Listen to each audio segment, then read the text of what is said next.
In the enchanting realm of Pokémon, what must it be like to be the boyfriend of the champion, Cynthia? One might aspire to ascend the ranks and become the strongest trainer. Yet here, I find myself embarking on this extraordinary journey as Cynthia's partner, swiftly attaining the pinnacle of existence and marrying a woman of elegance and affluence. I have effortlessly captured the heart of the Ice Queen, rising to an unparalleled status in Sinnoh and embracing the role of a devoted house husband, tending to Cynthia, who often indulges in late-night slumbers and leisurely awakenings, while occasionally exploring ancient ruins together. To be a mere pet, one must rely on your might. Bullying a creature is hardly an impressive feat. Rayquaza, as I traverse through the realm of legendary Pokémon, what do you mean by throwing a couple of punches? Assuming your champion status grants you such privilege? Arceus, brother-in-law, cease the altercation, for there are numerous juniors observing. Let us maintain some decorum. Chapter 1. Cynthia and Came. A young man busies himself in the kitchen, his culinary skills evident in every meticulous motion. Beside him, a Dark-type Pokémon retrieves ingredients from the refrigerator, as directed, showcasing the high level of trust established between them. Hey, are you awake? He greets her in a low voice. Good morning. Have you stayed up late again? I understand your position is demanding, but moderation is key. The greatest waste of time is allowing your health to deteriorate. To work efficiently, one must rest adequately. Though his tone is direct, his words reveal a deep concern for her well-being. All right, I will heed your advice. Thank you. Then, go take a shower and rest a little longer. You appear quite fatigued. Am I really that tired? Anyone would feel weary after a night of little sleep. Go wash up and then rest. However, I wish to sleep only after breakfast. I'm quite hungry. Very well. Do as you please. His demeanor may seem indifferent, yet the precision with which he cooks speaks volumes of his expertise. I'll take a shower now. Take your time, Cynthia. I understand, Came. With a gentle smile, Cynthia responds to her assistant, Came. Ah, that feels refreshing. After a shower, Cynthia, her cheeks slightly flushed, approaches the kitchen. In the kitchen, Came sits with a Dark-type Pokémon perched on his lap, engrossed in his mobile device. The Pokémon sniffs at his chin, yet Came remains unfazed, seemingly accustomed to its antics. Upon noticing Cynthia, Came stows his phone away. Hi, are you done? Sorry to keep you waiting. No worries. Please bring the plates from over there. Understood. She carries the already prepared dishes to the dining table. Today's menu features scrambled eggs, grilled fish, and salad, accompanied by white rice and miso soup with green onions and tofu. Simple, yet nutritionally balanced. It looks delightful today. Thank you. Though Came's response is nonchalant, Cynthia can perceive the slight curve of his lips hinting at pleasure, prompting her to smile gently, hoping he remains unaware. Came returns to his seat with rice and miso soup as they join hands. Let us commence our meal. They begin to eat, while beneath the table, the Dark-type Pokémon enjoys Came's specially prepared pet food, eliciting a fond gaze from Cynthia. Is today's pet food also your creation? Indeed. I adjusted the flavor slightly, and it seems to enjoy it. Watching the Pokémon eat with such focus, Came smiles softly. Cynthia then poses a request. Hey, could you prepare some for my companions as well? Although I'm unsure if my pet food will suit their tastes, I made plenty, so feel free to share it with them. Thank you. Now, what are your plans for today? After breakfast, I intend to sleep a bit longer. I seem to have overexerted myself. Though she feels improved after her shower, her body remains heavy with fatigue. Sleep remains the best remedy. Then let us proceed with that. Do not worry your pets. Thus, I shall rest completely this morning. I have a few tasks this afternoon, but they won't consume too much time. I only have one last paper to complete. Ah, have you finished writing? At last, it is done. There were many points requiring clarification from hypothesis to conclusion, which took considerable time. However, thanks to this effort, I have produced something of quality. Balancing the dual roles of champion and archaeologist, her accomplishments in both fields are a testament to Cynthia's intelligence and, more importantly, her diligence. I see. You have worked hard. What about you, Came? I plan to do laundry first. Then I will let the Pokémon roam freely for a bit, and in the afternoon, I will visit the gym. Are you going today as well? Of course, I'm a trainer at the gym. Yet, it is quite a hassle to go all the way to Jubilife City. That's all right. Then aren't you quite adept at flying on your Pokémon? True. Cynthia responds casually, continuing to focus on her meal. Observing Came as he eats and converses, she follows suit. However, it is evident that men tend to eat faster. Came finishes first and rises. Thank you. Please leave the dishes in the kitchen. Understood. And if you need to wash clothes, I have already placed them in the basket. Is that so? With that, Kame departs, the Dark-type Pokémon trailing behind him. Though he speaks plainly without concern, the tenderness and thoughtfulness embedded in his words, along with his caring nature, are unmistakable. His expressions rarely shift, yet Cynthia knows that before Pokémon, he reveals a gentler side. In his social circle, few have witnessed his smile firsthand. If he were a bit more forthright, he would surely be more popular. Cynthia muses silently, keeping her thoughts to herself. Well, that concludes it. After completing the laundry, Kame takes a brief respite. Nearby, the freshly washed clothes flutter in the breeze, accompanied by a Lucario holding a laundry basket. After gently patting both Pokémon on their heads, he settles on the porch and stretches languidly. He tosses a Pokeball from his belt, summoning Blaziken and Pidgeotto to his side. Feel free to play as you wish. With that, Blaziken and Lucario begin to spar, exchanging blows in a display of equal prowess. Meanwhile, Pidgeotto merely sits beside Kame, doing nothing but closing its eyes to savor the wind. They have indeed grown stronger. Kame murmurs to himself, observing his two Pokémon.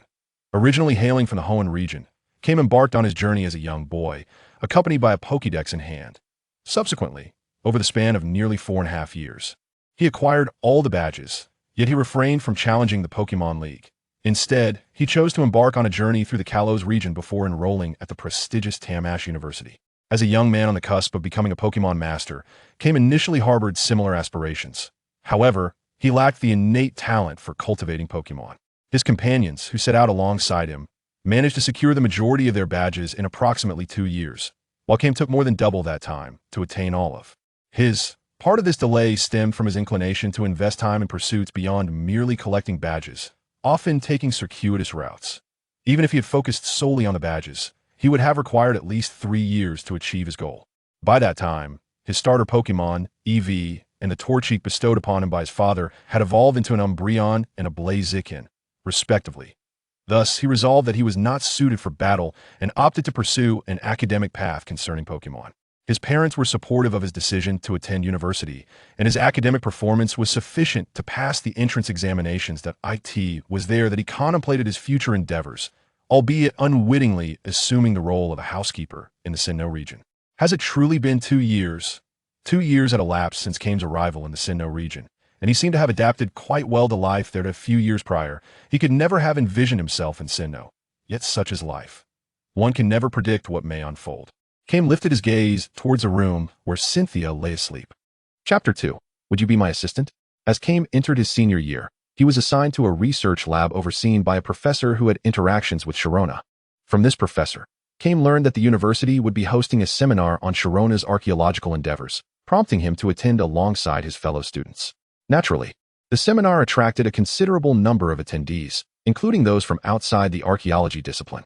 After all, the opportunity to hear from the reigning champion was a rare privilege. And even those not specializing in archaeology could certainly understand the allure of such an event. The seminar proceeded smoothly, with Sharona commencing her discourse on the myths of the Sinnoh region, illuminating various historical aspects with an aura of brilliance. Following its conclusion, she was besieged by students eager to engage in a question-and-answer session. Although queries were restricted to topics related to the seminar, many students eagerly raised their hands. Anticipating that this would consume a significant amount of time, Kame decided to exit the auditorium. While he yearned to hear Sharona's insights, he was reluctant to spend too long and swiftly returned to the research lab. Upon his return, Kame immersed himself in his tasks, losing track of time until dusk fell. Contemplating that it was time to head home, he began organizing the materials on his desk when the lab door swung open. There stood Sharona. The unexpected visit took Kame by surprise, but recalling the professor's connection with her allowed him to maintain his composure. "Oh, are you a student here?" she inquired. "Yes, I am. My name is Kame," he replied. "Indeed, Kame-kun. I am Sharona, engaged in archaeological work in the Sinnoh region." Sharona spoke with grace and up close. She appeared exceptionally lovely. Her hair cascaded like silk to her knees, framed by striking silver-gray eyes and a confident smile. Kame gazed at Sharona, reflecting on the rarity of such beauty and feeling somewhat out of place. "I see. I attended the seminar just now," he responded. "Oh, did you? How delightful. What did you think?" The content was captivating. "As a student of archaeology, I learned a great deal." "Thank you. I was looking for the professor," she remarked. "Ah, yes. The flurry of student inquiries has subsided, so I came to ask a question myself." "I apologize. but he is in a meeting at the moment and may take some time. I just stepped out not long ago, so it seems we have just missed each other. Poor timing, indeed. Sharona's gaze fell upon the materials on Kame's desk. What is this? Oh, this is a proposal regarding my research topic. It concerns an unknown totem that remains unexplained. An unknown totem? Quite an intriguing subject. May I take a look? Certainly. But even a professional might regard a student's work as mere entertainment. Not at all. The efforts of those with less experience hold value. Even if the execution is flawed, the passion behind it renders it significant. Is that so? Truly worthy of a champion's insight. It seems impossible for an ordinary student like me to compare, Kame thought, handing the report to Sharona. Without uttering a word, Sharona accepted the report and began to read. After a brief silence, she took a deep breath, returned the report to Kame, and said, "This report is exceptionally well done." Kame found it difficult to articulate his feelings upon receiving praise from a professional archaeologist. Although it was a delightful affirmation, his mind twisted it into mere flattery, preventing him from genuinely feeling elated. Thank you. Do you think this is mere flattery? Indeed. Why not allow yourself to feel genuine joy? Nevertheless, this report is truly commendable. What specifically stands out? Firstly, your observations regarding the unknown totem. This Pokémon is currently shrouded in mystery. Ancient ruins bear inscriptions known as unknown script, indicating its existence since antiquity. However, its ecology remains largely undocumented.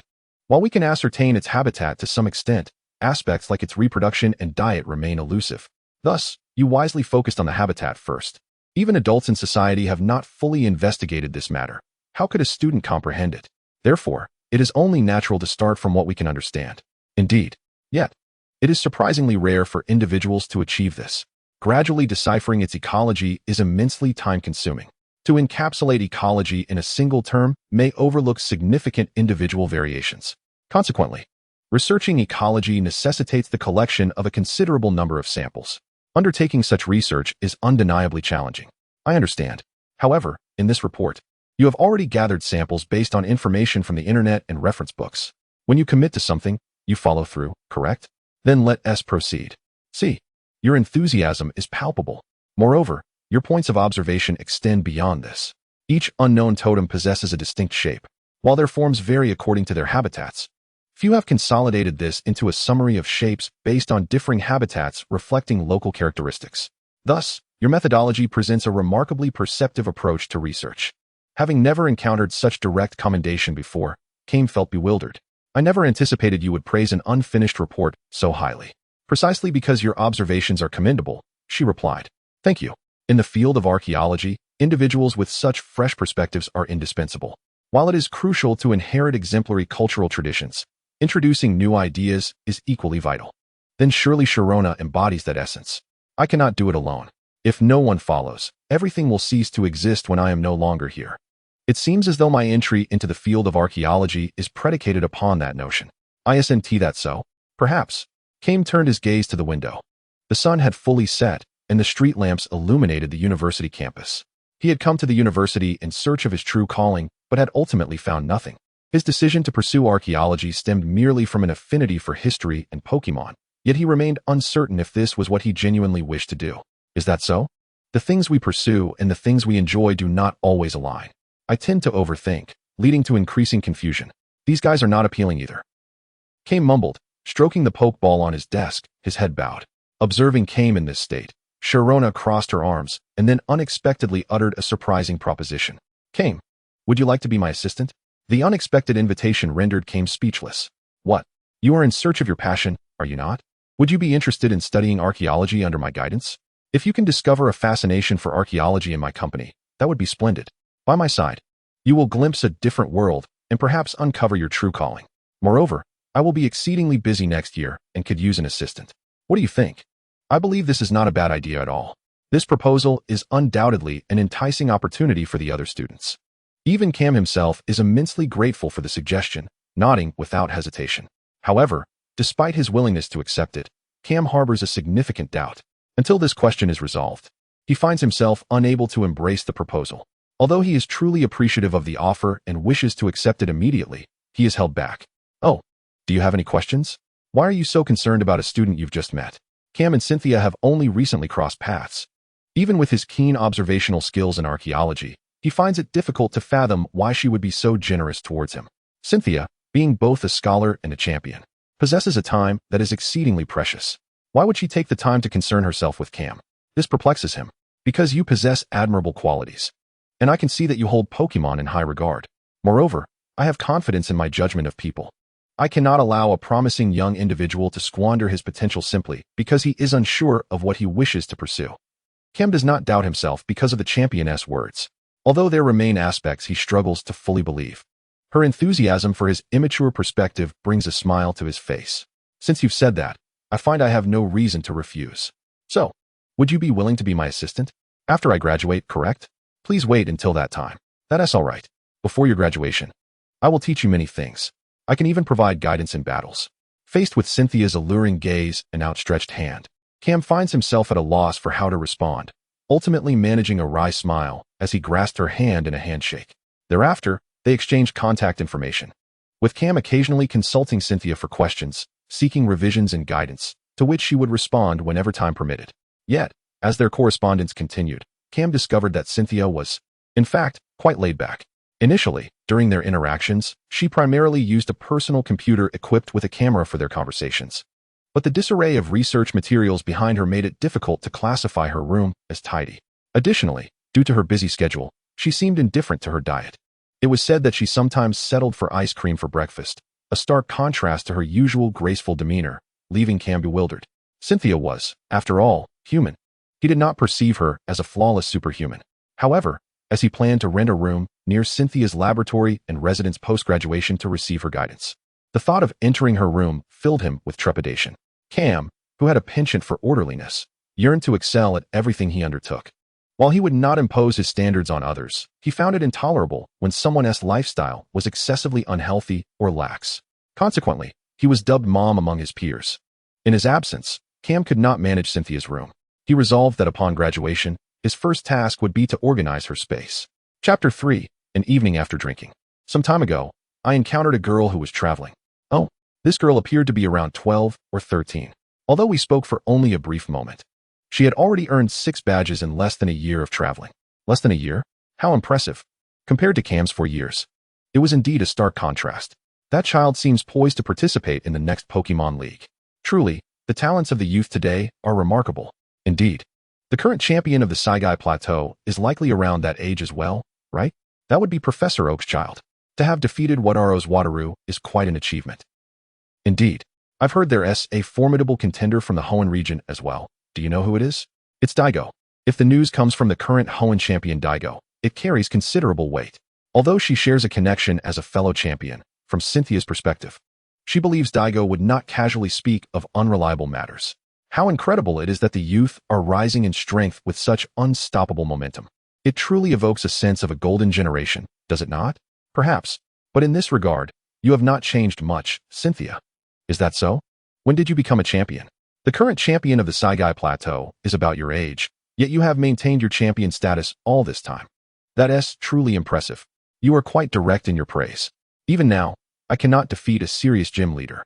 While Cynthia has consistently held the title of champion, that is remarkable. That is merely my perspective. Cam pondered as he prepared the meal. Moreover, Cynthia is not just a champion. She is also renowned as an archaeologist. He is acutely aware of how incredible it is to balance both identities, being both an assistant to an archaeologist and a gym trainer. Cam, you're not so different. The scale is different. What I do is merely a lesser version of what you accomplish. However, I have never viewed this as a drawback. Is that so? Although my goal is to become a champion, I am aware that I am not cut out to be among the elite of the Pokémon League. Thus, I strive to engage in endeavors that hold value in my own way. That is how it is. You once told me that even a talentless mortal can achieve a certain level through effort, Cam said as he sprinkled salt and pepper for seasoning. Upon hearing this response, a flicker of surprise crossed Cynthia's face, quickly replaced by a satisfied smile. Moreover, I am not content with the status quo.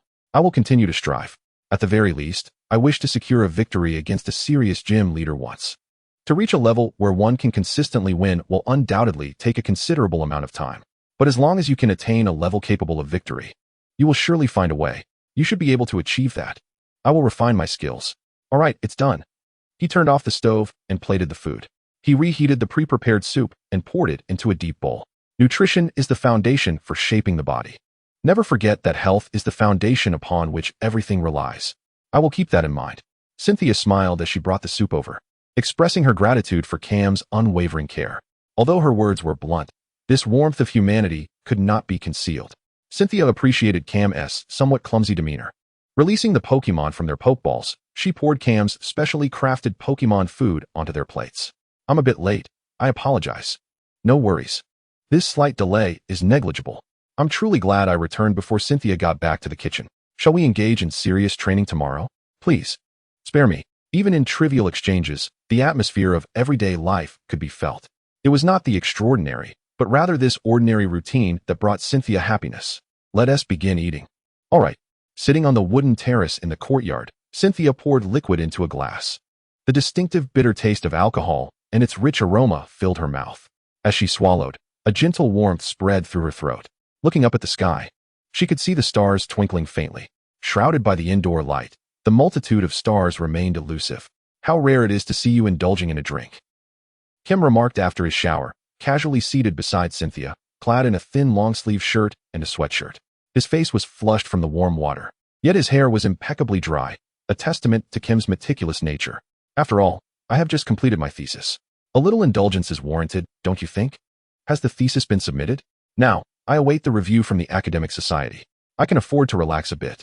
Cynthia picked up a bottle from a nearby table, presenting it to Kim. Within the bottle, a golden liquid shimmered under the ambient light. Care for a taste? Just a small amount, please. I'm not much of a drinker. You truly are hopeless when it comes to alcohol. It's a matter of my constitution. No amount of exercise can change that. Kim accepted the glass Cynthia offered, filling it with ice before pouring in the whiskey.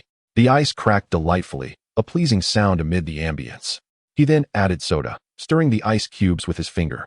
Cheers to your efforts. Thank you. The two clinked their glasses together in a gentle toast. This is exquisite whiskey, so smooth to the palate. Indeed, it's a brand that Dr. Nanakato introduced me to not long ago. Quite impressive. Do share more about fine spirits next time. Even though you're not much of a drinker, the flavor of good whiskey is still something I appreciate, even if just a little. Kim tilted his glass once more, savoring the drink. It was remarkably palatable, yet due to its higher alcohol content, he resolved to sip more cautiously. A sound emerged from behind. Turning, he noticed a dark-type Pokémon, the Night Elf, approaching. It settled beside Kim, gazing up at the crescent moon. Time slipped by quietly, filled only with the rustling of trees stirred by the wind and the soft calls of nocturnal Pokémon. What a splendid night. The Night Elf nestled its face against Kim's leg, using it as a pillow to lie down. Heh, the Night Elf truly adores Kim, Cynthia remarked, stroking the Pokémon nestled beside him, eliciting a soft, instinctive sound of contentment from it. How popular you are. Who knows? No need to be shy. Isn't this a talent of yours? Cynthia believed that being favored by Pokémon was a talent in itself. For them, it was a testament of trust that transcended words. Perhaps, watching Kim's itchiness while he stroked the Night Elf's head, a playful idea crossed Cynthia's mind. Hey, suddenly, she leaned closer to Kim, resting her head on his shoulder. What are you planning to do? It's not just the Night Elf that's mischievous, is it? My heart is racing. Don't mind me. Though his expression remained unchanged, his ears betrayed him, turning a shade of crimson. His face was partially turned away, obscuring his reaction. But one could imagine a frown. Seeing Kim, typically stoic, flustered brought a sense of joy to Cynthia, akin to a child reveling in a successful prank. Of course, she couldn't attribute her racing heart solely to Kim. Have you had a bit too much to drink? Just a tad. Then let us call it a night. It might affect your condition tomorrow. All right, let us leave it at that. Cynthia set her glass down, shifting closer to Kim. He sighed, appearing somewhat vexed, yet did not refuse her proximity. Hey, what is on your mind? It's been 2 years. How do you feel? What do you mean? Are you happy? Kim gazed up at the heavens. He had been invited by Cynthia to assist her, learning archaeology while receiving combat guidance. Subsequently, she introduced him to the gym, where he continued his training and now ranked second. The 2 years since entering university have been beyond my imagination. In retrospect, there have been many challenges. Yet more importantly, Kim now harbored such thoughts. I am genuinely happy. Meeting Cynthia has transformed my life. Without her, I could never have led such a fulfilling existence. Kim expressed, his gratitude palpable. That's wonderful. What about you, Cynthia? Are you happy with your current life? Yes. Cynthia closed her eyes, reminiscing about the past few years. While serving as the champion of the Guardians in your region, she also pursued her research as an archaeologist. It was no easy feat. Challengers would undoubtedly devise strategies against her, and as a scholar, She faced the challenges of being young and having limited accomplishments, making her susceptible to underestimation. Overcoming such obstacles required more than ordinary effort. However, Cynthia had her invaluable Pokémon companions. It was because of them that she could give her all and persevere. Yet, as her achievements accumulated, she felt a growing distance from those around her. Whether intentional or not, she often sensed a certain disconnect. A true genius. Astonishing talent. The great feats that only a genius can achieve. Being regarded in such a manner was not displeasing, as she understood it to be a compliment, accepting it with sincerity. However, to encapsulate her efforts with the term talent left her somewhat uncomfortable. Of course, there were those who recognized her hard work and acknowledged her. Those close to her understood the diligence Cynthia put forth. It was precisely for this reason that they held her achievements in respect and admiration. While she comprehended this, those individuals were not always present in her life. Thus, those who genuinely recognized her were not by her side. To be candid, initially, I too perceived Kim as akin to others from my past. The reason I extended the offer for him to become my assistant was that I instantly recognized his intellect and genuine passion for Pokémon. I understood that conducting thorough research and investigation was tremendously challenging for one person alone. Thus, when I was invited to give a lecture at Yuchi University, I held a slight hope of finding a promising student. The attendees were all exceptional, yet none met my standards for an assistant. Ultimately, while preparing to visit a familiar professor's laboratory for a brief greeting, I encountered Kim. Through his report, I discerned his remarkable perspective, which had not been fully utilized, along with his concern for Pokémon. Witnessing these qualities, I desired to have Kim as my assistant. It seemed a grave waste to let such a brilliant mind languish. But more importantly, I wished to be the driving force for this young man to live for Pokémon. I extended my invitation, and Kim accepted.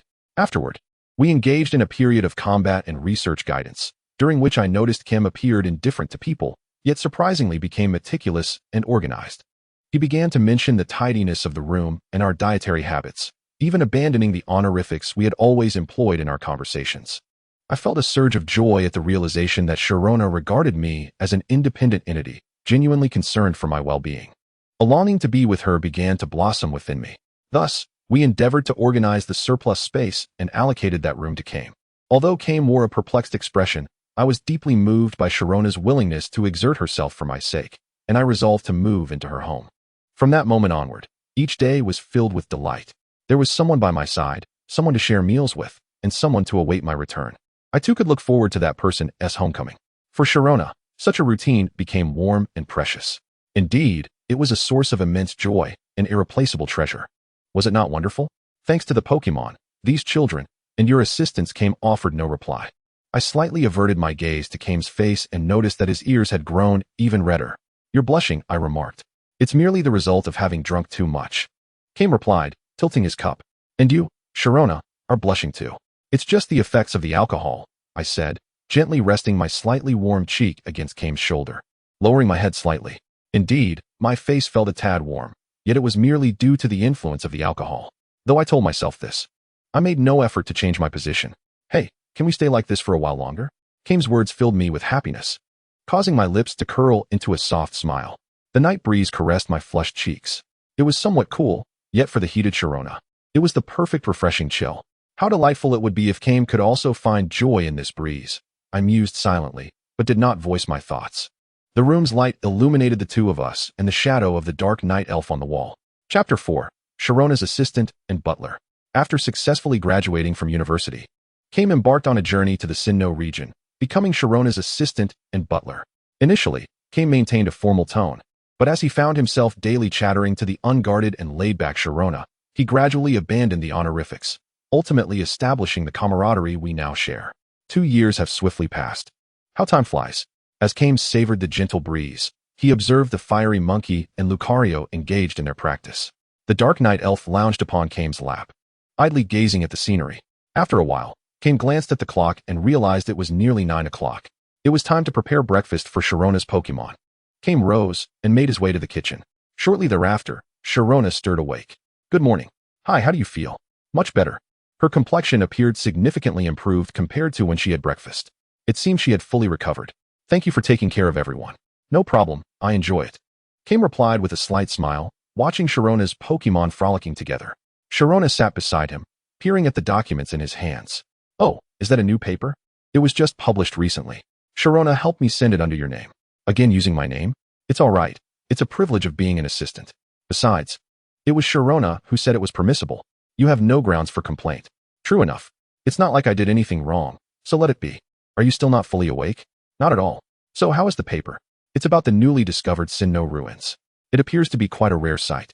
They inferred its era based on the dating of the stones used in the ruins. While it's a somewhat conventional method, it boasts the highest accuracy.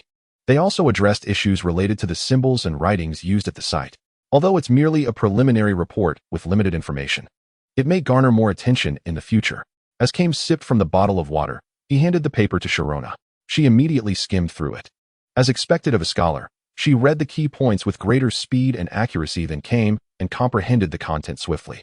This author is quite credible, she remarked. Though I hadn't noticed before becoming an assistant, there are indeed people who write such things carelessly. Of course there are. The field of archaeology is hardly monolithic.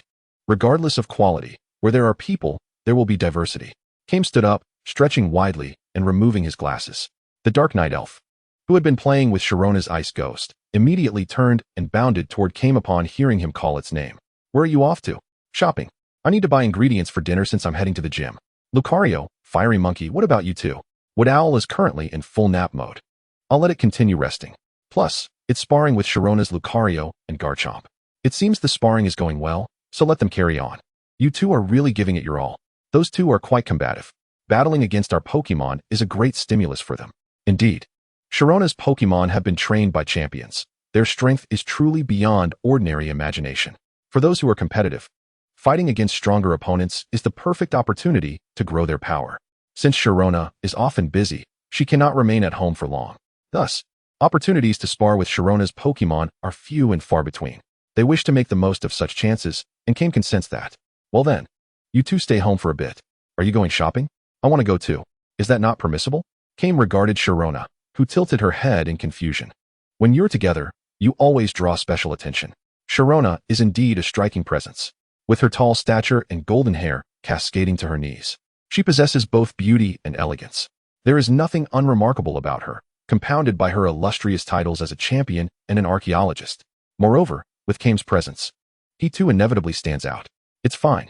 Even if the tabloids report on us, I don't mind. It's not something to hide. And if they write nonsense, I'll just crush them. How frightening, Kame remarked, wearing a cool smile as he listened to Sharona, jotting down items on his memo pad. Today, perhaps a simple stir-fry of vegetables. If you're not careful, you want to eat anything worthwhile. Oh, you're being too harsh. I still think carefully before I eat. Silence begets naught but the indulgence of ice cream for breakfast. Such a person scarcely possesses the merit to utter such words. My schedule is exceedingly demanding, and I must at least maintain a balanced diet, lest my health falters. Truly, you are an unwarranted meddler. Do not vex me. Kame donned his coat, clutching an eco-friendly bag as he readied himself to venture out. Unlike her usual heavy black coat, Sharona opted for a light, sheer black cardigan. Let us proceed. Indeed, as anticipated, Kame and Sharona became the focal point of attention amidst the throng on the street. It is only natural. In the Sinnoh region, few are unacquainted with Sharona. When such a celebrity traverses the streets, all eyes are inevitably drawn to her. Moreover, the gaze of the crowd also drifted toward Kame, who walked beside her. Though somewhat accustomed to it, Kame remained an ordinary individual, devoid of Sharona's allure and the patience to withstand the multitude of stares. Under the weight of those scrutinizing gazes, Kame pressed onward toward the supermarket. His mind slightly troubled. These stares are quite glaring. Surely the people of Veilstone City have grown accustomed to us by now. Although the intensity has lessened since our initial appearances, I still find it disconcerting to be watched. For someone like Kame, who has navigated the mundane journey of a student, such attention remains foreign. At times, beyond mere curiosity, he could sense the undertones of jealousy woven into those looks. While it is unlikely that any harm would come from these gazes, Kame felt no semblance of joy in being the object of their fascination. I am no mere companion to a celebrity. You have become a gym leader and thus hold some notoriety, do you not? Yet the status of a gym leader might still be more noteworthy. Who truly remembers a gym trainer, after all? But I remember. Not everyone possesses your remarkable memory. As they meandered toward the supermarket, their conversation veered from matters of romance to more mundane topics. They filled their shopping basket with vegetables, meats, staple goods, pet supplies, fruits, and seasonings, then proceeded to the checkout. Upon their departure, Sharona elegantly waved to the cashier, while Kame merely nodded in acknowledgement, which was an entirely different affair. After organizing their purchases into the refrigerator, Kame hastily prepared dinner. Once completed, he shared a meal with Sharona. Following their lunch, after a brief respite, Kame readied himself and returned his Pokémon to their Pokeballs. Alright, I am off. Although dinner will be slightly delayed tonight, please refrain from entering the kitchen. I have left some rice balls for you. Eat them when hunger strikes. Do you understand? I know. How deeply do you doubt me? The last time I entrusted you with household chores, the outcome was more chaotic than that of a bumbling fool. Well then, do stay put and spend time with the Pokémon. I got it already. I'm leaving now. Safe travels. Sharona watched as Kame ascended into the sky on his Charizard before releasing her own Pokémon, enjoying their time together. Congratulations. The victor is Gym Trainer Kame. The battle concluded under the encouraging calls of Gym Leader Sinnoh. Kame recalled his Pokémon into their Pokeballs, wiping the sweat from his brow. The challenger, crestfallen, returned their injured Pokémon and approached Kame. I have lost. You performed admirably. With a bit more experience, you will soon gather your gym badges. What specifically should I do?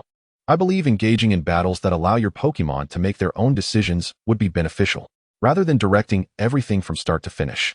Offer suggestions during the fight and command skill usage at critical moments. Pokémon are quite intelligent. Even without our trainer's commands, they can make sound judgments. I understand.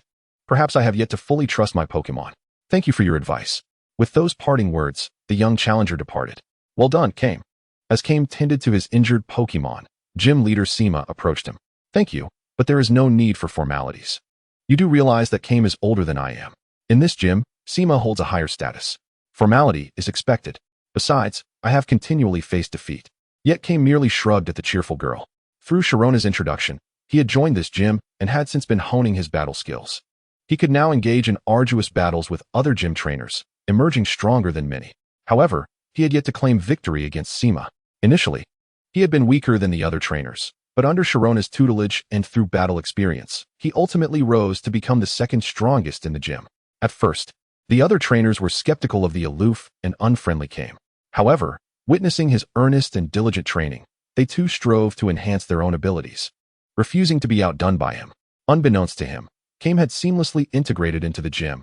Despite his reserved demeanor, the members regarded him as a compassionate and understanding individual. Today's challengers have concluded. You may take your leave. I am about to depart. Thank you for your efforts. Thank you. As Kame made his way to the changing room, a fellow gym trainer stood beside Sinnoh. Kame has truly grown remarkably strong. Indeed. Sinnoh nodded in agreement with the trainer's observation. Chapter 5. A collaborative expedition into the ruins. When Sinnoh was first introduced to Sharona, her impression was that of an unremarkable presence. In terms of combat, he exhibited only basic abilities without showcasing any particular talent. And most significantly, he lacked enthusiasm. As Sinnoh, it was initially challenging to approach him. Nevertheless, Kame remained undeterred in his efforts, actively engaging with other trainers and seeking their guidance, which gradually endeared him to Sinnoh. Witnessing Kame's dedication, the other gym trainers exerted themselves further, resulting in an overall elevation of the gym's standards. He remains devoid of enthusiasm, however. That is one of Kame's defining traits. Indeed. Yet, it is surprising that he has been surpassed within a year. While he possesses the fundamentals, to achieve such strength in a mere year speaks volumes of his awareness of his own deficiencies.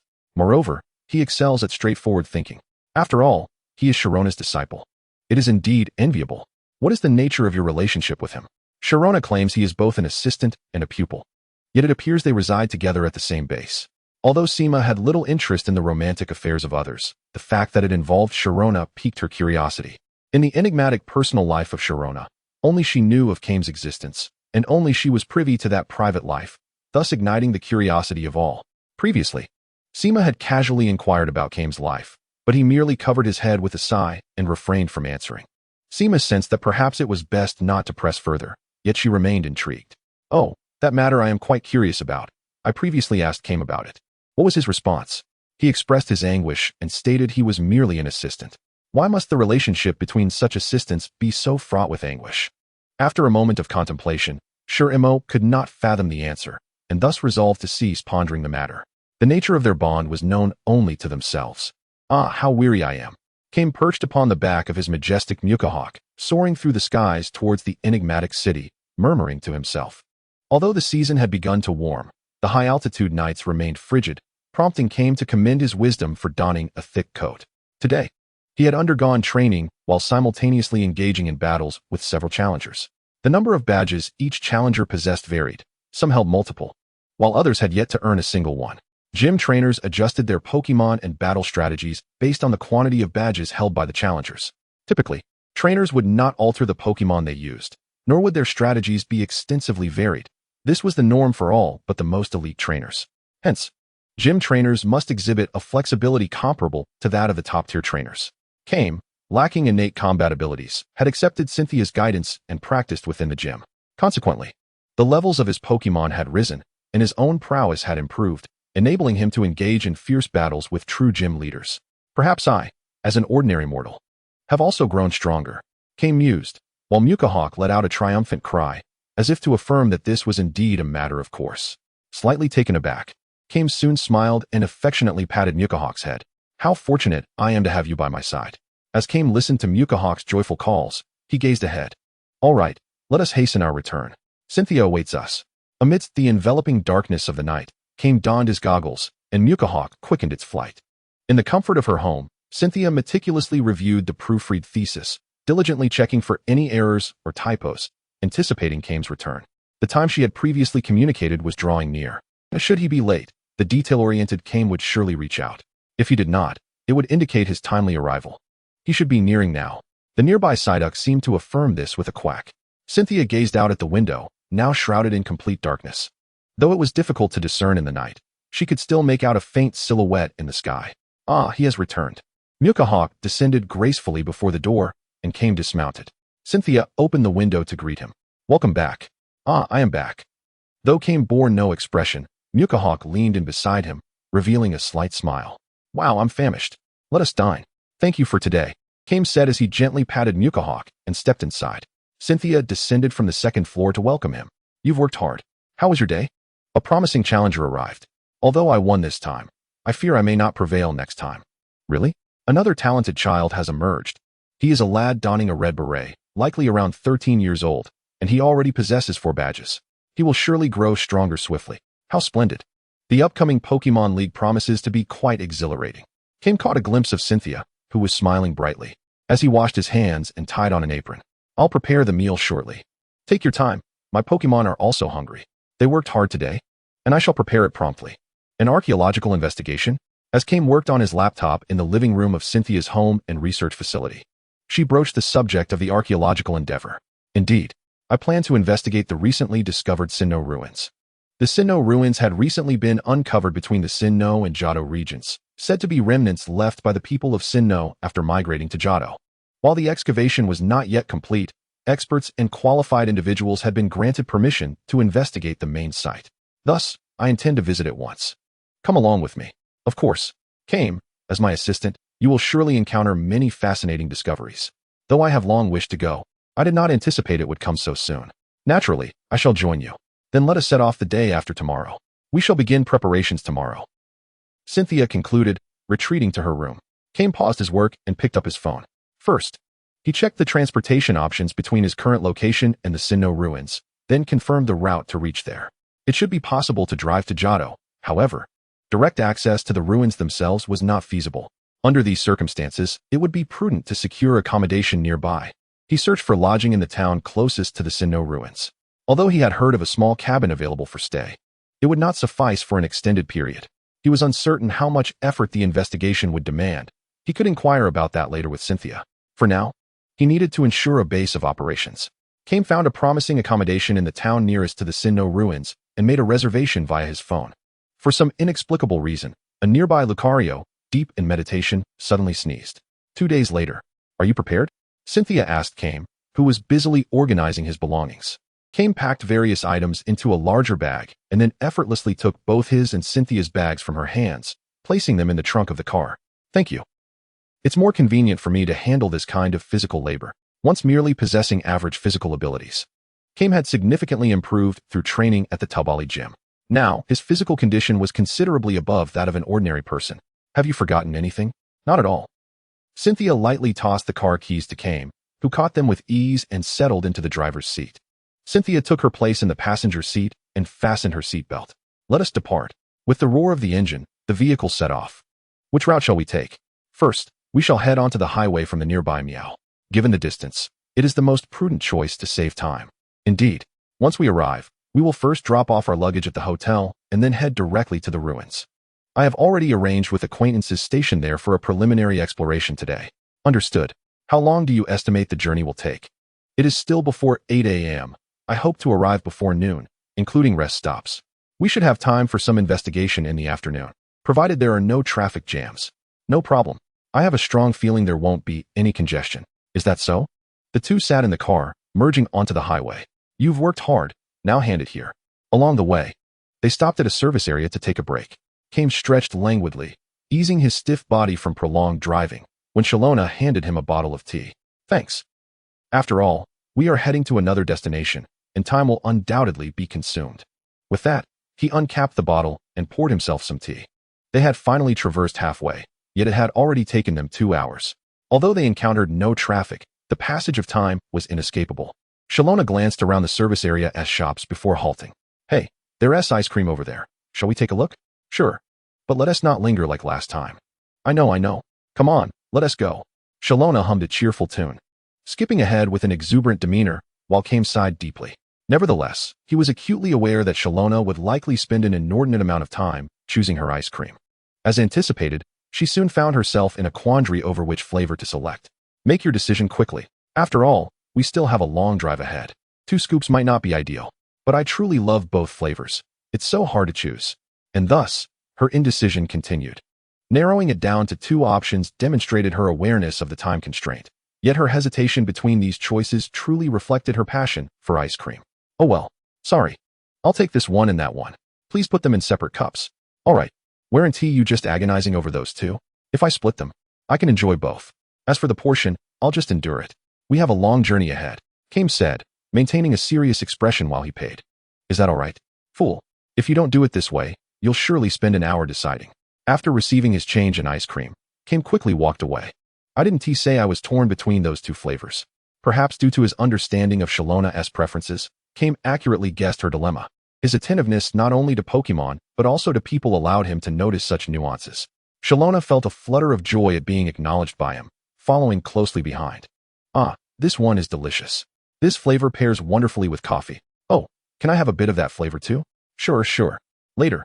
The 2 sat on a bench in the service area, savoring their ice cream. Watching the contented Shalona, Kame sipped his tea, feeling a sense of relief.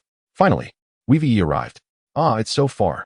They reached the northern region of Sinnoh, arriving at a hotel near the Sinnoh ruins. Let us check in first. We can rest a bit and then head straight to the ruins. By the way, it should be snowy over there. I brought suitable shoes for the cold, so no worries. Then you go to the front desk, and I'll drop off the luggage. All right, understood. As Kame retrieved their belongings from the suitcase, a hotel staff member approached to assist with the luggage. After expressing their gratitude, the staff helped carry everything into their room. This room isn't bad. It's not overly luxurious, yet not too shabby either. This level is quite comfortable and relaxing, at least for me. By your standards, right? You feel the same way, don't you, Shalona? As long as I'm with you, I'm content anywhere. Is that so? To mask his embarrassment, Kame scratched his head and turned away. Behind him, Shalona watched with delight as he organized their belongings. Kame donned a fitted-down jacket, prioritizing warmth and comfort, while Shalona wore her usual black coat and fitted pants, opting for non-slip boots suitable for the cold rather than high heels. How long do you think it will take to walk from here?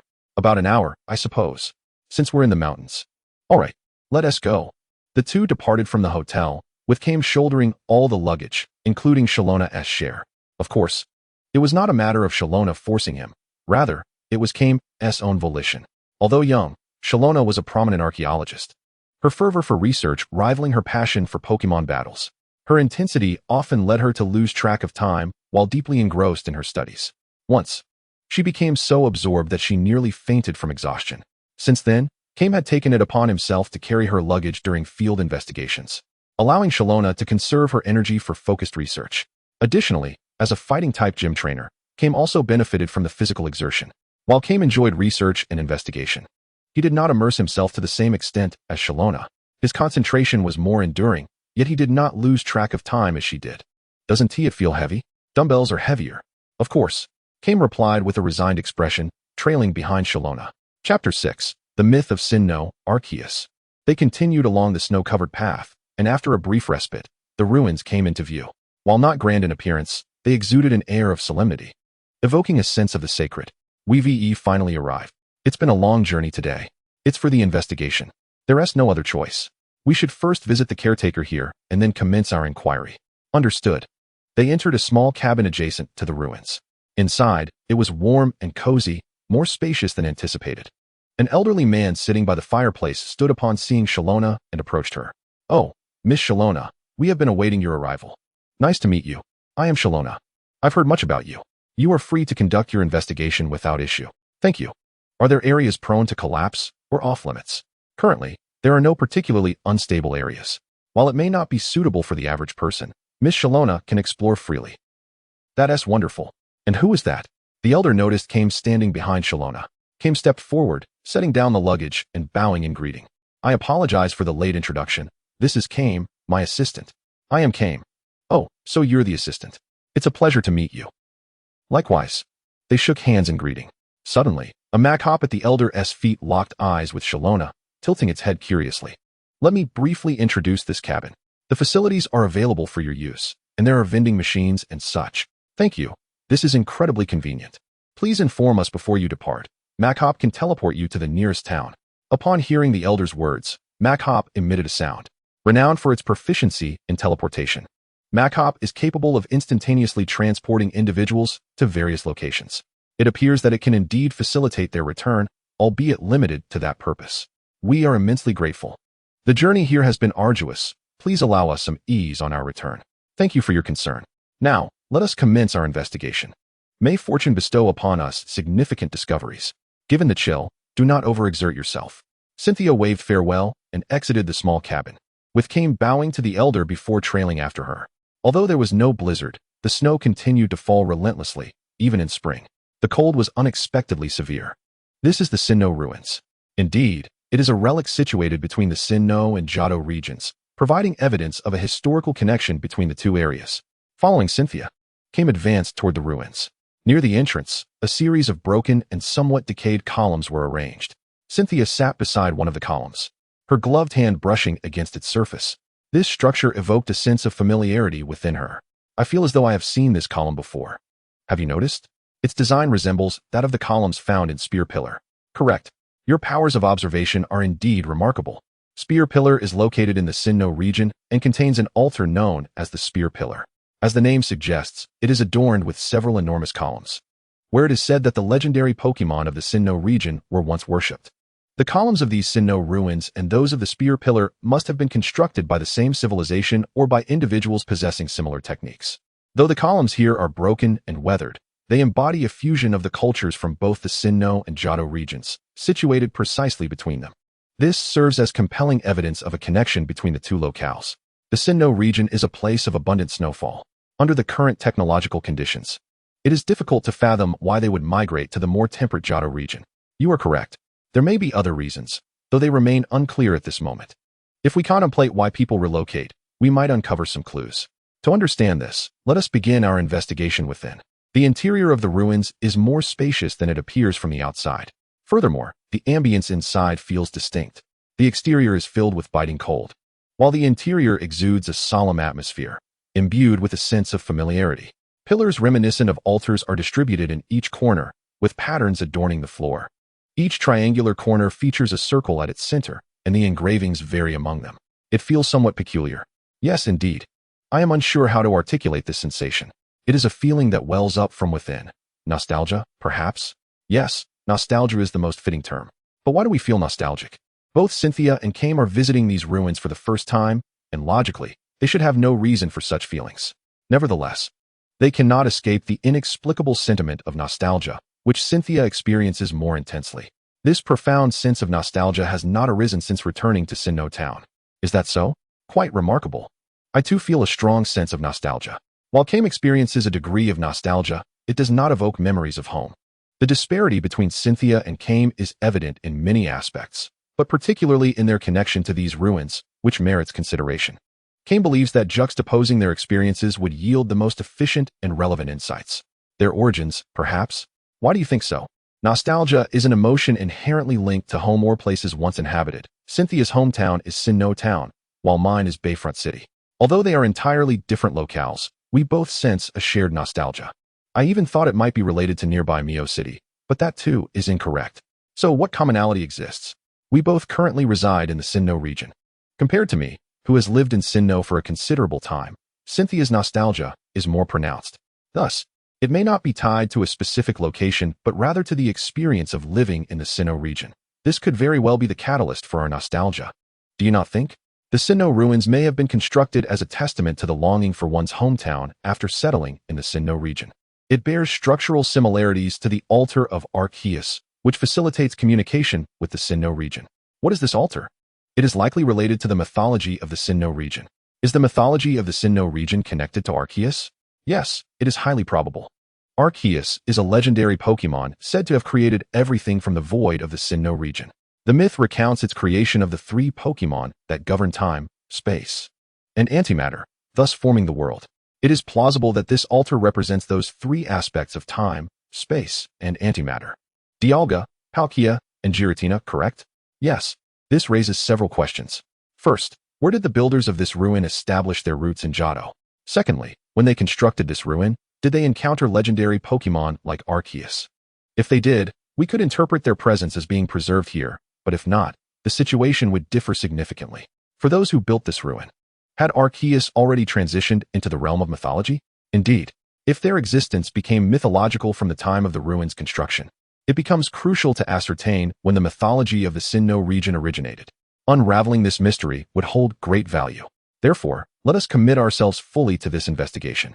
Yes, let us proceed with our separate endeavors. Chapter 7, Cynthia's Prank. Is it time for a break? Upon returning to the lodge, the elderly caretaker approached. Casey was asleep by the fireplace. Meanwhile, I took a moment to organize the gathered information. Such thoughtfulness. And what of Miss Cynthia? She is wholly engrossed in her own tasks and seems oblivious to any sounds around her. When she gets like that, she becomes unaware of her surroundings. I see. Her focus is truly remarkable. Although I suggested she take a rest, she likely did not register it at all. The elder smiled as he observed Kame shrugging. What is it? Nothing. The bond of trust between you two is quite admirable. Since you did not stop her, it implies you still hold faith in her. Does it not? From the tone of your words, if you truly wished for her to rest, you would even go so far as to compel her to do so. Because I am a meddlesome person, such matters are always beyond my capacity to ignore. This also pertains to your personality, does it not? However, Miss Cynthia has faith in Mr. Kame as well. She understands that you will intervene before she becomes overwhelmed, allowing her to immerse herself fully in her pursuits. This signifies a profound trust. Kame, unsure of how to respond, merely sipped his warm tea. She is someone of great significance to you. Indeed, she is my mentor. It is thanks to Cynthia that I have attained my current status. Being able to candidly express one's feelings is of utmost importance. Indeed, the conversation shifted, and Mr. Kame was inquiring if he hailed from the Sinnoh region. No, I am from the Hoenn region. Oh, then where did you meet Miss Cynthia? We attended Corn University together. There was a professor known as Cynthia there, so technically, it's somewhat different, but Kame felt it unnecessary to elaborate in detail, thus he offered a brief summary. Sensing movement behind him, Kame turned around to find Casey clutching at his clothing. What is it? Oh my, how unusual. Casey rarely gets close to others. Oh. Kame placed his hand gently atop Casey's head, stroking it softly. Though it wasn't he as cozy as being with a dark raven, there was no evident discomfort. Mr. Kame, it appears that Pokemon are quite fond of you. Cynthia mentioned the same to me. Be cautious. Casey utilized teleport, perching atop Kame's head. It's a bit heavy. Haha. I've never witnessed Casey act so affectionate towards you. Can you handle it? There are few people around. So how about indulging it for a while? It's merely a break. During the ensuing respite, Kame played with Casey for a bit. But little did he expect Casey's mischievousness would cause him considerable trouble. That's another tale altogether. Several hours had elapsed since the investigation commenced. Cynthia remained wholly absorbed in her work. Typically, human concentration cannot be sustained for prolonged periods, yet she appeared almost unfazed, persevering steadfastly. Indeed, this is it. Hey, wow. A sudden voice emanated from behind, causing Cynthia to turn and see Kame standing there with an impassive expression. Kame, what's the matter? You're far too focused. You've been like this for a week. You've been overexerting yourself from the start. Time has indeed flown by. I apologize for not noticing. Let us take a brief respite. Kame gestured for Cynthia to join him. They walked to the entrance of the ruins, where Cynthia seated herself on a large stone, while Kame leaned against a pillar. It had been snowing upon their arrival, but it had since ceased. Came assessed that it would be acceptable to rest outside, pouring a cup of warm tea from his thermos. Here you go. Thank you. Cynthia accepted the cup, taking a sip of the tea. She felt her chilled body being warmed from within. Although she had taken precautions against the cold, prolonged investigation in frigid conditions inevitably rendered her body icy. The breath she exhaled crystallized into white in the chill.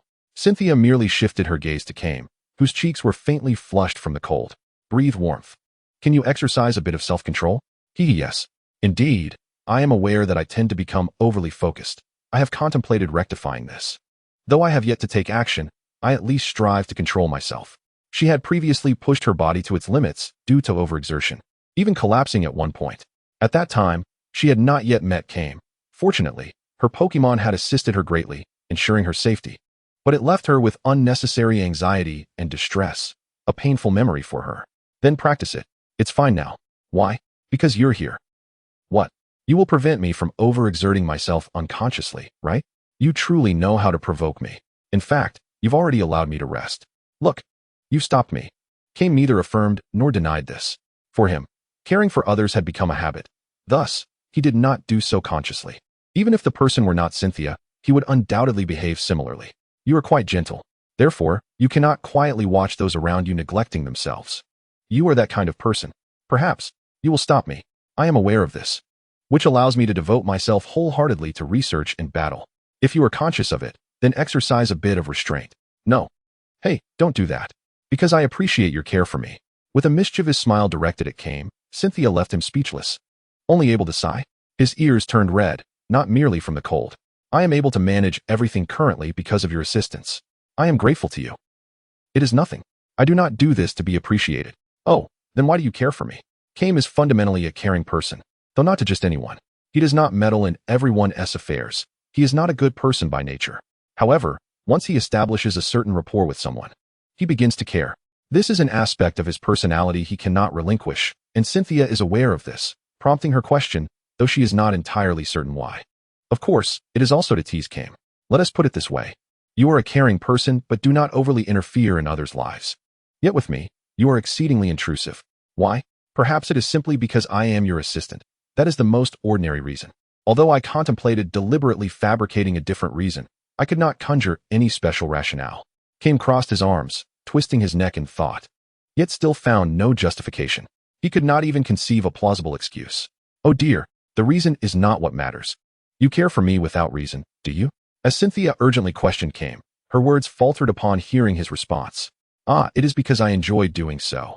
I should probably return to continue the investigation. Wait a moment.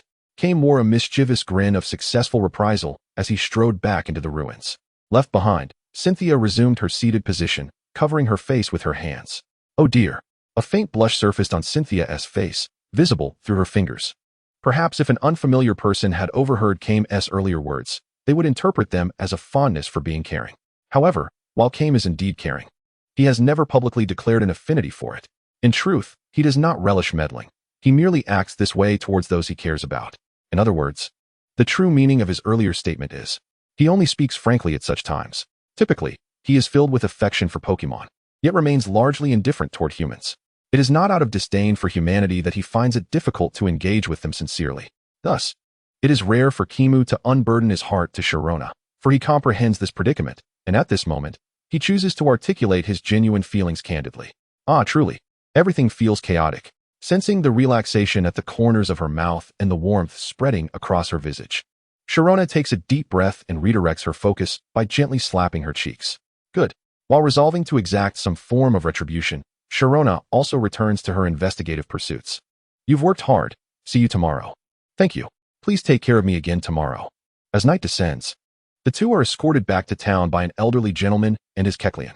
After witnessing the old man and Kecleon teleport home, Sharona turns to Kimu. You've done well. Indeed. It is a remarkable discovery, indeed. There are countless enigmas awaiting our unraveling. In any case, let us back up this data first, and then dine. Quite so. It is not too late yet. The establishments should still be open. This town is not particularly large, hence the dining options are limited. Yet they manage to find several promising eateries on their smartphones. Sharona steals a glance at Kimu's device, angling the screen toward herself. Which one would be preferable? How about this one? Japanese cuisine, huh? Sounds delightful. Then let us proceed immediately. I am famished. I share your sentiment. Despite the fatigue that should accompany their prolonged investigation, Sharona's steps are buoyant. Should we make a reservation in advance? Even in such moments, Kimu's secretary instincts remain intact. After organizing and backing up the data, the two set out for the reserved restaurant. Here we are. Quite impressive. It has a somewhat Sinnoh-like ambience. I quite like it. Sharona, you seem to have a fondness for the Sinnoh region. Each region boasts its own unique characteristics. Among these, I believe the Sinnoh region suits me second only to the Johto region. If Sharona holds such an opinion, then so be it. I would like to visit the Hoenn region next. Take me along, will you? You are quite knowledgeable, are you not? Ah, leave it to me. As they enter the establishment, memories of the Hoenn region come flooding back. The atmosphere within is serene, yet patrons come and go incessantly. Welcome, I am Mr. Kimu, with a reservation. Welcome, please, this way. Guided by the staff, they arrive at a private room. It is not overly spacious, yet just right for the two of them. Here is the menu. If you have made your selection, please press the button over there to summon us. Enjoy your meal at your leisure. The staff utters only these words before closing the door. How impressive. The staff are clad in kimonos. Ah, indeed. Though the prices are steep, it feels quite upscale. It is splendid to discover such a place. But why a private room? Well, you must consider your own notoriety. The staff might be fine, but if a champion were to unexpectedly appear among the patrons, it could cause quite a stir. That is true. In truth, the solitude of the two brings them a touch of happiness, yet due to recent events, Sharona finds it difficult to express her joy openly. If Kimu were to utter a desire to be alone with her at this moment, she would likely struggle to maintain her composure.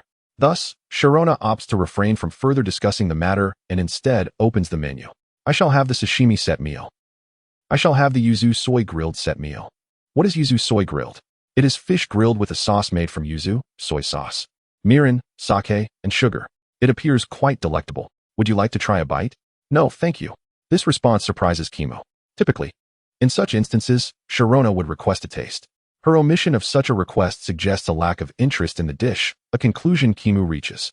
However, this thought quickly dissipates. Next time, you shall prepare it for me. Sharona's words leave Kimu momentarily speechless. His thoughts freeze for an instant, but soon re-engage. Prepare what? The yuzu soy grilled. You must be able to make it, right? I am quite curious about it. Then I shall let you have a taste, and you can judge. No, I wish to eat the yuzu soy grilled made by Kimu. Sharona beams with a smile that would turn heads, while Kimu gazes at her with a bittersweet expression. Yet, he soon exhales a sigh of apparent concession. In that case, you need not inquire further, you.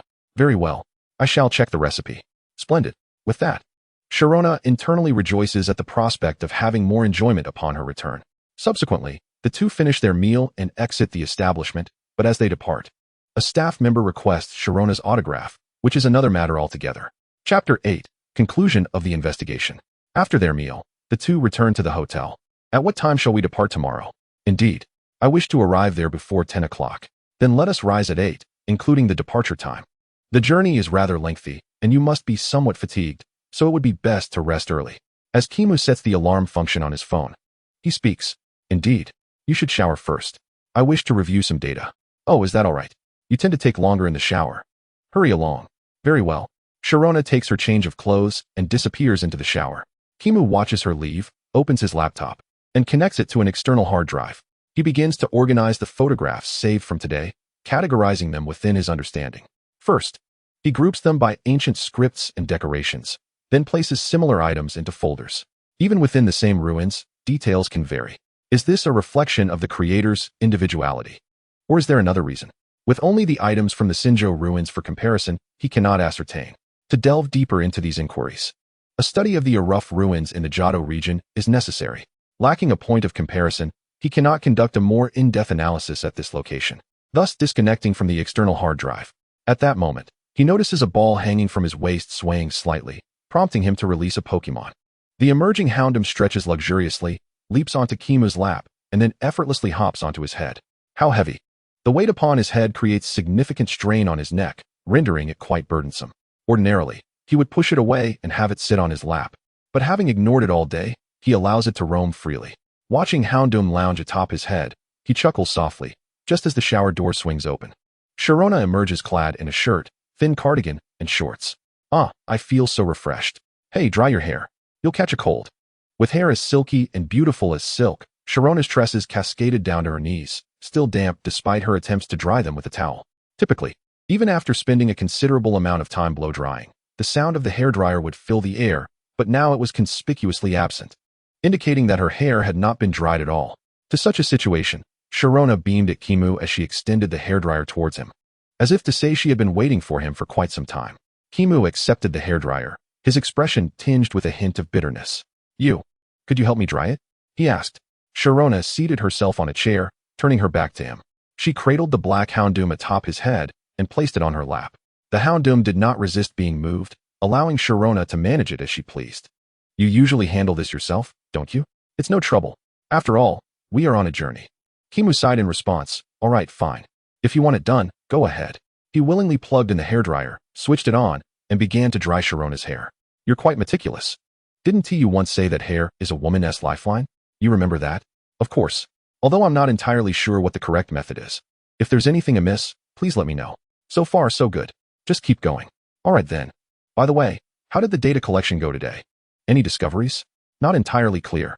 This time, I approached the investigation from the perspective of the connection between the Sinnoh ruins and the Johto and Sinnoh regions.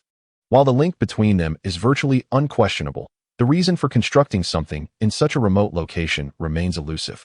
Furthermore, the mythology of the Sinnoh region is replete with elements from the Johto region, yet information related to Johto is scarce.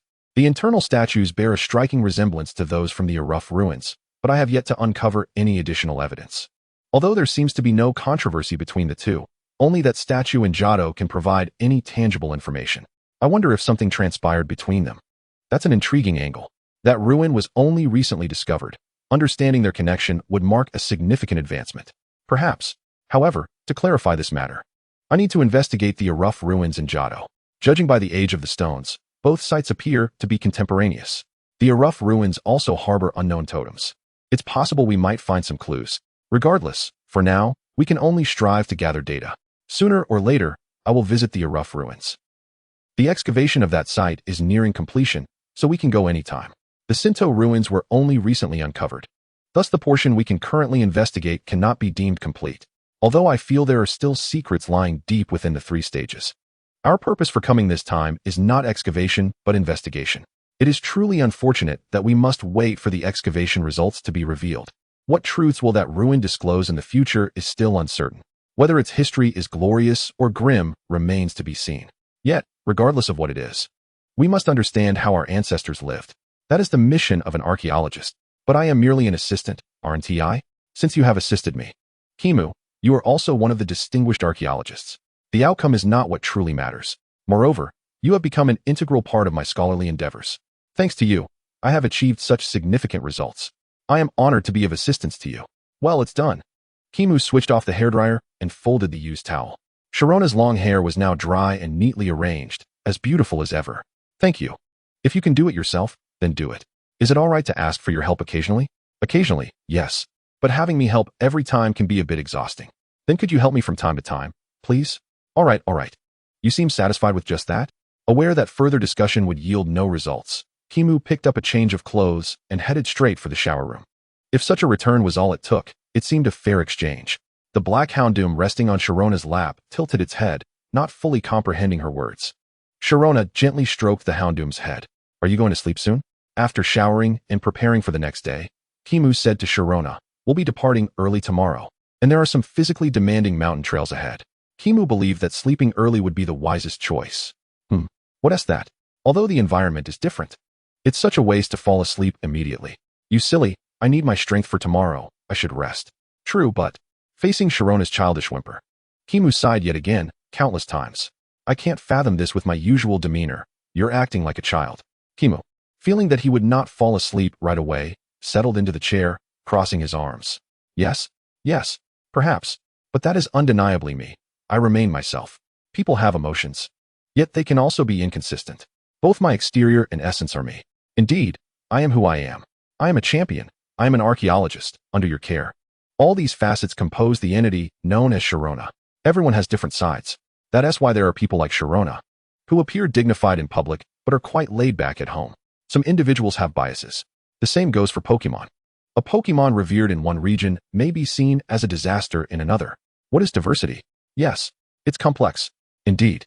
Truly. Well then, let us change the subject.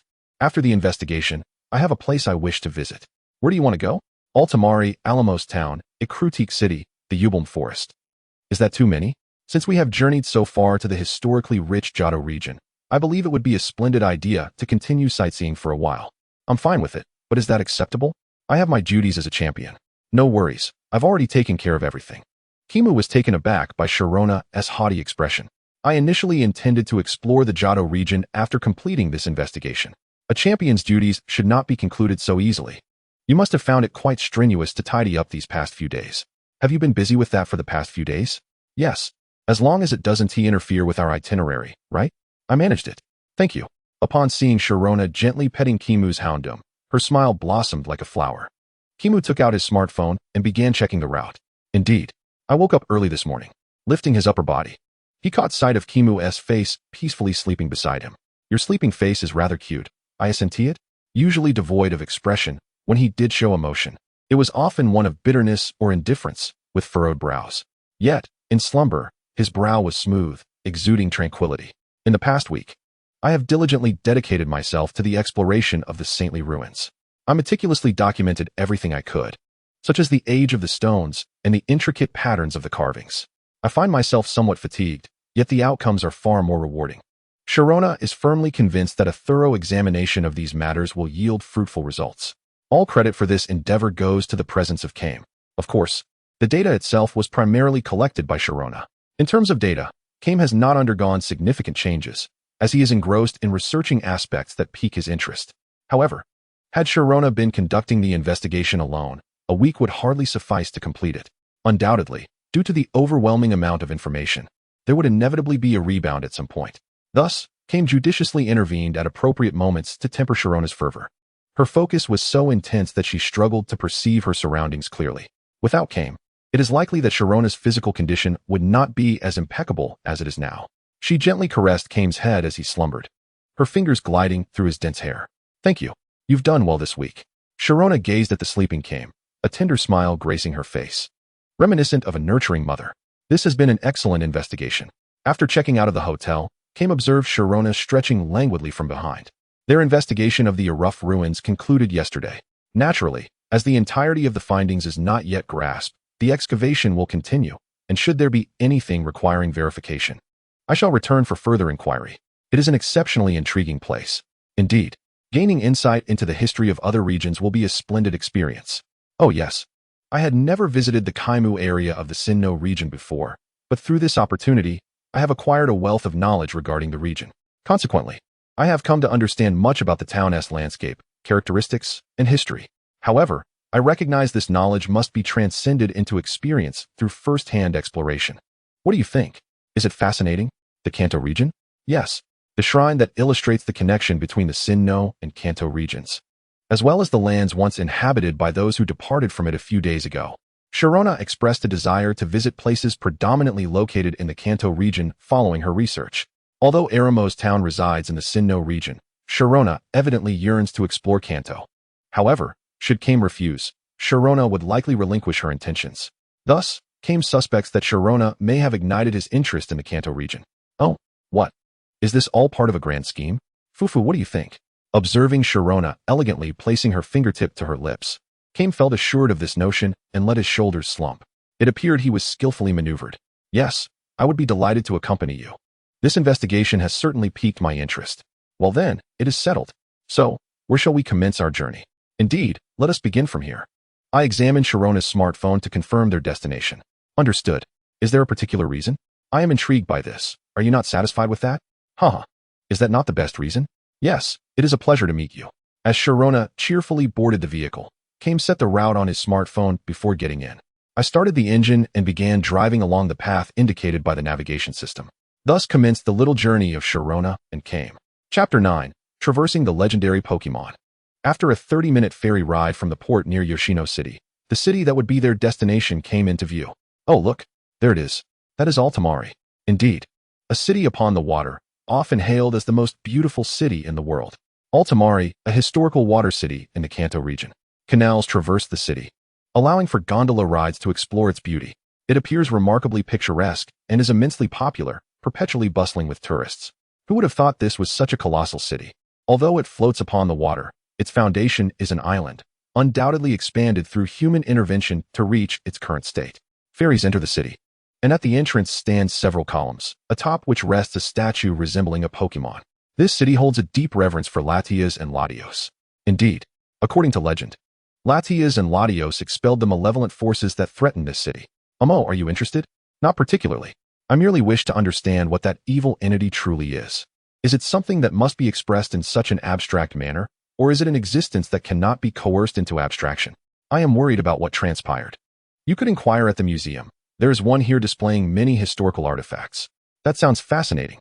As we spoke, the ferry docked at the port. After disembarking and retrieving their belongings, they headed toward the reserved hotel. Since there was still some time before check-in, the two decided to deposit their luggage at the hotel counter and take a stroll through the town. What a beautiful little town. Sharona remarked as she traversed the stone bridge over the canal, dressed not in her usual black coat, but in a light blue sleeveless top and sandals, radiating joy.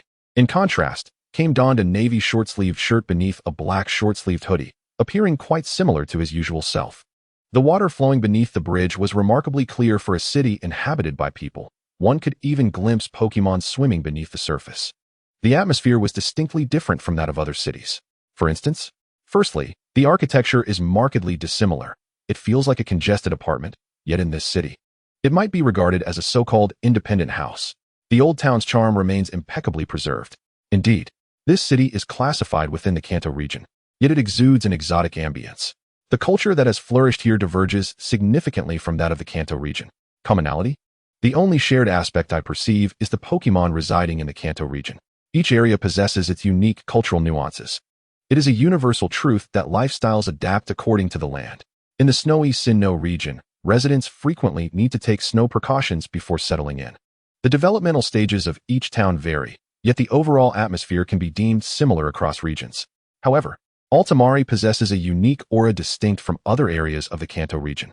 The architectural style, cuisine, and lifestyle scenery are unlike anything else in Kanto. Nevertheless, it is quite alright to experience the air of a different region. Observing you living a life so entirely different from my own, though I cannot articulate it well, feels delightful. Gazing into the canal, they spotted several clear pools gliding by. We have ventured so far. Let us take a look. Yes, just think, this is our hotel. And they have a gondola service. A gondola ride? That sounds intriguing. Why not take a gondola on our way back home? Is that not feasible? It has been ages. Let us ride. I arrived at a clearing that offered a breathtaking view of the sea. The scenery was truly splendid. This appeared to be the largest square in the town, filled with bustling stalls and a lively crowd. In the center of the square stood a column-like structure, crowned with statues of Latias and Latios. Are you engaged in battle over there? You seem quite exhilarated. Would you like to take a closer look? Perhaps. For a fleeting moment, I fancied the idea of Champion Bina being surrounded by many spectators if she were to sneak a glance. But alas, the regions are distinct. And since my arrival in the Kanto region, I have not ventured there again. The opportunity to converse with Kame presented itself, making it a unique circumstance. I resolved against it. The enthusiastic crowd continued their fierce competition, one participant a local, the other likely a visitor. Shortly after Bina and her companions arrived, the contest concluded. The victor was a local. The two competitors exchanged congratulations and shook hands, indicating that the match had just drawn to a close. Did that period prove arduous? As I prepared to depart, a triumphant local approached Sirona. That lady over there is stunning. You appear quite formidable. Sirona discerned from the gaze directed at her that the remark was intended for her, and she gracefully approached the gathered crowd with a smile. Are you well? Certainly. Did your Pokémon sustain injuries during the recent battle? They have recovered. The voltage of these creatures is rising. This is not merely a singular occurrence. The male Pokémon, Audile, let out a confirming roar. I see. I am inclined to accept, yet I am a person of principle. Pray, how might I qualify for admission? I believe I am sufficiently skilled to contest in the Pokémon League. Sirona elegantly smiled at the man with a fierce grin. If you can defeat my disciple, I shall be your opponent. Kame, it is your turn. You are the one nominated. I hummed as I made my way to Sirona's side. Frankly, I had anticipated such an outcome. Upon hearing the phrase person of status, Kame clearly recognized the challenges that lay ahead. However, since Sirona had informed me, I had no intention of declining. Please direct me to a suitable venue. I shall not appear awkward in front of my superior. As he stepped forward, Kame retrieved a pokeball that hung from his waist. Let us go, little black. Charge forth, Audile. The moment Blake released the ball, Audile charged ahead, and the battle commenced. Large Leaf Chrysanthemum, Leaf Cutter, Little Black, evade and unleash Shadow Ball. Little Black deftly dodged the released Leaf Cutter and retaliated with a Shadow Ball. The opponent's Mega Cacturn narrowly avoided a direct hit, yet sustained damage accumulated, rendering its movement sluggish and even minor injuries difficult to endure. Go. Charge. Meganium exerted its final strength and lunged towards Black. Little Black dodged at the last moment, delivering a powerful kick to its face. Unable to evade due to its momentum, Meganium fell under the assault from Moro. Meganium, do not rise again. Your jaw is injured, and you shall spin for a while. Oh no, I have lost. The simultaneous fall of Meganium and Kame's victory sent the surrounding crowd into a frenzy. Judging the battle concluded, Blackie approached Kame, affectionately rubbing against his leg, seemingly in praise. Thank you, well done. He lifted Little Black, expressing his gratitude. I can hardly believe that Blackie is a 3-stage evolution. It is due to my training. A man approached, lamenting. This individual had defeated Audile, Bakuhan, and Meganium with a single Blackie. His regret was justified. Even I could acquire all the gym badges. If you can only level up and throw punches, you shall not defeat me. Oh, by the way, should I enter the Pokemon League in this manner? I am certain to falter in the preliminaries. I ought to employ my intellect more. Kame grasped the hand extended by the man. I have learned a valuable lesson. Thank you. Is that so? When we next meet, I shall defeat you and battle that lady, all right? Do not do so. He is far superior to me. After all, he is the champion of the Sinnoh region, remaining undefeated in formal contests. Regardless of how well this individual trains, truthfully, he stands little chance of victory. Haha. That is reassuring. In any case, I shall not lose again next time. Very well. The man waved farewell to Kame before departing. At long last freed from the gaze of the crowd, Kame took a deep breath. Well done. Can you manage to arrange your schedule in a manner that is as unreasonable as possible? A voice called from behind, and I turned to see Sirona smiling elegantly. Surely, if it were you, you would not fall to someone who merely levels you up and then punches you, would you? I believe that as long as you can adequately elevate your Pokemon's levels, you remain an exceptional trainer. Given your method of raising Pokemon, leveling up is relatively easy. Yet Pokemon battles are primarily a sport. Level is but one of the myriad factors that determine victory or defeat. This is why Pokemon themselves must learn to battle. Kame understood that certain realms cannot be conquered merely through the blind application of power. In truth, if your only ambition is to collect all gym badges, simply leveling up and exerting effort will suffice. However, once at the Pokemon League, the scenario shifts entirely. The fierce warriors capable of participating in the main battles are trainers who have elevated their levels and established their fighting styles. This holds true for serious gym leaders as well. They ascertain the strengths of their peers and devise techniques tailored to them. Kame was still in the phase of establishing his own style. I lacked sufficient experience to manage it practically.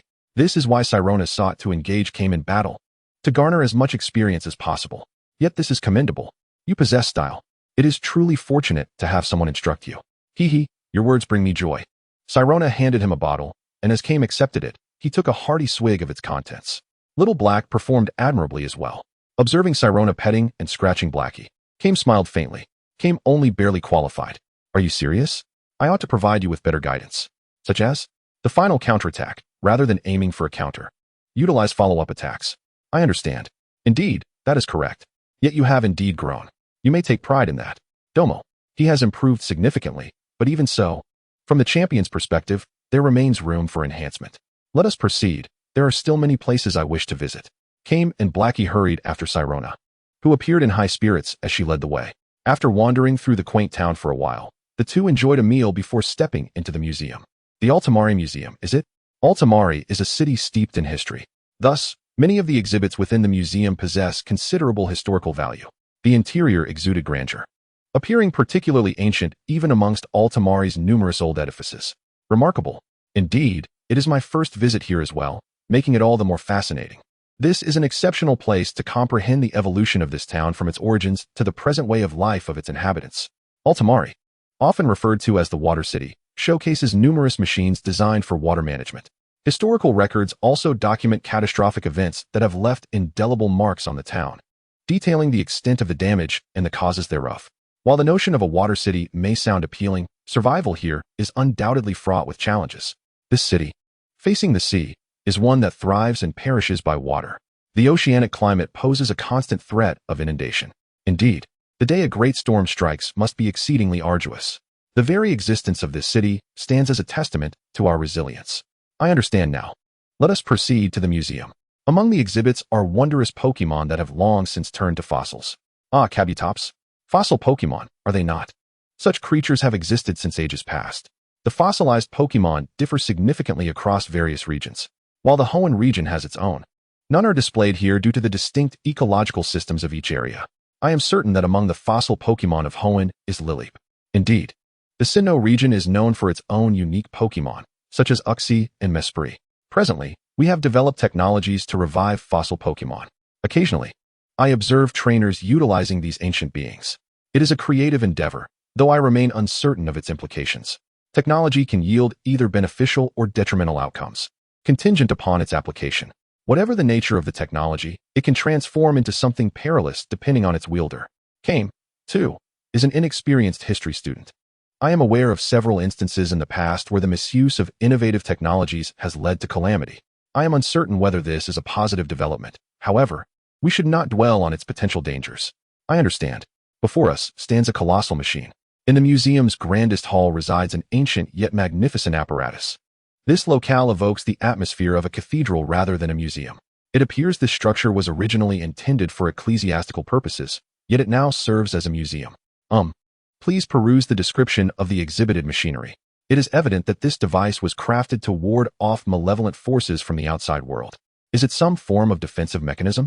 It resembles a machine designed to shield the city from external evils, although specifics on its protective capabilities remain unwritten. Kame? It is nothing. Cynthia gazes at Kame with concern, and his expression momentarily darkens before he swiftly reverts to normalcy and walks away. I seem to grasp the reason behind Kame's grimace, yet Cynthia remains silent. Yes? Upon exiting the museum, I meandered through the town once more, only to feel an unsettling sensation of being watched from behind. I turned, but there was nothing there, merely a narrow path. The small creature at my feet seemed to sense something amiss, perking up its ears and glancing backward. What transpired? No, I feel as though I am being surveilled. Oh, I wonder if there are ghost-type Pokémon nearby. I am unsure. Kame dismisses it as mere imagination and resumes his position beside Cynthia. Perhaps there are Latias or similar beings lurking about. Latias? Why? Are there hiding spots for Latias along this path? Numerous legendary Pokémon possess the ability to conceal themselves. This is to prevent their powers from being misused through exposure. Is that so? Thus far, Kame has yet to encounter any legendary Pokémon, though he possesses a basic understanding of their existence. I am somewhat familiar with Groudon, Kyogre, Rayquaza, and the legendary Pokémon of the Hoenn region, but they remain mere legends, known even to children. Additionally, since becoming Cynthia's assistant, I have gained insight into the legends of the Sinnoh region, yet I have yet to meet any legendary Pokémon. Have you, Cynthia, encountered a legendary Pokémon? Full Moon Island is a solitary isle located in the northern part of the Sinnoh region, is it not? Yes, it is there that I met Cresselia. It is an extraordinarily beautiful Pokémon. It is said that Cynthia once encountered the moon's sovereign, Cresselia. Based on Kame's lack of knowledge and Cynthia's recollection of events long past, it likely occurred during her tenure as champion. I did not inquire further, but from the manner in which she spoke, I surmise it was merely an encounter, devoid of battle. Legendary Pokémon frequently protect their domains. Thus, their absence may lead to the loss of sacred guardianship over that land. This explains why she refrains from capturing or battling them. Kame believes this behavior exemplifies her profound love for Pokémon. I did not engage in any extraordinary actions, yet I am delighted to have met you. I see. I, too, aspire to encounter such a Pokémon one day. Are you interested? Any trainer would find it intriguing. I harbor no intentions of capturing them. I merely wish to behold them once. Legendary Pokémon are shrouded in immense power. Kame himself feels no desire to capture legendary Pokémon, yet he remains fascinated by their existence. Someday, I shall meet you. Why not simply state it? Because you are easily favored by Pokémon. I believe we cannot simply encounter them in such a manner. I averted my gaze from Cynthia with disdain, suddenly spotting a flyer affixed to the wall. Upon closer inspection, it advertised a water racing competition seeking participants. It seems to be a water race. A water race. Indeed, it is a competition held on the waterways of Altamari, where water-type Pokémon tow small boats while trainers guide them to the finish line. However, it can only take place during the summer, correct? The announcement states that it is an exhibition, suggesting it may differ from the competitions we hold annually. One must possess a water-type Pokémon to qualify for participation. Are you interested? No. I assumed he would be captivated by the prospect, given his unexpected enthusiasm while reading, yet it appears otherwise. Firstly, I do not possess a water-type Pokémon. May I borrow one? Even if it were Cynthia's Pokémon, I would struggle to achieve commendable results in such a short time. I thought your enthusiasm indicated genuine interest. I merely believe it would be an intriguing spectacle. The event coincides perfectly with my stay, making it quite timely. The prize is a medal crafted from Altamari's renowned glass. Oh, how exquisite. Do you fancy it? Indeed. Then, a thought suddenly struck Kame's mind. Before our visit to the museum, I recall this battle being entirely thrust upon me, and I had planned to retaliate. Hey, did the champions of the Sinnoh region find this intimidating? Fighting alongside Cynthia on a grander stage. Battle and competition are distinctly different. Moreover, although I have ridden Malakalos, I have never towed a boat. Indeed. However, Binai can certainly do something, cannot he? How can you say that? Because he is my mentor, the finest teacher in the world. I would not assert my expertise, for it is apparent without words. Just moments ago, I demonstrated to you how I have evolved in combat. Are you aware? Do you wish to rise again? Indeed, but there is another compelling reason. What reason might that be? I wish to witness how remarkable Sharona truly is. Kame, who typically refrains from smiling at others, wore a slight smirk at the corners of his mouth as he directed a teasing grin toward Sharona. The expression pierced Sharona's heart, and the vestiges of her resistance dissipated as she raised her hands in surrender. You say that, but I cannot retreat either. Rest assured, I shall support you wholeheartedly. It is evident, is it not? If you do not support me, I shall be disloyal during the competition. If you are disloyal, that would pose a problem. I ask for your forgiveness. Kame smiled wryly, capturing a photograph of the flyer with his smartphone. It seems online reservations are available, though it appears this gondola repair shop is facilitating them. Not too far. I came to sightsee. Let us proceed. The two began their journey according to the map. Little Black trailed behind them, pausing to gaze intently at their rear. Although there was nothing present, he sensed something. Blackie. Upon hearing Kame's voice, Blackie turned and dashed towards him. Pardon me. The duo visited the gondola repair shop near the museum. All right. As Kame raised his voice, a robust elderly man emerged from behind. It was unclear whether he was the proprietor of the establishment. How have you been? If it's gondola repairs, I shall gladly accept. Oh no, I wish to participate in the upcoming water competition. Ah, splendid. I am pleased we are merely one person short. Oh, this is a slip-in safe. May I inquire your name? Sharona. Sharona, are you from the Sinnoh region? The elder recognized Sharona. Indeed, it seemed that, based solely on her name, he might not have recognized her visage. Yes. My, you are quite a notable individual. I am not in hiding. It is merely unseemly to be overly boisterous. So I kindly ask you to remain discreet. No worries, rest assured. Very well. Apologies for the delay. My name is Pinola. I earn my living in this town by repairing gondolas. The elder introduced himself as Pinola and then turned his gaze towards Kame. And who are these individuals? Oh, they are my assistants. I am Kame. A pleasure to meet you. I am Mr. Kame. It is a pleasure to make your acquaintance. Pinola joyfully handed a paper to Sharona. Chapter 10, The Advancing Hand. I shall inform you of the schedule and important considerations for participation. Pinola presented a sheet containing the timetable for the water competition along with notes inscribed upon it. Kame peered over Sharona's shoulder. But it appeared the special rules were not overly stringent. There was nothing particularly cliché to discuss. It was an annual event with a plethora of visitors, and everyone could participate with confidence. I understand. But why is there to be an exhibition held in advance this year? It seems to be the idea of the organizers. There are many festival enthusiasts in this city, and occasionally someone concocts such an idea during idle times. Indeed, this quaint town is filled with many cheerful and clever individuals. This is far preferable to the pervasive foulness that envelopes the entire city, yet I am also astonished by the spontaneity that leads to the organization of a small festival. This is rather akin to a summer water competition practice, is it not? They likely believe that with prizes, participants will gather. Haha, isn't that quite delightful? I do not despise such unexpected occurrences. Is that so? Indeed. If you come tomorrow morning, I will allow you to try out the boats used for the water competition. Oh, thank you. I shall return tomorrow morning. Please do come. With that, Sharona departed the repair shop. However, Kame did not give up. He remained behind, directing his attention towards Pinola. May I assist you? It will not take long. I have a question I wish to ask you. Yes. If there is anything I can answer. Facing the smiling Pinola, Kame's expression appeared somewhat stiff. I observed the defensive apparatus that protects this city within the museum. That device is intended to safeguard Altamari, correct? Traditionally, yes. What then is the power source for that machine? Upon hearing this, Pingala's eyes widened in surprise. Why do you wish to know this? Such a large machine requires a considerable amount of energy to operate. There exists a component capable of achieving that. In other words, that device is. Kame interrupted him. If possible, I hope my explanation differs. However, upon observing Pingala's expression, Kame became convinced. Your explanation is indeed accurate. I believe I have arrived at the correct answer. I apologize. No, on the contrary, I am pleased that you exhibited such an expression upon arriving at your conclusion. Mr. Kame, you are a kind person, and you are aware of the limits of your strength. Therefore, at the very least, do not become ensnared in the past.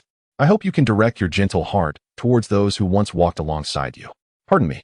Kame, still with his head bowed, lifted his gaze to meet Pingala's eyes before departing the premises. The people of Pingala regarded Kame as a benevolent individual. Few can express such an emotion upon uncovering family secrets. Most, even when aware, ultimately treat it as someone else's affair. Yet he was heartbroken. This sorrow may not stem from pity, but from the weight of imagining her resolve. Pingala spoke to the void, a bittersweet smile gracing his lips. They are well. Do as you wish. The air quivered, and something took flight. I am weary.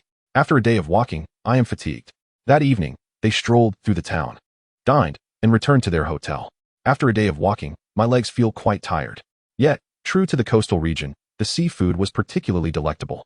There were some materials I do not usually encounter. It was rather nice. Altamari, facing the sea, is renowned for its seafood, especially Sharona, who relished the raw beef slices she ordered, laden with an abundance of seafood. However, it is different. The sea and the city of Mio possess dissimilar sensations. Despite being the same sea, there exists such a vast difference. I believe this is due to the variation in regions and the atmosphere of the inhabitants residing there. There are those who live in places we remain unaware of. Contemplating it evokes a peculiar feeling. As Sharona basked in the sea breeze wafting through the window, she remarked thus. Kame gazed at her in bewilderment from behind, but Sharona suddenly turned, her expression grave as she inquired of Kame. What did you hear from Mr. Pingala? Upon hearing Sharona's question, Kame let out a deep sigh. Is this not precisely what you anticipated? You refer to the large machine within the cathedral?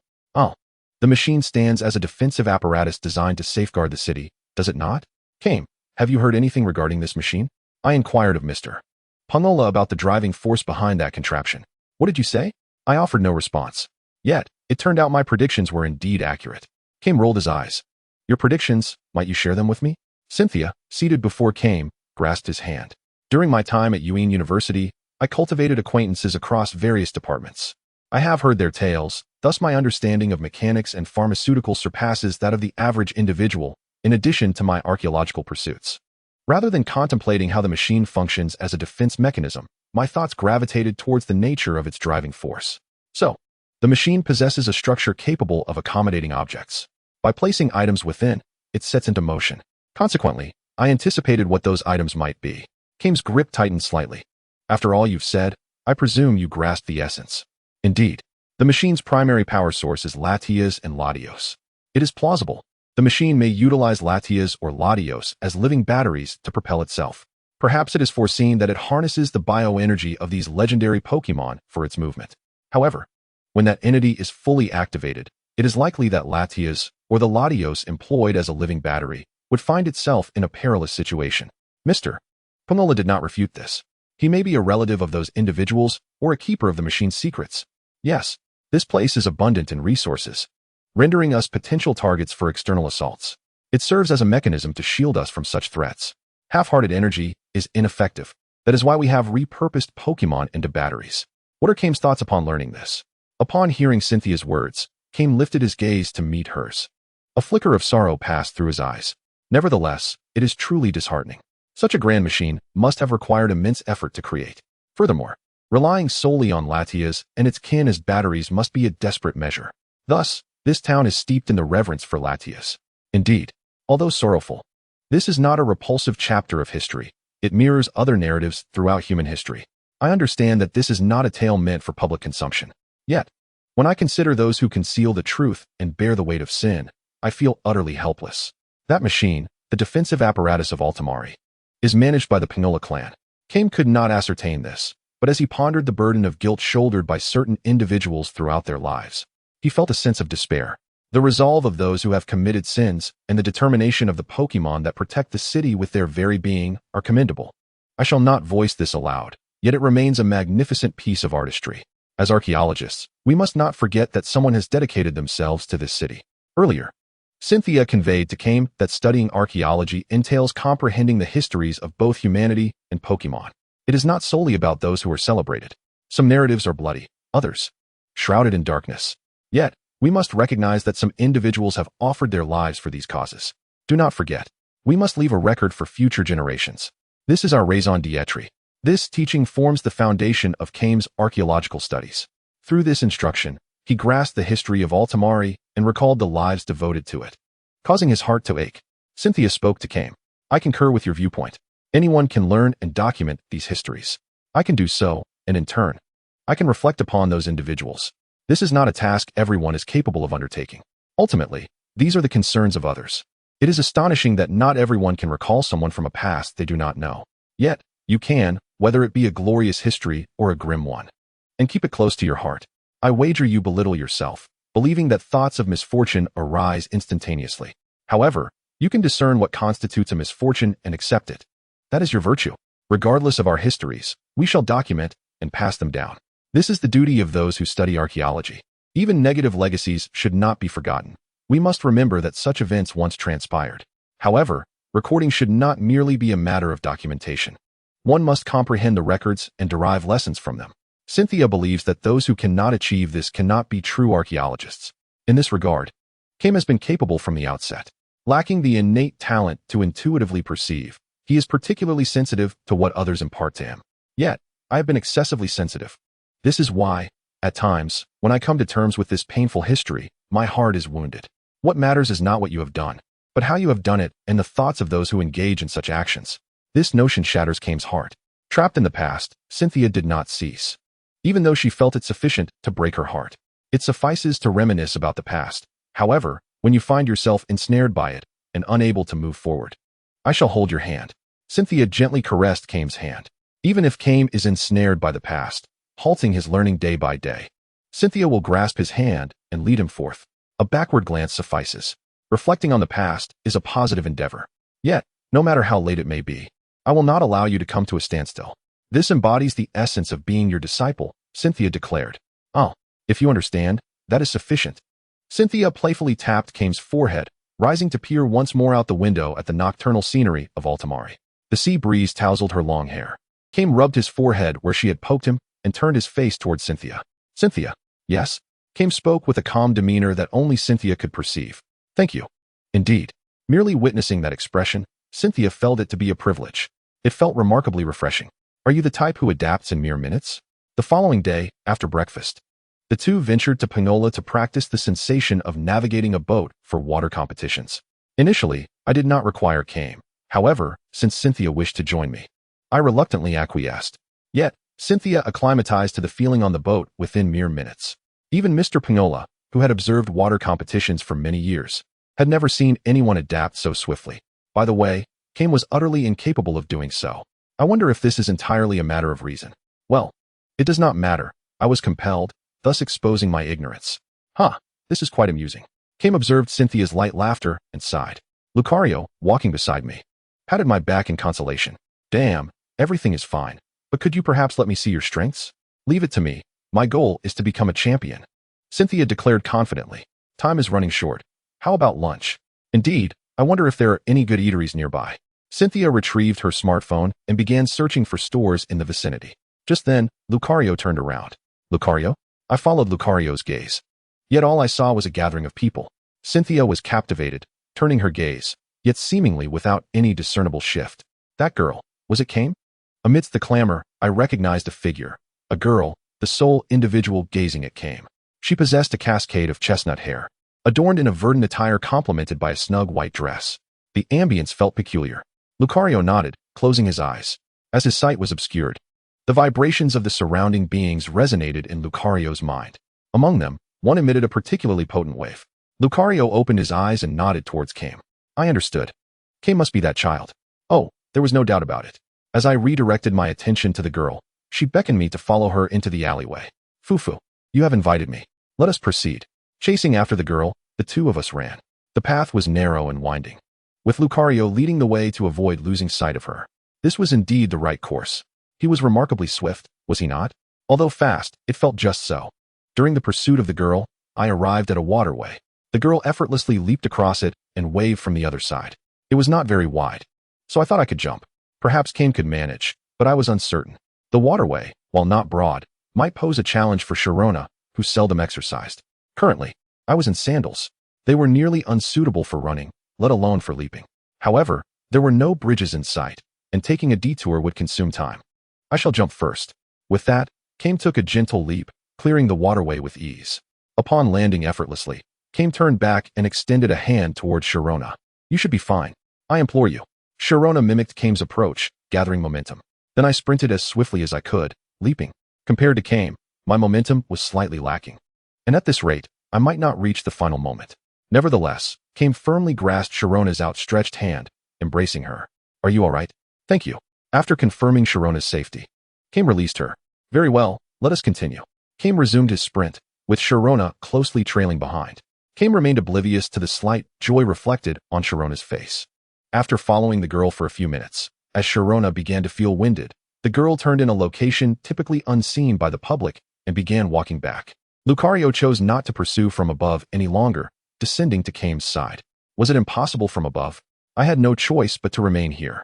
The path ahead was dim and narrow. It was so slender that one could barely pass through. Let us proceed. I am uncertain. There is no way to follow them back from here. Chapter 11, Metals Under the Moonlight. The group commenced their advance, with Kame leading the way. The road was dimly lit, yet the ground was still visible. Furthermore, due to the almost imperceptible humidity, one could proceed with little trouble despite the darkness. Shortly thereafter, I arrived at an open space. The shapes of the plants resembled arches, and unlike the previous path, this area was exceedingly bright, filled with a warm glow. Here? Wow. What a well-maintained garden. As I moved forward, it was indeed a garden, just as Sharona had described. Flowers bloomed profusely, and the meticulously trimmed plants flourished, accompanied by the faint sound of water flowing from a fountain. Astonishing. Indeed it was. However, there was no one present, not even that girl from before. Just as I was about to continue speaking, Sharona spotted a figure. It was a girl, wielding a brush in front of a canvas.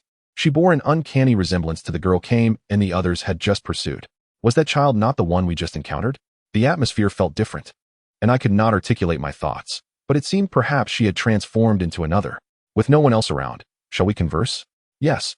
The two approached the girl painting and began to converse with her. Excuse me, ma'am, could you spare me a moment? Wow, where did you come from? It's a bit difficult to explain, but I am certain you have been invited here. Invited?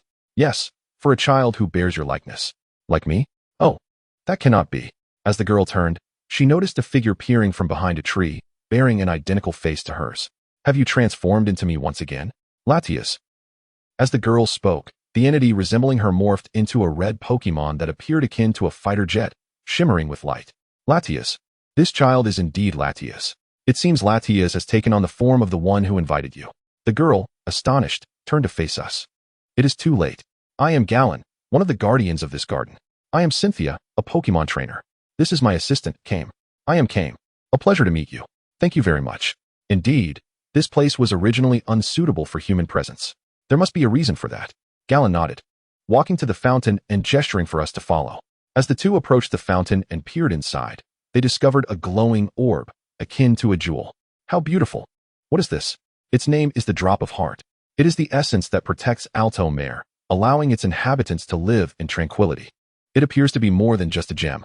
Indeed, should you attempt to exploit it, a dreadful situation could ensue. This is precisely why Alto Mare is heralded as the most beautiful city in the world. Conversely, if it were to be misused, it could be obliterated in an instant. How perilous this place is. Thus, only those who have received the approval of Latias and Latios may enter here. And even the existence of this place remains unknown to most. Are we safe? Although Sharona is the champion of the Sinnoh region, she is a stranger to Alto Mare. Kame inquired of Gallon, curious if he could uncover such significant confidential information. Yes, Latios is playful and friendly, yet he is sensitive to malevolence. Latias is also observant of people, so I believe it was permissible that Latias did not deter him. Do you possess Latios? Yes, he is right behind Mr. Kame. As he turned around with force, a sharp-eyed blue Pokémon, Latios, was fixated on Kame. I wonder how long it has been since you two have invited anyone here. Latias seemed to hesitate, contemplating whether to introduce herself to a long-lost friend. Eager to play together. If you do not mind, Allow me to join you two in your play. Yes, that would be delightful. Hey everyone, a new friend. Wow, such an opportunity is rare. I shall play to my heart's content. Cynthia and Kame unleashed all their Pokemon. Here we go, shall we play? Would you like to come out with me? As soon as Kame spoke, Latias soared into the air, her eyes shimmering with joy.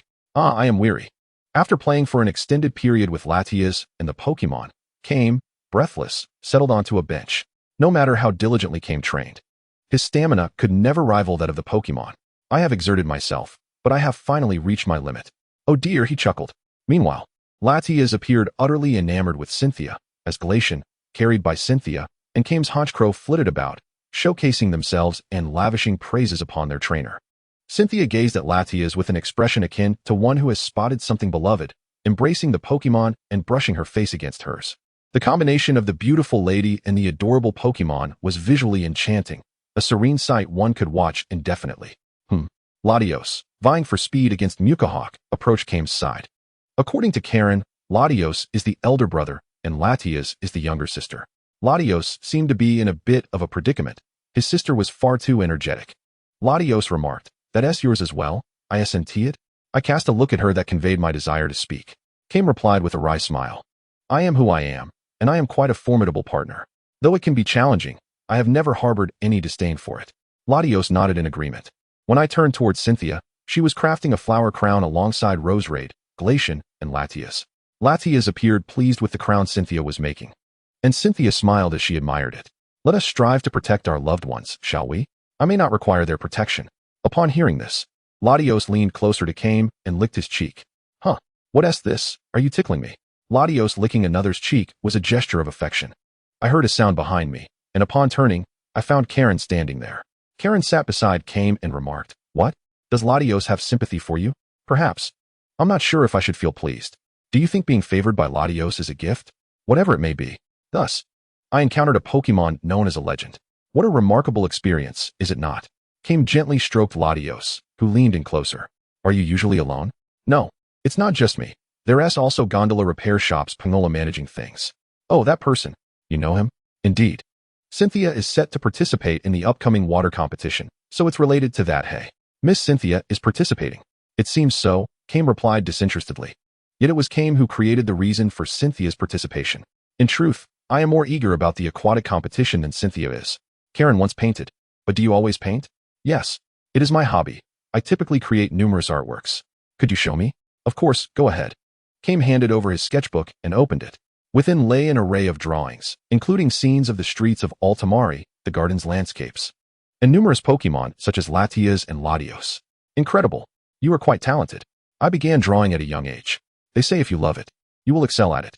"Kame, do you have anything else you wish to pursue?" When asked what he would continue doing, he found it hard to articulate. He kept battling, but it wasn't until he began following Cynthia to study archaeology that he took his fighting seriously. To be honest, I didn't do much in archaeology during my student days. It's something I've delved deeper into since becoming Cynthia's assistant. Compared to Karen's artistry, I can't say I have continued in the same vein. However, since becoming Cynthia's assistant, I have started to pursue both archaeology and battling more earnestly. Oh, by the way, are you two on a date? Observing the closeness between Cynthia and Kame, Karen questioned if they were indeed dating. Although Cynthia merely introduced Kame as her assistant, the young girl's curiosity led her to ponder their true relationship. "Are you concerned about that?" "I'm curious." "Hey, you're quite the charmer. Though I'm still a child, I sometimes worry about such matters." "I see." Kame stood up, stretching languidly, appearing somewhat irritated. "So what is it like?" "Don't worry, assistant, I'll come to like it eventually. Just imagine." After saying this, Kame walked over to join Bane and the others. Karen and Latios exchanged glances. Kame inquired, "Are you two on a date?" Without providing a clear answer, neither denying nor confirming. Thus, the answer is left to interpretation. He seemed reluctant to respond regardless. If Kame felt that way, it was likely that Cynthia did not wish to disclose either. Adults can be quite cunning. Latios gently stroked Karen's puffed cheek. Days later, on the day of the water competition. "Wow, there are far more participants than I anticipated." At the participant reception, Kame exclaimed in astonishment. The number of spectators exceeded Kame's expectations. It was indeed true that Pringola delighted in festive tales, as the atmosphere buzzed more vibrantly than usual. This is characteristic of this city. "So what are your chances of winning?" "But I do not wish to lose." As an amateur, Kame was unaware of Cynthia's chances of victory. Nevertheless, He harbored the belief that Cynthia could clinch triumph. Presently, Cynthia's fierce smile instilled such a feeling within him. Are you waiting for me? Yes, please wait at the goal. In that case, want to you see the start? Indeed. For now, just watch my brave figure. Yes, yes. With that, Bane joined the assembly of participants. That's me. Kame pulled out his smartphone, beginning to search for the shortest route from the starting point to the finish line. He was oblivious to the gaze that was fixed upon him from behind. All participants gathered at the starting position, each team tethering a water-type Pokémon to their reins, ready to set sail. Among them, Cynthia stood out prominently, as she was utilizing Milotic, a rarity in the Johto region. Kame offered Cynthia a wry smile. She possessed nothing beyond the striking allure of controlling the most beautiful Pokémon. As the start time approached, the timer commenced its countdown. After 3 counts, the competitors began simultaneously amidst a cacophony of sounds. Bane glanced at Kame on the bridge and, while maneuvering the reins, sped along the waterway. Now, the moment Cynthia's silhouette disappeared, Kame released Lucario and Bashamo from their Pokeballs, commencing his run. I shall reach the target as swiftly as possible. My apologies, but I must ask for your cooperation. Lucario and Bashamo understood the intent behind Kame's words and followed suit. After running for a while, Kame called out to them. At that moment, Bashamo danced before Kame, intertwining its hands like stepping stones, while Lucario leaped onto Kame's back. No! As he shouted, Bashamo unleashed Kame and Lucario. The 2 Pokémon were launched and landed atop the roof. Bashamo then kicked off the wall and scaled the building, catching up with Kame and the others. Thank you. He called out to the pair as he sprinted once more, aiming for the target of the water race. In order to meet Sharona at the finish line, Kame contemplated traversing the true shortest distance, hoping to arrive before her. He attempted to accomplish this through parkour, yet the edifices of Altorama were exceedingly tall. Consequently, even an adept like Kame deemed it impossible to take the shortest route. Thus he sought to achieve this with the aid of 2 fighting-type allies. However, the speed of the water-type Pokémon swimming was still formidable. I had heard about this race on the broadcast, but honestly, at this pace, the competition was arduous. Since this was a demonstration match, the course was significantly longer than that of a typical race, yet even so, the speed achievable by human legs remained uncertain. Indeed, we might not make it in time. Not only was the footing precarious atop the rooftops, but due to the elevation, reaching full speed was unattainable. Even the shortest distance would be marginally shorter than the race route. It barely permitted full speed. I had not intended to resort to this. But just as I contemplated having Bashamo carry me, I suddenly sensed a presence beside me. It was nothing. Yet, there was something. Regarding what that something was, Kame promptly deduced an answer based on the events of that day. Latios. Upon uttering this, Latios slightly released its translucent form. The figure of Latios materialized, albeit semi-transparent. As it ran, it flew alongside Kame, turning its gaze without uttering a word. Goodness, I never anticipated I would have such an opportunity. Realizing Latios' intent, Kame hastily returned Lucario and Bashamo to their Pokeballs and leaped onto Latios. I shall request your assistance in reaching the goal. As Latios spoke, it rendered Kame invisible and accelerated. Suddenly, its eyes gleamed with intensity. What? At that moment, Kame's gaze shifted. Meanwhile, Sharona was experiencing some struggles. The race had entered its mid-stages, with Sharona currently in second place. The gap between her and the man in first was minimal, yet there were no signs of a shift in momentum. Likely a seasoned competitor, he wielded superior control over the reins.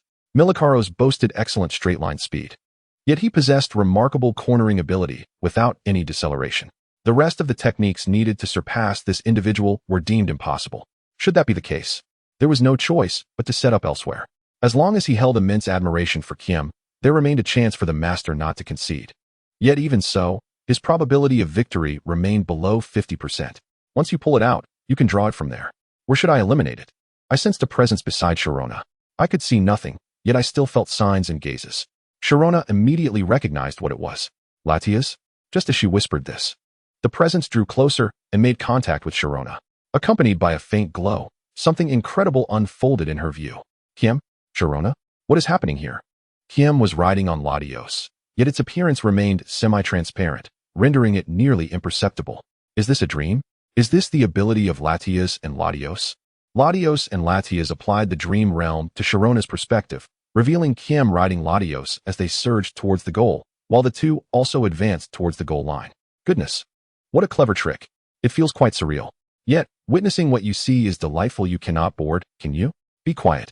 Do you dare provoke me? I do. Just watch. Upon declaring this, Milicaros quickened its pace.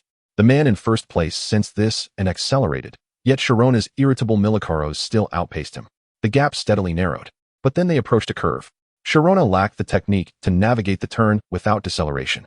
However, Binai sought to display prowess before his important apprentice. Production has surged. Splendid. Alternate your speed. Do not decelerate.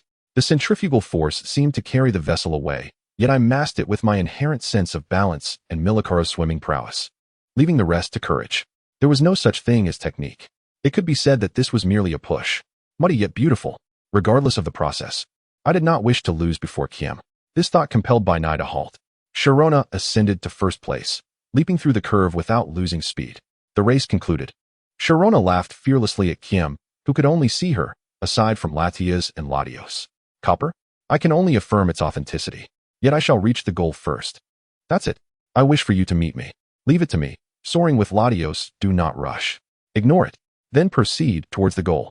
After Kiem spoke, he vanished. Latias was still soaring beside him, undoubtedly severing Latias from its dream. Milicaros, push forward. Final sprint. In the last stretch, Milicaros further accelerated. Sharona's Milicaros was faster than the original at maximum speed. When Sharona overtook in the final turn, her victory seemed all but secured. I can see the goal. At the archway of the goal, Kiem was visible riding on Latios. Naturally, only Sharona and Latias could perceive Kiem and the others due to Latios' power. Kiem raised his right hand. Sharona understood his intent and released her grip on the reins. Just as they crossed the finish line, Kiem and Sharona's hands overlapped, producing a crisp sound. Nightfall enveloped the scene. Binai stood at the harbor, where the waves echoed. The ambience felt delightful. The night breeze was gentle, uplifting his spirits as he gazed skyward. The moon shone amidst a tapestry of stars, and the sea sparkled like jewels under the moonlight. A splendid night indeed. Kiem remarked from behind. Flanking Kiem were Latias and Latios, both adorned with black spots. Oh, we have two of them. They have always been by your side. Blakey seemed to have befriended Latias. He wished to play. Fufu, that is well. Witnessing Latias joyfully soaring with Blakey brought a smile to Sharona's face. Can you boast like this? If discovered, it would be troublesome. Not at all. These children are most aware of that. In truth, only Sharona and Kiem could perceive Latias and Latios. If it were the legendary Pokémon Latias and Latios, it was hardly remarkable for them to be visible only to certain individuals. I truly adore this. Yes, for they are extraordinarily beautiful. Sharona raised the trophy aloft. It was a metal crafted from glass, a specialty of Altorama. Upon closer inspection of the azure glass, it bore the engraved shapes of Latias and Latios. The metal shimmered under the moonlight. Chapter 12, Shalebi. It is engraved with the shapes of these creatures. Indeed, this is a town dedicated to venerating these children, which is hardly surprising. It is beneficial for you. They are quite popular. Latios tilted his head, seemingly perplexed by what Kiem was articulating. Latias, intrigued by Cynthia's medal, leaned closer to her, gazing at the medal with keen interest. It is hard to believe that the legendary Pokémon is so near to us. Even if you prefer flying on board rather than approaching it, well, yet it feels more akin to competing with Cynthia than merely flying. Thank you all. Kiem gently caressed Latios's neck beside him. Yes, it feels as if I'm racing with you, quite exhilarating. Indeed. Cynthia settled down on the dock at the harbor, with Kiem sitting beside her. Blackie crawled off Latias and landed on Kiem's lap. Latias floated next to Cynthia, appearing to relish the sensation of her gentle touch. Latios drew nearer to Kiem's Blackie, seemingly engaging in communication with him. How beautiful! Oh, I see I shall refrain from declaring what is beautiful, for it is understood without words. Kiem, extend your hand to me. Although uncertain of Cynthia's sudden request, Kiem complied. Cynthia placed something into his outstretched hand. Upon closer inspection, it turned out to be earrings and a ring. What is this?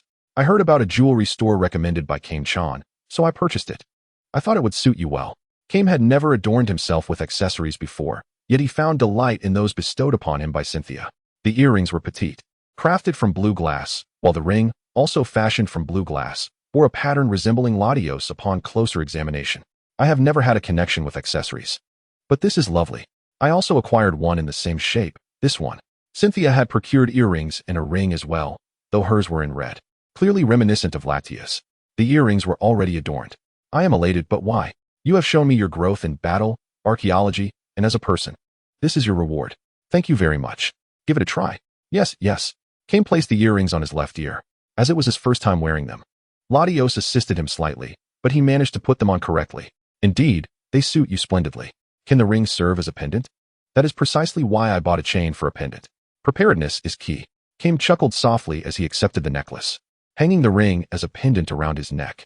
Yes, it looks wonderful on you. Domo. Hey Kame. Yes. Could you give me a pendant? After handing Kame the same chain along with the red ring, Cynthia gazed at Kame's face. Ah, I understand now. I see a delightful perspective. Let us begin, thank you. Kame approached Cynthia from behind, adorning her with the pendant. The pendant shimmered under the moonlight, while Latias leaped in front of Cynthia, seemingly thrilled that she wore the same color as him. A perfect match. Was that directed at Latias or meant for both of them? I have never witnessed accessories before. Indeed, even if you inquire of me. Well, what is that? Quite pleasing, akin to Cynthia. Kame's face appeared pale under the moonlight.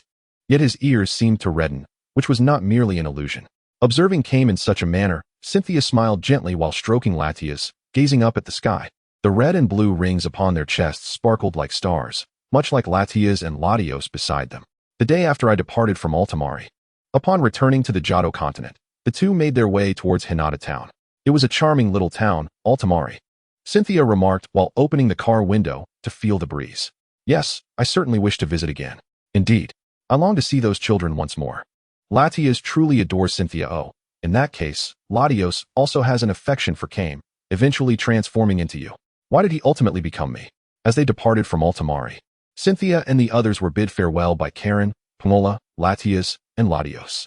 At that moment, Latias appeared so lonely that it seemed she might weep. Cynthia promised to return and provided Karen and Panola with her contact information. As they left, Latias finally transformed into Cynthia, while Latios, entangled with Latias, morphed into Kame. Latios typically does not transform, yet he did so, you know? It was not merely because I was entangled, was it? Latios would not turn into a human simply due to entanglement, would he? Oh, perhaps that is the case. If it were merely entanglement, Latios likely would not have transformed. It is believed that his transformation occurs due to trust in the entity he morphs into. Subsequently, Latios began to wander the city in Kame's form, though Kame discovered this rather late. So, is this time the Yubam Forest? Yes, it is not a place familiar to archaeology, yet the forest is steeped in legend. A class. In that forest, Shalebi is revered. Shalebi is the time-traveling Pokémon, is it not? Indeed. Moreover, it is said that the forest where Shalebi resides is remarkably pure. There are not many forests in the world where Shalebi is said to exist. Among them, Yubam Forest, though close to the city, is renowned as the forest inhabited by Shalebi. In fact, there have been reports of Shalebi sightings, but poachers and others have frequently appeared in the past, attempting to capture Shalebi. Currently, the Pokémon League of Shirayama regularly visits to ensure that such individuals do not run rampant within the forest. Oh, has Kame been there? I have not visited. It seemed unnecessary, and the atmosphere did not seem inviting, so I felt reluctant to go. Currently, it serves as a habitat for ghost-type Pokémon, alongside non-ghost-type Pokémon, and rumors suggest that actual ghosts do appear. Ghosts? Do you not believe me? No. However, I cannot prove whether they exist or not, so I prefer not to mention their existence. You are correct. It seems like Kame. As they conversed, they arrived at Hinata town. Unlike when they were in Ultimari, Kame did not intend to linger, so he had not reserved an inn this time. Utilizing Cynthia's acquaintances, they parked in a lot available for public use. The two, carrying minimal luggage, set forth towards Yubam Forest. You have arrived. Yes, this is Yubam Forest, Kame exclaimed in awe at the towering forest before him. Though faint, the sounds of what resembled Pokémon could be heard emanating from the forest, and numerous wild Pokémon could be observed residing there. There seems to be a plethora of wild Pokémon. Indeed, there appear to be many bug-type and grass-type Pokémon. It seems so. So, what is Cynthia searching for? In the heart of this forest lies a shrine. I wish to investigate that shrine. Regardless, I am determined to go there. Indeed, of course. The two ventured into the woods, pressing onward. Is this the shrine? After approximately an hour, they stumbled upon a small temple nestled within the heart of the forest. The trees formed a secluded space around the shrine, rendering it difficult to see from the outside, but the perceptive Lucario informed Kame of its presence, leading them to discover it. Perhaps this is it. Though modest in size, it is well kept. Despite its age, it appears to have been maintained with care, suggesting that it is frequently visited. There is nothing surrounding the temple, merely a small area housing this shrine. Indeed, peering inside seems to bear no consequences. Yet I am curious as to who placed it here and for what purpose. Surely, I deliberately positioned it within this forest, believing someone might need it, though I possess no knowledge or clues. Is it merely to honor Shalebi? What do you mean? When one venerates something, I believe there is some symbolic representation of the object being honored. I sense it possesses something significant. Yes, I share that sentiment. Naturally, I do not think it exists solely for the purpose of veneration. Speaking of Celebi, it embodies the ability to traverse time, a force that disrupts the flow of time itself. Originally, it drew energy from the forest to heal the wounded Celebi. Anyone who comes into contact with it could be transported to the past or the future. Indeed, Celebi, except when it attempts to traverse time itself. Celebi is an exceedingly rare Pokémon, the sole entity capable of interfering with time in the Sinnoh region, aside from Dialga, the Pokémon that governs time. While not particularly prominent in the underworld, it could certainly command a considerable price. Merely contemplating it is enough to make one salivate. At times, radiant Pokémon involved in underworld dealings at Pokémon centers are afforded protection. The police are rigorously cracking down on such activities, yet they seem impossible to eradicate completely. A prime example is the Team Rocket organization that was all the rage a few years ago. Unfortunately, such organizations exist everywhere, albeit in varying scales. Of course, Team Rocket was dismantled by a boy who is now the reigning champion of the Sinnoh region. Time is of the essence, is it not? Time appears infinite. Yet every individual is bound by limitations. Oh, indeed. This is why one must cherish those who walk alongside them. Upon hearing Cynthia's words, Kame silently nodded. So, I have found the shrine I sought, but what should I do now? After all, Bina traveled a great distance merely to investigate this shrine. However, aside from the ruins, there seems to be little worth exploring. I do not wish to peer inside, so perhaps it would suffice to explore the forest for a while before returning home. That is correct. Since there is nothing to behold, there is no reason to linger. Judging by Cynthia's tone, it does not seem as compelling as I had hoped. Leading Kame to conclude this. Shall we depart then? Yes, what is that movement? That sound? The air? I noticed it when Cynthia informed me, but now Kame could hear it as well. It is difficult to describe. While not unpleasant, it feels rather peculiar. It is a sound I have never encountered before. Oh, look, Kame. As Cynthia directed his gaze towards the shrine, a bluish-green light floated in the air. What is this? Hey, I am attempting to touch something mysterious. Cynthia touched the light before warning him not to attempt to do so. At that moment, the light burst forth, illuminating the surroundings. Ah, Cynthia. Kame immediately grasped Cynthia's hand, attempting to pull her away. However, the radiance intensified, enveloping the area. Kame suddenly felt a presence behind him and embraced Cynthia. I sense something is there, yet it is cloaked in light, rendering it invisible to me. In the next instant, Bina, Kame, and Kame's Lucario vanished entirely. Someone shook Kame and roused him from his slumber. As he opened his eyes, he was met with the visage of Lucario. Lucario, relieved to see his Pokémon safe. He exhaled deeply and opened his eyes. Bina lay atop Kame's chest, still unawakened. It appears he instinctively protected Cynthia, cradling her head. Cynthia, Cynthia, wake up. Yes. Cynthia stirred at Kame's call. Kame, are you awake? Yes, where are we? Kame released Cynthia and stood with the support of Lucario. He surveyed the surroundings, only to find the scenery starkly different from the Yubum forest they had just departed. Most notably, there was no shrine. It seems this is not the Yubum forest. Forget the scenery, even the air feels different. Most importantly, there are no stone tablets like those before. In front of Kame and the others stood not a temple, but rather a small stone tablet dedicated to some unknown purpose. It is reasonable to ponder whether this tablet is related to the situation at hand. Kame retrieved his smartphone to ascertain their location, yet he could not receive a signal. However, he discovered he could pick up a certain radio wave through various operations. Although he could not connect to the radio wave, he could barely receive it. A radio? That would be splendid. At least from that radio, one could ascertain their location. Indeed, this place is situated within the Johto region. Yet, it is undeniably peculiar. Peculiar? The Yubum forest we just inhabited is also within the Johto region. Furthermore, the frequency we heard on the broadcast originates from the Johto region as well. However, what is strange is the date. Oh, really? This aligns with expectations. The broadcast we are currently tuned into discusses events that transpired approximately 40 years ago in our era. I see. Is that truly the case? Kame wryly chuckled as he tucked his smartphone into his pocket. I am certain this signifies a passage of time, yet I did not anticipate spanning 40 years. It was an era before both Cynthia and I were born. Regardless, it would be prudent to ascertain our whereabouts. There may be others nearby. Yes, but what about Lucario? The Lucario beside him held Kame's hand, seemingly drawn to something concerning the nearby stone tablet. What is it, Cynthia? What has happened? This creature. Kame embraced the Pokémon behind the stone tablet. It was small and battered. Celebi, you are injured. It was hidden behind the stone tablet, and Lucario had discovered it. Just as I suspected. In any case, I must tend to this child. Kame, How many tools do you have? Not many. I had no intention of staying, so I have only the bare essentials. With these tools, first aid can only go so far. Kame, could you use Murkrow to survey the surroundings from above? If there is a Pokemon Center or anyone nearby, I will head there. Oh, he released Murkrow from its Pokeball, allowing it to survey the area while Kame assisted Cynthia in healing. I swiftly presented the tools I had been instructed to aid Sharona in treating her patient. Could you fetch me some bandages? Although you mentioned it was the bare minimum, you have brought forth remarkable wound ointment. Truly astonishing, considering the level of our Pokemon. Such provisions are indeed justifiable. Yes, I am delighted to see you so methodical. First aid, after all, ensures that the injured Shalebi can receive care. Mukahawk will return in due time. It seems they have located a village. There appears to be some form of reconciliation underway. For now, let us head there, as the conditions are inadequate and the tools insufficient for proper treatment. Oh, please guide me. Chapter 13. Sharona's accomplishments after a brief walk of several minutes. The two arrived at the village. Shalebi now lay in Sharona's embrace, still unconscious. Sharona called out to a woman near the village entrance. Excuse me. Oh my. What a sight unseen. What brings you here? Shalebi has been injured in the forest. Could you lend me some tools and a place to tend to her? Goodness. Come to my home at once. The woman led them to one of the tree houses. Sharona began to employ the unique tools of the village to treat Shalebi.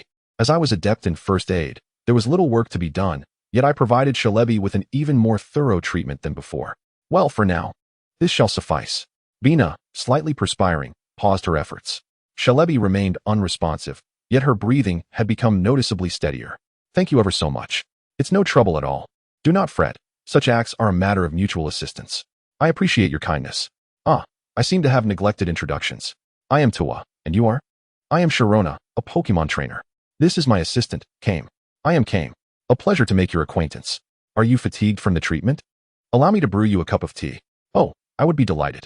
After sipping the tea, I took a moment to rest and began to explain the circumstances of their arrival. Upon hearing, Tua sighed in relief. I see. No wonder your attire struck me as peculiar. Is this common around here? No, not at all.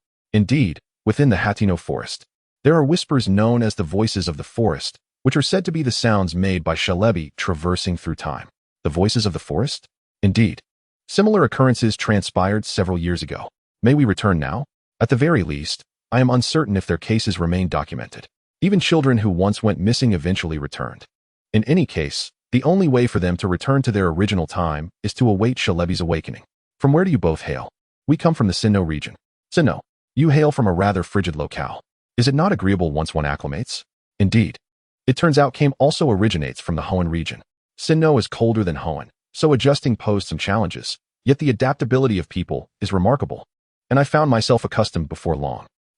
Gazing upon you reminds me of a child who traversed time. Oh, truly? Yes, while that child was from Kanto. There was a certain similarity in their aura, particularly one that Pokemon seemed to gravitate towards. Then you appear more akin to Kame. At Sharona's remark, Kame merely shrugged. After sharing a brief smile, Tua adopted a more serious demeanor. Well then, let us return to the matter at hand regarding Shalebi. Indeed, there are signs indicating that someone has deliberately harmed her. Surely, there are those with ill intentions. Such individuals exist even in your era. The darker side of humanity is ever present. Perhaps Shalebi was slain by those from the netherworld. Are you a hunter? Perhaps. However, that hunter has yet to arrive in this time. You should focus on healing the child. That is correct. In truth, only Sharona, Kame, and Lucario were involved in the passage of time. The signs I felt from behind at the moment of temporal transition may have belonged to Shalebi. Thus I dismissed the possibility of the hunter arriving in this time.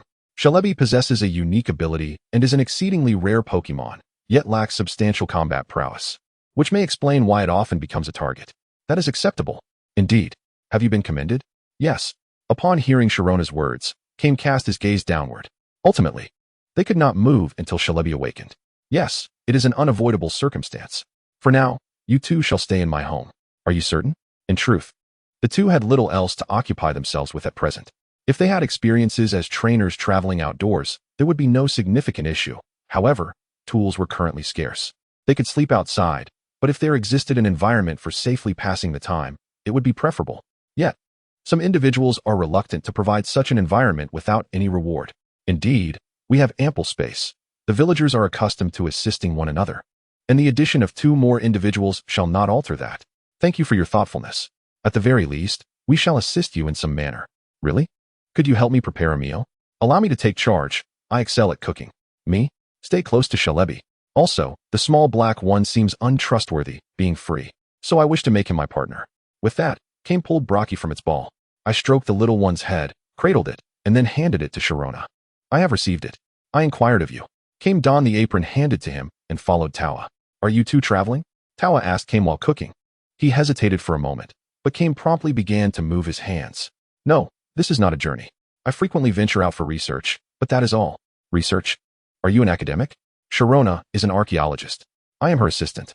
Oh, Miss Sharona, you are an archaeologist. That is what you meant by assistant. I am uncertain which of my roles constitutes my primary vocation. Sharona's accomplishments appeared to shine brightly.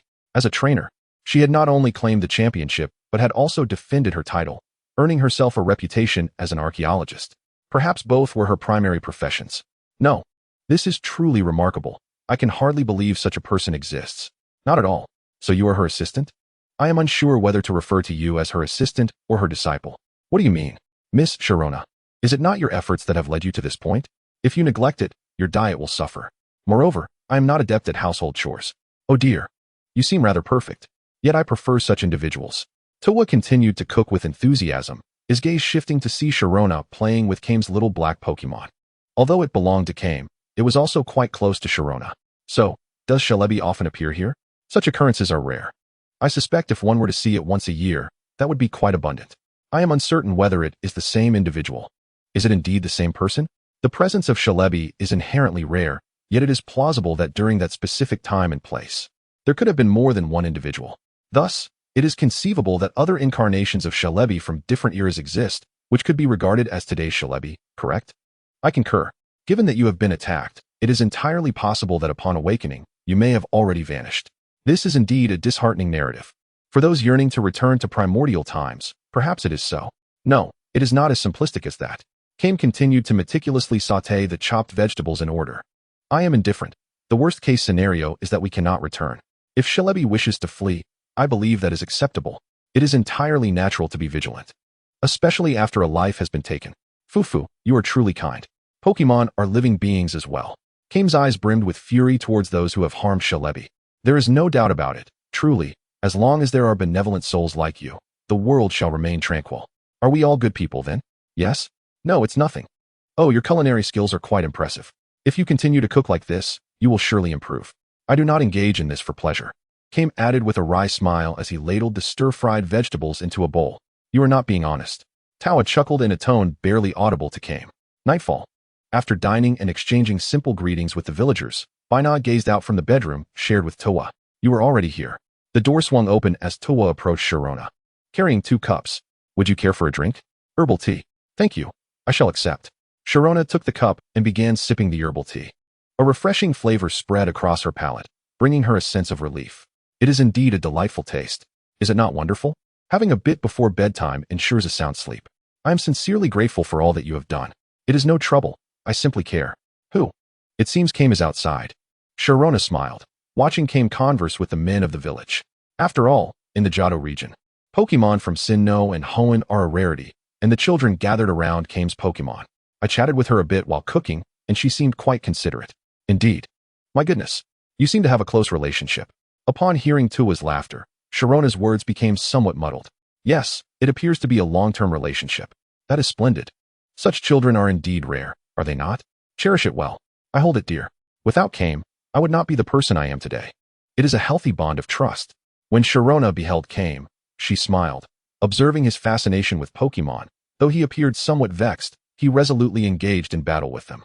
The meals prepared by Kame are delectable. Indeed, I prepare 3 meals almost every day. You are a diligent individual, Kame remarked. If you harm your body due to nutritional imbalance, you ought to consume proper meals daily. It is foolish to inflict harm upon oneself for such reasons. I believe you are suggesting. You are not being truthful. An image?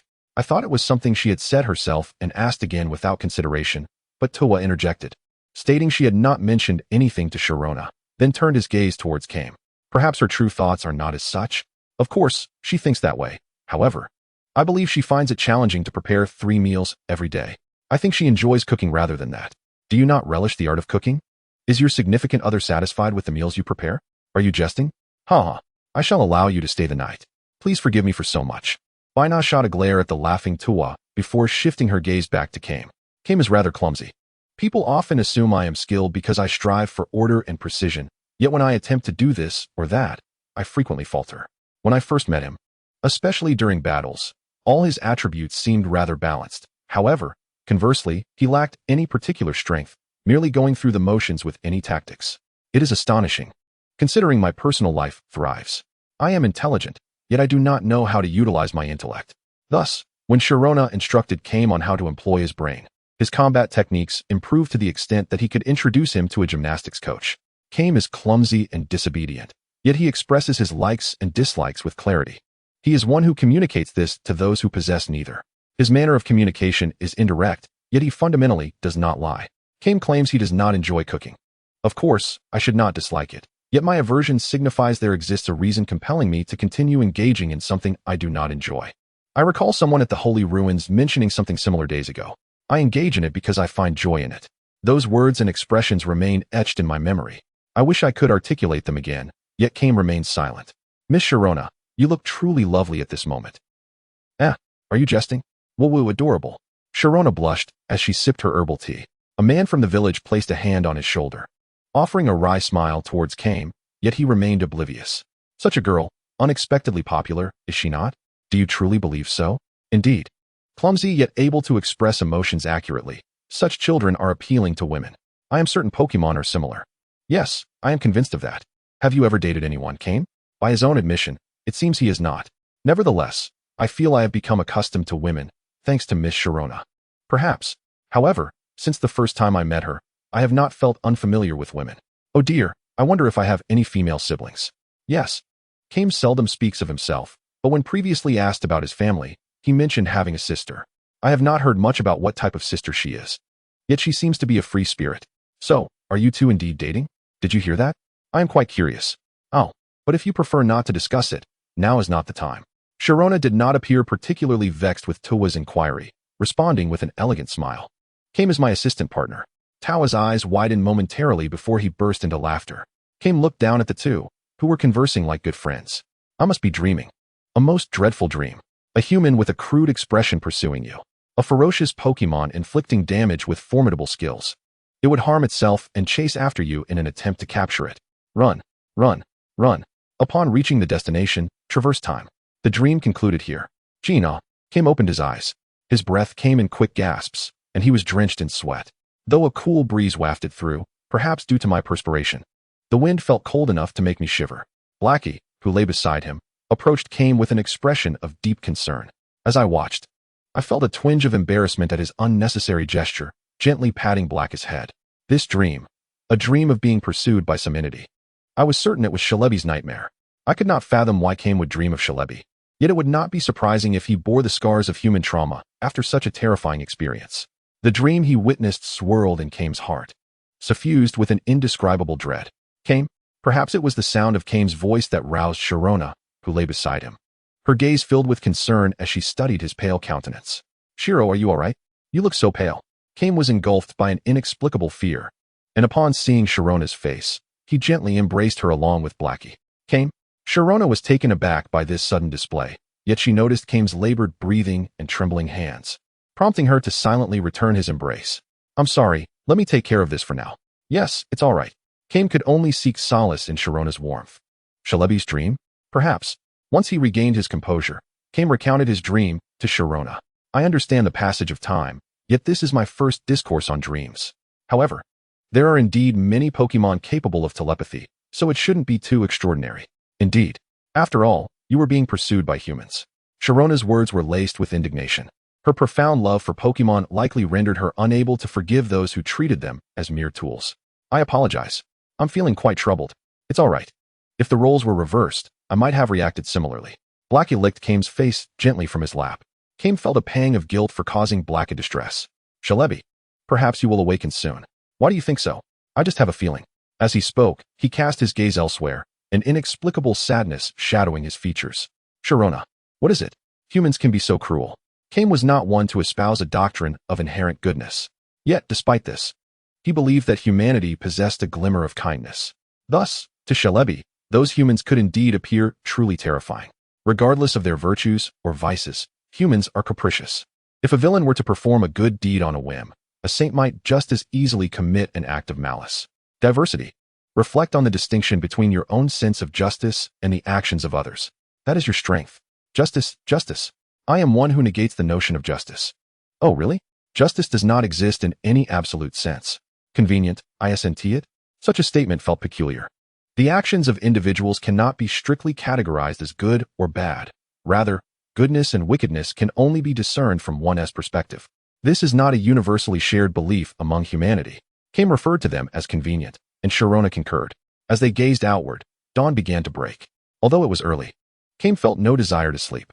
It's still early. I apologize. Please wake me up. Will you stay with us until everyone awakens?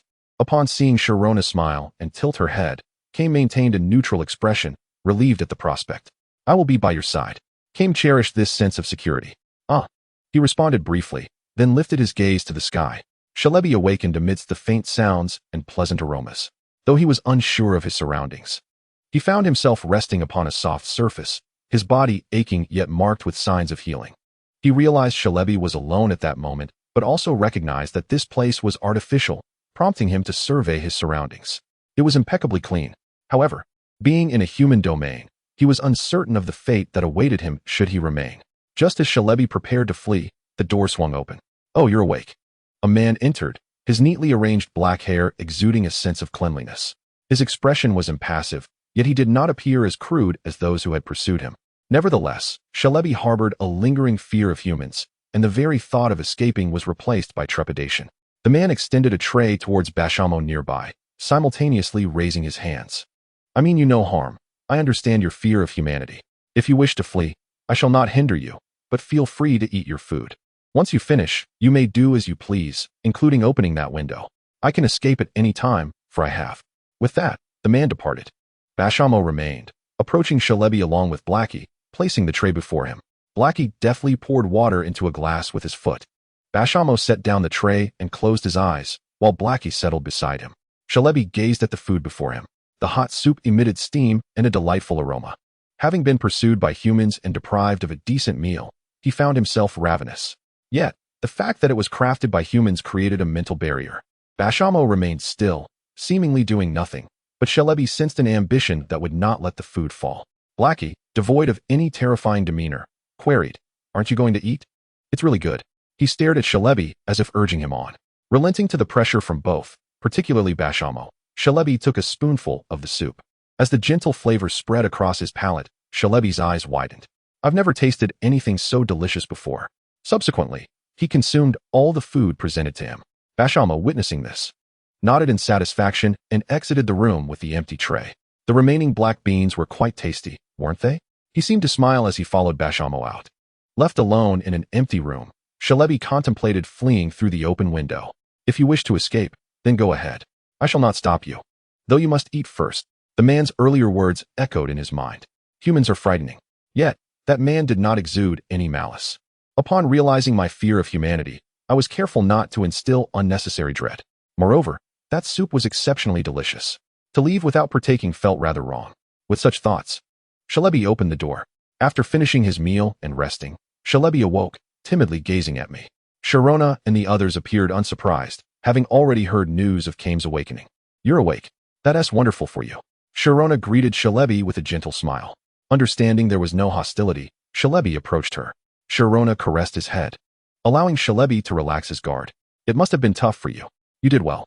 Sharona tenderly stroked Shalebi, who squirmed bashfully. Just then, Kame returned. You've eaten. Noticing the lowered utensils and Shalebi being petted by Sharona, Kame remarked. Shalebi approached Kame in fear. Kame wondered what had transpired, yet looking at Shalebi's expression, he instinctively sensed what had happened. Thank you very much. Was the food enjoyable? Shalebi nodded. It's all right. As I mentioned before, if you're afraid of humans, you should flee. I have matters to discuss with you. But to be honest, I do not wish to frighten you while doing so. Kame spoke with an impassive expression, then began to wash the dishes he had set down. Since Kame's demeanor remained unchanged, it was no wonder that Shalebi was utterly oblivious to Kame's inner thoughts. Chapter 14, An Exceptional Trainer. I set it down and turned to Cynthia. She looked at me and smiled, saying, It's quite all right. I'm not accustomed to receiving thanks, so it makes me feel a bit embarrassed. I couldn't hear what you said. I told you to be audible. Cynthia winked at Shalebi, conveying that Kame was merely being disingenuous. Shalebi sighed in relief, recalling his connection with Kame, and inquired of Cynthia what her gaze and tears resembled. It's about business. Let's discuss it later. I wish to understand your situation. Hearing Cynthia's laughter, Shalebi felt relieved and smiled back at her. Oh my, I have missed you tremendously. It seems so. Observing Cynthia playing with Shalebi, To remarked, from that moment on, Shalebi became enamored with Cynthia. Due to her profound love for Pokémon as a species, it was effortless for her to form attachments to them. It is said that Kame is favored by Pokémon. Yet it is equally likely that she herself is adored by them. However, in her case, both Pokémon and humans are fond of her. Kame's unfriendly disposition, on the other hand, renders him less popular among humans. That is the distinction. You are inherently a top-tier trainer and an exceptional one at that, easily endearing yourself to Pokémon. Oh, do you see any difference? I am merely an ordinary trainer. I could never ascend to the pinnacle. But you are training, are you not? Miss Cynthia mentioned that just yesterday. My goal is to reach the top, yet I cannot become the best. Even if I engage in the same training, top trainers can amass more experience points than I can. This reflects a higher aspiration, while also maintaining an objective perspective on oneself. That is commendable. It is of utmost importance. Just as we were conversing, Cynthia returned with Shalebi. Shalebi held a berry in hand, presenting it to Kame. A hefty tome. Thank you for the delectable offering. Well then, consider it a token of gratitude. Kame accepted the mushroom with an expressionless face. The mushroom was a rectangular nut and far more expensive than I had anticipated. Shalebi appeared somewhat perplexed, as Kame's expression did not waver. But when Cynthia whispered something in her ear, she suddenly smiled and tugged at Kame's arm, pointing towards the forest. Would you like to go? Kame's words prompted Shalebi to nod eagerly. Yes, yes. Be careful. Hey. Kame responded casually to To's remarks, being led away by Shalebi. Must I chase after you? To asked the remaining white Nai, as I believed it was a certainty. Yes, since you have befriended me. I trust you will seek to understand Kame better. I understand. Well, as long as Kame is present, you are safe. Oh, you have great faith in Kame. After all, you are the disciple of Champion Cynthia, are you not? Then I know you can stand firm. If you gaze into her eyes, you will see that Miss Cynthia does not engage in half-hearted training. To may not be a trainer, but I have encountered exceptional trainers. Though there may be discrepancies in strength, the atmosphere they create and the light in their eyes are identical. This power exists not only within Cynthia, but within Kame as well. Your eyes are quite perceptive. I have lived a tad longer than you. I shall meet you upon my return. Thank you. After the sun had set, Kame returned. By then, Shalebi was exhausted, fast asleep against Mukok's back, resting soundly. After a day of play, one naturally succumbs to slumber. Oh my, what an adorable sleeping face. It seems he has opened up a bit. If it's you. Of course. You should head for a bath first. You're covered in mud from playing, aren't you? I will. Observing Kame, caked in mud. I surmised that Cynthia was earnestly engaging with Shalebi, playing with her. Blackie and Bashamo, standing beside Kame, were also covered in mud, indicating they had been frolicking together. Mukok, look at Shalebi. I truly adore your silhouette. Mukok softly called out, as if in acceptance, and sat down. Kame placed Shalebi on Mukok's back. The bathwater has just begun to boil. You should go wash up first. All right. Phew. I emerged from the bath and sought out To and Cynthia. I was certain she was still asleep, yet I wished to see Shalebi. As he was not in the living room, I searched while overhearing voices from To's bedroom. It appeared they were engaged in conversation. Hey, will we still be able to communicate on such a small board 40 years from now? Indeed, in this era, the facilities are not yet in place, making it difficult to utilize. Oh, you can still take photographs. Could you show me? Due to their similar ages, the two seemed to get along splendidly.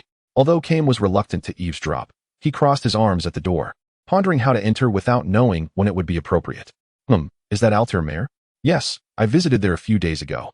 It's a truly wonderful place. Very good. Oh, is that ring from Altermare? Yes, it's in the color of Latias.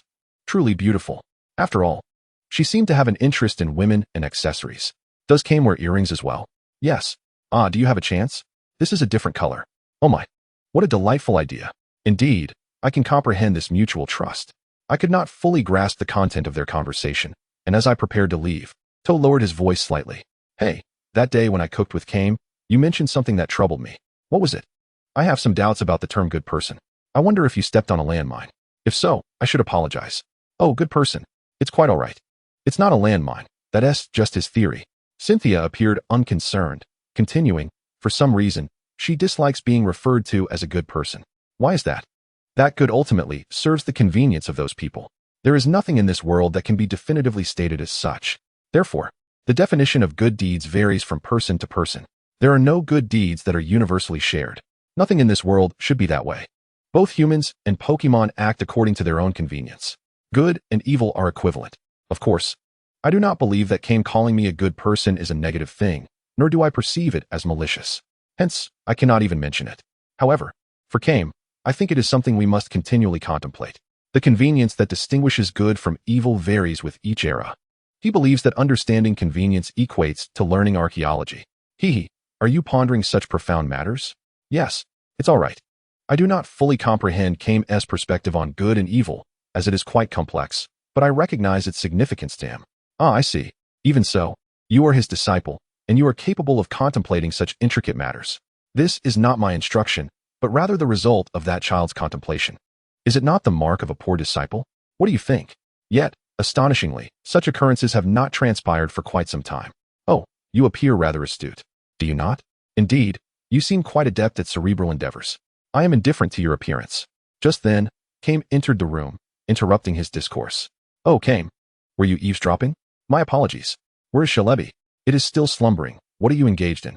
I am merely wandering to the places my cousins and Shalebi wish to explore, enjoying the mushrooms we encounter along the way. You seem to get along splendidly. Kame shrugged. I am aware of that, hence my silence. So, I harbor no disrespect towards you. It merely appears that way. Indeed. However, I must confess, I have not engaged in much critical thinking before. Are you clever enough to attend university? Learning and battling are distinct pursuits. Kame's combat prowess has indeed amplified. Yet it took nearly 4 years to collect all the badges. This duration has allowed Kame to gradually realize that he is not particularly adept at combat. Despite growing stronger under Cynthia's tutelage, he still believes that he is ill-suited for battle. I lack the capacity for instantaneous thought, thus I am ill-equipped for combat. And I tend to overthink. It is not that I detest fighting. Rather, I cannot attain the pinnacle. Shalebi remains asleep upon Mukahawk's back. Although the injury has healed considerably, it is evident that it has played too much post-recovery. Kame smiled as he caressed Mukahawk's chin, who bore Shalebi upon his back. Mukahawk trembled as if being tickled. The vibrations roused Shalebi from its slumber. Oh, I apologize. You have awakened me. Tawa gently stroked the half-asleep Shalebi's head. Shalebi rubbed its eyes and floated before Cynthia, letting out a soft, anxious cry. What has transpired? Cynthia listened kindly as Shalebi gazed at Kame. I did not immediately comprehend Shalebi's meaning, but soon enough, I grasped its intent. Oh, regarding the matter I mentioned? Shalebi nodded. It is nothing of great significance. I merely wish for you to transport us back to the past. Shalebi opened its eyes. It attempted to traverse time and space using the energy it had collected during its recovery, only to find itself unexpectedly entangled. Realizing the recklessness of its actions, I will inform you first, but I do not mind in the least. On the contrary, I am grateful for the invaluable experience I have gained. Indeed, and you need it as well, do you not? So do not fret. As Cynthia embraced Shalebi, it wept quietly. I regret having narrowly escaped, only to be pursued, feeling fear, and becoming entangled with those unrelated to me. Yet they professed indifference. I became friends with the self I was meant to be part of. I find satisfaction in this truth. Cynthia and the others buried their solitude during their time of flight. I am relieved that you are safe. Cynthia's words enveloped Shalebi. Shall we have dinner? Shalebi, are you hungry? Please indulge in the food that Kame and I prepared. Tawa softly spoke while stroking the head of the quietly weeping Shalebi resting against Cynthia's chest. Kame exited the room in silence, commencing the meal preparations. Days later. Tomorrow. Shalebi's wounds have fully healed, and its injuries have improved to a state sufficient for time travel. Tomorrow, Cynthia and Kame will return to their original time. Hateno village welcomed them with open arms. I lingered for about a week, and I felt I had formed a good rapport with the villagers. This is why I feel a tinge of loneliness. If you return to the past, they will no longer be the people you once knew. At 40, the elders have passed away. Even those of my age, like Tuka, are now in a delicate situation. However, I was never meant to meet them. Kame felt fortunate to have encountered individuals he had never seen before, along with Shalebi, who had forged this connection. Indeed, when I heard the sound, I turned to see Cynthia and Shalebi. The king, you are awake. I could not find slumber. Shalebi chuckled wearily as it clung to Kame's head. Heavy. Fufu, I have missed you. Observing Shalebi play joyfully atop Kame's head, Blikey, standing at his feet, rubbed against Kame's leg. Discovered. Kame lifted Blikey, suspecting it perhaps desired his care as well. Blakey settled contentedly upon Kame's lap. Little Black drives normally. I have always longed to be spoiled. I remain vigilant, yet once I open my heart to someone, I become utterly indulgent. This is evidenced by Blakey's strong attachment to Cynthia, having confirmed that it sometimes lavishes affection upon her while at home. Shalebi trusts you as well. Cynthia caressed Shalebi, which gleefully perched upon Kame's head, while Shalebi settled in Cynthia's lap, beginning to hum a tune. You too. Fufu, I am delighted. I shall return tomorrow. Loneliness? A little. Yet even in the original era, I would eventually depart from here. So would I. Encounters and farewells are an inevitable cycle of life. Dr. Nanakamado once said that meeting many people enriches one's life. Do not speak such sweet words. He is my mentor. Blakey, perched on Kame's lap, and Shalebi, nestled in Cynthia's embrace, frolicked together. Kame and Cynthia shared a hearty laugh at the whimsical scene. This is quite amusing. An unexpected situation. Oh. I noticed an unusual expression on Kame's face. Noisy. Kame set Little Black down and rose to his feet. He then took the coat hanging on the wall. Where are you going? I cannot sleep, so I shall take a walk. Would you care to join me? Of course. Will Shalebi come as well? In response to Cynthia's inquiry, Shalebi smiled and nodded. It is settled, let us go. After a few minutes of walking, they arrived at the lakeside. Wow, how beautiful. I was brought here by Shalebi. It seems to have healing properties for wounds.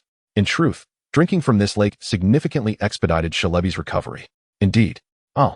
The two settled upon a large rock nearby. The moonlight reflected upon the water's surface, illuminating Cynthia's face. Shalebi adored this lake, gathering berries from nearby trees to eat. Its face aglow with joy. Calm down. I relish the sound of the waves. Perhaps it is because I hail from Minamo City. The same goes for Ray City. Kame has ties to the sea. It appears so. This is a lake. I hope this lake remains in the original era. It is still there. I am certain of it. A jubilant Shalebi grasped Cynthia's hand. Curiosity piqued. Cynthia turned her gaze towards Shalebi, whose large eyes brimmed with tears. Tomorrow, if we traverse back to the original era, the two of us will vanish. For Shalebi, who has lived in solitude until now, these past few days have been filled with joy. This is why I am saddened by the prospect of losing it. Yet Shalebi cannot accompany them. Shalebi plays a vital role in protecting the forest. Living alongside the forest, Shalebi cannot dwell with Cynthia and Kame. After a few days apart, it is manageable. Yet remaining together indefinitely is impossible. Shalebi, do you feel lonely? The words of Kame prompted a nod from Shalebi. We too are saddened by the prospect of leaving you. I am truly delighted to have forged a friendship with you. It is a cherished bond. Indeed. Yet, we shall never forget you. One day, we will reunite. Therefore, Shalebi, do not forget us. We shall meet again someday. I promise. As Sharona gently cradled Shalebi's tear-streaked face, the creature listened intently, tears streaming down, and nodded fervently. I will return. Kame stroked Shalebi's head. Shalebi placed its hands upon its chest, radiating a brilliant light, and as the luminescence subsided, two yellow-green crystals emerged. What is this? I am uncertain, but I can sense Shalebi's essence emanating from these crystals. Could they be the crystallization of Shalebi's power? Perhaps. Shalebi presented the crystals to them. They felt cold to the touch, yet harbored a warm glow, shimmering like the very essence of the forest itself. Thank you, Shalebi. Shalebi wiped away its tears and nodded. Even if we part ways tomorrow, the fact that we met here will remain unchanged. We shall certainly meet again. With this belief, Shalebi bestowed its strength and the crystals upon them. Little Black lifted its head. Little Black? Kame's gaze drifted beyond Blaziken's line of sight, where a pale blue shadow lingered. It was Suicune, a legendary Pokémon from the Johto region, said to possess the ability to purify waters. Suicune turned its gaze towards them, its piercing eyes locking onto the two. I felt as though I had been doused with a bucket of cold water. But Suicune swiftly averted its gaze and vanished into the distance. Much like the previous encounter with Ultimari, we have recently encountered an abundance of legendary Pokémon. Kame chuckled wryly at the spot where Suicune had disappeared. I have never before encountered such extraordinary Pokémon. This was Latia's and Latios's first encounter with such a rare Pokémon. And they never anticipated meeting consecutively. What a precious experience this is, to have met Shalebi. Sitting upon Sharona's lap, Shalebi smiled and nodded. The night continued on. Chapter 15, The Three Legendary Beasts. Have you forgotten something? Dong and the two who had prepared to depart remarked. Yes, it is of no consequence. It has been delightful. Your presence has been a joy, and I am grateful for your companionship and assistance. Thank you. It was no trouble at all. Kame's cooking was exquisite, and I had many engaging conversations with Sharona. Sharona and Kame shook hands with Dong, expressing mutual gratitude. If you were to return to the original era, would you come again? Of course. Dong, how have you been? It has only been 40 years, has it not? Time devours all. Yet I shall not perish until I meet you once more. Sharona handed a photograph to the smiling Dong. This was taken last night as we gathered around the table to celebrate Shalebi's recovery and Sharona's departure. This, as a scientist, I carry a camera that can develop images swiftly. I am overjoyed. While there are cameras in this village, I am not very adept at using them. I am thrilled to have something that preserves evidence of your visit. Thank you. Though the time was brief, Dong took excellent care of me. Thus, in an effort to repay her kindness, Sharona decided to leave behind a photograph. During yesterday's banquet, she remarked, "It is somewhat bittersweet to become friends. Yet the sole proof of that person's existence is our own memories. Though time was fleeting, I was well taken care of, and I am deeply grateful. Farewell. And to Kame as well." "Certainly. Ah, here we go again." The two then led Shalebi into the woods. 40 years. The remaining 10 murmured as they watched the two depart. I can no longer see their figures. Shalebi brought me to the first stone tablet that marked my awakening in this era. It seems that energy from the passage of time can be easily gathered here. Shalebi will remain in this era. In response to Kame's inquiry, Shalebi nodded. Originally, this era was devoid of Shalebi, but since hunters are pursuing it, returning to that time would be perilous. If it were merely Shalebi, time travel would not pose such a challenge. One could always return to the past. Very well then. Let us make our way to that village to find Dong. You have an affection for him, do you not? Seeing Shalebi nod, Kame's expression softened. It seems unwise to linger here any longer. Let us proceed. Yes. Shalebi, may I lend a hand? Shalebi nodded and floated towards the stone tablet. Then, as in the Yubalm forest when traversing through time and space, a radiant light began to envelop me. The illumination intensified until it became difficult to open my eyes. Sharona. Yes. The two clasped hands to avoid separation. Kame's sturdy hand enveloped Sharona's slender one. A reliable grip. Because I have been training. Do not let go. Oh. Their gazes met with Shalebi amidst the light. Subsequently, merely by touching this radiance, they could traverse time and return to their original era. How delightful. Thank you, Shalebi. Farewell. Their words elicited a smile from Shalebi. In response, the two nodded and touched the light. My vision was filled with brilliance, yet I could see nothing. Yes. When I awoke, Sharona's face appeared before me. Have you returned to your original era? As I rose, a familiar shrine came into view. Upon checking my smartphone, I found that the circumstances were the same as those of Sharona and the others. However, time had advanced to midday, and the day had darkened considerably. While the timing was not precisely aligned, at this juncture, it could be deemed an error. Temporarily, have you returned? Yes. Oh, you are awake? Aiko, have you returned? Oh. Sharona stood, brushing off the dust and surveying her surroundings. Yes, you have returned. There is a slight discrepancy in time, but at this level, it is indeed a mistake. Yes, the Yubalm forest is quite expansive. Navigating during the night can be challenging for those unfamiliar with this area, such as Sharona and the others. While I can naively head towards the city, it remains perilous. For now, let us stay here until morning. Thank you. I shall find a spot to start a campfire. I implore you. I heard the crackling of branches as they burned. Sharona and the others watched the flickering flames, awaiting dawn. With ample space surrounding the shrine, they arranged stones in a circle and ignited a campfire, while remaining vigilant to prevent the flames from spreading to the surrounding area. What will you do after the night concludes? Yes, I intend to visit the Johto region for a while. Indeed, Kame responded, retrieving Shalebi from his pocket. I attempted to peer into the crystal obtained from the fire. After all, it is quite beautiful. Ah, silence lingered for a while, until Cynthia shattered the stillness. How long do you intend to remain there? What about when you emerge? Her gaze remained fixated on the crackling campfire as she spoke. Suddenly, a man emerged from the shadows. He was a middle-aged figure clad in a coat and hat, his eyes sharp and expression grave. To encounter the champion of Sinnoh in such a place was unexpected. Are you the hunter pursuing Shalebi? Cynthia's words were frigid, brimming with indignation. No, I am merely the one who hired him, the man replied. Thus, the true culprit must be you. Please refrain from such remarks. Indeed, Cynthia's gaze remained unwavering, never straying from the fire. As Kame cast a sidelong glance at the man, he gleaned certain truths about him. You. Oh, have you noticed? The man smirked. But considering my current predicament, isn't it rather peculiar? May I address you as the former gym leader of Tokiwa? No. Refer to me as the former leader of Team Rocket. To encounter a wanted criminal in such a setting was truly unexpected, Giovanni. Years prior, Team Rocket had wreaked havoc in the Kanto region, only to be dismantled by a young boy, with his former superior, Giovanni, standing right before him. So, what brings you here? The hunters seem to have lost track of Shalebi. They've been searching everywhere I can think of. That us all. Indeed. Unfortunately, Shalebi is not here. It appears so. Let us search elsewhere. You are an impediment. You may search, but at least you will no longer find the one you pursue. What? Giovanni's gaze sharpened, fixating on Cynthia. Are you protecting me? Yes. At least in a place you will never reach it. Time passes. Oh, you're merely a mob boss, aren't you? Perhaps you should apply a bit of intellect. Cynthia's words were piercing.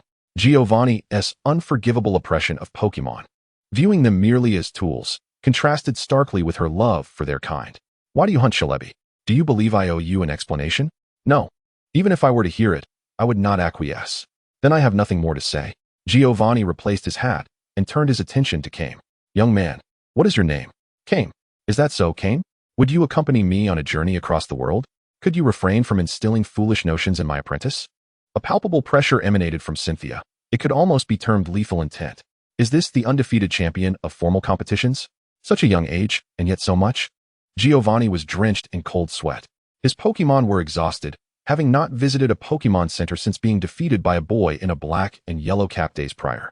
Even if they were to battle now, he held no confidence. Despite their perfection, he doubted they could triumph over Cynthia in her current state. What troubles you, Giovanni? Why did you establish Team Rocket? For Kame, Pokémon were embodiments of love, akin to Cynthia's cherished ones. This prompted his inquiry into Giovanni's motives, which were entirely antithetical. While Cynthia believed he didn't wish to discuss such matters, Kame was keen to understand. Do you have reason to ask? Oh, no reason to divulge. But I am intrigued by your opposing perspective. Moreover, I wish to refute you. Law. Kame was well acquainted with Giovanni. A red-haired boy, his son, bore a striking resemblance to the eyes of a father eager to learn more about himself. Giovanni contemplated this.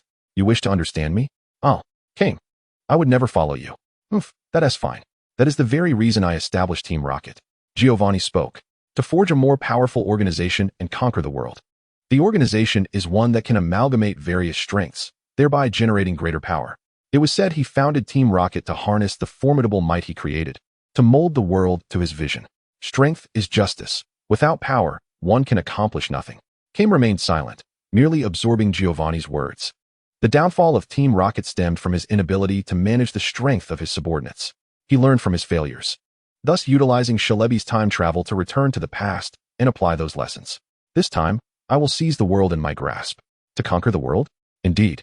The world I rule is the mission of Team Rocket. This is impossible. Kame dismissed Giovanni's claims. Law?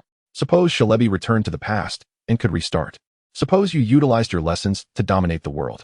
But do you truly believe the world you rule would endure? What do you mean? Terror does not last indefinitely. Anyone who has studied history understands that brute force is the simplest and most potent form of power, yet it cannot endure. I wonder why. It is simple, because you cannot govern in any other manner. The only way to rule through force is when the ruler lacks the power to engage in dialogue. In my view, it will last a long time. Proceed. Intriguing. All formalities will eventually dissolve. Thus, society cannot persist in the same form. The world you can control will inevitably vanish. After all, you will one day meet your end. What of the world that follows? There will be those who revere you. In a world that oppresses Pokémon and people, rebellion will cease. Should the Elite Four or the champion attempt to eradicate you through appeasement, no matter how many mobsters there are, they will be obliterated in an instant. In fact, you were annihilated by a champion from the Shirogane Heights. That was merely a direct assault. Cynthia remained silent. Kame had voiced all he wished to express, yet she was disinclined to heed Giovanni's tale. For her love for Pokémon was paramount. However, after hearing Giovanni's ideals, Kame regarded his narrative with disdain. He did not outright refute it, but chose to listen and counter it instead. Perhaps, you wouldn't heed the words of such a little monk, would you? Of course. One day, I shall certainly revive Team Rocket. Do as you wish. You still have a chance. What do you say? Join me.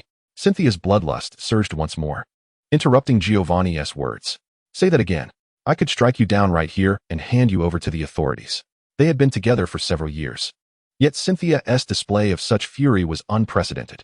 For her, leading Kame down a path of wickedness was utterly intolerable. Depart. I shall let you go for now. Oh, a woman who guards what is dear is truly formidable. Giovanni uttered before vanishing into the darkness. I did not foresee it fracturing in this manner. Kame remarked after Giovanni's departure. Impossible. Not only did you commit horrendous acts against Pokémon, but you also attempted to recruit Kame into your ranks, Cynthia said, pursing her lips. Do not venture there. But listen to me. Understanding and being persuaded are two distinct matters. I comprehend Giovanni's thoughts, yet I neither agree nor endorse them.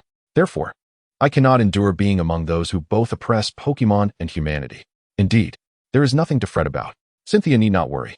Both Kame and Cynthia are humans, so there is no need to be concerned about following Sakaki. Instead, I reflected upon my rudeness towards Kame. Yes, however, to honestly admit it is somewhat embarrassing, which is why Cynthia rested her head on Kame's thigh. Not applicable. That is correct. It is what it is. Kame sighed resignedly, stroking Cynthia's golden locks. Could you stroke me again? Yes, yes. Observing Cynthia's proud demeanor, Kame displayed an irritable expression, yet he did not feel disheartened. On the contrary, he seemed somewhat comforted by the presence of someone who held significance in his life. The crystal of Shalebi's power in his hand glimmered under the light of the flames. It has been over a week since Shalebi experienced the journey, but due to the passage of time, only a day had elapsed in Hateno Forest.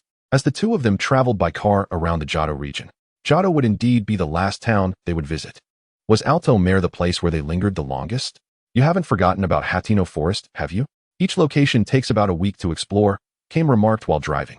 While Baina and others toured various towns in the Johto region, the longest stays were still in Alto Mare and Hateno Forest. I also visited other cities to learn about their history and culture. Along the way, I took the opportunity to explore the ruins of Alf and conduct some research. Thus, their journey through the Johto region would conclude in the next city. Is the last one Azalea Town? Indeed. The harmonious image of the Johto region is greatly influenced by that town. Do you wish to save the fun for last? Yes. Although this was an impromptu trip, her stay in the Johto region turned out to be unexpectedly lengthy. Prior to this journey, Cynthia had not only completed her duties as a champion, but also submitted her thesis. Her work was nothing particularly extraordinary. Kame was also a gymnastics coach, yet his primary role was as Cynthia's assistant. Additionally, with the abundance of trainers at the Yudo gym, taking breaks was quite easy. Azalea Town has a magnificent tower. Does it not? You remember quite well. Yes, the Tin Tower. It is a tower dedicated to Ho-Oh, the legendary Pokémon from the Johto region. It possesses a unique shape. As a history major, I am quite curious. But besides the Tin Tower, there is another tower in Azalea Town, right? A tower that was burned down. If I recall correctly, the burned tower. It is said that this tower was set ablaze by lightning. It is rumored that it once housed a Pokémon with silver wings. It appears that the Johto region is where the legendary beasts, Entei, Raikou, and Suicune, were born. Suicune? We encountered it in Hateno Forest. Yes, there was a divine atmosphere. I only saw it briefly, but I feel fortunate to have encountered it. I have temporarily booked a hotel. There is just one room available. Thank you. Are you the assistant? I am saved. Truly. Kame offered a faint smile, and Cynthia followed suit. Upon arriving in Azalea Town, they headed towards the inn. This inn was one of the larger establishments in the region, making it easy to locate. Lady Cynthia and Sir Kame, I have been awaiting your arrival. Upon reaching the inn, the proprietress clad in a kimono welcomed them. Allow me to escort you to your room. Please follow me. The proprietress led them to their room. The inn's interior decoration evoked a Japanese aesthetic, creating a tranquil atmosphere. Where are you two from? We hail from the Sinnoh region. Oh, so you have come from afar. Fear not. After guiding them to their room, the proprietress took her leave. The room was Japanese style and relatively spacious. What a splendid room. No, this is quite comfortable. But in the evening, let us take a stroll. Did you go out? Chapter 16, The Birthplace of the Legendary Beasts. Upon reaching the inn's exit, the proprietress called out to me. Yes, I intend to explore a historic small town. Come and see various things. Oh, by the way, proprietress, do you have any recommended places? I plan to visit all the famous spots, but if there are locations only a local might know, I would like to see those as well. Do you recommend this place? The proprietress's eyes sparkled. Kame inexplicably felt a sense of foreboding and decided to hasten his departure. Kame knew that during such times, women could encounter troubles. Is that companion your beloved? The proprietress quietly inquired, glancing at Kame's departing figure. Oh, he is my assistant. Someone I can trust. I see. The recommended place. It is a shop, but it belongs to an acquaintance of mine. What sort of shop? It is a place I absolutely want you both to visit. A few minutes later, Kame's premonition came true. After inquiring about the shop's location from the proprietress, he left the inn. Did you hear any good news? Yes, due to certain reasons. Looking at the note the proprietress handed over. It indicated the location of a shop close to the inn. Where's this? It is a restaurant known to the proprietress. So, what kind of establishment is it? It is a clothing store. A fabric store? Indeed. A clothing store with deep ties to this town. I do not appear to fit that description. I was introduced to you. Kame was not particularly concerned about fashion. Of course, as long as he stood beside Cynthia, he would be cautious not to diminish her presence. But fundamentally, he preferred to wear simple and plain clothes. Thus, when he visited the clothing store, he was unsure of what to purchase and would ultimately end up buying something straightforward, as was his habit. Moreover, if he accompanied Cynthia, he might end up resembling a dressed-up doll, which he was not keen on. Considering the circumstances, it was likely that this outing would involve dressing up. Yet Kame had no authority to veto from the very beginning. "You should leave now." "Yes." Kame resignedly allowed himself to be half-dragged by Cynthia as they made their way to the store. "Welcome. The shop I was brought to was a kimono specialty store." "Are you Lady Cynthia?" "Yes. I heard that yukata rentals and dressing services are available, correct?" "Very well." Kame glanced around the shop, ignoring Cynthia's conversation with the shop owner. The store was spacious, displaying a variety of Japanese garments. The selection of yukata ranged from long-sleeved kimonos worn for ceremonies to casual yukata suitable for summer festivals. Additionally, there was a dedicated space showcasing obi and accessories, indicating that it was quite a well-known establishment. "It is not as expensive as I imagined. I thought it would be a bit pricier." As expected, kimonos were rather costly, but the other yukata were not as exorbitant as one might think. At least, they were items that Kame could relatively easily afford. As he surveyed the surroundings, his feet halted at the space designated for ceremonial garments. This, on a base of deep black lacquer, intricate golden patterns are elegantly adorned, exuding a dignified charm that captivates the eye. "Would it trouble you?" A sudden exclamation from behind startled him, and upon turning, he found the shopkeeper standing there. "This kanzashi was crafted by a skilled artisan with whom I have maintained a close relationship since I opened my shop. Though it is not an ostentatious hue, it possesses a subtle allure that piques curiosity." "Splendid. Currently, this is the sole piece in stock. If you desire it, I can reserve it for you. What do you think?" "No, it's quite all right. Please give it to me immediately." "Understood. May I consider it a gift?" "Certainly, just like that." With those words, Kame paid the price and received the hairpin. "Thank you. No need for thanks. Let us be on our way." As the shopkeeper urged him to leave, Kame paused, glancing around the shop only to find no sign of Sharona. "Certainly not." "Yes, Lady Sharona is currently dressing." "Me too." "Indeed." Kame held his head in his hands. "It suits you wonderfully." With the shopkeeper urging him to change, Kame's gaze drifted away. After searching through various colors, he settled on a deep indigo kimono paired with a black outer garment. The outer layer was embroidered with navy blue patterns depicting the moon. "How does it look?" "Quite nice." "Oh dear." Truly, as a professional in this field, he had chosen a kimono and outer layer that complemented Kame's aura. It was Kame's first experience wearing a kimono, yet somehow, it felt quite agreeable. The naturally flowing design of the garment offered a refreshing sensation while also imparting a sense of tension. It felt somewhat constrictive, but he would soon grow accustomed to it. "Excellent. I thought a calm color would suit you, although my eyes are not infallible." "Thank you." "No, it is work." "Ah, Lady Sharona. I believe you shall be ready soon." Preparing various things is quite a challenge for women. "I know. Women are very particular about their appearance." Before meeting Sharona, Kame had lived with his sister, and he was well aware of this fact. His sister was relatively quick in her preparations, yet even from a man's perspective, it seemed to consume considerable time. Thus, Kame held a rather forgiving view towards women's personal preferences. "I believe it is time to conclude. If there are rumors to be addressed." Just as the shopkeeper spoke, the sliding door at the back opened. In walked Sharona, emanating an air of gravitas unlike her usual demeanor. The navy blue kimono was adorned with floral patterns, the dark backdrop accentuating the beauty of the blossoms. A white obi complemented the kimono, while her knee-length, lustrous golden hair was elegantly tied at the back, harmonizing beautifully with her attire. A delicate touch of makeup adorned her face, and her lips, tinted in soft pink, radiated elegance. Kame was left speechless, utterly entranced by her beauty. "Kame?" Sharona smiled gracefully at him, but he felt an icy chill creeping in. With that smile and those words, Kame found himself reinvigorated. The shift in atmosphere was palpable. "Isn't it wonderful? I absolutely adore this kimono." Sharona turned to face him. "Truly? Then, would it not be splendid if you could share your honest thoughts?" Sharona understood that this was not Kame's forte, and thus remarked with a teasing tone. Her intention was to coax a shy Kame into speaking, but the plan fell flat. "It suits you perfectly. It is beautiful." Upon hearing Kame's words, Sharona stiffened, her cheeks flushing. Given her naturally fair skin, the blush was striking, even with makeup. "Oh, that is my genuine impression." "Oh yes. How unfortunate." "And this?" Kame presented the hairpin he had previously purchased to Sharona. "What is this?" "I acquired it believing it would complement your colors. I wish for you to wear it."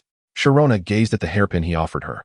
The lacquered pin adorned with golden patterns harmonizing beautifully with her usual attire and the kimono she wore now. "How lovely. It resembles the colors I typically favor." so I believe it will match splendidly. Thank you. I am delighted. Sharona carefully fastened the hairpin to her chest. Can you wear this? Of course. Kame had purchased a hairpin, yet he was unsure how to wear it. Sharona wished for him to adorn it, but he decided to consult a professional on the matter. The hairpin Kame bought was nestled into the gathered hair at the back of his head, intensifying the atmosphere. How do I look? Kame inquired, maintaining a neutral expression despite the blush on his cheeks. Very beautiful. It suits Sharona perfectly. With just a single word, Kame conveyed his sentiments. Yet that brief utterance filled Sharona with immense joy. She turned her face away, ensuring Kame could not see her expression, though if her ears were flushed, it would betray her feelings. Thank you. Kame refrained from commenting on her soft-spoken words, but he sighed contentedly. May I wear this kimono out in the streets? Indeed. That is the purpose of the rental. I shall step out first. You may join me once you are ready. With that, Kame exited the shop. Left behind, Sharona's face glowed crimson as the shopkeeper watched her with an amused smile. Oh my, how straightforward you are. I generally do not speak so openly. Isn't it because of that? When you beheld the stunning Lady Sharona, did you not feel compelled to express your honest thoughts? Kame rarely lied. Yet he was not entirely forthright. Hence, Sharona found his candidness both refreshing and disarming. Kame was cognizant of this, and despite knowing it, Sharona playfully teased him. Expressing his true feelings was somewhat daunting for him, hence his reticence. However, this time, he was utterly captivated by Sharona's beauty. The already stunning Sharona appeared even more enchanting in her beautiful kimono, leaving him at a loss for words. While he was primarily interested in Sharona adorned in the kimono, he also wished for Kame to witness her beauty. Understanding his own sentiments, he resolved to be honest about his feelings. I hope you will be honest with me. Oh, youth is indeed delightful. Even the hairpin. Kame, do you comprehend the significance of gifting a hairpin? If you grasp that, I suspect you might not remain so composed. Thus, you unknowingly bestowed it upon me. Perhaps, I believe that to be the case. Are you still pleased? Yes, I am very fond of it. Sharona shot a light-hearted glare at Kame, who was being shown off by the shop assistant outside, while she gently touched her hairpin. Where shall we go first? Firstly, I wish to ascertain whether the burned tower is nearby. A burned tower? What does it look like? It resembles the shape of the Tin Tower in Enshu City. Yet now it has vanished without a trace. One can see the exterior, but not the interior. Kame, what is the most renowned Pokémon in the city region? Ho-Oh. Or perhaps Lugia. Both. Because these two beings are paired. In the city of Round Pearl, there stands a silver tower. A structure solely devoted to the Phoenix King. Doesn't that seem rather unnatural? Ah, the legend of the silver feathers. Surely the burnt tower must have once housed Lugia. Without a doubt. What piques my curiosity is why it was set ablaze, and why you haven't endeavored to reconstruct it. Bainai wishes to understand why this tower, originally a place of worship, was destroyed, and why it remains unreconstructed. Is it a matter of unwillingness on your part, or are there reasons that prevent its restoration? As an archaeologist, this appears to be a most intriguing location. No wonder it was struck by lightning. Perhaps it was mere coincidence. Yet, it could have been rebuilt. Why not? Only the chosen may enter and ascend the silver tower. Perhaps we are permitted entry, but not ascent. Hence, I desire to learn more. I comprehend. Let us proceed swiftly. Indeed, I am willing. However, wearing a kimono restricts movement, especially in the tightly fitted manner like that of Sharona. The range of motion for the legs is significantly diminished, making movement quite cumbersome. I inquired with the shopkeeper, and it seems they have provided a rickshaw for such individuals. Following Kairaki's direction, they spotted a rickshaw, with Kairaki standing before it. Wow, such a surprising provision. Wouldn't it be more enjoyable to meander through the city dressed in this attire? Indeed, due to the multitude of tourists resembling one another in Round Pearl City, it is common to encounter kimonos and rickshaws. While it may draw attention, it appears to be quite prevalent in this city, given the presence of other similar visitors. The two decided to take the rickshaw and converse with the man tending to the shop. How about renting a rickshaw? Yes, might I ask you a favor? Certainly. Kairaki will accompany you with the rickshaw. No need, it's all right. Bashamo is quite eager to move. Came through a ball and sent Bashamo out. Having not engaged in many battles of late, Bashamo yearned for some activity, recognizing this as an opportunity to stretch his legs, and voluntarily offered to pull the rickshaw.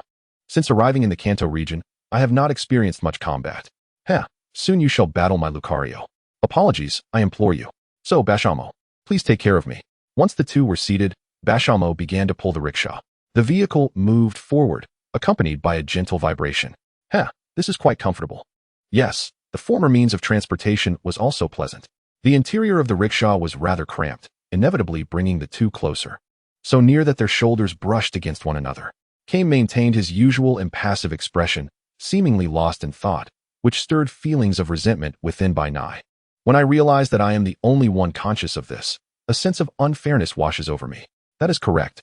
Noticing Sharona's gaze, Kame turned his attention to her and remarked, "There is nothing else. Did you genuinely express your thoughts regarding the kimono?" "Yes, perhaps that is indeed the case. I am often ridiculed. Do you believe such retribution is appropriate? Once is significant, Kame." "I see. Perhaps that was overly dramatic." "That is accurate. I truly think so. Hence, I spoke as I did. That is all.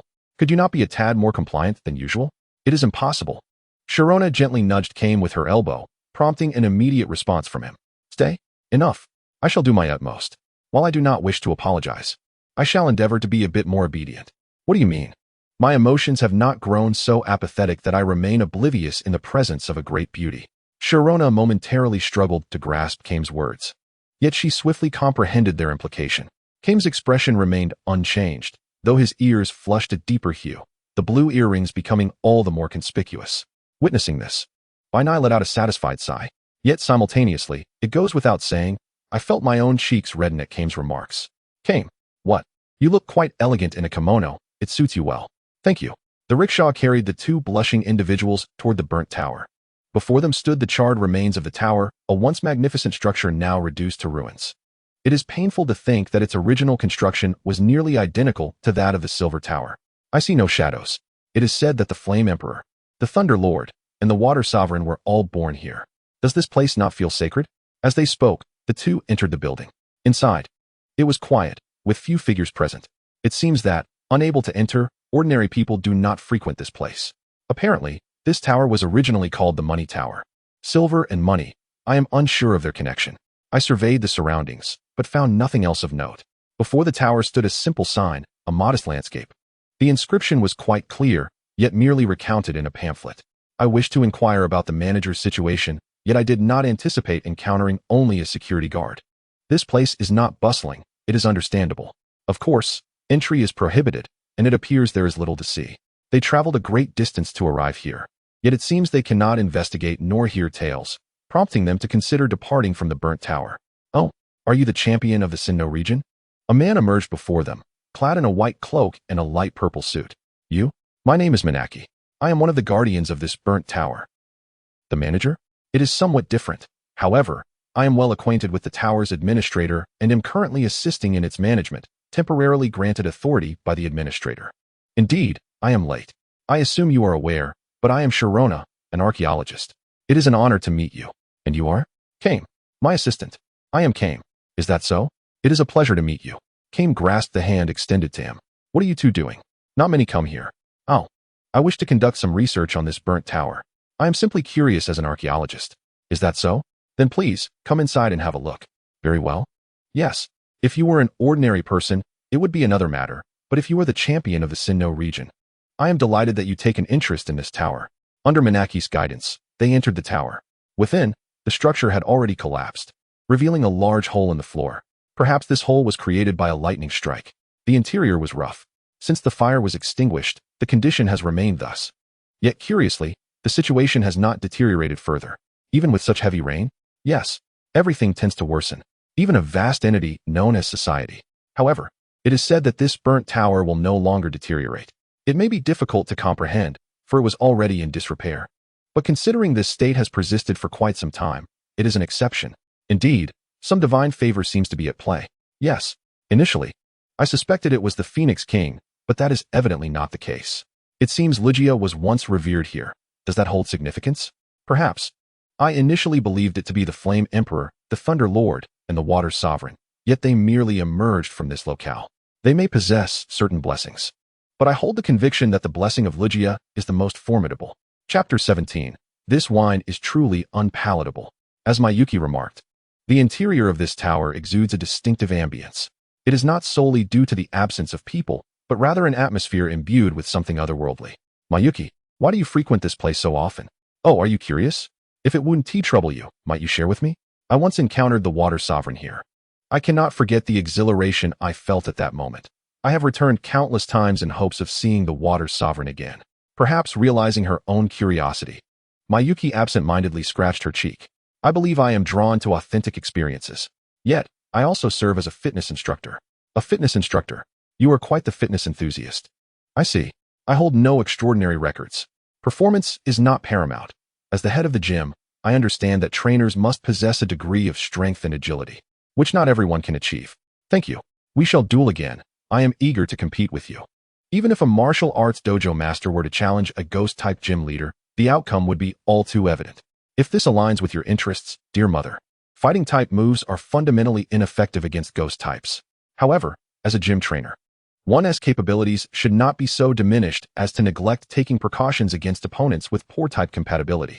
Even against a ghost type, Kame possesses sufficient strength to engage in battle. Speaking of which, this year, there will be a Pokemon League in Sinnoh, correct? Ah, Miss Cynthia is the champion. As is to be expected, but will Miss Kame be present as well? No, I do not wish to depart. Is that so? You are still rather immature. And Kame momentarily paused, smiling as she gazed into Matsuba's eyes. There is a match I wish to witness. Upon hearing this, Matsuba chuckled, comprehending Kame's true intentions. I understand. I care not whose match it is, but I hope we can deliver a superior performance. Oh, I shall support you. Matsuba departed from the tower with a bright smile. On the way back, he merely remarked, returning to how things once were would suffice, before resuming his duties as the gym leader. Kame. Yes. Once Matsuba left, only the two remained, and Hirana inquired of Kame, you mentioned you would support me, but whom do you intend to support? Do I need to ask? I wish to hear. Hirana fixed her gaze upon Kame's eyes. I am aware there may be some mischief involved, yet more importantly, I am earnestly observing you. Truly. Indeed. Let me listen. Cynthia, this year's Pokemon League is bound to be an intense battle. Although you are the undefeated champion in official matches, facing the Elite Four and gym leaders will prove to be quite the challenge. I cannot directly assist you in battle. This is why, at the very least, I wish to support Cynthia, so that she and her Pokemon can perform to the best of their abilities. Upon hearing Kame's sincere voice and gaze, Hirana extended her hand toward him. Your presence is indispensable for me to reclaim the championship. I beseech you, will you join my Pokemon in this battle? Oh, I shall support you, ensuring Cynthia once again becomes the champion. Kame grasped the outstretched hand, enveloping it gently. Witnessing this scene, Cynthia smiled softly. He has survived alongside Kame in the Pokemon League. I swear it. That day, a Pokemon with iridescent wings was confirmed above the tower. As twilight approached, the two continued their stroll through Unjo City after leaving the tower. With summer on the horizon, the nights grew cooler. There remained ample time before the rented kimono was due back. Having completed their intended excursions for the day, they decided to wander a bit more. I parked the car in front of the kimono shop and returned it. Thank you, Bashamo. Well done. Bashamo appeared quite content with having been active throughout the day, and Kame gently patted its back. I shall have Bashamo retrieve the ball again, and choose to meander until the time arrives. A small river flowed through the cobblestone path, the drooping cherry blossom trees casting shadows beneath the street lamps. The components of the river coursing through the city bore similarities to those in Altamari. Ah, indeed. They are all cobblestone. The difference lies in the fact that the bridges in Enjo City are wooden. The bridges in Altamari are also constructed of stone. There are stone bridges here as well, yet wooden ones are more prevalent. Is the tower not a splendid example? They stand as precious exemplars of well-preserved ancient townscapes. This has been a more enriching journey than I had anticipated. Haha. Indeed, I shall plan more thoroughly next time. Strolling while donning kimonos and conversing. This trip was initially unplanned. However, throughout this journey, I have experienced so much.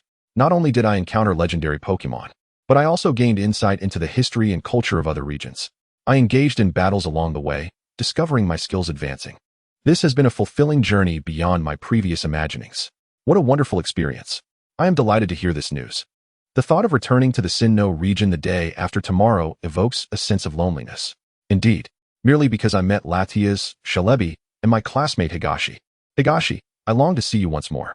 Yes, I am certain I shall meet Higashi's family again. That person's genes seem remarkably robust. Whom does Kame resemble more, your father or your mother? My father, primarily in his eyes and hair. He seems to have inherited his father's thick black hair and somewhat sharp eyes. Kame's parents are educators, are they not? My father is a school teacher, and my mother is a clerk at Namao department store. Nen City is quite an urbanized area, is it not?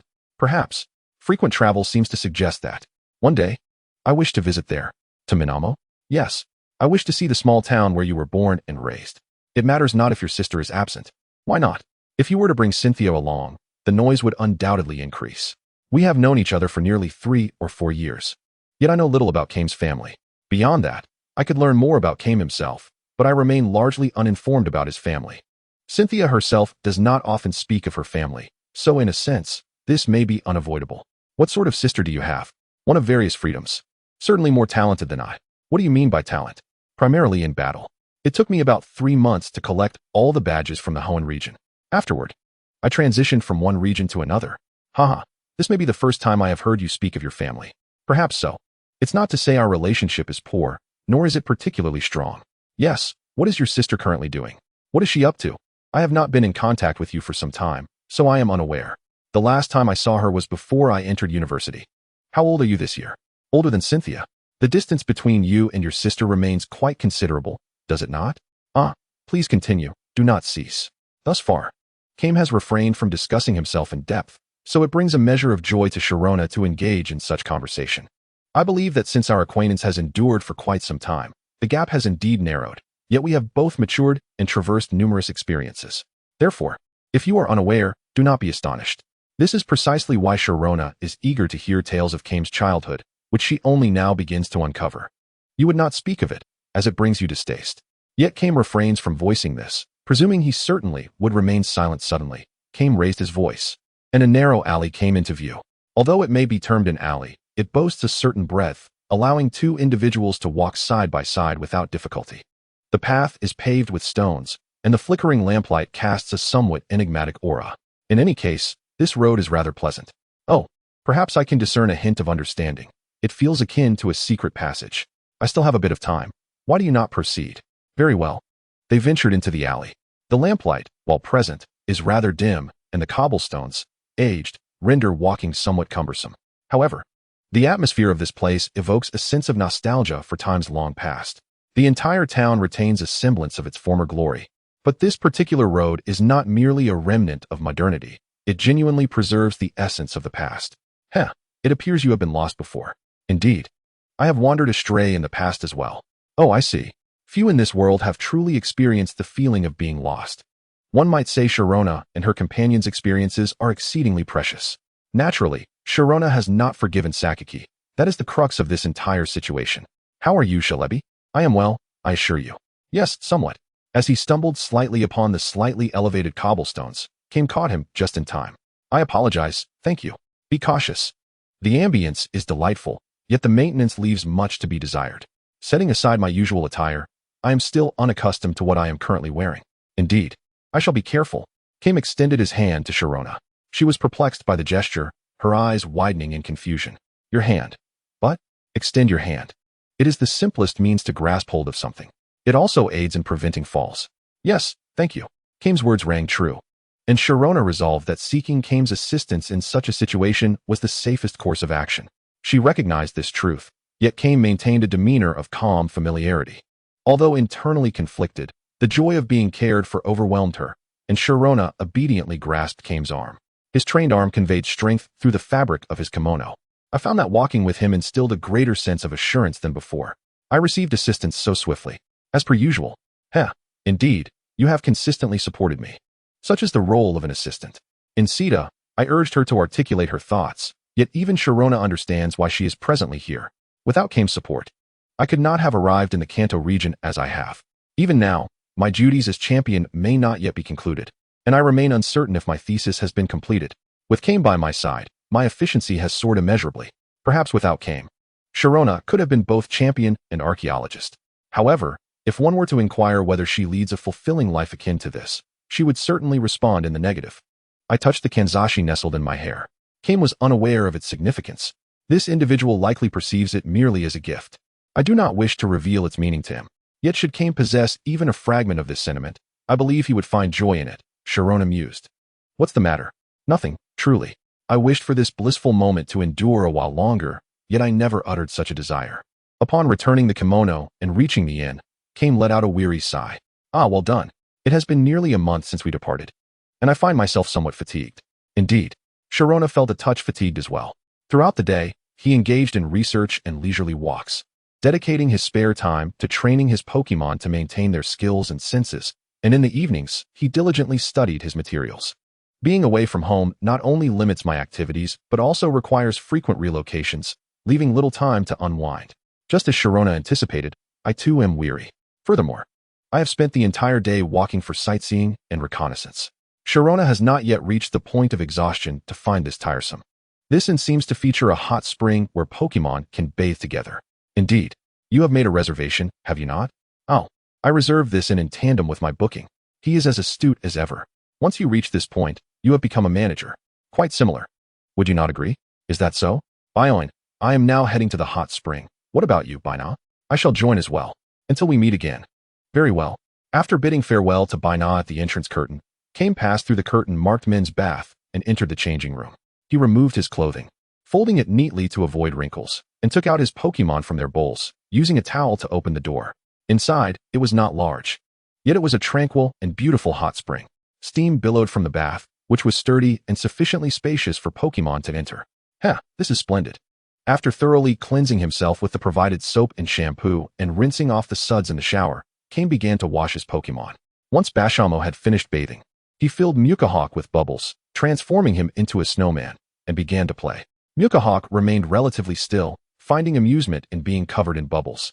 Lucario, like a samurai, washed himself with a towel, leading Kame to believe he must have been a warrior in a past life. Additionally, Kuriko naturally permitted Kame to wash him and appeared quite satisfied. Once everyone had finished cleansing themselves, they soaked in the bath. Kame leaned his head back against the edge of the tub, allowing himself to relax. Accompanied by the warmth, the accumulated fatigue melted away, enveloping his entire being. The Pokémon too were lulled into relaxation by the warmth of the hot spring, each savoring their preferred spot.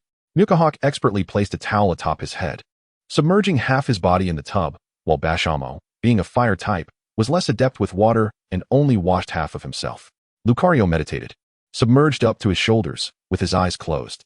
Blaziken melted beside Kame. He brushed his hair back, gazing at the ceiling. A sigh escaped him. The weariness and healing of the hot spring, coupled with the image of Bina dressed in her kimono, lingered in his mind. I found her to be exquisite. I expressed my genuine thoughts to him.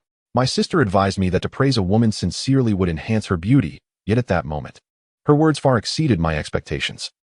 This is not good. Presently, it seems Sharona's appearance in her kimono has not faded from my memory. I am acutely aware that it is not solely the hot spring causing my cheeks to flush. Though you may not be amiable, I trust you will encounter good people. Perhaps I have grown old enough. I enjoy caring for others. Thus, perhaps a slightly careless individual would be more fitting. I recall the words my sister spoke to me before I entered university. Though they were rather annoying, they were somewhat accurate. TCH, damn you, big sister, Kame muttered, once more feeling a sense of fatigue wash over him.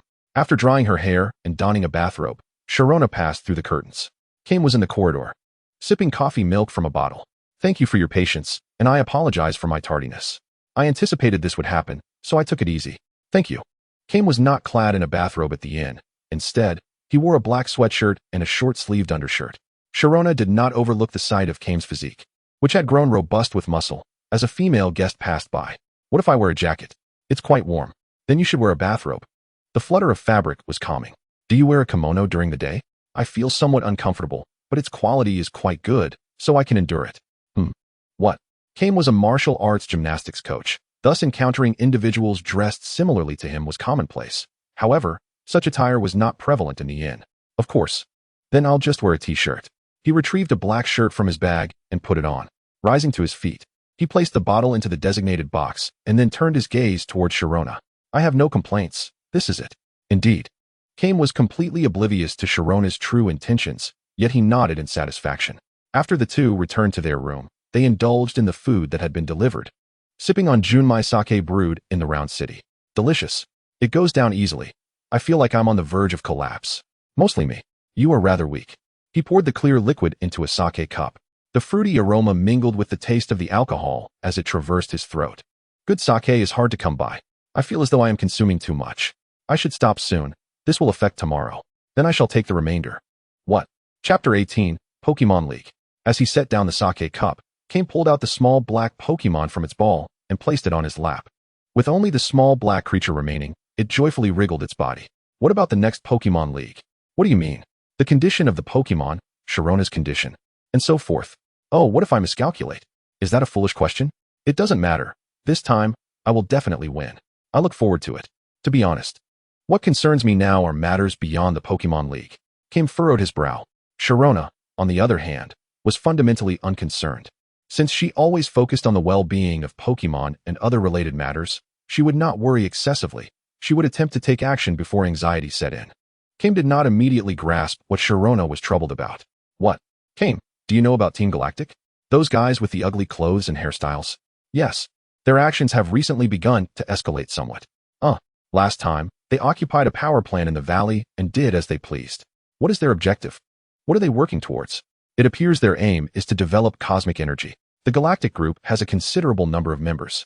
However, as their current goal is merely the development of cosmic energy, the public perceives them as nothing more than eccentric researchers. But what if such a large organization has ulterior motives? What do you think about Kame joining Team Galactic? Well, I cannot say much. But if the development of cosmic energy is merely a facade, and there are true objectives unknown to the members, then that would be troublesome. What do you mean? Unfortunately, their numbers are overwhelmingly strong. 100 misfits against one elite trainer makes it easy to discern the opponent. Both humans and Pokémon have limited stamina, and it would be quite brutal. In this light, the current champion of the Cheyenne High Plateau, who single-handedly dismantled Team Rocket, is indeed a monster. If Sharona wished to accomplish it, perhaps she could. But that is only the current Sharona. Considering a youth with at most a year of training experience managed to single-handedly obliterate a mafia organization, that is truly frightening. It seems you need to be cautious. I will inform Kame's network of this matter. I beg you. I have a bad feeling. Because Sharona's intuition has kicked in. I do not know what Team Galactic will do next. However, when Bina observes their recent actions, an unsettling premonition arises. I hope they do not engage in any strange activities before the Pokémon League. This is what they call a flag. That is correct. In a few weeks, this flag will be withdrawn. It is time for bed. Indeed. Turning off the lights, Kame lay upon the prepared futon. Having walked all day in unfamiliar shoes, his legs felt exceedingly weary. Although he had recuperated considerably in the hot springs, the fatigue lingered. Yet, despite his exhaustion, his eyes remained clear and sleep eluded him. It was also Sharona. Hey Kame. In the silence, Sharona suddenly addressed him. Yes? Kame replied with his eyes closed. Could you tell me about your family, Kame? My family. You seldom speak of yourself, so I do not know much about your family. However, you mentioned your sister today, did you not? Therefore, I wish to know more about your family. Kame was aware of this, as Sharona had shared some details about her own family. Sharona's family consisted of her grandparents, the mayor of Sinnoh town, and her younger sister. It seemed her parents had already passed away. My family. Even so, my father and mother never spoke particularly much. My father, being a teacher, was quite strict. My mother was gentle, allowing me to maintain a good balance. And your sister? Aniki, you know. I suppose you could say she is a genius. She is intelligent and possesses top-tier skills as a trainer. What is it like to have so much freedom? I raised my father's Pokémon myself and used it to conquer the gym. That is impressive. At first, people would not heed the Pokémon they initially received from others. As Pokémon, I believe they will only listen to instructions if the person giving them is someone they can trust. Therefore, even family members cannot achieve this without considerable talent, such as raising Pokémon borrowed without permission from others to challenge the gym. That is how it feels. Indeed, I hope to meet you one day. I do not wish for you to see me. Why not? I mentioned before that it would be quite troublesome. You need not understand. Kame cradled the curled-up Blakey beside him. I know her contact information, but I do not know where she is or what she is currently doing. I will never meet you. Indeed, if possible, I hope Sharona does not wish to meet. You want to meet me? Allow me to rest. My stomach will hurt. Kame smiled wryly as he recalled his sister's silhouette, an image of boundless freedom and exceptional talent. Perhaps there were some similarities to Sharona. A moment of silence descended once more. Ayaki, are you asleep? Kame did not respond. In truth, at that moment, Kame had succumbed to unconsciousness, drifting into slumber. However, while in repose, Kame remained remarkably tranquil, making it difficult to discern whether he was asleep or awake. Perhaps due to having indulged a little too much, Binai's gaze still retained a semblance of clarity. Kuriko, curled up on Kame's cushion, seemed to have anticipated something and approached Sharona. Oh heh. Kuriko licked Sharona's face, leaving it slightly marked. Your husband is a truly wonderful man. Perhaps, regardless of the circumstances, what Kame had articulated about his sister's freedom merely implied that she was obedient. I felt a twinge of joy, as I seldom spoke of myself. As I spoke, I gently caressed Kuriko, who had evidently been the subject of my words. As I stroked him, little Kuriko fell asleep. Indeed, fatigue soon enveloped Sharona, and as she closed her eyes, she too lost consciousness. Have you forgotten something? No. 2 days later, they loaded their belongings onto a carriage and departed from Yuanzhou City. Initially intending to return to the Sinnoh region, the pair opted for a detour. That was their ultimate destination. Ah, Hateno Forest, a splendid location for capturing the essence of the journey's end. I wonder when we will next visit the capital region. Thus, they decided to seize the opportunity to journey together to Hateno Forest. It had been 40 years since then. Do not say that. I understand. Are you worried? A little. Do you remember me? I do. Let me clarify. He is a person who values interpersonal relationships. Hateno Forest is somewhat secluded, making it inaccessible by vehicle. Deep within the forest lies a village, necessitating a pause along the way. Given that a coin-operated parking lot was situated at the forest's entrance, I resolved to stop there before venturing into Hateno Forest. What is this? It resembles a village, so perhaps not much has changed. Indeed, I long to see you as soon as possible. Hateno Forest is quite close to Yuzushi City. Before long, they arrived at their intended coin-operated parking lot. Thus, they entered the forest, heading towards the village. I followed the map, but as this was a path frequently traversed by locals, it was well-maintained and not particularly arduous to navigate. It was a place of perennial beauty. It instilled a sense of calm within me. Perhaps I felt this way because I had been living in the city. Perhaps. Yuanzhou City is a rather urbanized locale. After walking for a while, they arrived at a clearing. There was a village, flanked by familiar tree houses. It has been a long time. I believe I should say something. 40 years had passed, and circumstances had changed somewhat. Stepping into the settlement, Sharona engaged in conversation with a woman near the entrance. Excuse me, could you spare me a moment? Yes. What is it? Upon seeing the woman lift her gaze, Sharona was rendered speechless. For the woman's visage bore an uncanny resemblance to Toka. Is there something on my face? Mr. Toka? Do you know my grandmother? Ah, my apologies. We are acquaintances of Toka. I came to see you, but do you know where he is now? The woman before her referred to Toka as grandmother. This indicated that the girl in front of her must certainly be Toka's granddaughter.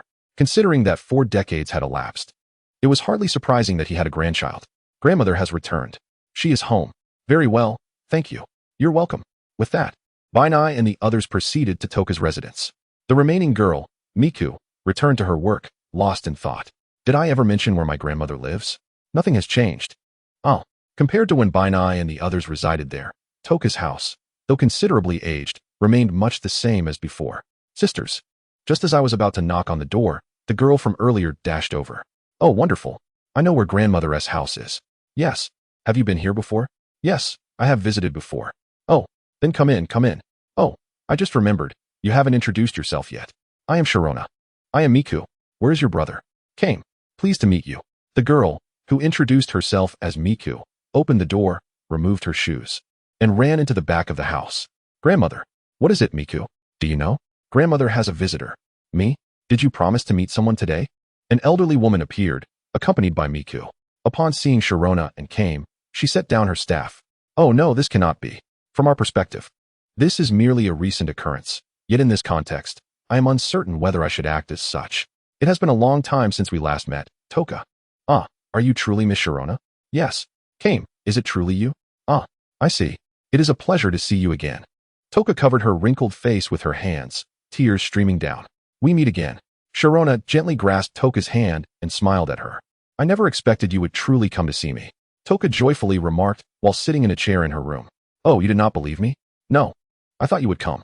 However, 40 years is longer than one might imagine. I knew immediately. The gaze of Toka has never changed. Fufu, thank you. Sharona conversed with Toka while sipping the tea that had been served. For decades later, Toka remained as he was, warmly welcoming Sharona and her companions. As always, Came lingered in the background, and when he suddenly turned his gaze toward the window, a photograph of Toka was displayed there. This photograph. Oh, I have cherished it for a long time. Although the time spent together was brief, those days were precious to me. The memories of my good friend and his partner linger vividly. Grandmother, is that Sharona in the photograph? Yes. These two appeared in this forest 40 years ago as part of Shalebi's time migration, healing Shalebi and residing here for a period. Wonderful. I have experienced the passage of time. Toka smiled as he conversed affectionately with his granddaughter Miku, appearing delighted. I am truly overjoyed to see you again. So am I. We have shared so much on this balcony. Yes, Toka, you have come to my mind. Ahaha. Rest assured. Fufu. I am not angry. It is quite amusing. Miss Sharona and I share the same final memory. Granddaughter, I must say, you bear an uncanny resemblance to your grandmother. Fufufu, my genes are quite strong. After sharing a few laughs, Toka set down his cup. For 40 years, I have awaited this day. To me, it feels as though it was merely a few days ago. How has the past 40 years been? Upon hearing this, Toka took a deep breath and began to speak. There have been many things. Indeed. You still have your adorable grandson, don't you? Toka continued while gently stroking Miku's head. I am now the village chief, he chuckled. And you must strive for longevity. Ah, there is still a long journey ahead, right? Don't tell me. Yes, life indeed has a lengthy path to traverse. Oh dear, this person will live for a long time. Certainly. Seeing Toka smile brightly as before brought joy to Baina, who couldn't help but laugh. These have been wonderful 40 years. Indeed, all in all, I am quite content. That is splendid. And what about you? To you? It seems as if time has not passed much, but have there been any changes? Toka shifted his attention to Kame, who was playing with Miku. Noticing this, Kame replied. As expressionless as ever, it won't change so easily. However, before I arrived here, it was a delightful time. Hee hee, your experiences sound wonderful. Oh, Tawa nodded, satisfied with Kame's response. What are your plans for today? If you have time, why not stay overnight? Are the sisters staying over? Well, since I have already met you, and not knowing when I might see you again, I will take your word for it. I see. Today will be quite enjoyable. Yay. Sharona offered Kame a slight apology while glancing at the excited Miku. I initially intended to linger in Hateno Forest for a while, but I apologize for altering my plans without notice. Nevertheless, Kame anticipated such an occurrence, so he did not dwell on it nor say anything. After returning to the Sinnoh region, I will be unable to visit the Johto region for some time. The next Pokemon League is not far off. My next free time will not come until after the Pokemon League concludes, and I have already devised various plans for that holiday. Therefore, I do not know when I will return here. Come on, Kame, could you help me prepare some food today? The face and arms remain unchanged, but that is all right. A warm welcome. On that day, Toka's family hosted a grand gathering to celebrate their reunion. The participants included Toka, her husband, their daughter and her husband, Miku, as well as Sharona and Kame. The food was lovingly prepared by Toka's daughter and Kame, and seeing Miku happily eat made Toka appear quite satisfied. Sharona deepened her relationship with Toka's family and engaged in pleasant conversation with them. Kame also participated, but he spent much time with Miku, who was fascinated by the Pokemon of Hoenn and Sinnoh, which he seldom encountered in Johto. Thank you for your hard work. Your culinary skills remain as exceptional as ever. As I stood on the rocks at the village entrance with Kuro, feeling the night breeze, Tawa approached from behind us. Thank you. Mika misses you as well. Thank you. All right. Hee hee, you remain as unfriendly as ever. It is indeed your hallmark. I do not know. Have any good things happened to you recently? I couldn't help but glance at Toka. Upon seeing Kame's expression, Toka became convinced of something. Ah, as expected. Hey, how did you know? Haha. You only changed for about a month, yet you have lived for 40 more years. I fear aging. Do you not?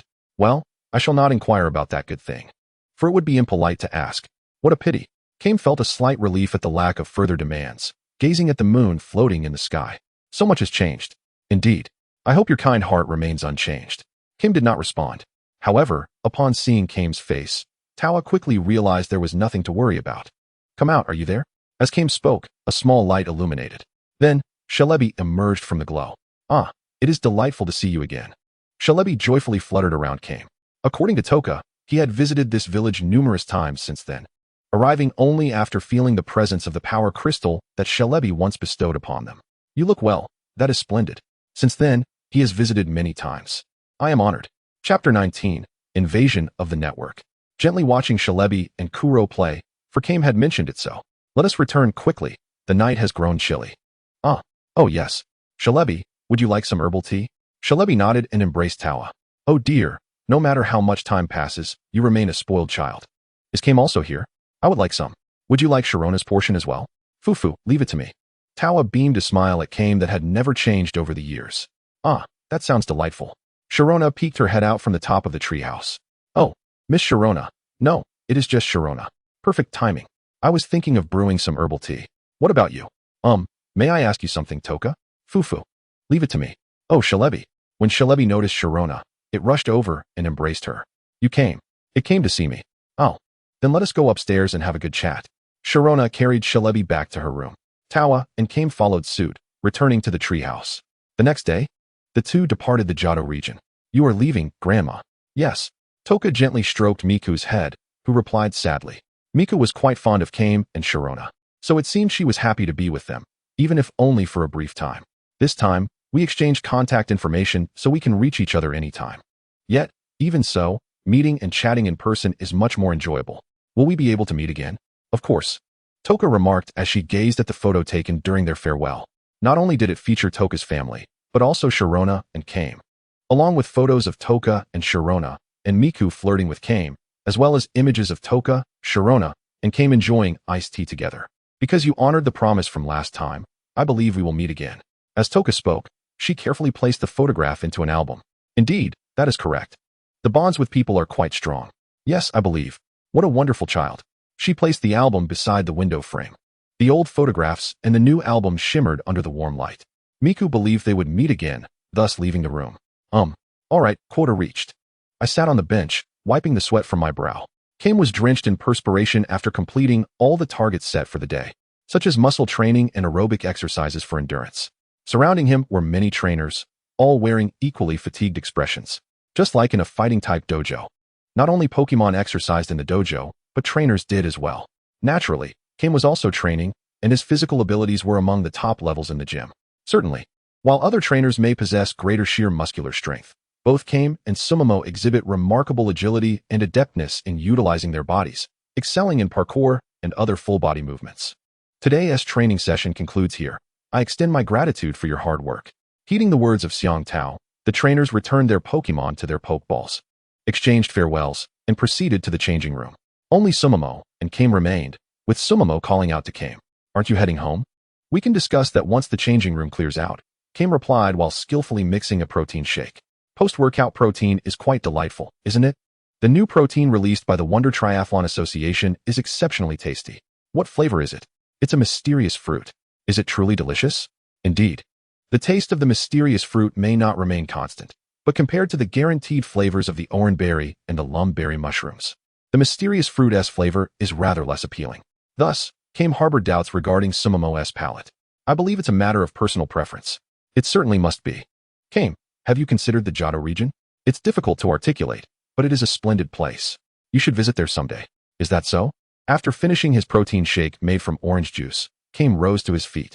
Oh, think about it. He then recalled the tale that Cynthia had previously shared about Team Galactic. Are you familiar with Team Galactic? The Galactic Brigade? Yes, of course. Their attire and hairstyles are quite distinctive. Indeed, it appears so. They advocate for the development of space energy, but it seems there has been considerable unrest of late.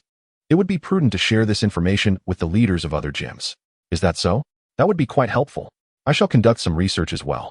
If you are the leader of a gym, you will cultivate numerous connections.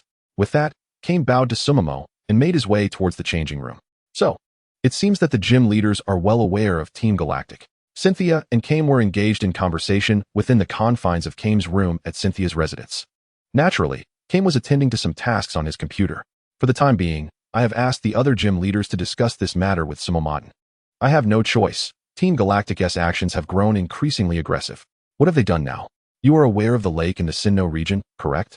If you think about it normally, there are 3 lakes, aren't there? Indeed. What about the Pokemon that reside there? I am not well versed in ecology. I only know of the ghost-type Pokemon. It appears that Team Galactic has captured that mythical Pokemon. Kame's hands ceased their work. He removed his blue-light glasses and turned his gaze towards Cynthia. They intend to use that Pokemon for something. I suspect so. First, could you provide me with information regarding those Pokemon? My knowledge of them is rather limited. Understood. 3 Pokemon inhabit the lakes: Uxie, Azelf, and Mesprit. They reside in Lake Verity, Lake Valor, and Lake Acuity, respectively, and are said to govern knowledge, will, and emotion. Although they seldom appear in Sinnoh's myths, their existence is believed to be connected to the origins of the Sinnoh region. Pokemon related to the human heart, then? I harbor no doubts regarding that perspective. Why would they seek to capture those Pokemon? I need to understand that. Indeed, these 3 Pokemon lack sufficient power to remain in myth. Yet as long as they exist as legendary Pokemon, they hold some significance. In the Johto region, Ho-Oh reigns over the skies, while Lugia commands the seas. Although these 3 do not frequently appear in mythology, it is certain that their presence in the lakes is related to this. The question is, why would Team Galactic seek to capture these 3? Cynthia stated that these creatures possess powers related to the human heart, but it remains uncertain whether Team Galactic's intent is to influence hearts. I do not know what their purpose in capturing them is. That is accurate. At present, I only know that I need to possess all 3. What do you mean? The fact that you intend to capture them simultaneously suggests that for the first time, they could truly have an impact. Beyond that, I am unaware of further details. But I have no doubts about it. That is true. To my knowledge, The individual capabilities of these three Pokémon do not seem particularly high, yet when they unite, the narrative shifts. I am not well acquainted with them, so it is difficult to say. That much is certain, yet perhaps when they gather, their powers resonate in some manner. There is a high likelihood of that, indeed. Is that so? I cannot predict what might occur as a result of this resonance. But I cannot deny the possibility that it may unleash terrifying consequences. Mythical Pokémon possess numerous abilities that surpass human understanding. The world would not simply end. For instance, Dialga, who governs time, and Palkia, who controls space, were transported to the Sinnoh region. If these two sought to obliterate the world, humanity would almost certainly be powerless to intervene. It would be prudent to conduct a thorough investigation. The history of Pokémon is in your hands. Cynthia is swift, so I shall look into it. What about Kame? Investigate Team Galactic's movements. How so? Infiltrate the opponent's database. Can you manage that? Preparations are often tedious, but it is feasible. A school friend of mine is quite knowledgeable about computers, so when Kame listened to him discuss computers, he began to tinker with the machine. Through his adept manipulation, he could access databases belonging to strangers without a hitch. Of course, this constitutes an invasion of privacy. Thus Kame typically refrains from such actions. What would you do? Nothing much. Just take a glance inside. This should narrow down their target somewhat. Then, may I entrust you with a task? Understood. Kame replied softly, donned his glasses, and resumed his work. Speaking of which, what is Kame currently engaged in? Organizing the server. I can manage the documents, but I will retain what I can control within the database. Managing backups is also essential. Did you set up the server? I accomplished that recently. With such an expense, I shall cover it with my research funds. It is also a hobby, so I do not mind spending. I have also prepared a server computer. I will connect it to Cynthia's computer later. Oh, may I also use it? Since we are on the same network, connecting should not be a problem. Cynthia was not well versed in computers, hence her limited understanding. I use the computer primarily for writing and reading papers and ordering materials, but that is about it. Therefore, I leave the management of Wi-Fi and lines to Kame. Since Kame's arrival, the network environment at home has greatly improved, allowing Cynthia to use it with peace of mind. I will conduct further research on the myths and legends surrounding Uxie. I believe I have learned something. Understood. It was a pleasure to meet you. With that, Cynthia departed from Kame's room. Kame remained in the room, ensnared in contemplation. What had Team Galactic done regarding the Pokémon in the lake? The legends were silent on this matter, yet it was evident that the power of the Pokémon, particularly the so-called semi-legendary ones, played a pivotal role. However, the true purpose of such power remained elusive. Perhaps capturing Pokémon in the lake was merely a preliminary step toward a grander ambition. By utilizing them, one could reasonably surmise that they were striving for a significant achievement. Kame picked up a tome from the table, which contained the myths of the Sinnoh region. Upon rational reflection, it was not difficult to conceive of leveraging one or two of Dialga and Palkia for some grand design. But what exactly could be accomplished with them? Engaging in villainous acts of controlling time and space to create a new world was a thought that crossed his mind. Indeed, clarity eluded him. In any case, the information available was insufficient. Directly infiltrating Team Galactic's hideouts and facilities was a possibility, yet such undertakings were best left to the authorities. Moreover, should he proceed without the consent of Cynthia, her wrath would be formidable, thus eliminating the option of infiltration. Consequently, Kame's choices were severely restricted. Lacking significant power himself, he doubted he could extract information from the police. As for Cynthia's emissary, there might be intelligence available, but since Cynthia had entrusted him with this task, Kame aspired to achieve results beyond expectations. Unauthorized access to Team Galactic's network was a daunting endeavor. It was crucial to ensure that information was leaked discreetly, so that the adversary remained unaware. However, with the equipment currently at his disposal, such an undertaking seemed rather formidable. Did he wish to seek assistance from someone in the know? With this thought in mind, Kame dialed a contact registered on his smartphone. King, this is a rarity. I have a favor to ask. Are you available? My hands have just been freed. Besides, it's not often that you reach out. Will you assist me? Yes. It's Jakumi from the same university. What has happened? I can help you, Masaki. 2 days later, with Masaki's aid, Kame was able to prepare for infiltrating Team Galactic's network. The level of talent displayed was remarkable, warranting considerable contemplation. He was grateful for all the assistance received at the university, but he had not anticipated the creation of an environment exceeding his expectations in such a short span of time. Masaki was currently in the Kanto region's 7 islands, so he could not be present. Instead, he utilized the Pokémon storage system to send the lost equipment without leaving any trace. They had successfully crafted an environment conducive to an efficient invasion. Masaki jested that he could overload the opponent's server if he wished, though Kame had no intention of taking such drastic measures. Now, upon activating the system and entering the designated commands, he successfully infiltrated Team Galactic's network. Have you successfully breached it? Immediately, within the folder that appeared, there were daily reports published by the basic subordinates, although the level of contact was somewhat inconvenient. He perused the lower-tier data, which included reports on space energy development. As expected, the confidential information was well guarded, rendering any intrusion impossible. Oh, a report concerning the Pokémon in the lake. Is this it? He stumbled upon a suspicious document, and upon checking its security, it was a file without special viewing restrictions, prompting him to open it. So it is. The creator is Pluto. An engineer? No, merely an ordinary researcher. This report, authored by an individual named Pluto, outlined the material generated from the powers of the Pokémon in the lake. It bore no protection and was unremarkable. Let us delve deeper. Continuing to explore the network, Kame arrived at a research server. However, if he lingered too long, he might get ensnared, so he hastily scrutinized the server. Cosmic energy, distributed to the Pokémon, Rotom, and the lake's Pokémon. These were the contents. He opened the folder and examined its contents. Inside were several research reports, with the most recent one being opened. Utilizing the powers of the Pokémon in the lake, they had successfully forged a red chain. This chain was, well, how to put it, a quick glance at the report's content led him to surmise the diabolical intentions of Team Galactic's higher-ups. They were quintessential villains. After saving the report text as a screenshot, Kame severed his connection to Team Galactic's network. To be certain, he checked the firewall against external intrusions and sent the previous screenshot via email to Cynthia. Kame took a deep breath and gazed up at the ceiling.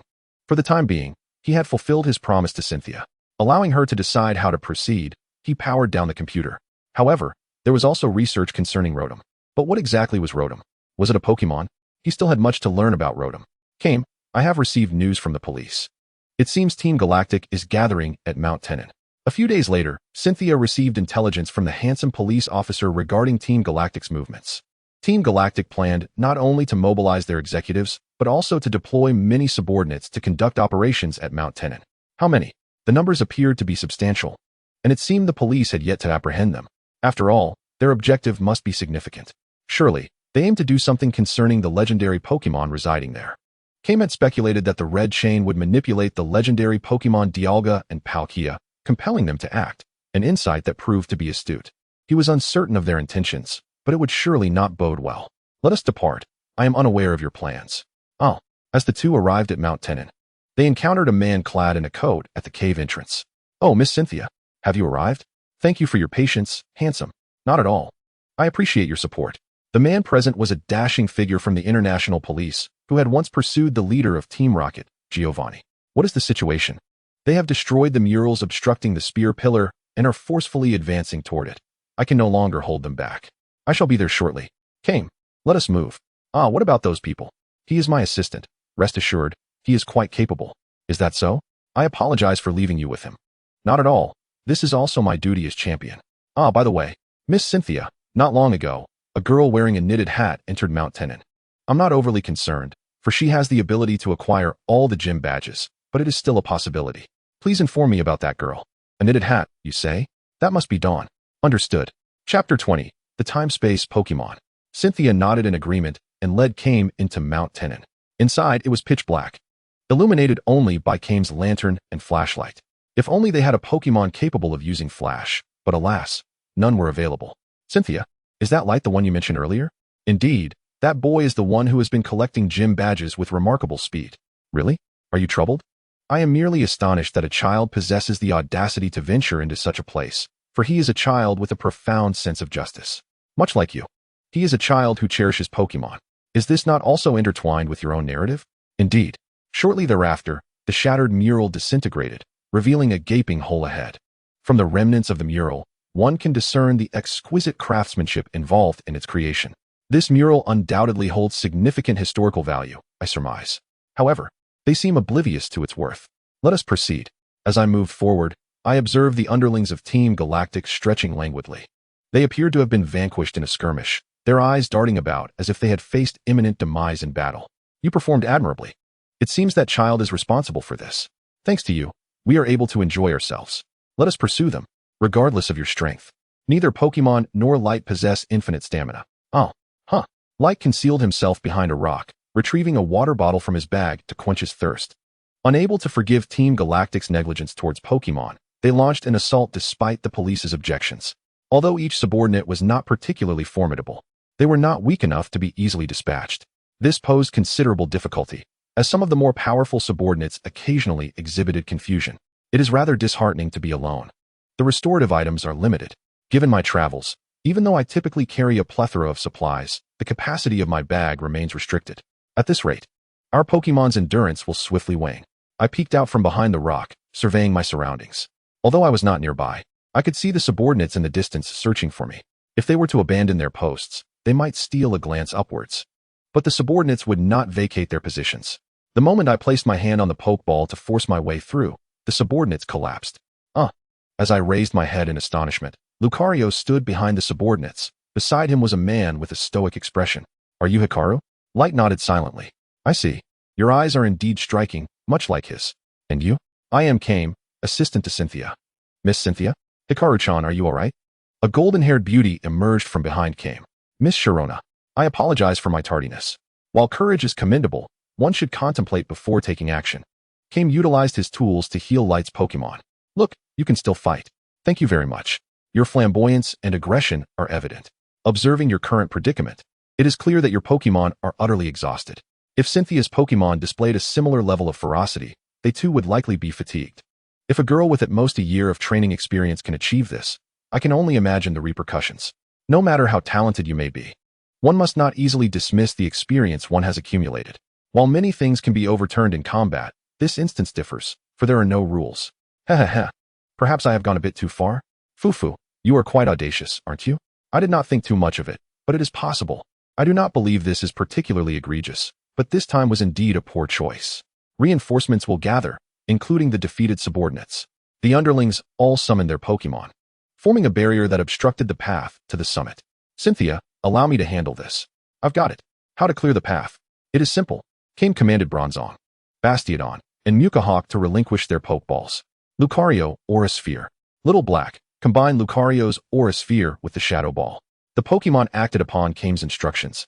Merging the Aura Sphere with the Shadow Ball, its firepower amplified by the updraft, striking the subordinates of Team Galactic.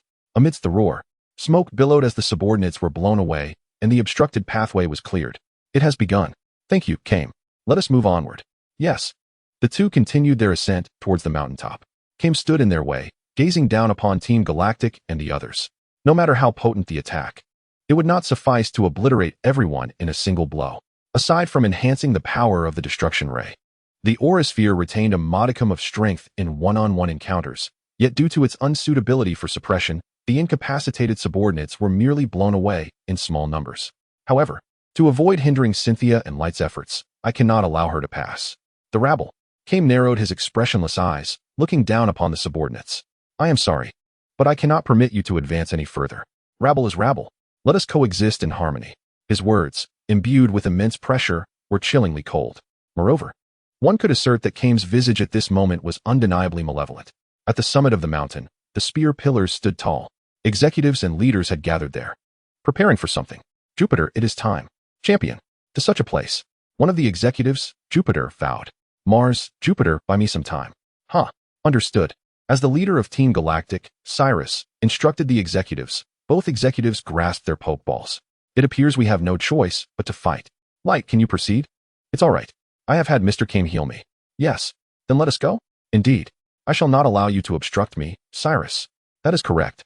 The Pokémon of the two executives were unilaterally defeated by Cynthia and Light. Cynthia's Pokémon achieved a significant triumph in this outcome. Besides serving as the main combatants, Light's Pokémon received excellent support based on type compatibility, facilitating the battle considerably. He did not even issue such directives. Without Sharona's guidance, the Pokémon commenced their battles autonomously. This is the champion. Light will also participate in the Pokémon League in the Sinnoh region next month. Naturally, champion Cynthia will take part as well. Having been on assignment for nearly a year, the reigning champion remains undefeated, surpassing any trainer I have previously encountered. Light is well aware of this. Thank you for your hard work. Are your Pokémon all right? They are fine. Thanks to Miss Cynthia, I sustained very little injury. Yes.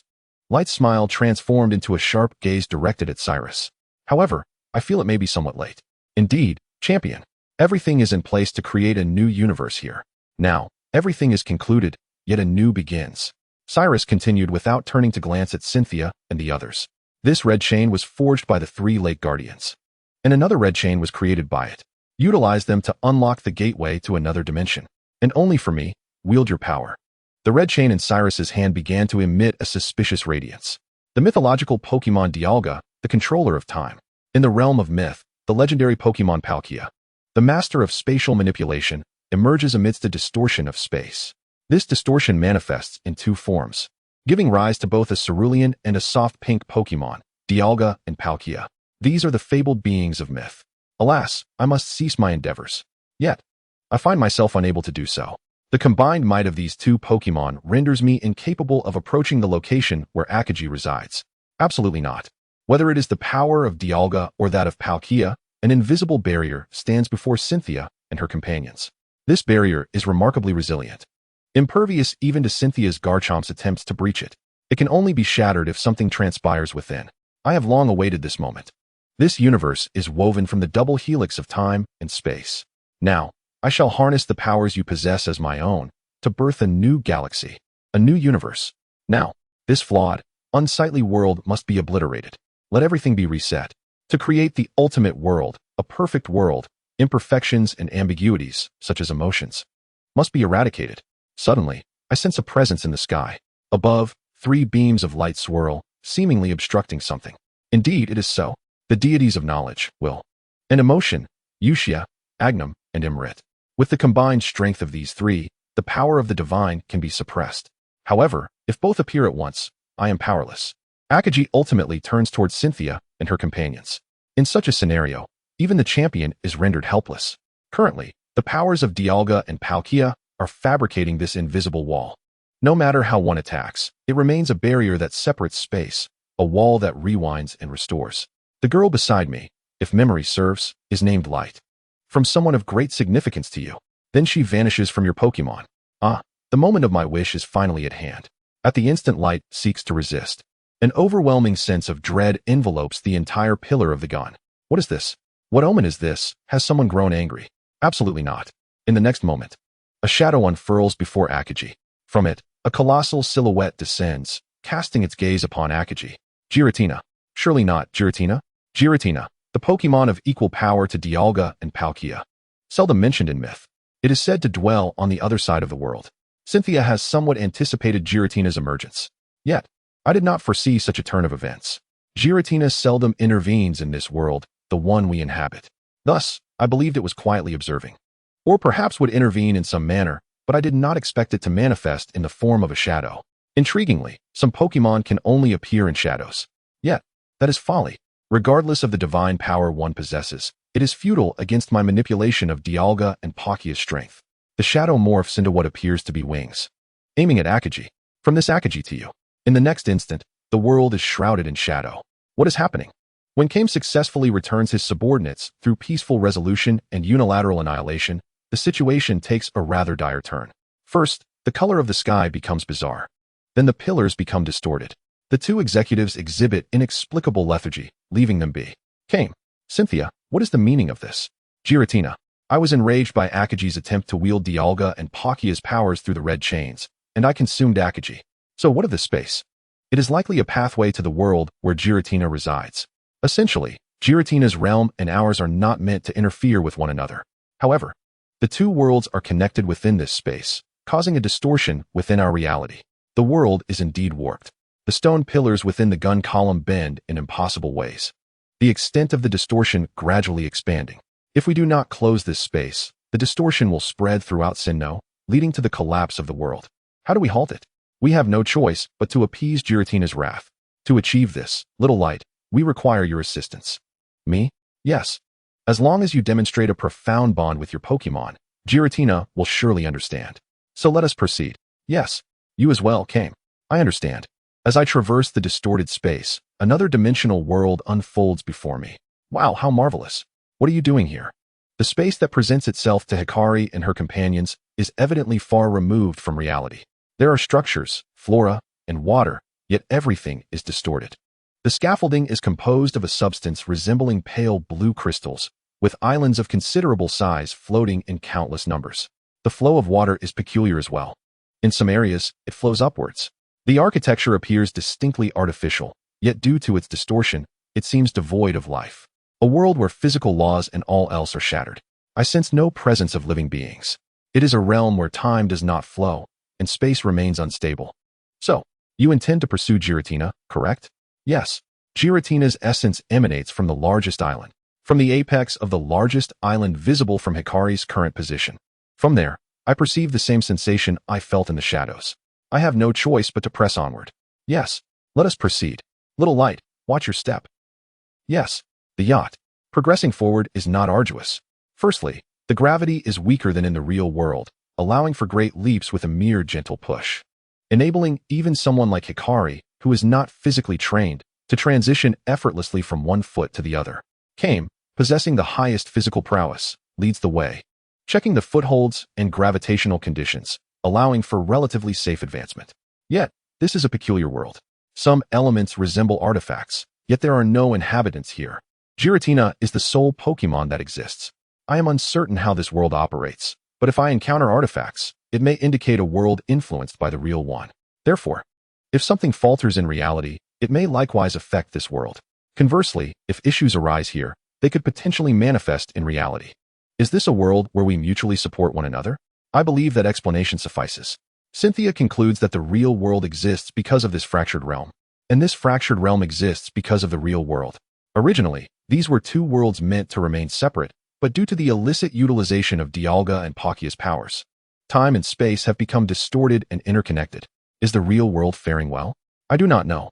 It is said that Giratina's wrath is the catalyst for the distortion. Yet this cannot be guaranteed. However, Giratina is the sole entity capable of halting this distortion. Let us hasten to seek out Giratina. As the group traversed the torn world, a dense black fog obstructed their path. What is this? I harbor an uneasy feeling, as if it were toxic. Could it be Giratina? No, that seems unlikely. Look. Following Cynthia's gaze, a spatial distortion emerged, from which the ominous clouds spilled forth. Perhaps the disturbances in time and space are affecting this world as well. In any case, it bodes no good. I must reach Giratina post-haste. I desire to, yet there lies no path ahead for Mukahawk to disperse the dark clouds. Some rocks barely floated, but they hardly constituted a route. It appears this is not a hospitable world. Thus, there exists another way. I have no time. I shall take the most direct route. Kame kicked away the pebbles beneath his feet, assessing the gravitational state. The gravity ahead was weak, and the kicked stones soared in the same direction. The gravity is feeble. You may proceed, but isn't it a bit stringent for Hikaru? You are no different. Hikaru, what of your flying-type Pokémon? Oh right, I have one. Then I shall inquire of Mukahawk. However, Mukahawk is not accustomed to navigating in worlds with unstable gravity, so it is not entirely safe. Cynthia possesses Togekiss. You should go first. It is a pity to waste time contemplating. Let us move forth. At this juncture, it is Cynthia and Hikaru who must advance.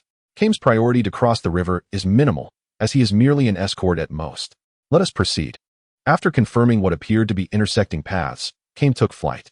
In the normal world, I had initially flown a distance that was not meant for flight, but using the rocks ahead as a foothold, I soared further. With this gravity, one could execute feats akin to wall running, correct? Kame contemplated this. Even though it was a state that typically endangered one's life, he leaped from one rock to another in a parkour fashion, traversing the flat stones. You may pass. Thus, he leaped further and further, kicking off the final stone and springing into the air. Cynthia and Hikaru watched from below and then descended before them. Chapter 21. A terrifying battle. We succeeded. You should soon transition to a role akin to a ranger, no? If I were to cease being an assistant and fitness coach, that might indeed be possible. Then do not pursue it. Huh. Hikaru tilted his head, somewhat puzzled by the exchange between the two, while Kame merely shrugged. Let us go? Giratina will grow impatient. Indeed. No need to advance further. A sudden voice made everyone turn their heads. Akaji stood there, seemingly blocking their way forward. You were the first to arrive, were you not? I was consumed by that shadow and found myself here. Yes. So, do you intend to obstruct our path? Precisely. Should the world continue to twist, this world shall collapse, giving birth to a new one. Thus, I cannot permit you to venture elsewhere. Why do you wish to destroy the world? If you despise this world, cannot you seek refuge in a desolate place? Why must I live as if fleeing from this world? Cynthia and Akaji clashed. Yet, they did not attract one another. This is because there are certain elements that each of us simply cannot forsake. I shall erase the imperfections and obscurities of the mind, crafting a flawless world. That is my justice. I shall not allow anyone to hinder me. It seems your willpower is formidable. Hikaru, I shall subdue Akaji. You proceed to Giratina. Yes. If you confront that Pokémon, it will be futile. You cannot communicate with that Pokémon in any meaningful way. At least, it is not one you can engage with using such vague sentiments. That is not for you to determine. The law. Hikaru, I have faith in you. Yes. The moment Hikaru responded to Cynthia, she began to run, darting past Akaji. You cannot stop her. Regardless of her prowess as a trainer, Hikaru remains a child. I could easily overpower her with the strength of an adult like Akaji. What? Forcing me into submission by brute strength does not align with my style. Furthermore, should I forcefully suppress her, the men surrounding me would surely counteract my actions. Even in battle, do you stand a chance? I believe it is possible. Depending on your approach, the weak have no reason to be unable to triumph over the strong. It is akin to science. Without attempting, one cannot know. Indeed. That is correct. Cynthia released the Pokeball hanging at her waist, summoning Lucario.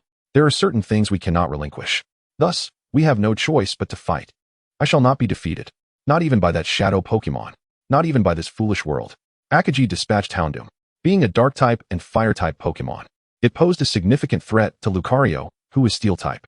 However, due to its Dark-type nature, it is indeed weak against Lucario's Fighting-type moves.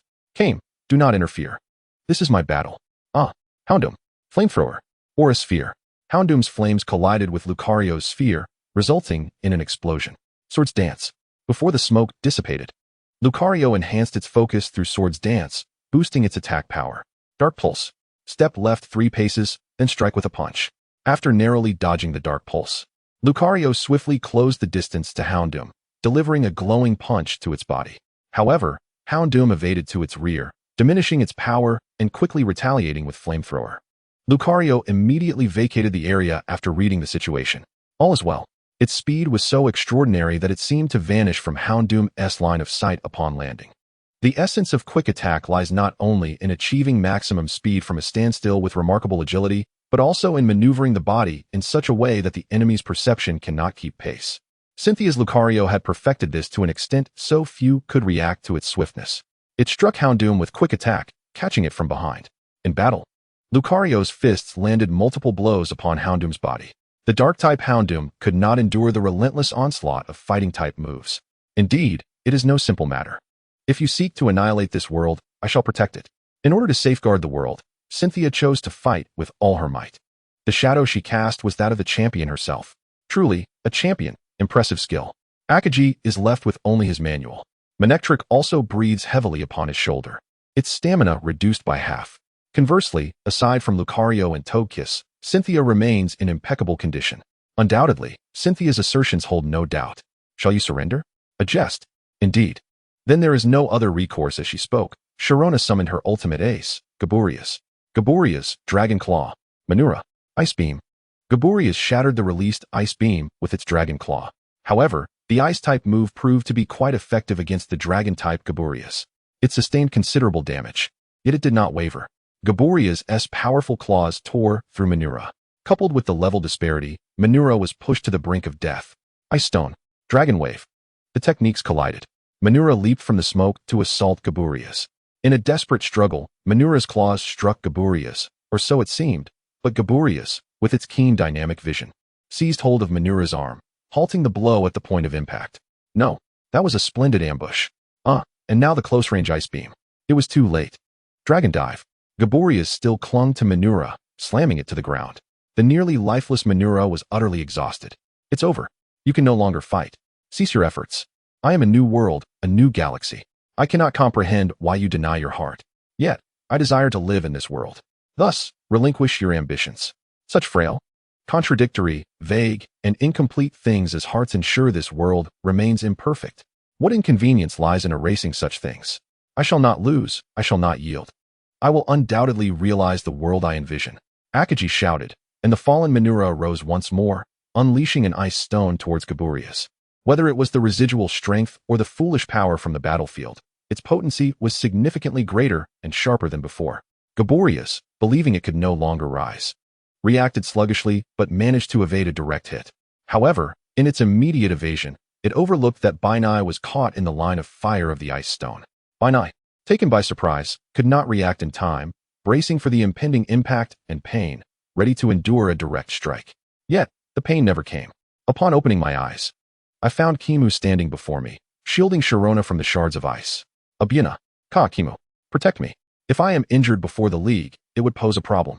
Kimu, brushing off the ice from his clothes, spoke in his usual tone, yet his body bore numerous bruises and cuts, even wounds inflicted by sharp ice blades.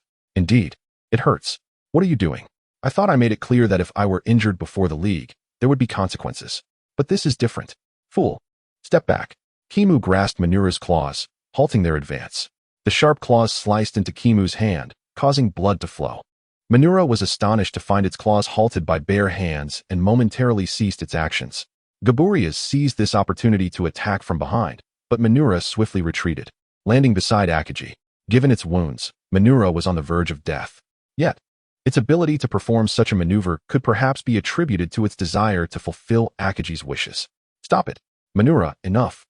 Akaji returned Minura to its Pokeball and turned to face Sharona and the others. I believe shadow Pokemon are the very essence of this world. If you harness the rage of that Pokemon, this world will become distorted, and that distortion will seep into reality. That little girl cannot achieve this alone. Do you truly believe that? What? Have you not noticed? The distorted black clouds that once filled this world have ceased to appear. Akaji surveyed the surroundings. Before the battle commenced, poisonous black clouds had continuously spewed forth from various directions. Yet now, they had not erupted. The clouds themselves remained. But no new content had been added. Fool, did you just calm that Pokemon down? That child's power is immense, and you have underestimated it. By subduing that Pokemon, we can leave this world behind. And even if we create a new red chain, could that not forge a new world? Even if Akaji were to repeat the same actions, invoking Giratina's wrath, if light can soothe her, then Akaji's objectives would remain unattainable. Perhaps if I could do something with light, it might be possible, but with Sharona present, that may not come to fruition. Give it up. Your ambitions end here. Why? Why do you wish to depart from this world? Is something as imperfect and ambiguous as the heart truly so significant? Sharona grasped Kimu's bleeding hand. The place of my birth, the time I have spent since my birth, the language I speak. Everyone is different, but beside me stands a Pokemon, a being of great importance to me. I am grateful to have someone significant, someone to battle alongside and to trade with. Silence. Akaji seethed with rage. Among all the Akaji I have encountered thus far, he was the most expressive of emotions. The Akaji who typically evaded emotions was now displaying anger. Enough. Is this your reason for claiming the heart is important? These are the ramblings of those who have lived blissfully to this point. My current hatred and resentment reside entirely within my heart. I simply perceive imperfection. Are you sealing away the world I desire for the sake of convenience? It was unclear what past events had led Akaji to so vehemently deny his own heart. Yet for him, the heart was something that ought not to exist. I found myself ensnared in this stereotype. Akaji, Kimu, who had remained silent, stepped forward. The bleeding had nearly stopped, but the wound on his hand still throbbed painfully. You are a scientist, are you not? What has transpired? I see. So what you desire is a perfect world devoid of a heart. Precisely. You seek perfection. Do you not? What is it? If you desire perfection, then you are no scientist. Upon hearing Kimu's words, Akaji's eyes widened. What did you say? You are not a scientist. You are merely an archaeologist. I am but a fledgling. Yet, I have an acquaintance who is an esteemed scientist, potentially facing death. He states that for scientists, perfection equates to despair. Why? Do you believe this? Scientists are simply mad. They are all perfectionists. No. He claims that scientists are seekers of development. What contradiction exists between that and achieving perfection? Completeness is, in essence, the absence of further development. In other words, it implies that no further progress can be made. Without further advancement, a scientist loses their purpose for existence. In other words, that signifies despair. If you seek perfection, you are no longer a scientist. Shut up. What do you understand? Akaji, do you truly believe you should lose your sanity? Yes. The world is ugly and imperfect because of things like the heart. Upon hearing those words, Bainai lowered her eyes in sorrow. Can you utter the same words when you think of your Pokemon? Sharona observed. Akaji may deny having a heart, but he was far from a poor trainer. After the battle, I discerned that Akaji's Pokemon held an unwavering trust in him, and he, in turn, aspired to fulfill their desires. Akaji clutched a Crobat. Without the utmost trust in its trainer, Crobat could not undergo evolution. This signifies that Crobat harbors a profound trust in Akaji, a trust born from the heart. without sincerity, such trust cannot flourish. Moreover, Manafi even inflicted pain upon its own dying body to assail Hikari, all for Akaji's sake. Cynthia inquired if Akaji was dismissing the trust and emotions that Pokemon bestowed upon him. Akaji responded, as you suggested, that the mind is imperfect and nebulous. Yet to erase it would strip humanity and Pokemon of their potential. I can aim for this. Even if it is flawed, I shall strive to enhance it. Is that acceptable? Do you assert that these accumulations bear no worth? You are a scientist. Enough, silence yourself. Akaji strode past the two. I am weary of adjusting for your convenience. I stand by my sense of justice. The world must embody perfection. In this realm, nothing is inherently fixed. Merely our perspectives alter its values. Whether I endeavor to safeguard this world or you seek to obliterate it, it is but a matter of convenience within our hearts. Do you comprehend? Ultimately, I cannot fathom your thoughts. I shall not concede. One day, I shall unravel the secrets of this world and realize the perfect world I pursue. That is my justice. With that, Akaji ventured forth. In this riven world, physical time does not flow. Thus, in this realm, barring external interference, the body undergoes no transformation. While one exists here, they do not age nor require sustenance or other life-sustaining activities. Regardless of how much time elapses, he shall not perish. Perhaps, this is the world Akaji seeks. For the ability to feel anger and sorrow enables one to experience greater joy and delight. Human thoughts are easily swayed towards good or evil. Akaji cannot tolerate such notions. This is correct. I do not lament for him. He possesses his own righteous rationale. I choose to endure. I understand. By the way, Kame, how is your injury? As I opened my right hand, my palm was stained with blood. The wound was deeper than I had anticipated. Though it had ceased bleeding, the pain persisted unabated. The situation was worse than I had envisioned. I must grasp the Pokemon's claws with my bare hands. I am merely administering first aid. Come here. Cynthia commenced treating Kame's hand with her healing tools. Naturally, the capabilities of the tools at hand are limited. Thus, this serves as an urgent measure to prevent further deterioration. The League is approaching. Thank you. I am grateful. Cynthia remarked as she grasped Kame's hand, now bound in bandages. Truthfully, I am relieved he protected me. And I am thankful I could avoid injury before the League commenced. Even so, I do not wish to witness those dear to me suffer. Let us do our utmost. Even so, I trust you will succeed, provided it remains within a reasonable and controllable scope. Indeed, I shall endeavor to avoid causing you undue distress.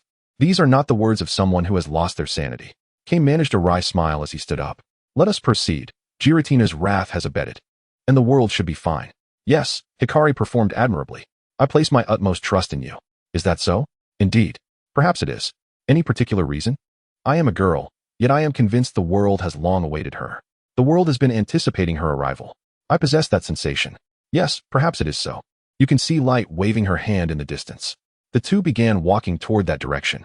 Miss Cynthia, Miss Himon, Hikari exclaimed. Are you all right? Yes. As long as you strive, Giratina will understand. Yes, I am delighted. Thank you. Chapter 22. The island is teeming with activity. Hikari was so exhilarated that she was about to express how much fun she had. And rightly so. Legendary Pokémon are seldom encountered. Although we were fortunate enough to meet, battling them would be exceedingly thrilling. But how do you propose we return home? After all, that is the crux of the matter. We cannot remain in this fractured world. Perhaps I can return home from here. Hikari pointed to her silhouette. A distorted expanse of white space spread before them, reminiscent of the space I traversed when I first entered the torn world. The portal. I am certain that is it. Giratina has left it for me. So it must be here. What a benevolent gesture. Giratina, you truly are a kind-hearted entity. Kame chuckled wryly, contemplating that Cynthia had acknowledged such a fact, that this fearsome Pokemon could be deemed a kind child. Giratina is not here. I hear a cry in the distance. Are you greeting us? I am certain of it. Let us return home. Yes. The three leapt into the space before them. We have returned. Upon opening my eyes, a spear pillar emerged. The galactic executives Jupiter and Mars remained, yet their subordinates appeared to have retreated. The pillar has returned to normal. The twisted column that existed before entering the torn world has resumed its original shape, and the sky has cleared. I have calmed Giratina. The world shall no longer be distorted. Truly. Where are you all? Where is Lord Akaji? Mars exclaimed, raising her voice. The shadow Pokemon remained in Giratina's realm. What? You? Did you abandon Lord Akaji? Yes. That was his choice. Absolutely not. Then what shall Team Galactic do from this point forward? The two clasped their heads. Akaji has committed wrongs, but that does not signify he is a villain. Certainly, he has done malevolent deeds, yet these stem from his unique perception of the world. And they, Team Galactic, followed closely behind. Akaji's capacity to achieve this arises from his inherent charisma. Thus, without Akaji, Team Galactic would descend into chaos. Even if Akaji returns, he shall not accompany them. This is where my thoughts diverge from Kame and the others. Even a step's divergence can birth a new galactic. I wonder if your vision aligns with Akaji's. Let us depart. The three exited Mount Coronet, leaving the two executives with their heads bowed. No need. I truly appreciate your assistance today. After leaving Mount Coronet, the three rested at a cafe while simultaneously heading to the Pokémon Center to restore their Pokémon. No. I should be the one thanking you. Thank you for calming Giratina. It was no trouble. It was quite enjoyable. Ha ha ha. What an amusing girl. This was a valuable experience, and I relished it. Kame smiled wryly at Hikari, who beamed with delight. A top-tier trainer may very well be someone with a few screws loose. Oh, Kame, did you not think of anything impudent just now? Not a chance. You two have a splendid rapport. It is a long-standing relationship. It has been 3 years already. Immediately. And you? How long has it been since you began your journey? It has been over a year. Can one truly enter the Pokémon League with merely a year of experience? From Kame's perspective, such a notion is unfathomable. Even if she were to reach the finals now, she might find herself teetering on the brink of qualifying, whereas Hikaru would undoubtedly advance through the preliminaries. Hikaru possesses the prowess to contemplate such aspirations. Miss Cynthia is the champion, and without a doubt, Miss Kame would not participate in the Pokémon League, would she? Do not venture forth. With my current abilities, even if I were to enter the main event, I would be swiftly defeated. However, do challenge me next time. I yearn for the opportunity. At that moment, Hikaru's smartphone rang. It seems the Pokémon have fully recovered. The restoration appears to be complete, so let us depart. Indeed. Thank you for today. No. Until we meet again. At the Pokémon League. Hikaru waved goodbye and left. At your age, Giratina has surely calmed down, hasn't he it? Or perhaps not. In terms of talent, I firmly believe you surpass me. I cannot even begin to compare. Kame extended her well-treated right hand. The wound is deep, yet it requires no stitches, thus it is entirely covered with gauze and bandages. I am sorry. Cynthia gently touched the injured hand. I had mentioned before that if I were to get injured prior to the league, it would be troublesome. I wish to witness Cynthia battle in the league. I understand. Hence I shall refrain from further comment. It is quite all right. Kame gazed out the window. I wonder why Akaji harbors such disdain for him. I do not know. Perfection is paramount, and perhaps this is the crux of the matter, but most importantly, his past is intertwined with it. One can observe trainers and their Pokémon frolicking joyously. His face radiates with delight, and the Pokémon seem overjoyed to be in the company of their trainers. Akaji's Pokémon. I am certain he trusts Akaji wholeheartedly, and I am convinced he harbors affection for him. If one were to scrutinize Manuela's actions, one would find this almost indisputable. Manuela attempted to extricate herself from Cynthia, while Cynthia endeavored to thwart Akaji's dreams, even as she approached death's door. Manuela still acted thus, despite the potential ramifications on her life. In other words, there are countless thoughts swirling within. I believe this is why I have journeyed so far. Indeed, it is not just Manuela, the other Pokémon likely feel the same. I trust Akaji, even if this trust were to wane. Akaji would deny his own heart in pursuit of the world of his dreams. And we have impeded that. I do not perceive this as a wrongdoing. Cynthia, I am convinced we have acted rightly. Yet we must comprehend that not all humans desire to reside in this world. Indeed, precisely, each individual yearns for a different reality. At this juncture, Cynthia momentarily interrupted her discourse. However, I wish to be with you in this world. As she wrapped Kame's injured hand, Cynthia spoke thus. I understand. Kame sipped a cup of cold coffee. It had oxidized and turned sour. Would you like a cup of coffee upon returning home?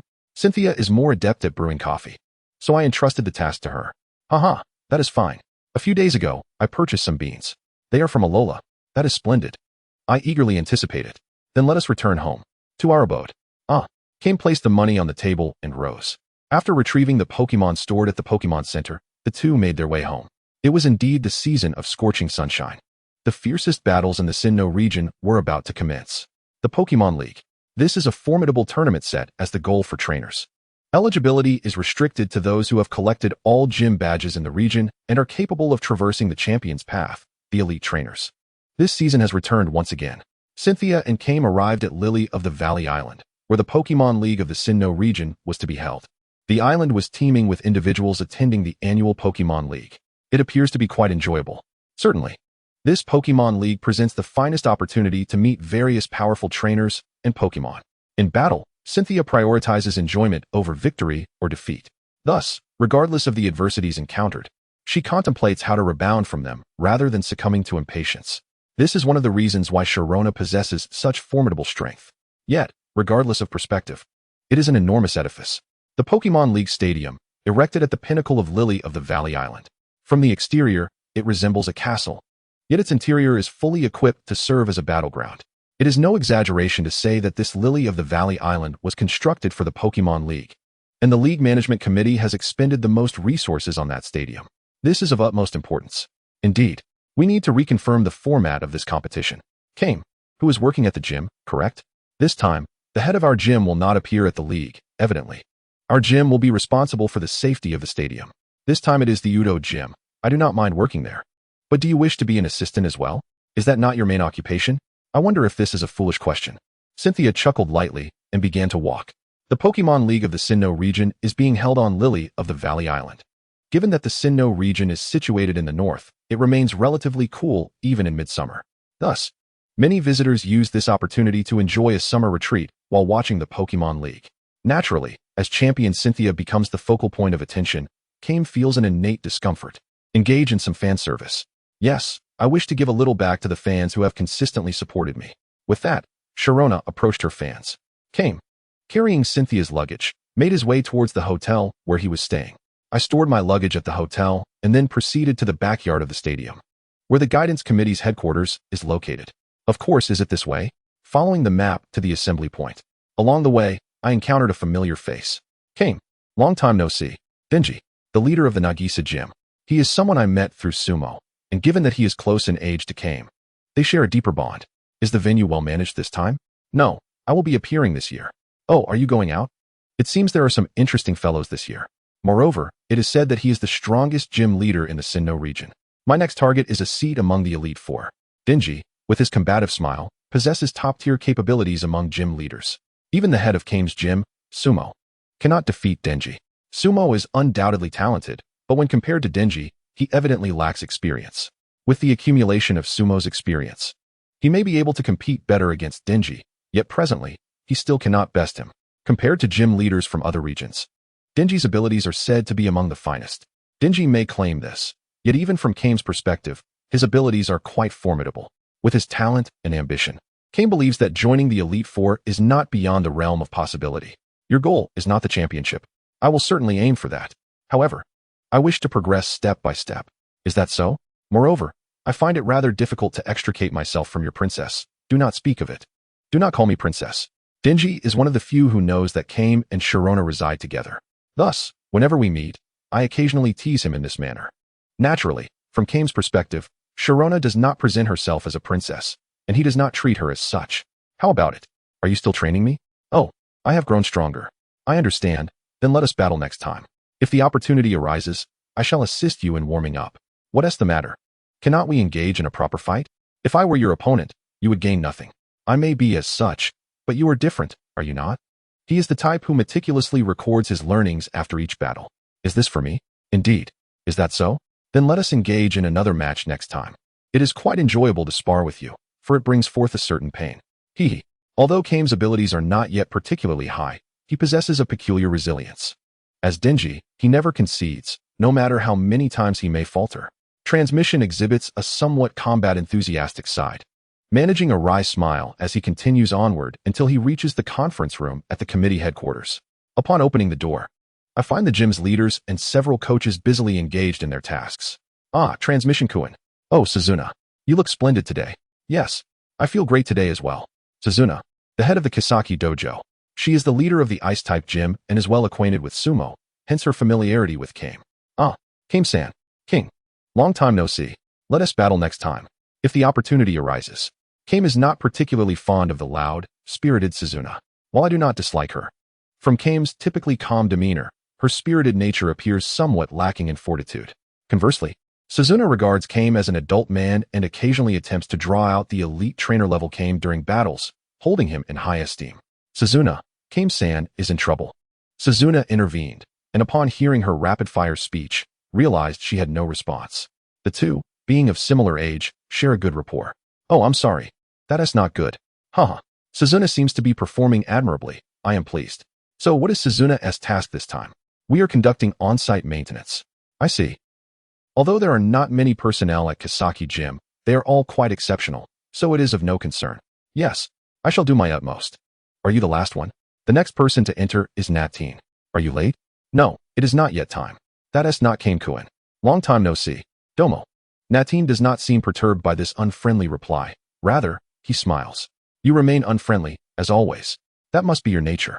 By the way, Transmission-kun, what brings you here? You are not working this time, are you? I just appeared and will leave shortly. I see.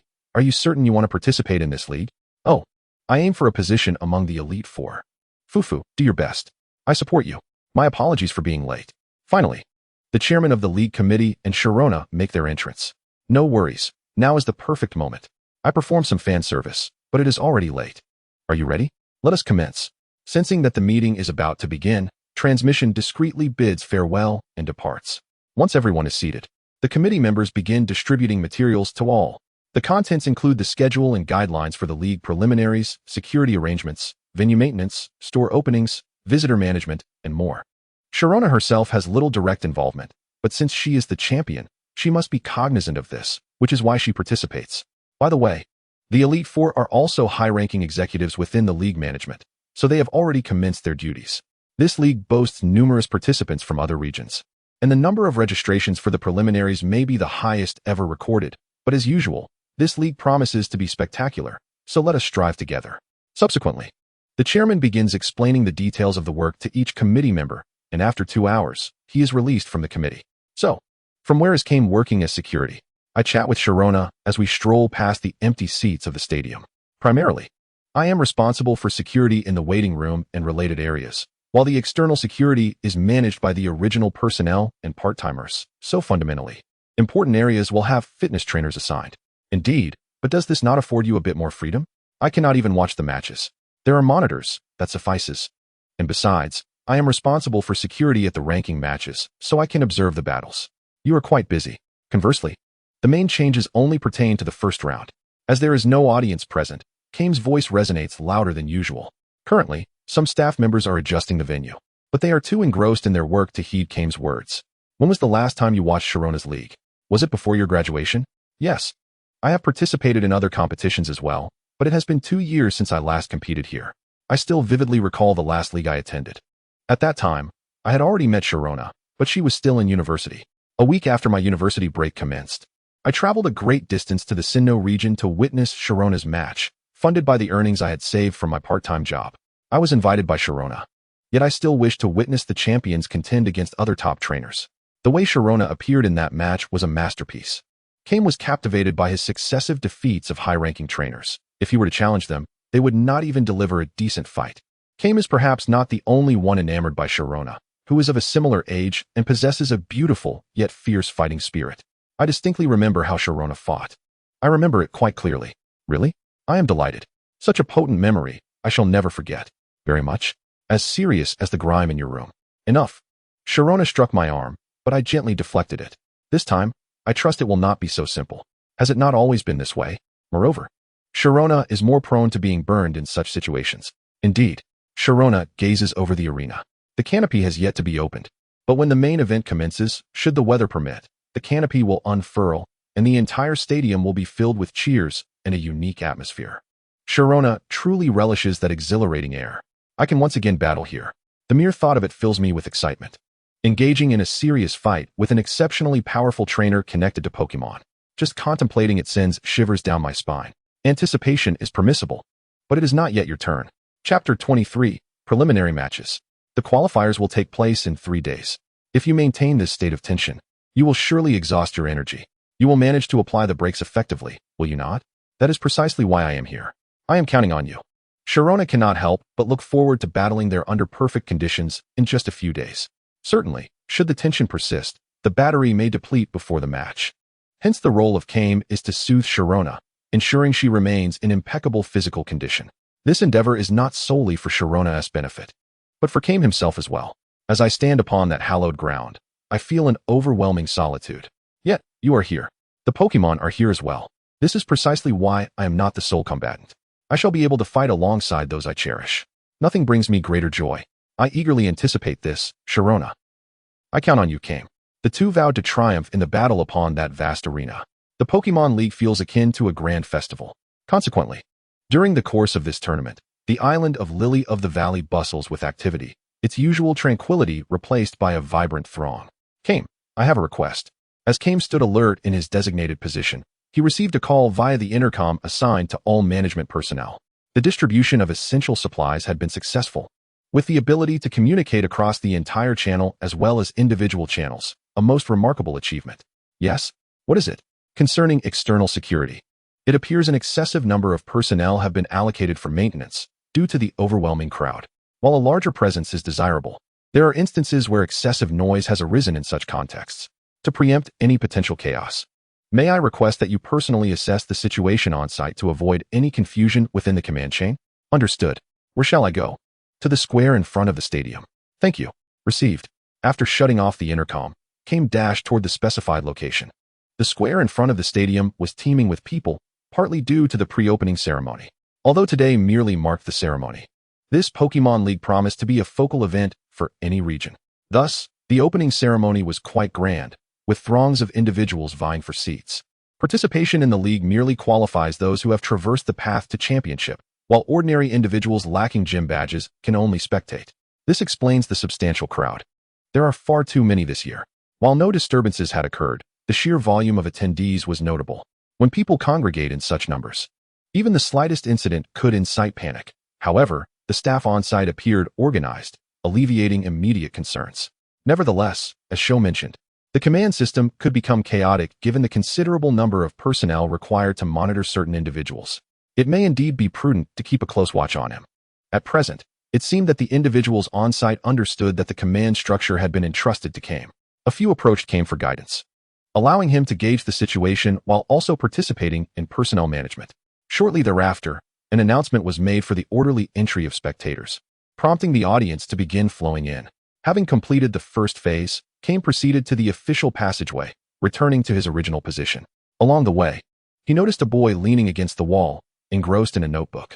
The boy possessed a shock of pointed brown hair and piercing emerald eyes, exuding an aura reminiscent of a formidable competitor. What's the matter? The boy inquired with a somewhat sharp tone upon noticing Kame. Nothing, just passing by. What brings you here? Are you a participant? At this, the boy's eyebrows twitched slightly. If that were the case. No, didn't you see the opening ceremony? I have no interest in it. Really? Then how did you deduce that I am a participant? Are you part of the management? Observing the staff badge adorning Kame, the boy queried. Being part of management is one thing, but I didn't specifically identify you. I merely surmised it. Is that so? You seem quite focused on that notebook. It contains information on the most influential trainers participating in this tournament. Hey, may I take a look? If it pertains to management, then certainly. Kame glanced at the boy's notebook, which detailed the Pokémon utilized by the participants, their battle strategies, histories, weaknesses, and tactics. The boy appeared to be around 13 years of age, and Kame could not help but marvel at how such a young lad could compile such intricate details regarding trainers. Fascinating. Understanding your adversary is paramount. This is merely the starting point. I hold myself to a high standard. You're not from the Sinnoh region, are you? Where do you hail from? What makes you think I'm not from Sinnoh? Because I possess 2 badge cases. I see. Indeed, I am from the Kanto region. So why haven't you joined the Pokémon League at the Shuro Plateau? I participated last time, but I lost. That's why I'm currently entering various competitions to identify my shortcomings. Oh, with that, the boy stood. I must take my leave. I need to prepare for tomorrow's qualifier. Apologies, please refrain from contacting me again. I'll return this to you. Kame rose and returned the notebook to the boy, who accepted it and stowed it away in his bag. What is your name? The boy asked, locking eyes with Kame. Kame, you seem quite formidable. You won't be able to defeat me. Without a doubt, I cannot best you. Next time, let us spar. I'll use you as a punching bag. For now, I'm merely staff, but should time permit, I might consider it. Then let us keep it open. No need to be unreasonable. Just in case, I'll share my contact information. Kame retrieved a business card from the pass holder around the boy's neck and handed it to him, displaying his staff identification. A gymnastics coach? You? What do you think? You seem to possess elite trainer credentials. I appreciate your compliment, but I still have much to learn. That's all right.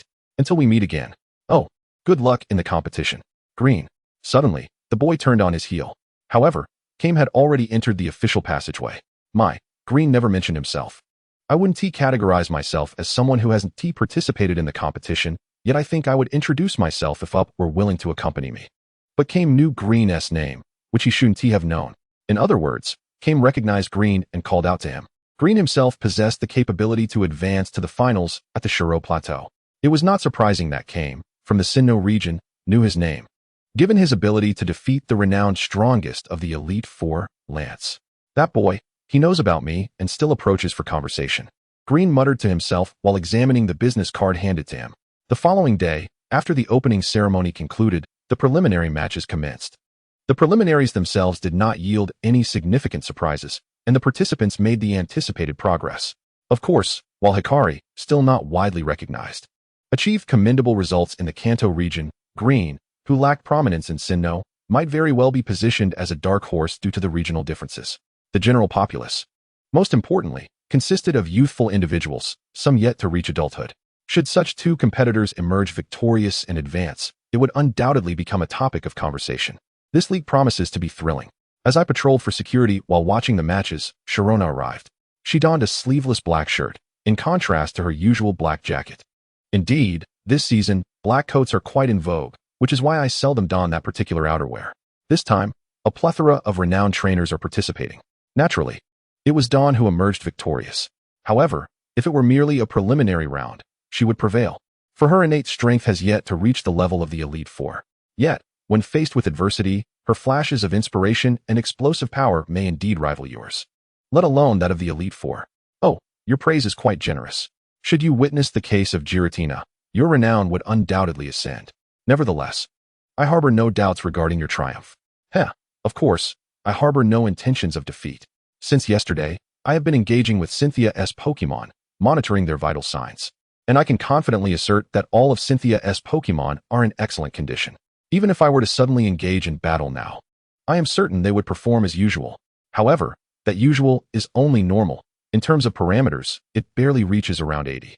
The trainers Cynthia and her supporter, Came, are capable of extracting a perfect score of 100 on the day of the event.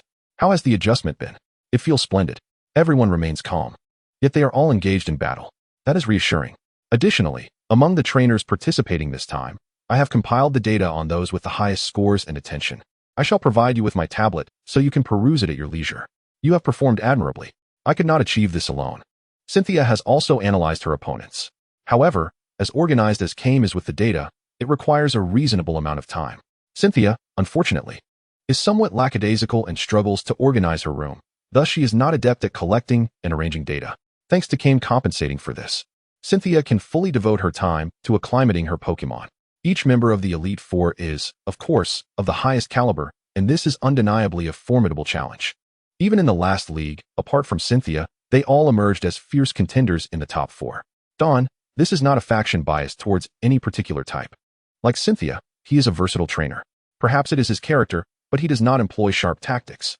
Rather than weakening his adversaries, he focuses on augmenting his own strength. Ace's apartment. It is incompatible with my Garchomp. That app possesses Ice Beam.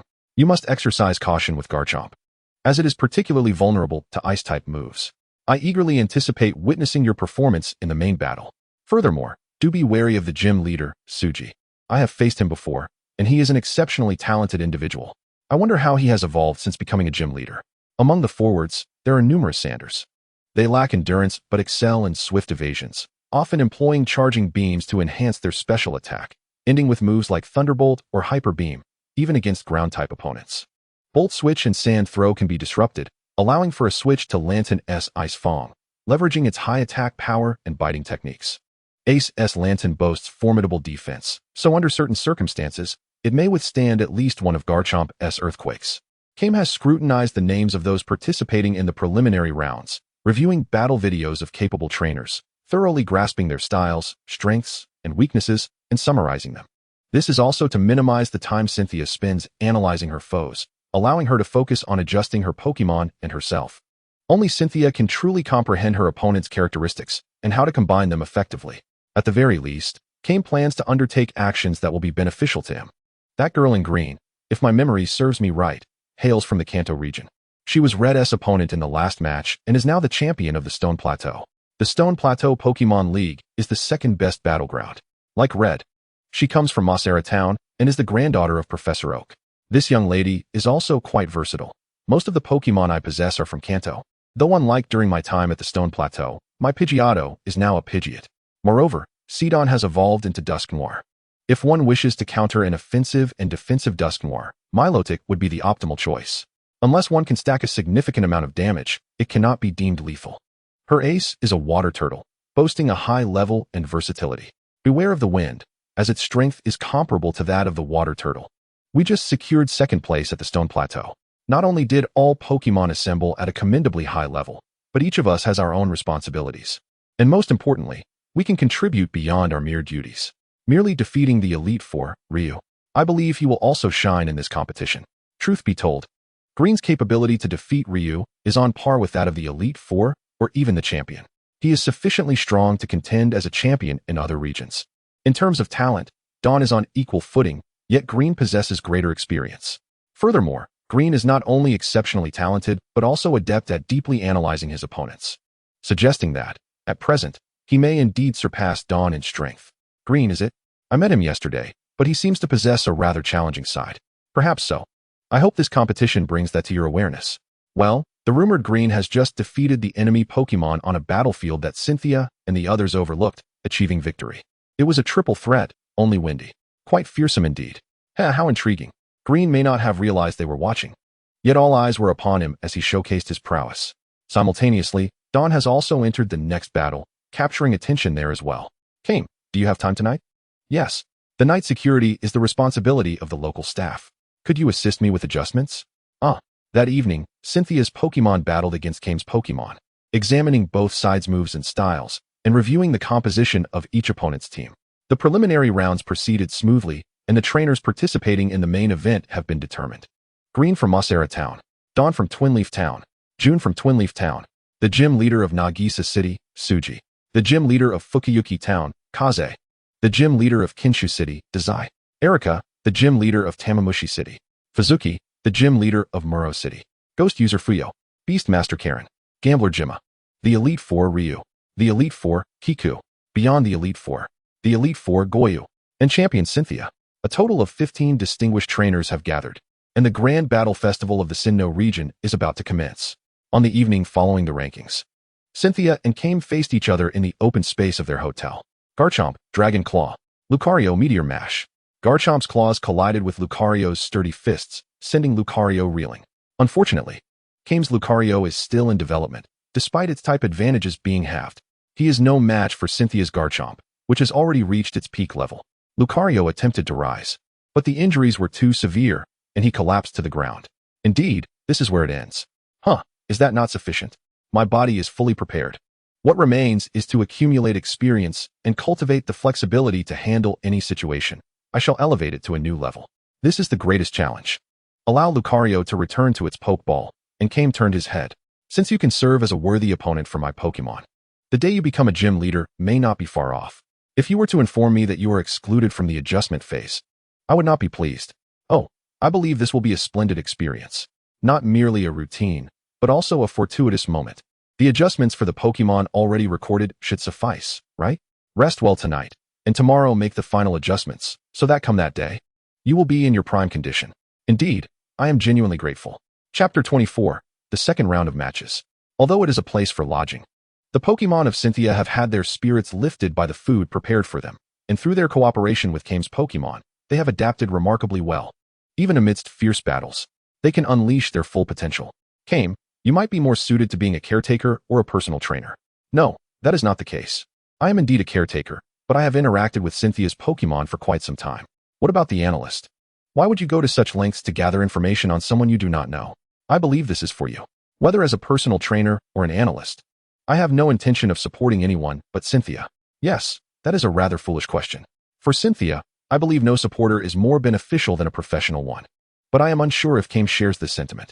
This is why I attempted to appear somewhat harsh, yet I regret it slightly, as Kame is earnestly contemplating Cynthia as prospects. Even without asking, it is evident to anyone with a discerning eye.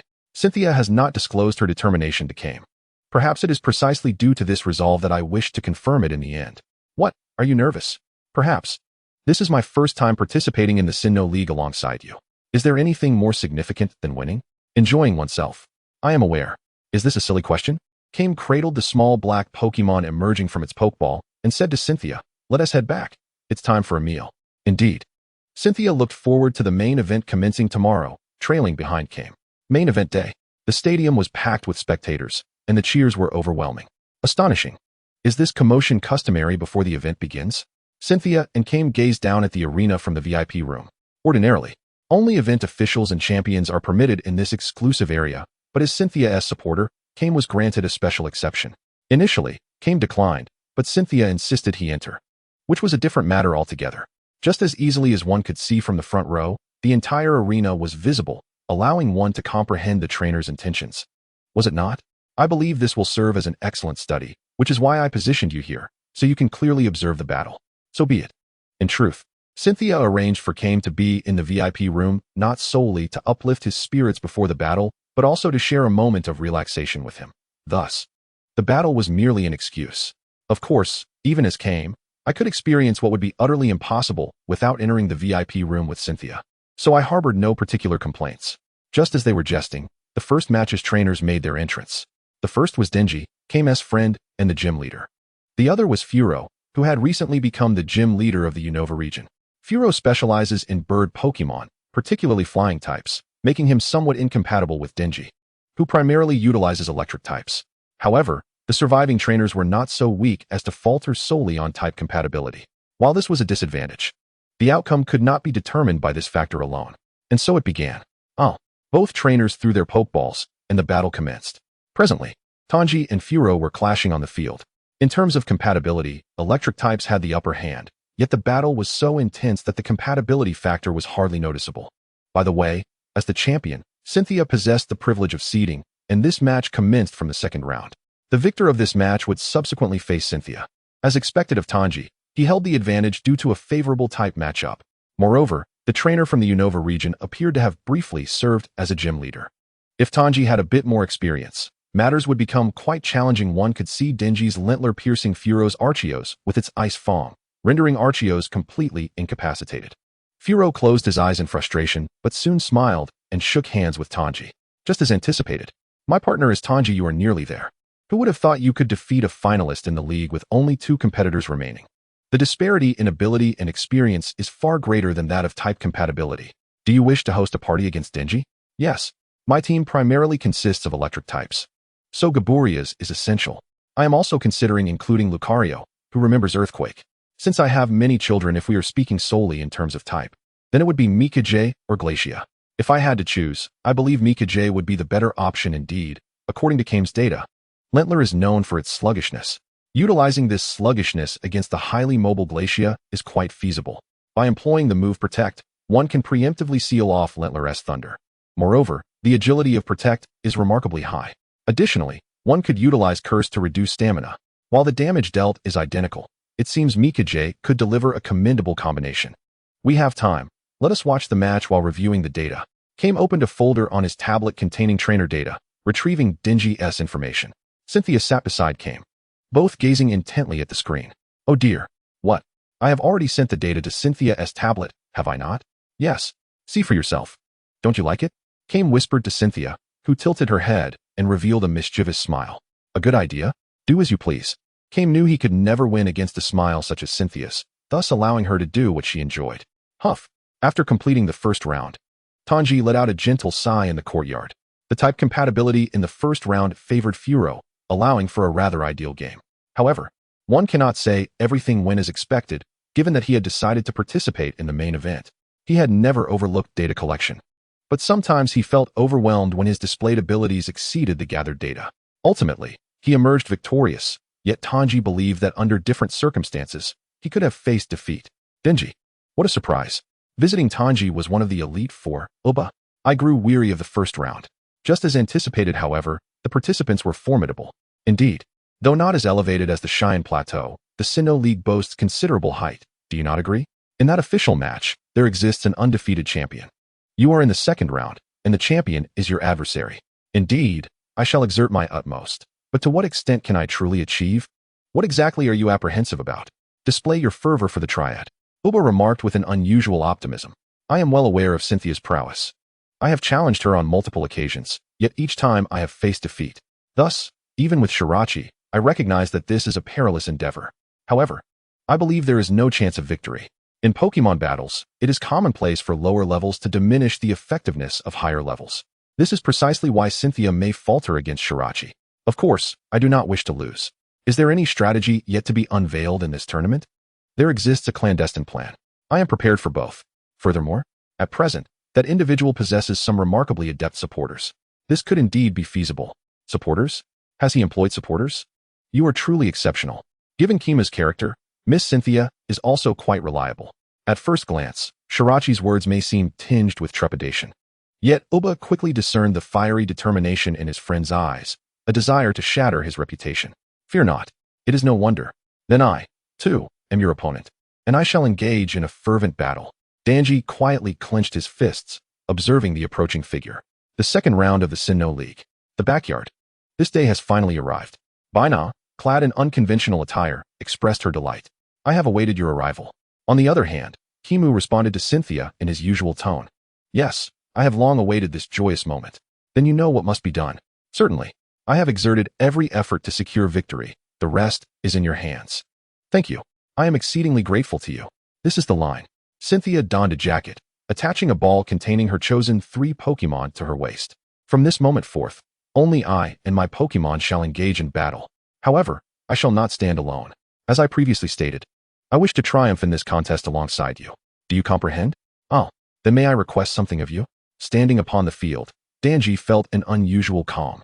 I had not anticipated facing the strongest champion of the Sinnoh region in such excellent form. I know I am at my peak today, regardless of the outcome. I can proudly declare that I have given my all. As the announcer excitedly called out a woman's name, cheers erupted. Upon opening my eyes, I beheld a stunning woman emerging from the opposite entrance. Champion Cynthia. The atmosphere surrounding her was formidable, and it felt as though she exuded an aura that enveloped her. We have been at odds for 3 years. Back then, I was helpless, but now, the situation is different. Cynthia donned a sleek black sleeveless knit top, complemented by a short-sleeved black leather jacket, equally as striking as her usual black coat. Its beauty and ambition would make one forget the summer's heat. Long time no see. It has indeed been a while, Danji-kun. Since our last battle 3 years ago. Yes, you did not participate in the previous league. This time is unlike 3 years ago. I know you are stronger than before. Cynthia wore red earrings, her smile fearless, with a red ring adorning her chest. Let us savor today. Indeed. Pokemon League, Round 2. Champion Baina versus Gym Leader Shirachi. The battle commences. As the referee's voice rang out, both combatants retrieved their balls and threw them into the arena. Go, Sanders. I entrust this to you, Lucario. At the moment the ball was thrown, Cynthia's long hair swayed, momentarily revealing her hidden ears, which bore a striking resemblance to the red earrings she wore, a pair of blue earrings. Danji took note of this. I feel as though I have seen those earrings somewhere recently, but I cannot recall where. Sanders, charge beam. I immediately dismissed unnecessary thoughts and issued my command. Lucario, Aura Sphere. Sanders' charge beam struck the Aura Sphere, resulting in an explosion. The effect of this charge enhanced Sanders' special attack, amplifying the electric potency coursing through it. Swords Dance. Amidst the smoke, Lucario utilized Swords Dance to elevate its attack power by 2 levels. As Shirachi maneuvered through the smoke, he targeted Lucario. Iron Tail. Meteor Mash. Sanders' sturdy tail collided with Lucario's fist, causing them to rebound. Lucario remained unscathed, yet Sanders sustained minor damage due to the level disparity. That Lucario must be stacking earthquakes. However, given Lucario's type, landing an earthquake requires time. If it is not afforded the chance to charge, Lucario will falter. Sanders, charge beam. Sanders unleashed another charge beam. Lucario, take 2 steps to the right. Lucario sidestepped 2 paces as Cynthia directed him to evade the charge beam. With minimal movement, he dodged with lightning speed. Sanders surged toward Lucario at breakneck speed. Thunderbolt. The close-range discharge of electricity raced straight for Lucario. Yet, Lucario remained motionless, unperturbed. Surrender. Lucario faithfully executed the concise command, accurately interpreting the trajectory of the thunderbolt and evading it. What? Are you going to dodge? Aura Sphere. Following the electric strike, Lucario swiftly retaliated, thrusting his fist into Sanders' torso. Coupled with the effect of Swords Dance, the already weakened Sanders sustained significant damage. Quick attack. Upon landing, Sanders immediately sprang into action, moving at high speed, rendering him invisible to Lucario's sight. Lucario was startled by Sanders' sudden disappearance, scanning his surroundings in an attempt to follow his movements. However, Sinnoh remained undeterred, issuing commands to Lucario. Do not panic, there is no need to follow with your eyes. The opponent's attacks are always intentional. Interpret them accurately. Under Cynthia's guidance, the now calm Lucario closed his eyes, attuning himself to Sanders' fluctuations. He then discerned the origin of the lightning-fast assault and unleashed a mock punch in that direction. I am reading. Lucario's fist never connected with Sanders. Danji, aware that Lucario could interpret Sanders' movements, altered his instructions to Sanders prior to the attack. Lucario was confident he had deciphered the situation, yet hesitated, unable to respond to the next assault. Thunderbolt. Sanders unleashed a devastating strike. Lucario's stamina was halved in an instant. Thanks to the boost from Charge Beam, I was able to inflict damage that belied the level disparity. Close in. Sanders, moving with lightning speed, sought to close the gap with Lucario. All is well. However, Lucario's speed surpassed this, and this time, Lucario had already approached Sanders. I have awaited this moment. However, Denji awaited this moment with bated breath. The technique known as Shinsaku allows one to vanish from an opponent's sight with a swiftness surpassing that of lightning and perform a sudden attack.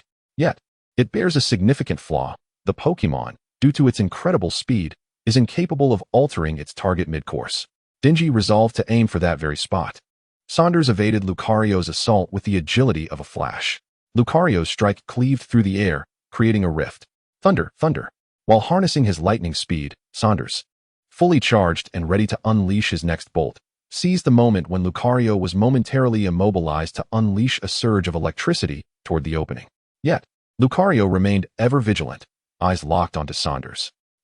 In the heat of battle, though I am charging forth, thunder is a formidable move. There is always a fleeting moment to unleash it. In that brief interval before releasing the lightning, despite the supposed greater difficulty of evading Shinsaku, Lucario's fist pierced through Sanders with relentless precision during a slight forward charge. Nevertheless, before Sanders could be rendered completely motionless, he unleashed an electrifying attack, inflicting damage upon Lucario. Sanders was rendered incapacitated by the assault. Well done, Sanders. I shall retaliate with the power I charged at the last moment. Did you foresee that I would exploit the gap in Shinsaku? No, but I have contemplated this possibility. You are serious. This is a technique I have honed myself. I pondered further. Cynthia's strength emanates from her profound love for Pokémon. It is precisely because of her deep affection and understanding that she ascended to the status of champion. Not yet. I must persist. The battle has just begun. Rentler, Ice Fong, Garchomp, Stone Edge.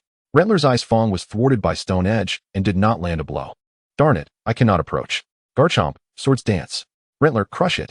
Not only did he successfully interrupt Swords Dance with Rentler's attack, but he also managed to burrow into Garchomp's embrace. Now, Ice Fong.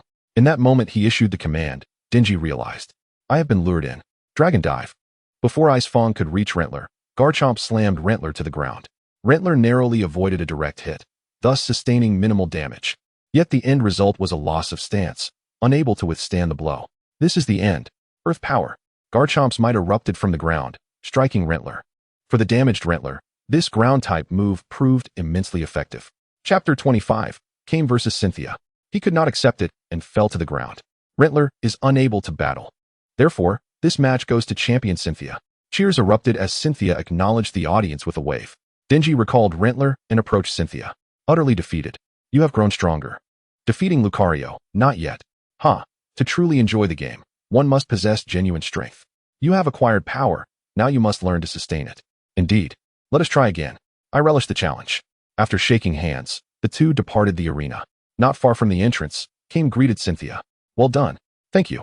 Just as I anticipated. However, had I made even the slightest error, the outcome might have been different. Perhaps. I have given my all. So too has Tsuzumi-kun. Through the accumulation of our best efforts, I emerged victorious.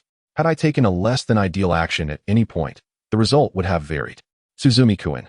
That is my resolute sentiment. Truly. Kame momentarily halted his words, gazing at the earrings adorning Cynthia's ears. So, why did you borrow my earrings? Before the match, Cynthia had adorned her ears with Kame's earrings. As a result, Cynthia sported red and blue earrings, though the blue one was concealed behind her hair, rendering it invisible. Did I not mention? I always fight alone, yet I do not feel lonely. I wish to feel stronger because I fight alongside you, Cynthia declared with an elegant smile. Truly, thanks to this, I find myself more focused than usual, you know? That fellow alters his approach based on his feelings. Merely relying on earrings cannot affect such a change. Perhaps. Yet, this presents a splendid opportunity for transformation. Well, in truth, I cannot assist you in battle. Fufu. Then I shall cherish you. With that, Cynthia took Kame's hand, beginning to walk. Hey, what? I agreed to hold hands. Do you dislike it? I do not. Then splendid. Kame sighed as Cynthia joyfully clasped his hand. Hey, you arrived on time, Green. That evening, as Kame made his way to the designated meeting place, he encountered Green, the boy he had met a few days prior. Congratulations on advancing to the second round. Your next semi-final match will be against the champion. Humph. If it is my ability, that is only natural. However, facing the champion will not be so simple. From his tone, he surely has devised some strategy to counter White. Green remains unaware that Kame is a supporter of Cynthia. This is precisely why I summoned Kame the day before battling Cynthia. I did not expect you would call me. I do not mind. No, but you see, do you understand the extent of what I can achieve against a trainer of your caliber? A mere adjustment will suffice. And that is not the crux of the matter. Just a temporary adjustment. Lend me your assistance. Yes. Very well, then. Can you refrain from saying such things while hitting me? What a pity that you are too weak. After their adjustments were complete, they returned their Pokémon to their Pokeballs. Then Kame inquired about what was troubling Green. So, what is the main focus? Green did not summon Kame merely for adjustments. Regardless of the theme, once the adjustments are finalized, I wish to enter the subject as Kame. You are aware of my record at Shirayama Plateau, correct? The green team was bested by the reigning champion, the red team. It is said that he has also traveled extensively to undergo warrior training. At that time, Grandpa Dr. Okan told me, do you know why you lost? It is because you forgot the love for your Pokémon. Truly. I still do not comprehend the true meaning of that statement, which is why I have battled those labeled as tough trainers in various competitions, yet thus far, I have not encountered anyone stronger than myself. I was informed of something similar in the first round. What do you think? I defeated him, yet no one acknowledged my methods. Was I wrong? I do not know. Kame dismissed Green's serious discourse. Green stared at Kame, taken aback. To me, your battles seem to eliminate emotion, calmly manipulating the battlefield. Yet, I cannot ascertain whether your methods are erroneous. For every trainer, there exists a myriad of ways to approach battles and Pokémon. I do not know. I cannot discern which is the right answer. Why is it that, despite winning in both strategy and status, I still fell short against the red team? Is it not so? I firmly believe that relying solely on one's emotions cannot yield such outcomes. While this may be one contributing factor, Pokémon battles are not as sweet as one might presume. Victory cannot be achieved merely through sentiment. You are its embodiment, are you not? Kame purchased a coffee from a vending machine beside the field and flung it onto the green. That is where the old man erred. Did you hear my words? First and foremost, whether you are right or wrong, keep your distance from me. You should pursue what you desire.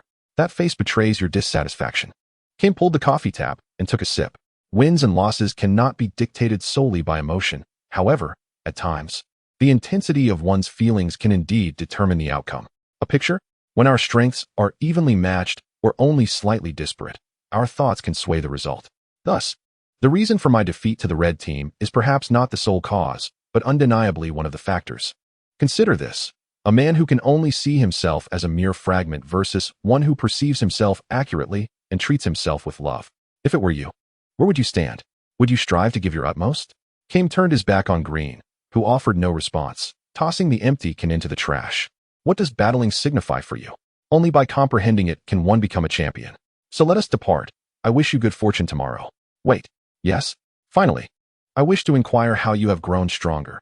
Your capabilities as a gym leader are commendable, and I seek to understand your journey to strength. Judging from Green's recent adjustments, Kame has yet to fully achieve that, yet he appears to be someone who can grow stronger in the future. Hence, I wish to ask, what unwavering conviction resides within Kame's heart to become stronger for the future? Do not dwell on such arduous thoughts. What doctrine is that? It is simply that I have always held a fondness for Pokémon. Is that all? I too have pondered this. But why did you choose to become a trainer? Why? What does Pokémon battling mean to you?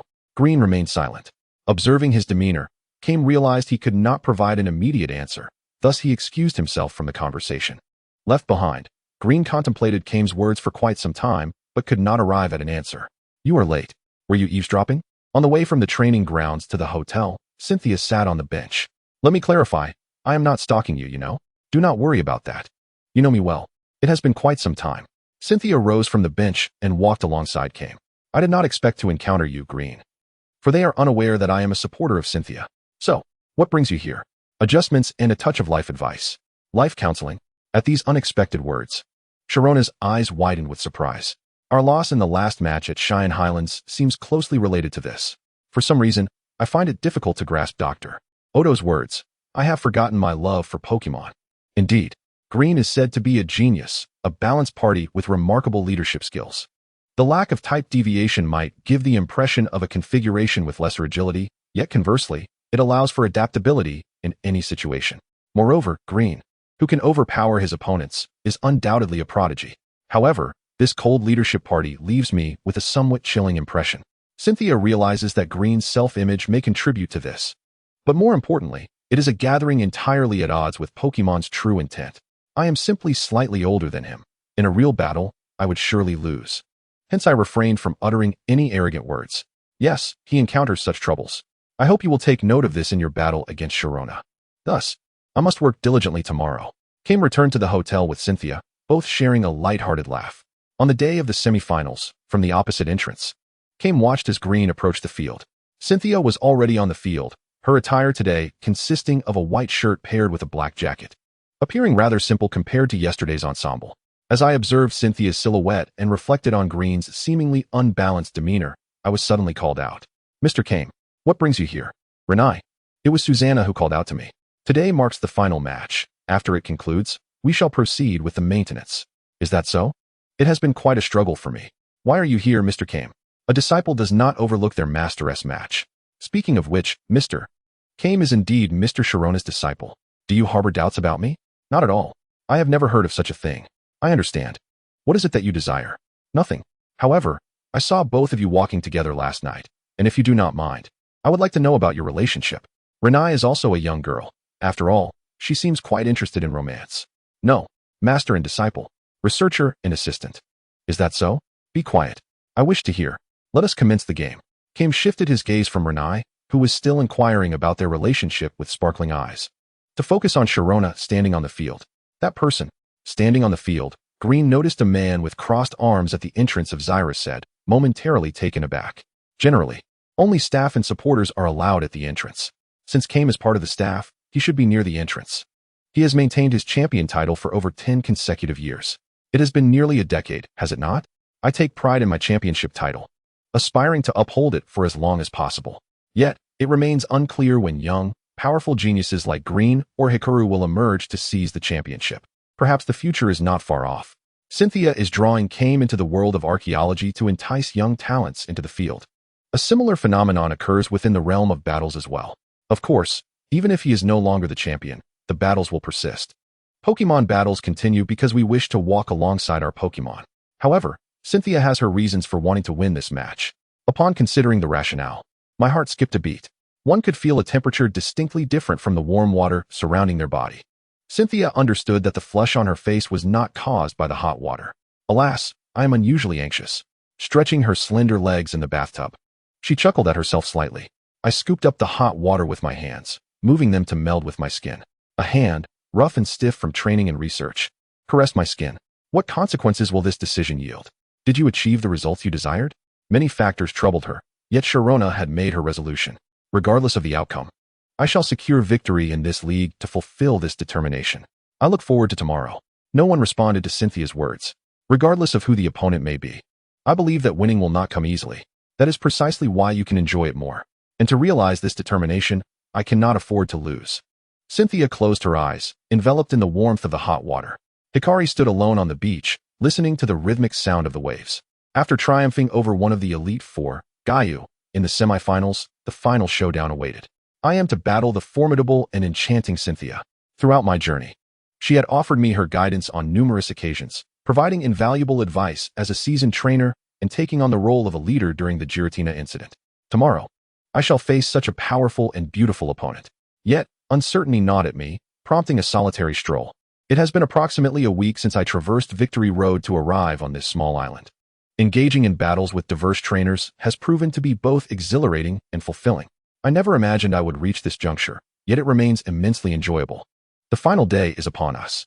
As I gazed at the night sea, I spoke to myself. After a moment of pondering the vast waters, I heard footsteps crunching on the sand behind me. A lovely evening indeed. The sound was one I had heard countless times. When I turned around, there stood Cynthia and Kame. Miss Cynthia, Miss Kame, what brings you out here at this hour? It is perilous for a girl to wander alone. Hee hee. I feel a tad uneasy. Cynthia settled beside Hikari, who appeared somewhat flustered. Kame perched on a nearby piece of driftwood. Tomorrow, you are to battle Miss Cynthia. Are you nervous? Yes. Miss Cynthia is someone I deeply respect. Oh, how delightful. She is cool, beautiful, and possesses remarkable battle prowess. Yet she is also incredibly kind to me and my Pokémon. Wah, you say the sweetest things. In truth, Cynthia rarely engaged in household chores, and without Kame, her domestic life would be rather disorganized. Kame, let us not go there. Kame shrugged at this slightly tense remark. You two truly share a deep friendship. You cannot rely on someone you do not trust, can you? Indeed, that is true. As I absently refrained from interjecting in their conversation, Kame's smartphone in her pocket began to ring. Excuse me, work? Ah yes, I must step out. Kame answered the call and walked away. Watching her retreating figure, Hikari continued. How did you meet Mr. Kame? At Yi University in the Sinnoh region. I was acquainted with a professor and worked in his lab. Hey, Mr. Kame is quite intelligent. Indeed, it appears you excel in intellectual pursuits. Wow, I am not fond of studying. Everyone possesses their own strengths and weaknesses. You two are such close friends. Have you ever quarreled? Yes. Really? Of course. We are different individuals. I remember, during the times when Sharona's research encountered obstacles, she would sometimes become upset over trivial matters. I recall being irritable, often lashing out without reason, simply wanting to vent my frustrations. Kame would counter my remarks. But at that time, Cynthia was not receptive. How surprising. Miss Cynthia has her own issues too. I am human. Sometimes, things go awry. So how did you reconcile? In fact, this situation lingered for about 3 days. Yes, at that time, Kame had just arrived in the Sinnoh region. So they were not living together, resulting in a sort of cold war. During that period, Kame did not visit our home. Although I recognized my fault, I lacked the spirit to sincerely apologize. Looking back, it seems rather absurd. So how did you make amends? Suddenly, Kame came in and began cooking. She arranged the rice and said, "Let us eat." But then Kame began to speak. With her usual tone and expressionless face, Kame addressed Cynthia. I apologize. I realize this has caused considerable trouble. It was my fault to have said unkind things. I am truly sorry. Isn't that amusing? Kame's words were entirely appropriate. I should have been the one to apologize. So what transpired next? I, too, apologized, that was all. Kame continued. I understand that your abilities as an assistant might fall short. I will do my utmost to ensure you feel you can rely on me. And I hope you will continue to guide me. At that time, I had known Kame for less than a year, making her even less experienced than she is now. Not yet at a level where she could be relied upon as an assistant. However, it was then that Cynthia finally comprehended the sorrow of those around her when they were not thriving, feeling the weight of those who could not depend on her. Chapter 26, The Elite Four. Afterward, we shared a few drinks and conversed about one another. From the following day, we resumed our normal routine. Did that really happen? Was that when it all began? What? I heard you have feelings for Mr. Kame. Upon hearing Hikari's words, Cynthia froze momentarily, only to quickly relinquish her surprise with a sigh. As expected, you figured it out. I possess a vague understanding of human emotions. What kind of feelings exist between individuals when they interact? This skill is quite useful in caring for others. So, Miss Sharona's feelings toward Miss Kame are of a warm nature. I wonder if it is indeed so. I did not anticipate that Hikari, whom I had known for such a short time, would see through me, but it seems she is the type who possesses such insight. Yes, indeed. Oh, splendid. Little Hikari has discovered it. Perhaps I am quite easy to read? Yes, even if you have not explicitly confirmed it. The Cynthia who thought she had concealed her feelings well appeared slightly taken aback. Perhaps Kame had also come to realize such sentiments. On the other hand, I remained oblivious to what Mr. Kame was thinking. His facial expressions remained unchanged, and his tone was as steady as ever. You are not very amiable, at times. I find it difficult to comprehend you when we are together. The moment Cynthia's typically impassive demeanor softened was remarkable. When gazing at myself with a common Pokémon expression, I felt a tightening in my chest. He may not be friendly, but he has always supported me. I am also quite clumsy, and he compensates for that. One cannot live in solitude. We exist with the aid of Pokémon and those around us. I have also received assistance from many.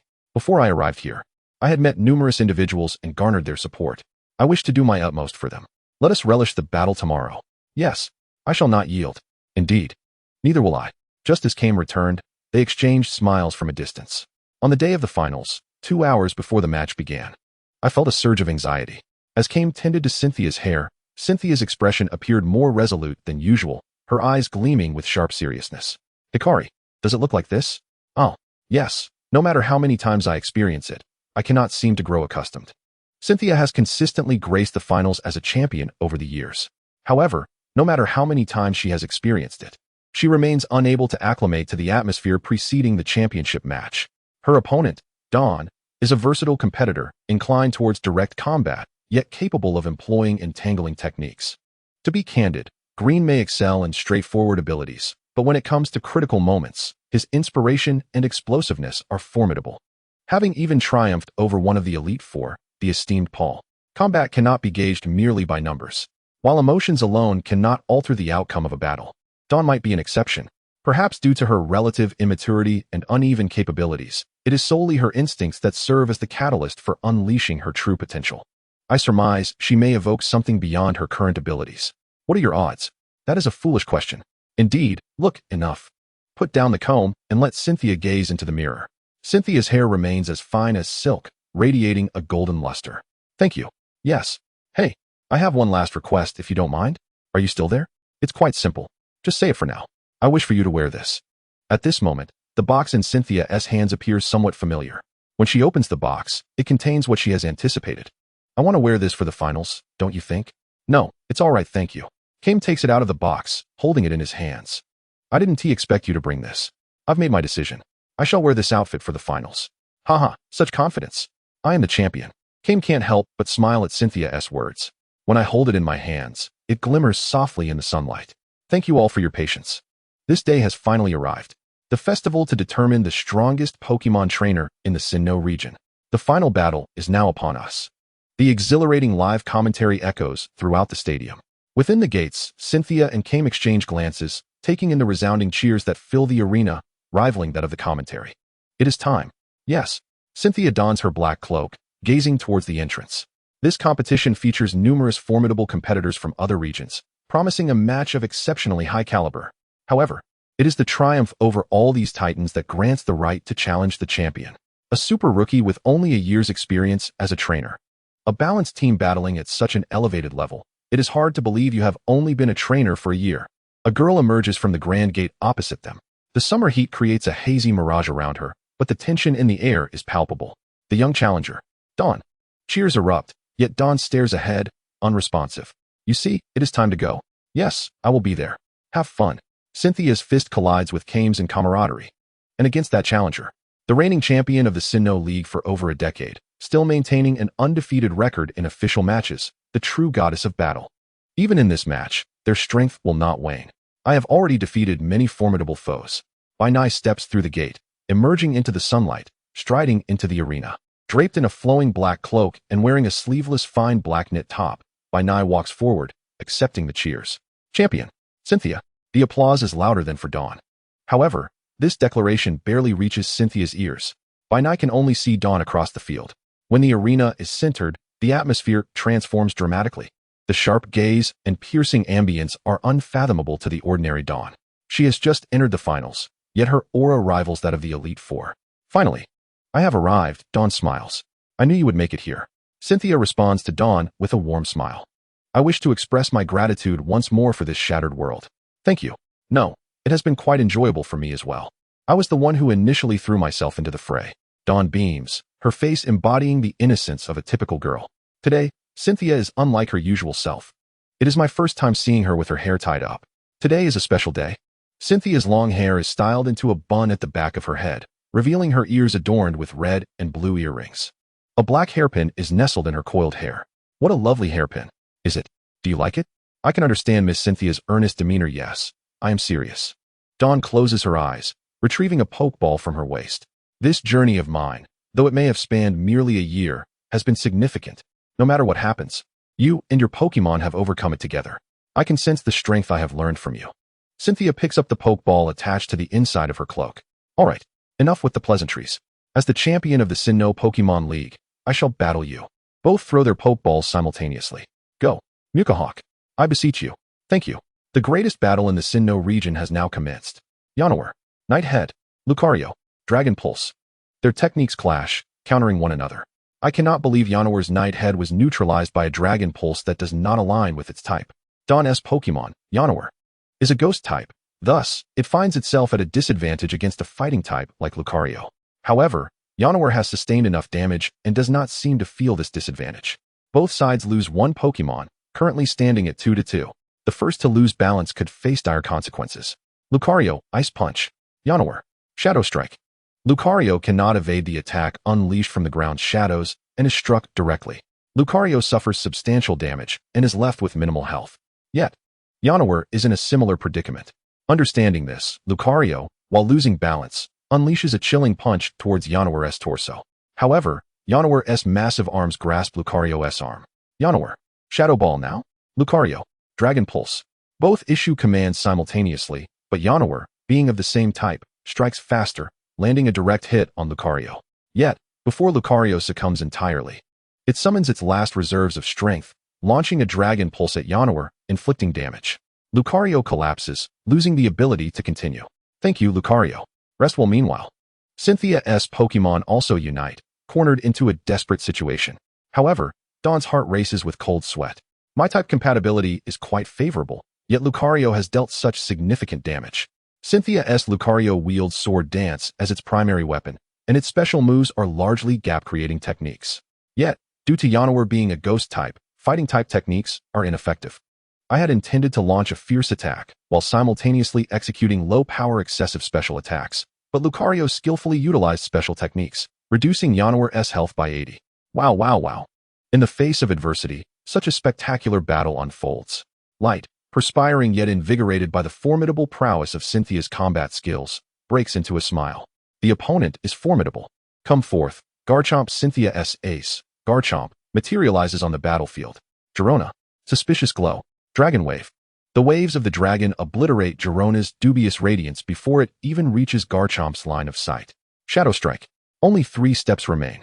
Binai perceives the precise location of the Shadow Strike and identifies an assured evasion point. Shadow Ball. Dragon Claw. Dragon Claw shatters the Shadow Ball, advancing with unyielding momentum. Girona. Nighthead. Hold on, just a moment. Despite Girona possessing Nighthead, Garchomp's Dragon Claw strikes Girona down. Thank you, Girona. Well orchestrated. My last Shadow Ball seems to have diminished Garchomp's special defense. You are fortunate. This is all that remains. The final Pokemon, Impert, correct? Indeed. My companion from the very beginning of my journey. Let us go, Impert. The emerging Impert catches Garchomp's gaze with a piercing stare. Impert. Aqua Jet. Earthquake. The torrent of Aqua Jet mitigates the impact of Garchomp's Earthquake, ensnaring the formidable dragon. They inflict mutual harm, yet the damage is minimal. Stone Edge. Impert. Duck. Impert dodges behind Stone Edge, evading its wrath. Impert is of the Water Steel type, hence the Rock-type Stone Edge inflicts limited damage. However, Cynthia had previously employed Stone Edge to constrict the enemy's mobility, landing a blow in that regard. Unbeknownst to Light, her instinctive intuition sensed that a direct hit from this move would be detrimental, compelling her to execute an evasive maneuver. Swords Dance. Water Wave. Regaining balance immediately after evading, Impert unleashes a Water Wave. Yet, during this recovery, Garchomp successfully completes its Swords Dance. The same size, yet capable of inflicting damage. Light's hopes are shattered. Stone Edge. Garchomp's Stone Edge collides with the Water Wave, nullifying it. No, the Water Wave, in terms of type compatibility, surpasses Stone Edge. Beyond Impert's type match, Garchomp's type is also mismatched. No matter how one employs Swords Dance, the end result will ultimately be negated. It is quite peculiar. We would have been defeated otherwise. However, instead of confronting Stone Edge head-on, we altered our position slightly, striking from an angle that easily shattered the Water Wave. This is not a frontal assault. Garchomp. Earthquake. The tremors of Earthquake assail Impert. The damage is doubled, with Swords Dance greatly amplifying its power. I promptly commanded Impert to raise an iron defense, bolstering its resilience. Yet the damage remains significant. Impert. Aqua Jet. Dragon Claw. Aqua Jet collides with Dragon Claw. Due to the enhanced attack power from Swords Dance and the intrinsic potency of the skill, Impert is pushed back. King's Shield. Steel Wing.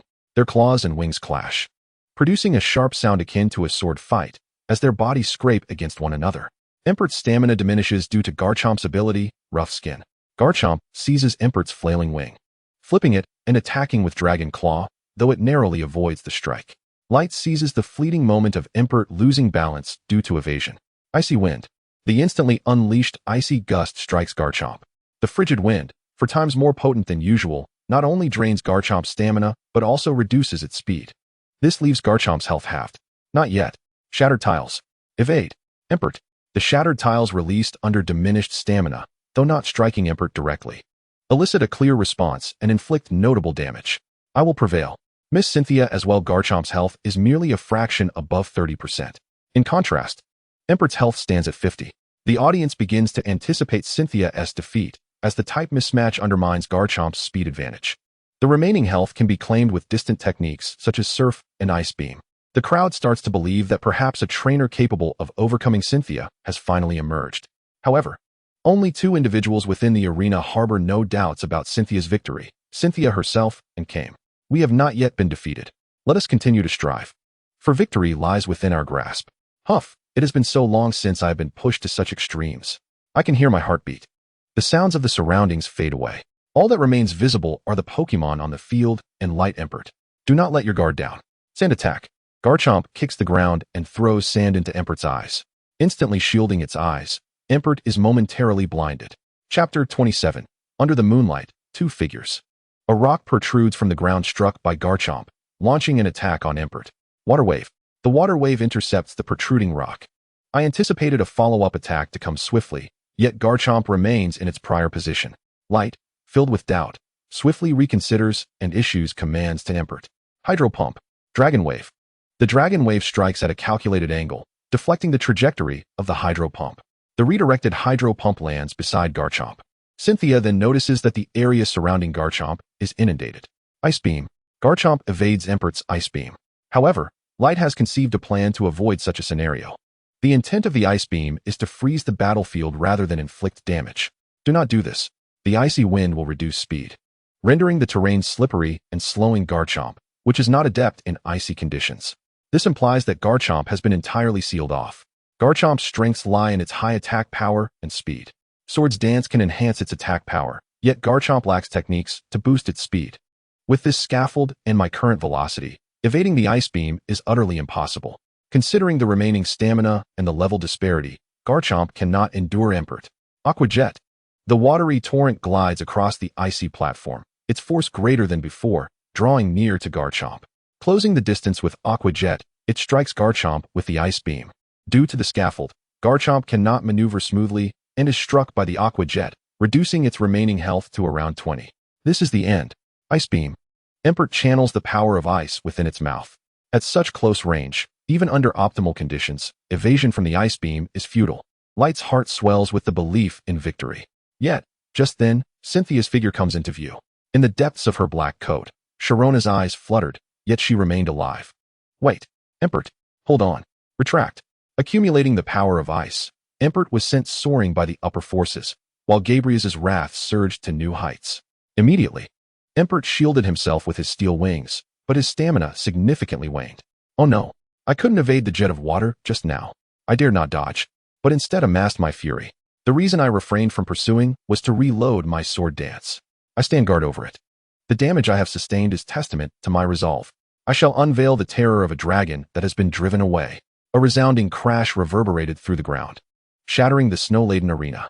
The terrain itself remained largely unchanged, yet the icy scaffolding had crumbled. Such formidable offensive power. Gabrius, let us strike. The Emperor, Impert, directly impacted on the chin, staggered slightly. Due to his steel nature, dragon-type techniques were notoriously difficult to penetrate. Otherwise, Impert would have been rendered utterly devoid of combat capability. Both were marred with scars. Yet, I cannot afford to lose. Water Wave. Dragon Wave. The clash of skills manifested, and the residual waves once again engulfed the battlefield. With this stamina, Impert's trait, Torrent, became effective. Impert also anticipated Hikari's intentions and entered into a cunning strategy. A torrent of water surged from beneath Impert's feet, crashing wave after wave towards Gabriel's. Surf. For a moment, Binai was at a loss on how to confront the colossal wave before him. However, at that instant, a decorative hairpin struck Sharona's hair. I shall bring you down from the front. Gabriel's. Meteor Shower. The meteor shower summoned by Gabriel's collided with Impert's massive wave, producing a thunderous roar. The techniques did not negate one another. Rather, they weakened each other's stamina through the residual force. Both combatants were now left with merely 10% of their stamina. Now that the power of the torrent has surged, you can resolve this with a jet of water. With this certainty, Instructions were promptly issued to Impert. Impert, water jet. Yet, Sharona remained motionless, realizing that the aqua jet was imminent. She calculated the moment to overpower it head-on. Gabrius. I gazed directly at Hikari. Rebellion. Despite being infused with rage and madness, Gabrius managed to move without losing his sanity, leveraging the enhanced physical capabilities brought on by his fury to collide head-on with Impert's water jet. Smoke billowed forth alongside the booming sound, engulfing the arena. Oh! Hikari instinctively covered his face with his hands. Meanwhile, Sharona, indifferent to the dust coating her face, gazed intently at the arena. As the smoke dissipated, two silhouettes stood. Impert's beak had yet to reach Gabrius, but Gabrius's arm had accurately seized Impert. Impert stood, unconscious. Impert, unable to fight. Thus, in this battle, the champion Sharona emerges victorious. The stadium erupted with deafening cheers. Hikari returned Impert to its pokeball and took a deep breath. Hikari's current feeling transcended mere frustration from defeat. It was a sensation that everything had come to an end. The battle with Sharona was truly exhilarating and fulfilling, igniting a desire to continue fighting. Glancing at the clock, nearly an hour had elapsed since the battle commenced. Hikari-chan. Unbeknownst to him, Sharona had appeared before him. Large beads of sweat dripped from her face. Yet she wore a refreshing smile. Sharona-san, that was an extraordinary battle. Indeed, I had a splendid time. I never expected you would push me to this extent. You truly are an exceptional trainer. Thank you very much. Likewise, it was indeed a remarkable battle. Shall we have a rematch? Yes, let us do it again. The two clasped hands and waved to the audience. Simultaneously, Bainai turned his gaze towards the gate. When Kame noticed that gaze, he did indeed smile slightly, feigning, well done. Bainai, filled with gratitude, replied with a smile, thank you. Amidst the cheers, the live commentator approached for an interview. Champion, congratulations on your successful title defense once again. Thank you. The final battle was a spectacular and intense contest. It has been a while since I was pushed to the brink, which ignited my passion. Where do you believe the outcome was decided this time? It's difficult to say. Many factors accumulated to create this situation, making it challenging to express in a single word. I see. So it's the culmination of small matters that leads to victory. Now, let us proceed to the award ceremony. Please share a few words with everyone. Sharona took the microphone and turned her gaze to the audience. I am grateful to all who supported me. Thank you for your encouragement, which has allowed me to reclaim the champion title. I owe my achievements to my own efforts and to everyone who has supported me, including my Pokémon. I extend my heartfelt thanks to all who have stood by me. Thank you. Amidst the cheers, Sharona waved, returned the microphone, shared one last handshake with Hikari, and then departed the arena. The two trainers exited the perfect arena to thunderous applause. Nightfall. The league has concluded, and now, the entire island of Rillen is hosting a nighttime festival. The once bustling stadium now lay empty, save for security and staff preparing for the final fireworks display. Kame stood at the entrance to the stadium roof. The lights of festivities spread out below, and he gazed down at the revelers, their expressions as impassive as usual. Can I skip the festival? A woman approached Kame from behind. Unbeknownst to him, it was Sharona. Work. Even though other gym leaders are patrolling to ensure the safety of the festival, it's an order from above, and besides, I dislike crowded places. I thought you might say that. In good spirits, Sharona leaned against the railing alongside Kame. Be careful. Yes, the railing is quite high. It would be a shame to fall, but Kame knew well that Sharona was not the type to make such mistakes. Has the interview concluded? Yes. I've taken all the photos, so my work is temporarily finished. I will appear for a while at the closing ceremony, but it's nothing too significant. Really. A brief silence ensued. As the Sinnoh region is situated in the north, even in summer, the nights remain cool. The gentle breeze was delightful. You've defended your champion title. It was very close. Hikari-chan truly has explosive power, and it was quite challenging. I just think he is an exceedingly remarkable trainer. I feel incredibly fortunate to fight alongside such a trainer. Saying this, Sharona sat on a bench at the entrance, while Kame took a seat beside her. Kame, you mentioned work, is that all right? I am the security here. Everyone wants to attend the after-party. So no one wishes to be in a place like this during their free time. My shift schedule is quite flexible. So I suppose I should be the one to take on this task. Your loyalty is truly commendable. I merely believe I ought to fulfill my obligations and embrace my humanity. Observing Kame's unwavering demeanor, Sharona smiled. Taking a deep breath, Sharona began to speak. Kame, yes, thank you. It is thanks to you that I can defend my championship title this time. I am merely performing my duties as your assistant. I had anticipated as much. Suddenly, all the lights around you extinguished. A roar of applause erupted simultaneously. It was time to set off the fireworks. Has it come to that moment already? A fireball shot up from the center of the stadium, exploding in the sky and blossoming into a kaleidoscope of colors. Two individuals near the stadium gazed upwards at the fireworks. How beautiful! Sharona's profile appeared enchanting and somewhat ethereal against the backdrop of the successive bursts of fireworks. Oh, how lovely! To whom were those words directed? Hey, Kame. Yes? I can now be a champion because of your support. Without you, victory would have been impossible. That's rather pessimistic. Perhaps so, but that is how I feel at this moment. Having known you for over 2 years, I never expected you to become such a significant figure in my life. Truly, it is thanks to you that I stand here today. Aside from my family, there is no one else who has cared for me as deeply. Sharona shared this sentiment towards Kame. Indeed, her hoarse voice seemed to dissolve into the fireworks. Yet, that voice reached Sharona's ears, continuing onward. I have resolved upon certain matters in this competition. In the finals, I shall don the divine garment you bestowed upon me to battle. Without it, I doubt I could triumph over Hikari, as the one who provided it. That is a compelling narrative. And then, another matter is that I shall appropriately express my gratitude upon your victory. Understood. Have you already done so? No. Upon hearing Kame's words, Sharona shook her head. With glistening eyes, she gazed at Kame. Kame recollected the sensation of being drawn into those eyes. Is it still there?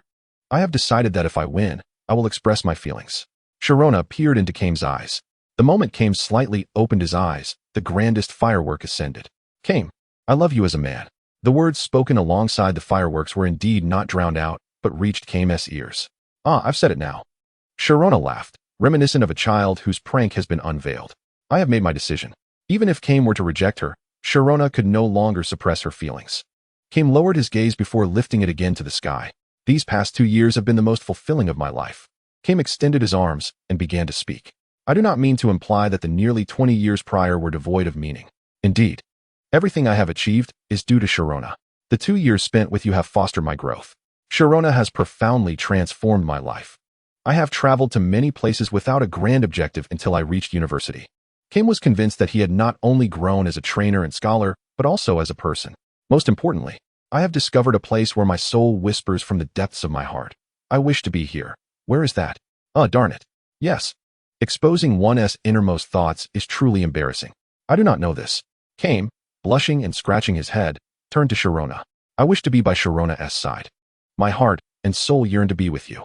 I want to be closest to you when you laugh, cry, and feel joy, when your heart trembles. I wish to witness it more than anyone else. I want to share that heart. I want to reside beside Sharona.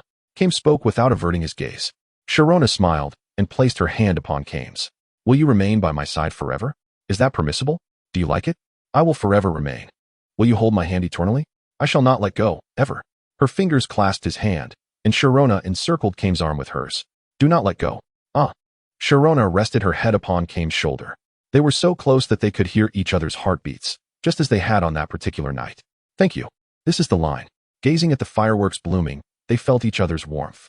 The final grand firework illuminated the two of them. Their shadows merged into one. And as the fireworks faded, the shadows melted into the night. In the darkness, they felt each other's presence. The battle had concluded, yet the journey continued onward. On that day, their paths intertwined, and they vowed to walk the same road together from that moment forth.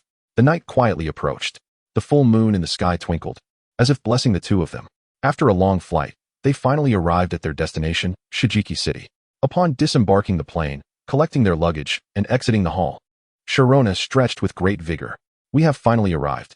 It had been a long journey, and as she stretched her body, she felt the stiffness dissipating. Kame turned his head, feeling as if his bones might shatter. It has been ages. I am delighted to be back. Oh, since they were once again based at the Gardelia Villa, Mr. Cockram, the butler, was meant to pick them up from the airport. As Sharona surveyed the surroundings, she spotted an elderly gentleman dressed as a butler. Oh, I was present at that time. I have been waiting for you. Lady Sharona, Sir Kame. It has been a while, Mr. Cockram. Indeed. It is a pleasure to see you again. With a gentle smile, Cockram replied. Thank you for coming all this way to greet us. No, it is the Lord Gardelia's request that I do so. Oh, how is Lord Gardelia? Indeed. I eagerly anticipate meeting you both. Well then, let us not keep you waiting any longer. I entrust this to you. Please assist me in making the selection. They followed Cockram, who led them to the car. I placed my suitcase in the trunk and entered the vehicle. Then, please proceed. Very well. Cockram started the car engine and set the vehicle in motion. Ah, I nearly forgot, Lady Sharona. Congratulations once more on defending your title as the champion of the Sinnoh region. Oh, thank you. I was able to watch it live with Lord Gardelia. It was the most challenging battle I have faced in years, yet I enjoyed it thoroughly. Such battles are simply unattainable. On one hand, there are not many trainers capable of matching Sharona's prowess, but considering the decisions made at that time, it could have been a contest for first or second place in life. It was the first time I saw Lady Sharona pushed to such an extent. Perhaps. I never imagined you would win such a battle. Truly, you are Lady Sharona. I am not the sole individual capable of achieving this. It is because the Pokémon have responded to my wishes. Moreover, Cynthia interrupted her discourse, directing her gaze towards Selim, who was fiddling with a tablet nearby. My supporter is truly remarkable. Indeed, Lord Selim. I am honored. I need not feel embarrassed. Silence. Cynthia playfully poked Selim's cheek with her finger before brushing it aside, yet she did not overlook the fact that his cheek had relaxed slightly. Cocoon, while smiling at the two young individuals, drove towards the coastal town of Chabonneau. Upon disembarking, the sound of crashing waves filled the air. Under the intense sunlight, Bane involuntarily squinted his eyes. This remains a splendid locale. Feeling the sea breeze, Bane inhaled deeply, savoring the taste of the tide and the fresh air filling his lungs. Close to the ocean, this exquisite little town draws numerous tourists for vacation. Consequently, the crowds are overwhelming during this season. It may not be a large town, but it is evident that many people visit this land, which boasts ample accommodation options. Naturally, the two were residing in the exquisite villa of Gardenia, rather than any ordinary lodging. No matter how many times one gazes upon it, it is an enormous mansion. Selim chuckled wryly at the sight of the villa before him. The location not only overlooks the sea, but is also in proximity to the beach, complete with a small swimming pool. This villa, larger than Cynthia's residence, is not the main house, but rather a secondary abode, which left Selim feeling somewhat disoriented. I'll carry your luggage to your room. No need. Just tell me where my room is, and I shall manage it myself. Then I shall carry half. Let us go together. In that case, I shall take half. Indeed, Lady Bane and Lady Gardenia are awaiting you in the guest room. However, the thought of two individuals carrying luggage while one goes to meet Gardenia made Selim feel uneasy. Sensing his apprehension, Cynthia reassured him, do not worry. Gardenia wishes to see you, so you should hurry along. Yes, thank you. Bane, with a slightly apologetic expression, was the first to step into the villa. Selim opened the luggage, closed the trunk, and then turned to Cocoon. All right, I shall take half. Please assist me in choosing. Selim bent down to lift the heavy load. At that moment, a pendant emerged from within his clothing, adorned with a blue ring. Cocoon recalled seeing a similar ring recently. If memory serves, Lady Cynthia bore a red ring upon her finger. Upon closer inspection, one would notice that Selim sported a small blue earring, and Cynthia presumably wore a matching pair. I see. This singular detail sparked a promising conjecture within Cocoon. I wonder what Gardenia will say. Youth is indeed a wonderful thing. He instinctively regarded Selim with warmth. Yet Selim, engrossed in moving the luggage, remained oblivious to Cocoon's demeanor. In the living room, a girl with long, flowing blonde waves and sleep-laden eyes sat. Long time no see, Gardenia. Indeed, it has been a while, Miss Cynthia. Yes. Chapter 28, The Elite Four, Gardenia. The mistress of the villa, Gardenia, greeted Cynthia. Once a leader of the Sinnoh region's battlefront, she now stands as one of the Elite Four of the Issue region. I am delighted that we can meet again. So am I. Seeing you in good spirits brings me comfort. No longer under the sway of supernatural forces as before. Gardenia smiled gently, and Cynthia returned the gesture. Thank you for allowing us to use your villa once more. I do not mind, for we have ample rooms. I would enjoy it even more if I could invite others. I can assist you. What of Selim? Gardenia inquired, noticing that Selim, who had been accompanying Cynthia, was nowhere to be seen. He is currently carrying the luggage. You requested that I see you first. Oh, I did not expect you to be concerned about me. Indeed, Selim has grown rather clumsy. The last time I saw him, my impression was that he possessed a good nature, albeit lacking maturity. I did not perceive him as someone who cared for others, as he seemed focused solely on the tasks at hand. You have matured significantly since then. It is due to my training. I envy you for being trained by Miss Cynthia. However, I believe Gardenia is already formidable enough. I have never attempted to defeat you. I shall not grant you victory easily. Cynthia laughed as she settled onto the sofa before Gardenia. Indeed, Miss Cynthia has retained her title as the champion of the Sinnoh League. Congratulations. Oh, thank you. This time was quite challenging. The girl in the finals is a remarkable prodigy. You are incredible. I did not anticipate you being pushed to such an extent. Recently, a remarkable child emerged in the Issue League. Champion Alder has retired, and now they are the champion. Indeed, the breakthroughs of the young are astonishing. Of course, I have no intention of failing. I shall devote myself daily. Naturally, as Cynthia conversed with Gardenia, the atmosphere appeared subtly altered. Compared to their previous encounter, the ambience was softer and warmer, devoid of the previous chill, and instead imbued with a hint of joy. Of course, Gardenia remained unaware of the underlying cause of this newfound atmosphere. Gardenia? Huh. Yes, what is it? What is happening? I am rather perplexed, yet nothing in particular. Is that so? Your tone remains unchanged. What is this atmosphere? Why do I feel so confused? Unaware of the nature of the relationship between the two, Gardenia could not discern the true essence of Cynthia's aura. After such a long journey, you must be quite weary. Oh, how about you? When Selim finished moving the luggage and rested in the living room, Cocoon poured him a cup of tea. The journey was lengthy, and I am somewhat fatigued. The time difference is also a factor. After all, Issue is quite far from Sinnoh. Drink some tea and take a rest. The only sounds that echoed softly were the crashing waves and the cries of seagulls as time passed serenely. It was still not yet noon. The sun was exceptionally bright. Yet the interior of the villa remained cool and comfortable. The small black creature, having slipped away from the ball, curled up contentedly on the sofa. Thank you for allowing us to use it once more. Thank you, Lady Gardenia. Of course, I shall inform Lady Gardenia herself later. She is quite eager to meet the two of you. For Lady Gardenia, the two of you. Cocoon, refrain from uttering anything unnecessary. Just then, Gardenia and Cynthia entered the living room simultaneously. Hello, Selim. I am glad to see you well. Damo, it has been a while, Gardenia. Have you grown a bit stronger? With just Rankus alone, it would be impossible to accomplish the triad, right? If not, then do not mind it. Though Gardenia was younger than Selim, as one of the Elite Four of the Issue region, her combat prowess surpassed his. Thus, the interaction between Gardenia and Selim was somewhat intermittent. Of course, Selim belonged to the realm of friendship, yet he did not perceive her as being significantly older. Is that so? Hey, you were just about to say you wanted to hit me, weren't you? You almost let it slip. This is merely a figment of the imagination. You scoundrel. I wish I could say I would definitely cry, but alas, Kame stands no chance against Gardevoir. Gardevoir, please do not bully Kame too much. Just as Kame openly began to express his troubles, Cynthia intervened. If Miss Cynthia were to say such a thing, perhaps I would be delighted to see you again many moons later, but if you overdo it, Kame may become weary. I apologize, it is simply too amusing. Gardevoir is one of the Elite Four, and also a lady of high standing. Thus, a companion who is so candid with him is indeed rare. And he has a tendency to become excited when encountering a straightforward partner who treats Frank with such frankness. Please refrain from treating people as mere playthings. It is unfortunate that your reaction is utterly hilarious. Heh, I am pleased that we share such a good relationship. Observing the plump Gardevoir and the unreserved Kame, Cynthia chuckled joyfully. By the way, Miss Sharona. Gardevoir turned to Cynthia and inquired, what has transpired recently? Upon hearing this question, Cynthia froze, as she was uncertain how to respond to Gardevoir's inquiry.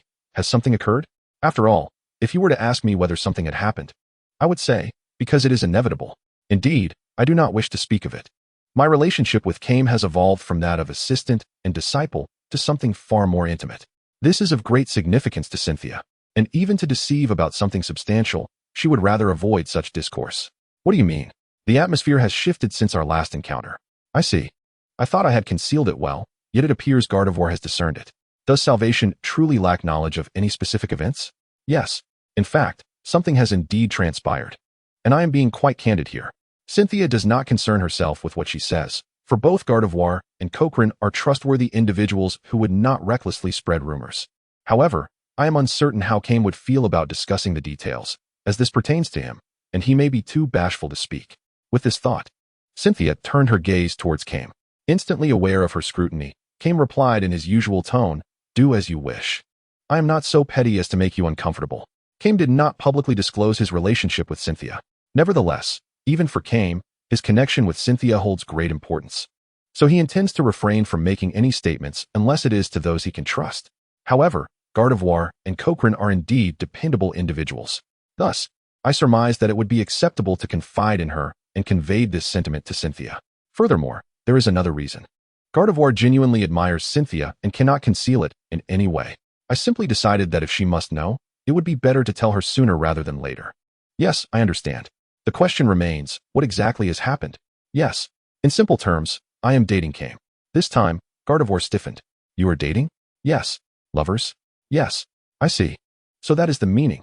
It sounds quite satisfying, yet it is evident that Gardevoir's mood is less than pleasant. Kame diverted his gaze from Gardevoir, who puffed up her cheeks, staring intently at him. Is that so? Congratulations. Show a bit more of a congratulatory demeanor, then tell me. Regardless of my thoughts, I cannot help but scoff at the expression on my face that does not wish to congratulate her. However, Gardevoir's demeanor remained unchanged, still sullen. Gardevoir? Nothing at all. Kame made a grimace towards Gardevoir, clearly indicating her dissatisfaction. Are you truly so unhappy that I am Cynthia's lover? Kame's tone remained consistent as always. Her expression was as neutral as ever, yet her aura seemed somewhat discontented. Naturally, Kame's combat prowess is somewhat inferior to Gardevoir's. However, I am aware of this and strive daily to overcome it. Cynthia has acknowledged this, but I am uncertain how the world would perceive it. Not only Kame, but even Cynthia herself would likely hear unkind words. Kame is working harder than ever to silence such voices. I will tell you first. But I harbor no grievances regarding Kame being Miss Cynthia's partner. As I attempted to express to Gardevoir my efforts in solitude, Kame let out a strange sound, responding with an unexpected answer. Conversely, if I had chosen someone other than Kame as Miss Cynthia's partner, I would doubt my own ears. Oh, thank you. Despite your appearance, you are still acknowledging yourself, are you not? Though you may be immature, I appreciate your willingness to recognize your weaknesses, face them, and strive to overcome them. Oh, indeed. Moreover, I have heard of your successes as an assistant. That alone suffices to validate you. Oh, by the way, Kame noticed Gardevoir's suspicious behavior, despite frequently provoking her. Gardevoir continued to praise him. Gardevoir gazed at Kame in this manner. What is that look in her eyes? It is quite unusual. Perhaps so. Gardevoir also averted her gaze, unsure if she was contemplating something. Clearing her throat, she resumed speaking. In any case, if Miss Cynthia's partner is Kame, I have no complaints. Then why the glum demeanor? I am indeed feeling down. That said, Gardevoir was clearly pouting, clutching a cushion. She resembled a child in despair, thus, rather than genuine displeasure. It seemed more like mild dissatisfaction. Then do not continue to pout. Ugh, can you speak with me, Gardevoir? I wish to improve our relationship. In response to Cynthia's plea, Gardevoir hesitated momentarily but ultimately resolved herself, sighing before she began to speak. I merely wish for you to articulate it yourself. As an assistant, I do not want you to divulge any significant matters to me merely because I am told to do so, but I hope you will share it directly with me. If you tell me, I can prepare adequately, and then I can congratulate you. Both individuals are important friends to Gardevoir. I can envision a day when the two will share such a bond. Therefore, if we could attain that level of connection, I would wish to congratulate them wholeheartedly and also plan to present a small surprise to them. However, this time, despite it being the first meeting in a long while, I was entirely oblivious to the progression of their relationship. What Gardevoir was dissatisfied with was her inability to convey congratulations to both individuals. That is how it stands. I understand. In other words, I am selfish. If I have offended you, I apologize. Gardevoir cast her gaze downwards, somewhat awkwardly. Cynthia and Kame exchanged glances. Then, Cynthia inhaled sharply, while Kame sighed in frustration. I did not expect you to be so considerate of us. Thank you, Gardevoir. What a pity. Although occupying the esteemed position among the four heavenly kings, Gardevoir remains a mere box girl on the cusp of adulthood, still not having fully matured. In comparison to her contemporaries, the more sophisticated Cynthia and Kame, she inevitably displays a certain childlike demeanor. I am profoundly grateful for this. Furthermore, I apologize for not informing you sooner.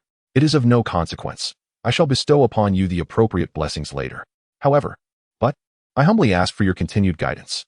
To Gardevoir, this felt akin to finding a suitable partner for a revered older sister. Frankly, it is a delightful experience. Yet focusing solely on Kame lacks excitement. At this moment, you are truly adorable. I do not wish for you to perceive me as a child.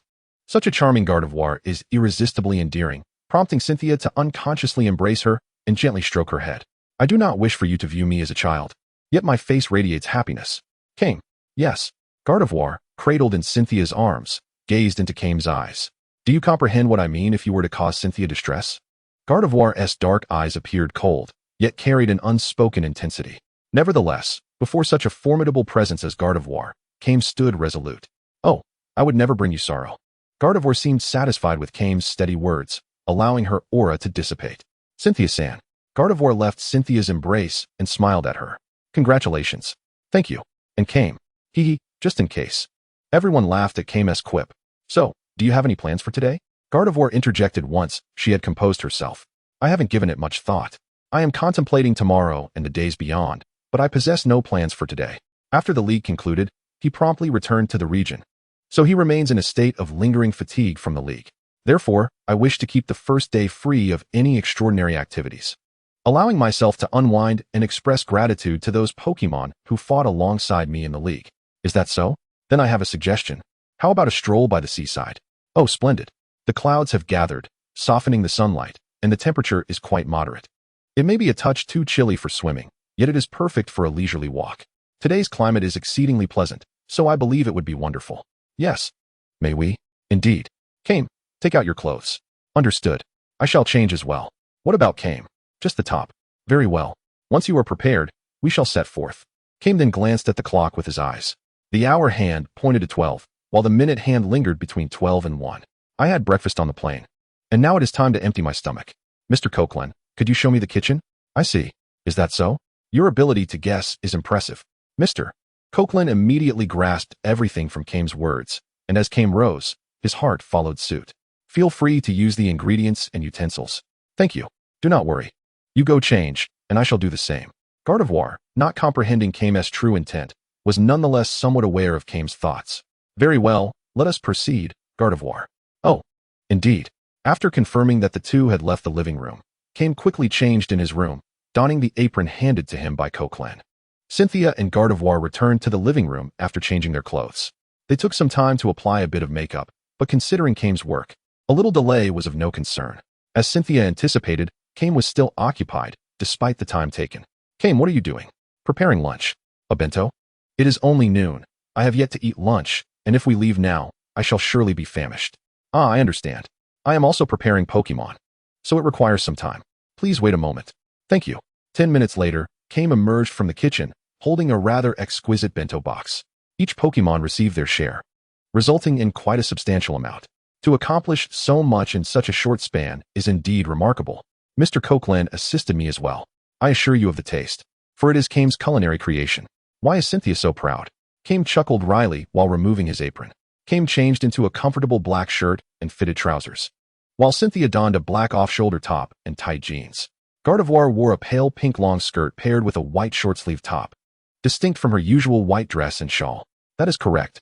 Gardevoir scrutinized Came's attire as she packed the lunchbox into her bag. Chapter 29. True love is right before us. Came, do you only possess similar clothing? Very well then. Came is rather indifferent toward apparel, thus only safe garments are similar. I cannot deny that. I understand. Came does not genuinely care for clothing, does he? I spent considerable time in sportswear, which I cannot control. The fighting dojo to which Came belongs focuses on training their bodies alongside Pokémon.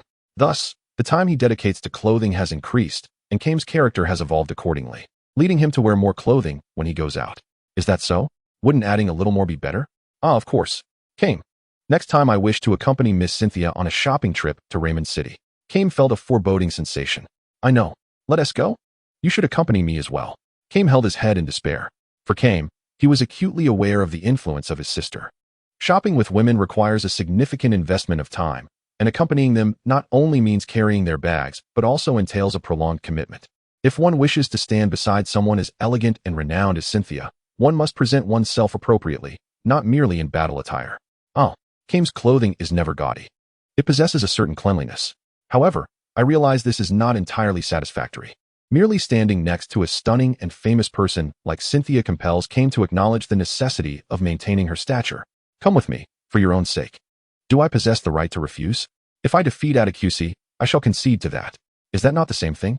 What do you think, Miss Cynthia? By the way, are you observing Came's clothing? I find it indeed quite agreeable. Came is somewhat lackadaisical about fashion, so why not seize this opportunity to learn? It appears amusing, yet above all, it is quite dreadful. Not only Gardevoir, but even Cynthia seems to be enjoying herself immensely, prompting Came to curse under his breath and ultimately relent. In any case, Came could never outmaneuver these two women. This is a rule. Do not do that. Do whatever you wish.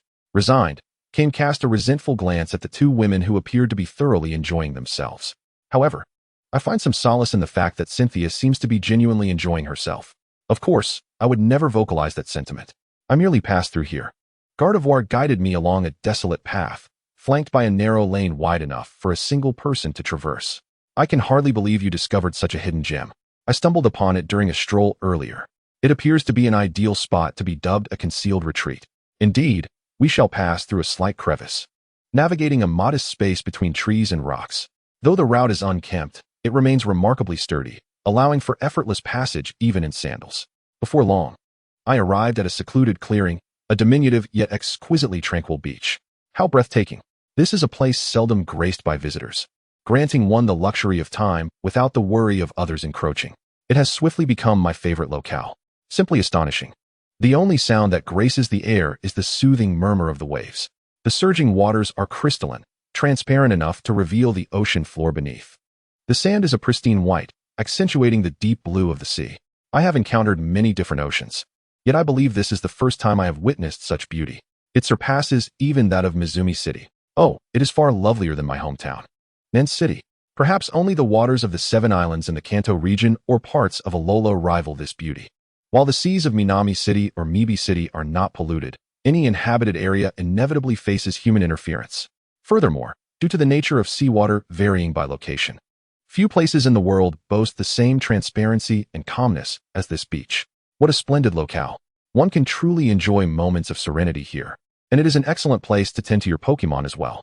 Indeed, let us hasten. Cynthia released all her Pokeballs, summoning her Pokémon forth. So did Cam. Gardevoir followed suit, allowing her Pokémon to roam freely. In the league, everyone has been striving diligently. Here, they can truly spread their wings. The Pokémon appeared elated, beginning their playful antics. Everyone seems to be having a splendid time.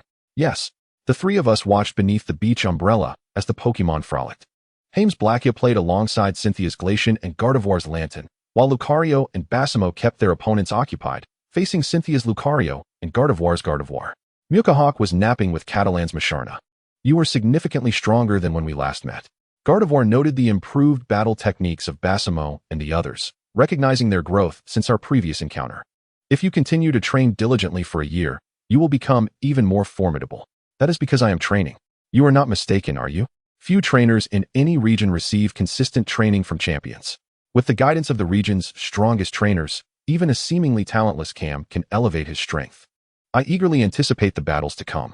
My abilities are still insufficient to satisfy the Elite Four. I aspire to possess the strength of a gym leader.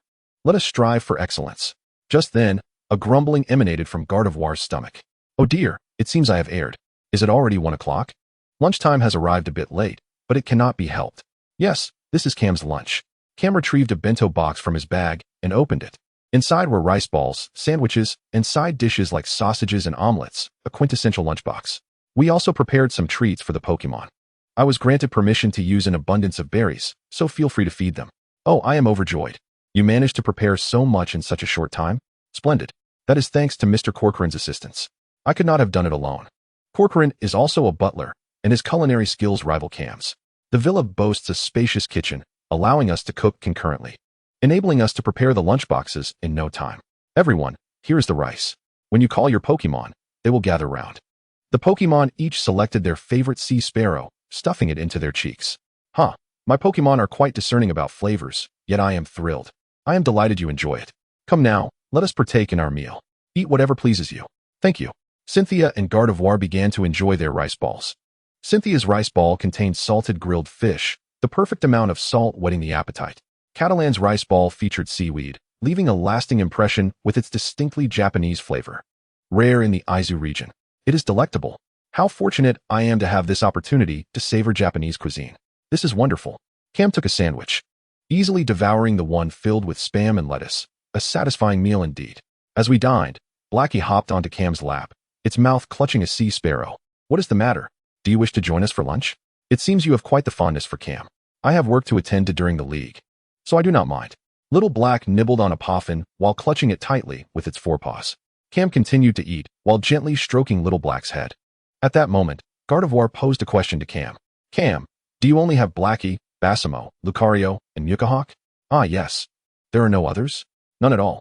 In the Hoenn region, Cam, Little Black, Marshtomp, and my sister, Jukian, are the only ones who survived. Your sister? Yes. Cynthia may be aware, but I have not engaged in much Pokémon capturing. To be more precise, I have been somewhat remiss, neglecting my Pokédex during my travels. Reflecting upon it now, I cannot fathom why I did not stubbornly pursue capturing wild Pokémon. I did not catch any other Pokémon, believing it unnecessary.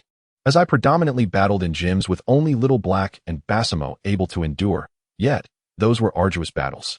My sister, Jukian, gifted me her Pokemon after she collected all the badges within 3 months and set off on her journey. Jukian remarked, "Perhaps it suits you." Her expression was so serious that I could hardly believe this was my sister's Pokemon, due to its exceptionally high level. It is not used in gym battles or formal competitions, yet it frequently appears in wild encounters. You have a truly remarkable sister. Well, I am unaware of your current whereabouts. Is that so? Shall we return to the topic at hand? You do not have 2 more at your disposal, do you?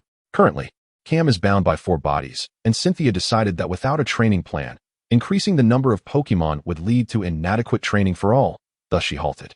Cynthia's training approach. First and foremost, if a trainer does not learn how to properly care for the Pokemon they currently possess, even if they expand their collection, they will be unable to nurture them correctly.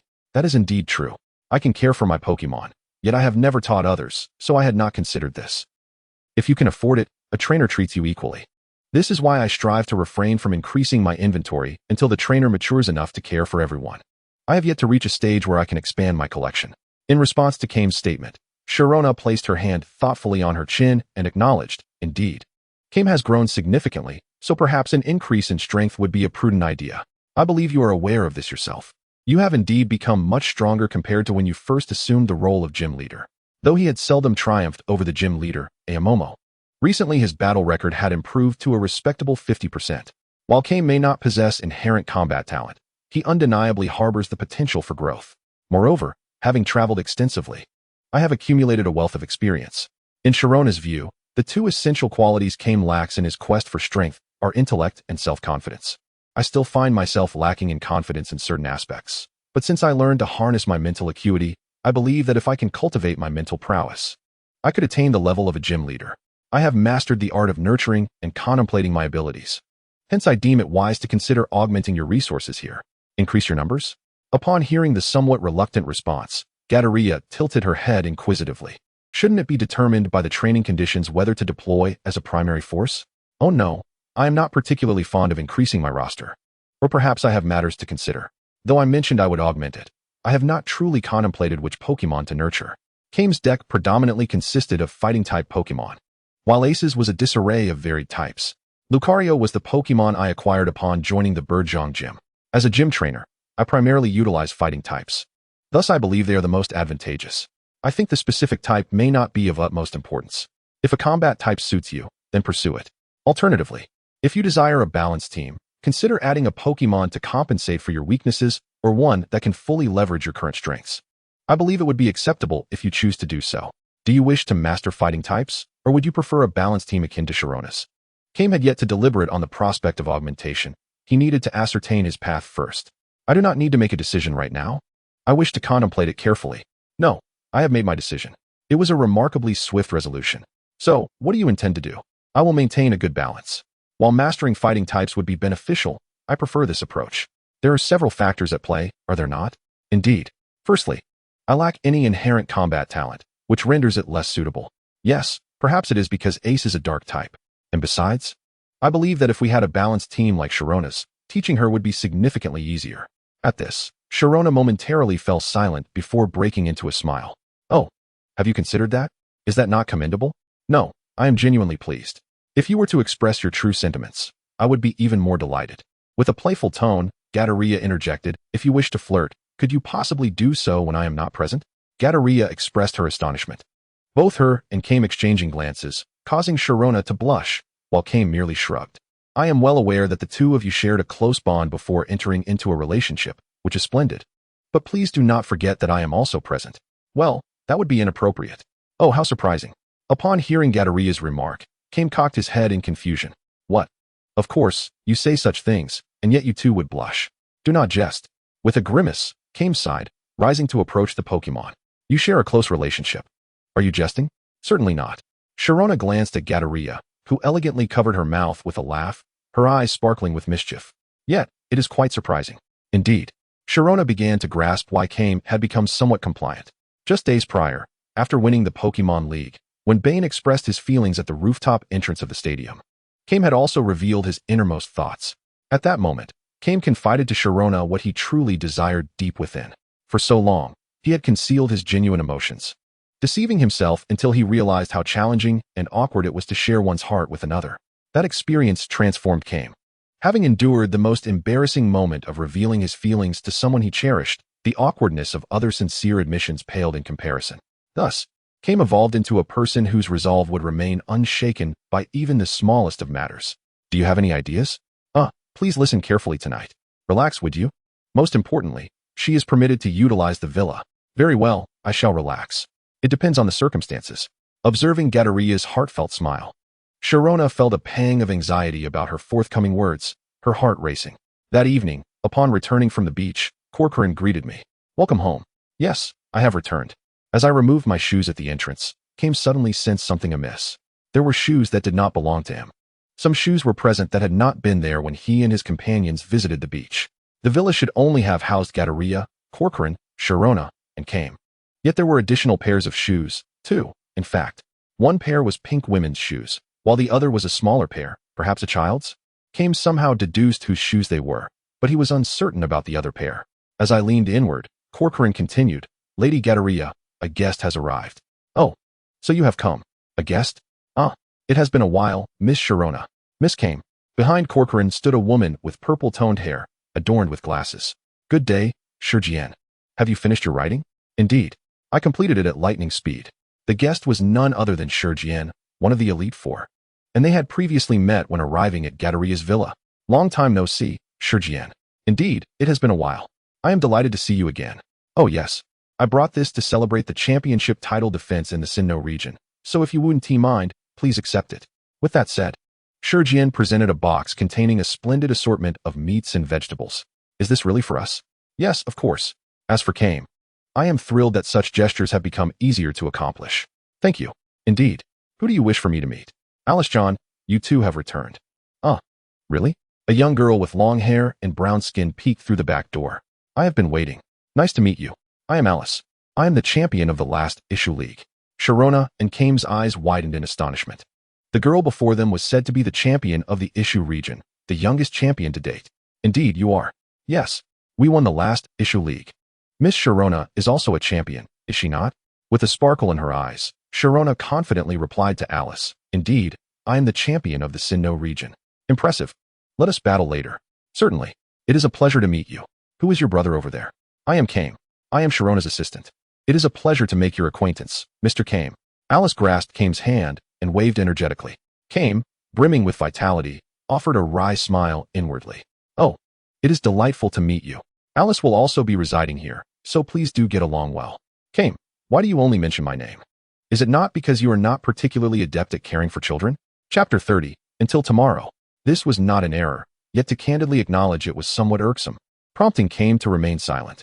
I do not harbor any dislike for children. However, as I am not particularly skilled in that regard, Kame opted for silence once more. Witnessing Kame's demeanor, Alice blossomed into a radiant smile. Mr. Kame, you appear quite amiable, so it's perfectly fine. I fail to comprehend why you reacted in such a manner after witnessing our previous exchange. Somehow, little by little, Kame shrugged. During this sojourn, he resolved that he would be swayed by various circumstances. As the sun began to set, Kame and Corcoran commenced preparations for dinner. At Alice's suggestion, they decided to barbecue in the garden, and everyone busied themselves with the preparations. Mr. Kame, should I assemble it this way? Indeed. There is a button on the leg. Just tighten it. Is this correct? Finished. I did it. Leave it to me. While Kame prepared the charcoal and kindling, Alice set up a barbecue grill. As she assembled the grill, Alice inquired about the assembly process, while Kame managed both Alice and his own tasks concurrently. Shalona and Gadiria organized the seasonings and ingredients that Corcoran had prepared on the wooden deck, watching the two. Alice, your rapport with Kame seems surprisingly good. Shalona remarked as she observed the two of them playfully engaged. Indeed, they resemble siblings. That is because Kame looks after you. You cannot overlook such a young lad. That is Kame's manner, is it not? Perhaps. I too am one of those who is cared for, Shalona replied with a wry smile.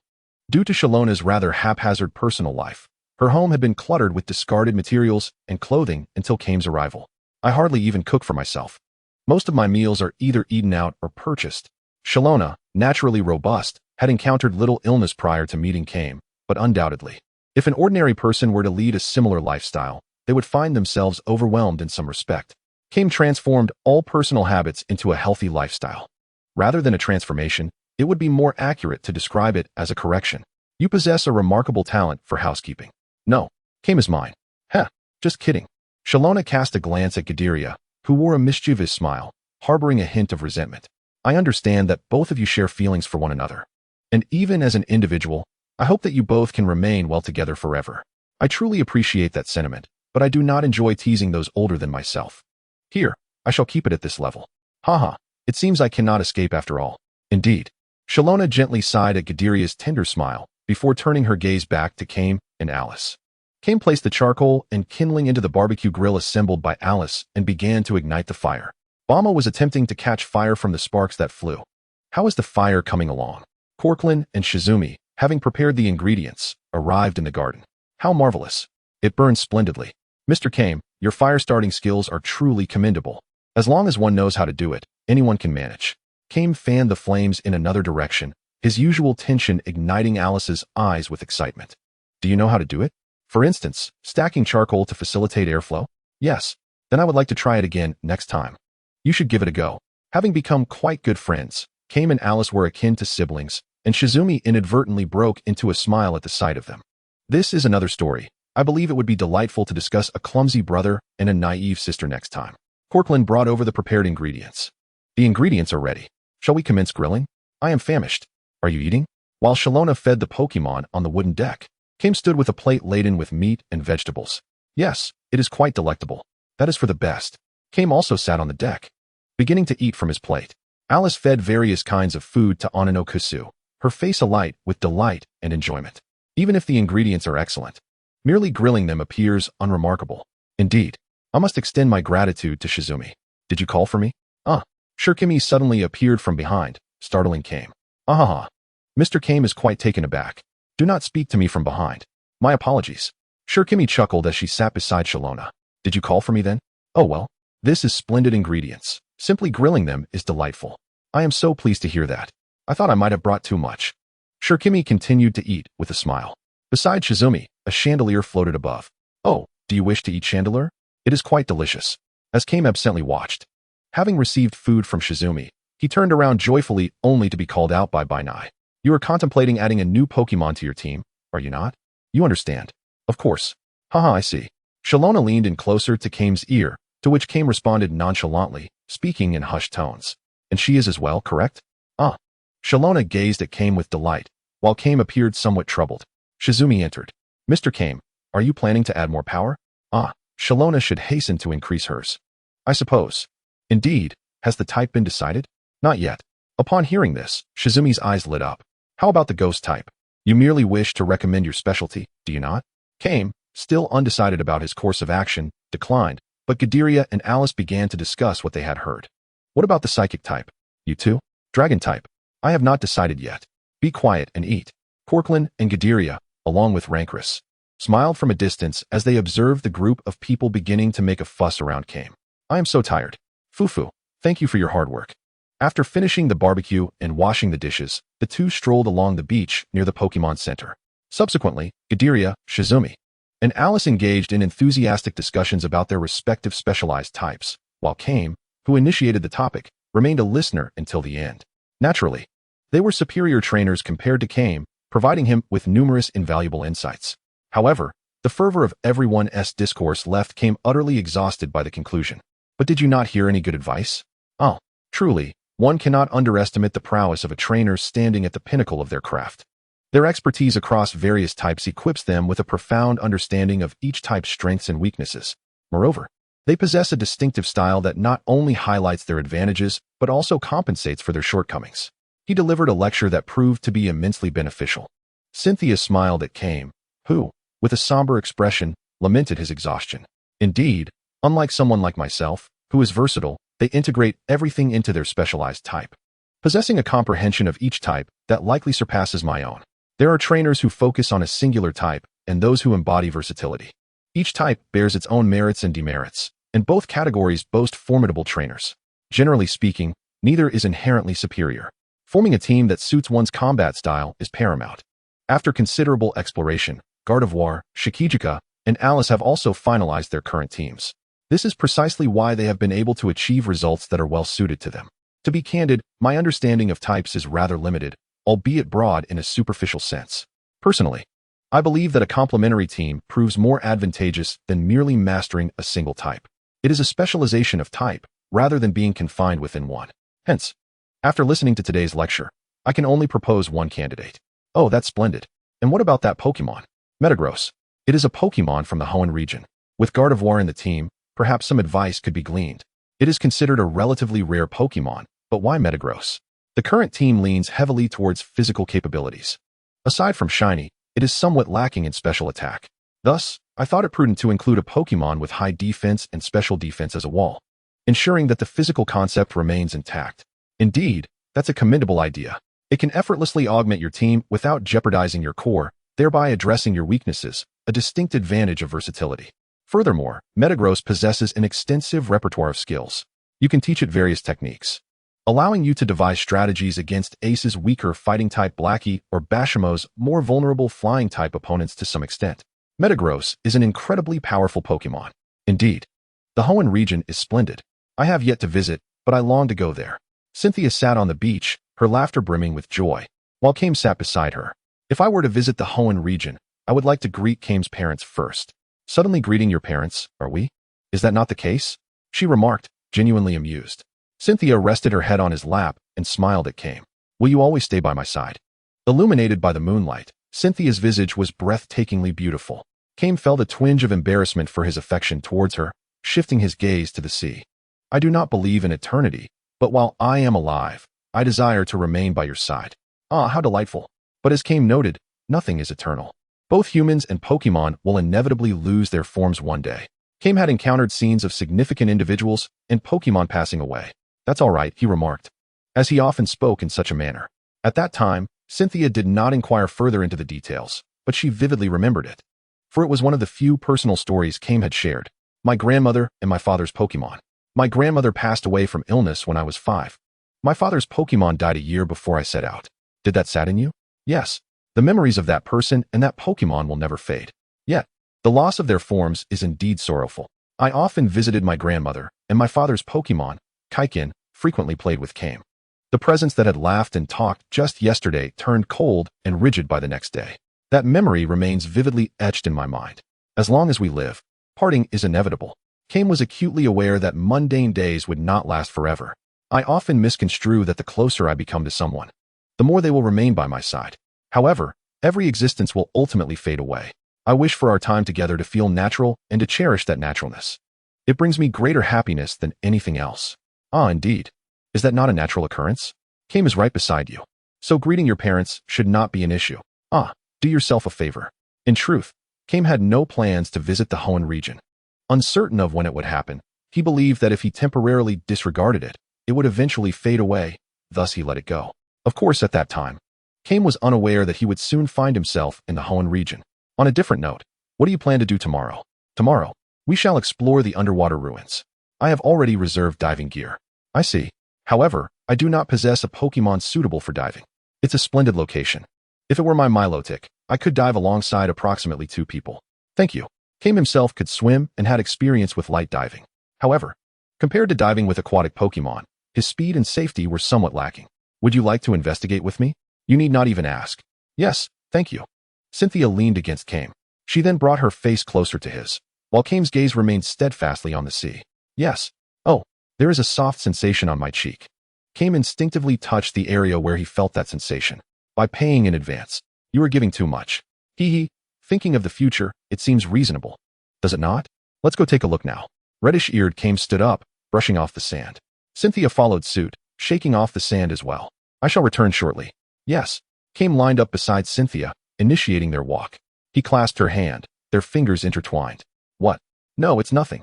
The two returned to Gardevoir's villa, their hands still tightly held, relishing in the blissful sensation. Midnight. As the clock's hands passed the 12, Kame sat in the villa's rental room, facing his laptop. I am simply working.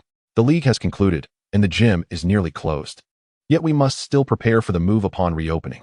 Even during the holidays, Kame engaged in such work, which, in a sense, could be deemed workaholic behavior.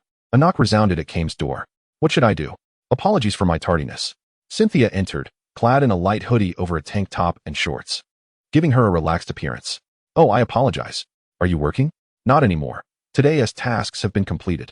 But what brings you here? Was there not a gathering of girls? If my memory serves me correctly, Alice should have mentioned such to Gardevoir before bathing. Kame suspected she was likely inquiring about his relationship with Cynthia, and his prediction proved accurate, though he had no way of knowing. Yes, but they have all fallen asleep. Ah, a novelist who always completes his books in a swift manner for a drowsy lady, and a champion of children's literature at that. It is no wonder that she finds herself asleep at such a time. I slept soundly. However, I spoke extensively before awakening. Thus, I sought you out before you succumbed to slumber. I comprehend your intentions. Do as you please. At the very least, you can be someone with whom to confide. What are you engaged in? Work. Matters concerning the gym. I removed my glasses and shifted my gaze towards the seated Sharona. How was the gathering of girls? Quite enjoyable. I find myself a bit fatigued. Why do you inquire about our relationship? Indeed, that is the correct answer. Sharona chuckled wryly as she sat on the bed, securing her long hair with a hair tie around her wrist. They are all girls, I presume. I am particularly curious about the others, especially those renowned individuals like Sharona, whose private lives remain an enigma. Is my personal life so mysterious? At the very least, the world does not perceive her as a chaotic woman incapable of managing her household. In other words, that is the case. Before becoming an assistant, Kame had never envisioned Sharona's private life to be so disorderly. Firstly, the entire world is unaware of the location of Sharona's residence. It is situated in a place that is difficult to locate, and it is a fact that unless one follows the directions meticulously, one cannot find it. Oh, perhaps that is so. I believe there are not many who are indifferent to the nature of their relationships. Agreements. I have no particular reservations about being asked. Feel free to express whatever you wish. I can place my trust in those members. Our acquaintance is still in its infancy, so there is little to articulate. You cannot err. Save your work and shut down the computer. I turned my body towards Sharona while gently stroking the black dog kneeling beside me. I read a paper on underwater ruins. Oh, was it such a brief period? Merely an overview and conclusion. I did not delve too deeply into the content in between. So, what did you discover? It appears that within the underwater ruins, there once existed a being referred to as a king. A king? Yes. I cannot ascertain what manner of person this king was, but if you reflect upon it, it is likely the owner of the ruins. Through deciphering the inscriptions engraved on the walls of the underwater ruins, it is evident that a king was deemed the proprietor of these remnants. However, when was this king born, and when did he pass away? Moreover, what type of person this king was remains unknown due to the lack of progress in the deciphering efforts. No one has yet reached the deepest depths. Thus, the investigation remains stagnant. The ruins themselves were not recently discovered, yet the exploration of them proves to be exceedingly challenging. What does this imply? In simple terms, one can only linger within the ruins for a limited duration. Since they are submerged, one can remain only until the oxygen is depleted. However, in a far shorter span, one may be swept away by the currents. Due to this limitation, the time allotted for exploration is restricted, and scholars anticipate that unless progress is made swiftly, reaching the deepest points will be impossible. I see. Thus, the investigation cannot advance. Even if we conducted an inquiry, we are uncertain of what we might learn. I shall endeavor to avoid the paths that have already been clarified. Oh, I find that agreeable. After all, I wish to explore the uncharted routes. Let us make the most of our limited time. With that said, Binai chuckled lightly and collapsed onto the bed. The thought of tomorrow's investigation filled me with excitement. What discoveries await us this time? I was too thrilled to sleep. I eagerly anticipated the morrow. While anticipation is well and good, the hour is growing late. Are you not going to retire for the night? Yes, I shall sleep now. Then return to your room. Let us slumber together. Sharona appeared quite pleased, while Kame stiffened. Why? Is this not delightful? Both Kame and I have had restless nights. I believe we could share a single bed. Do you not fancy it? I do not like it. Even before dating, intimacy is quite common. I am not perturbed by it. You might feel anxious and unable to rest. Then that is satisfactory. Huh, I understand. Kame, as if resigning, lay down on the bed alongside the little black dog. When I turned, Sharona's face was before me. Not applicable. That is correct. I am quite content. Have you grown older? I gathered the silky hair that veiled Sharona's face, gently caressing her head. The lustrous hair felt delightful to the touch. I had succumbed to the yearning to caress it. Quite so, indeed. Truly. Yes. Utterly serene. The soothing touch of my hands enveloped me in tranquility. The hour grew late, and my eyelids gradually became heavy. Kame, sleep now. I shall remain by your side. Thank you. Good night. Kame closed his eyelids, stroking Sharona's hair as she began to breathe softly. The little black dog nestled between them also slept quietly, and Kame observed as the two gradually drifted into slumber. As I extinguished the light, an overwhelming wave of drowsiness washed over me. Until tomorrow. Kame did not take for granted that tomorrow would arrive. He closed his eyes, feeling grateful to be in the company of someone so significant to him. Listening to the gentle sound of the waves and savoring Sharona's warmth and scent, Kame fell asleep. Chapter 31. The Rising Sun and the Beloved. Now, let Miss Sharona recount the beginnings of her acquaintance with Miss Kame. Sharona offered a wry smile to Kame, who was clad in her pajamas, her eyes shimmering with excitement. If possible, I too would like to escape, but if not only Gadelia but also Alice is captured, I am left with no recourse. We began to grow accustomed to one another approximately 3 years ago when we first met at Jade Beetle University. Why did Miss Sharona hire Miss Kame as her assistant? Alice, dressed in her childish pajamas, posed an innocent question. I made a promise. As an archaeologist and a trainer. Regrettably, I am quite clever. Yet I do not utilize it well. Ever since then, have you harbored feelings for me? Indeed, I would not fall for you so swiftly. Then when did you come to realize you had feelings for Kame? Upon hearing Gadelia's inquiry, Sharona's face flushed crimson. Gadelia gazed at Sharona with delight. Shiki wore an expression of curiosity, and Alice looked at her with sparkling eyes. When? How about when we met last year? That time. At that moment? I suppose I was not aware of it then. Then when? To be honest, I do not recall much. When I came to realize it. When she wished to express, I fell in love with you. Sharona felt embarrassed and paused. Yet, even without uttering it, the three understood what she intended to convey. Are you prepared? Not yet. I wish to hear more. Because Miss Sharona's private life is not well known, I truly desire to hear more. Is it enjoyable to tease those older than you? Indeed. Yes. Relatively so. Indeed. Kame is quite adept at evading such matters, yet even in this situation, he finds no escape. At my age, I wish to refrain from indulging in overly sentimental musings. But surely, this reflects Miss Cynthia's true sentiments, does it not? She has devoted the majority of her life to warfare and archaeology, never once entertaining the notion of dating a man. Of course, there have been suitors. Yet none could ever rival the brilliance of Cynthia's intellect.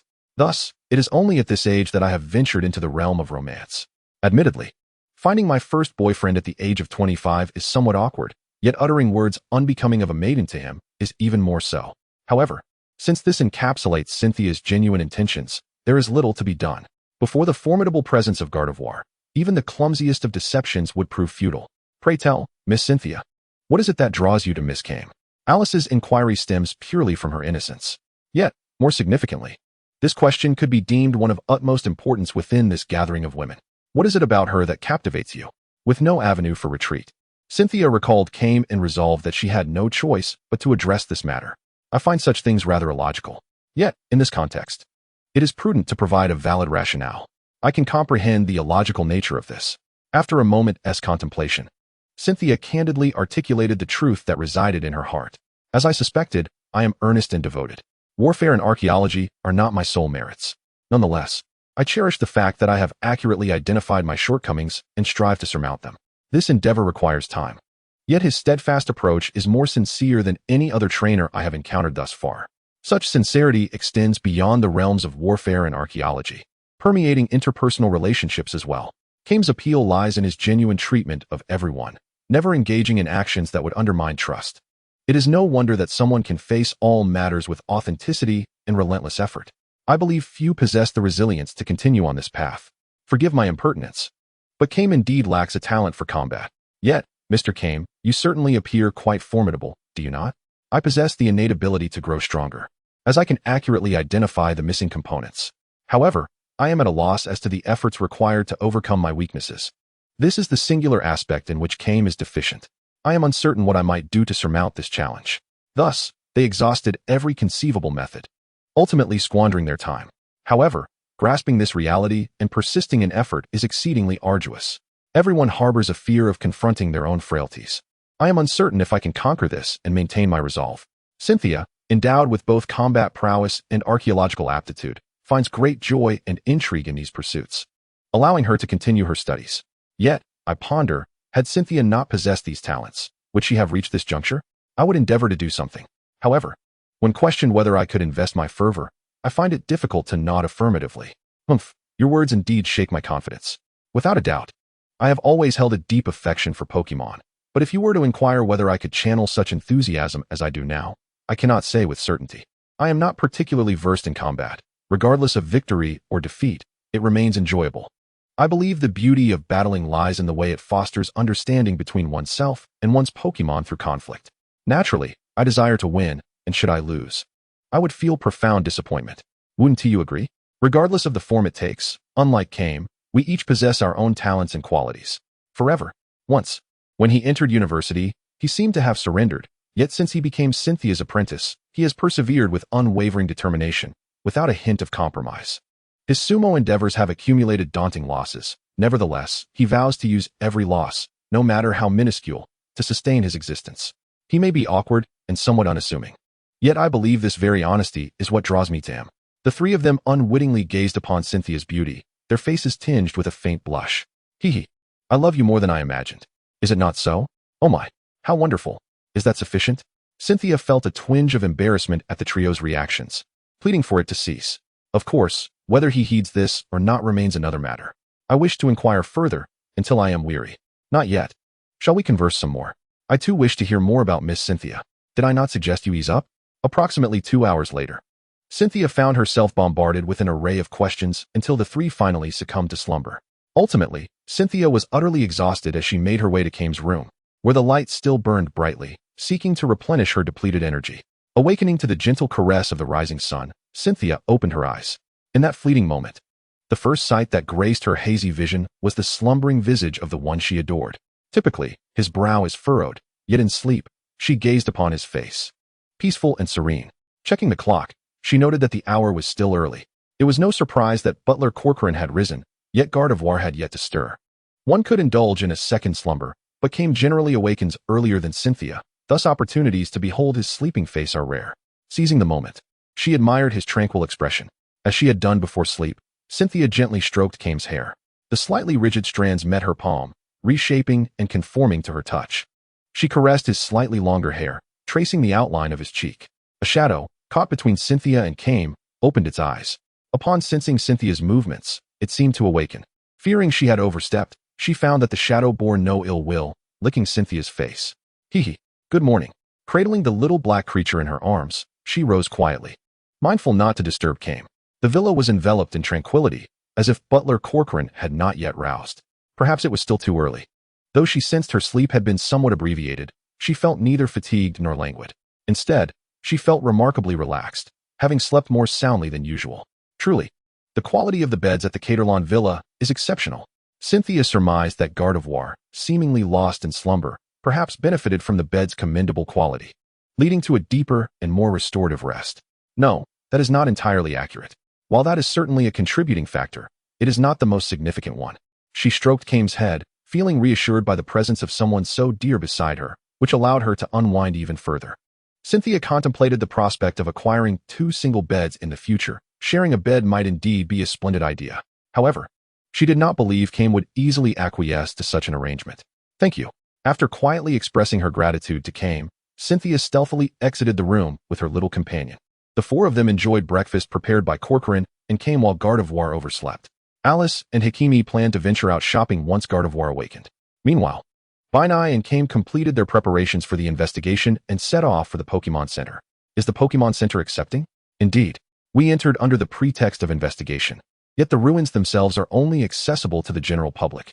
According to Cynthia, they seemed adequately prepared with all necessary items, save for the camera and the swimsuits worn beneath their diving suits. It's quite straightforward, hence all is well. Prior to the investigation, you will have fewer unnecessary worries. By the way, do you have any experience diving with Pokémon? I've heard of light diving. I was once forcibly taken away by my sister. Oh. Observing the flustered expression on Kame's face, Binai suspected whether he was caught off guard or had faced defeat, and thus refrained from pressing further. Upon entering the Pokémon Center and proceeding to the designated location, the guide was already waiting. Miss Binai, is it? Yes. I will be your guide to the ruins today. All right, understood. Here is your diving suit. There is a changing room ahead. Please change there. Instructions for wearing the suit are also posted inside. Other necessary diving equipment should be worn along with the diving suit. I will save you. See you soon, Kame. Yes. After acquiring the diving suits, the two entered the changing room. As Sharona donned her diving suit and made her way to the harbor, Kame was already dressed and engaged in conversation with the guide. Apologies for the wait. No problem. We are all set. Now, here is the diving equipment. You do not need to wear it before entering the sea. So I will briefly explain how to use it. Yes, please. Both had some experience diving with Pokémon, yet they decided it prudent to attentively listen to the instructions provided. After the explanation, the guide turned to face them. Do you have any questions? All right, then let us set off. I will lead you to the diving site. With that, the guide summoned Lapras from its Pokeball and mounted its back. Subsequently, Sharona equipped herself with the complete diving gear, tossed Malacaros into the water, and grasped its back. You see, came as well. Yes. Following Sharona, Came entered the ocean, riding on Malacaros. Malacaros, this is quite rare, isn't it? You are a proud child. That is a wonderful display of trust. Perhaps you were aware of this before diving, but just in case, I will inform you. The underwater ruins are a complex labyrinth, and I believe there are many unexplored routes. Furthermore, your time within the ruins is limited. Upon entering, you will hear a clicking sound, which may signal the commencement. Even if time runs out, you can merely exit the ruins, as the water current will cease. Should they arrive? As long as they do not panic and hold on to Malacaros, there should be no issue. Do you have any questions? Alright, then allow me to guide you. Please follow me. Following Lapras, the guide was pursued by the Malacaros that both of them were holding on to. In a short while, they arrived at a location where the water was evidently deeper than elsewhere. Down here, yes, confirming that they had donned the gear as instructed. The guide signaled Lapras to dive. Malacaros dive. Sharona also commanded Malacaros to dive, and the two plunged into the sea. The water was exceptionally clear, illuminating their surroundings, allowing visibility of the seabed. Even beneath the waves, there existed a notably deep area where the ruins could be discerned. That was the underwater ruins. The atmosphere was somewhat desolate, yet there lingered a sense of the unfamiliar. Compared to the ruins I had investigated thus far, this site was vast and remarkably well preserved. Perhaps it was due to its location beneath the waves, shielding it from the influences of the outside air, and because only that portion was submerged deep within. It was not eroded by currents. What manner of existence is the king that came mentioned yesterday? I possess little knowledge of that being. I speculate it to be the master of the ruins, but beyond that, I know nothing. The guide gestured to permit entry. Upon confirming the signal, Sharona glanced at Kame, who also acknowledged her gaze with a nod. Sharona instructed Malacaros to lead them into the ruins, and Malacaros complied. The interior of the ruins was brighter than I had anticipated, allowing me to clearly see the path ahead. Is it this bright? I do not require a flashlight. Kame, equipped with a flashlight just in case, felt it unnecessary in such brightness and stowed it in a holster at his waist. As I delved deeper into the ruins, I heard a clicking sound. This was the sound of commencement. I pondered how it functioned. I was uncertain how they confirmed Sharona and the others had submerged. But reflecting on it now, I remained baffled. Thus, Binai shifted her focus entirely to exploring the ruins. Chapter 32, Photographs. It has come to my attention that the underwater ruins consist of multiple levels. I am unsure of the exact number, but I have thus far reached the second floor. The objective for the two of them this time is to reach the deepest point. Therefore, I hastened my pace towards the second floor. For the time being, I adhered to the published map, as time was of the essence. I could only take photographs while proceeding. I have temporarily recorded my findings. Yet it would be prudent to document more. I am curious about the purpose of these ruins. Inside, there are only labyrinthine paths, which do not appear to be places for habitation or ceremonial activities. I currently do not grasp the design's intent. If the upper levels share a similar structure, then it seems they were constructed to prevent intruders from ascending. After a brief interval, a red stone wall emerged before me, adorned with hieroglyphic-like inscriptions. Upon touching the stone, my legs moved of their own accord, clearing a path. Additionally, I confirmed the existence of a hole through which one could ascend. Based on prior information, I was uncertain what mechanism would activate upon contact, and moreover, the hieroglyphs mentioned in the thesis have recently seen some progress in decipherment. Revealing the existence of the king, Kame spoke of. Preserving the hieroglyphic records, I ascended to the upper level. The second floor also bore a labyrinthine structure. Traversing this level had not yielded significant progress. I was navigating while avoiding previously traversed routes in search of a passage to the upper level. Sharona issued commands with her fingers, and Malacaros obeyed. I do not believe this is a residential or ceremonial area. From the outset, it has rejected intruders. Rather, it was constructed for testing. There, I perceived a slightly muffled sound reaching Kame's ears. Now, when I glanced at Sharona, she seemed to have heard the sound and nodded. Is there reason to believe it relates to the time limit? Considering that worrying would be futile, I endeavored to hasten my exploration as much as possible. Currently, Sharona and the others were exploring an unknown route. Thus, if there were any forks in the path, I needed to remember which way to go while proceeding. Although there was video recording, it would be wise to have ample recording mediums, so I continued capturing images with my secondary camera. After advancing for a while, the red stone used for the upper level appeared before me, obstructing my path. I attempted to touch it as I had with the first floor, but it seemed immovable. A dead end? I questioned whether I had taken a wrong turn. I had no knowledge of which path was correct, as this was an unexplored route. As long as I was aware that this route was a failure, success would follow. With little time remaining, I was about to instruct Malakaras to return and seek another route when Kame captured a photograph of the red stone with his camera's flash. The characters engraved upon it matched those I had previously confirmed in the hieroglyphics. After ensuring the photograph was taken and securely stored, Kame nodded towards Sharona. Upon confirming this matter, Sharona endeavored to issue instructions to Malakaros. However, an astonishing event occurred. The red stone before them shifted, unveiling a path. It moved. Why? I did nothing particularly remarkable. At most, Kame merely noted that I had taken a photograph for documentation purposes. Nevertheless, the stone autonomously shifted, revealing the way. The moment of the stone's movement was also captured on video. I remain perplexed as to why this transpired, yet if the path has opened, I have no choice but to proceed. In any case, I wish you luck. I must forge ahead.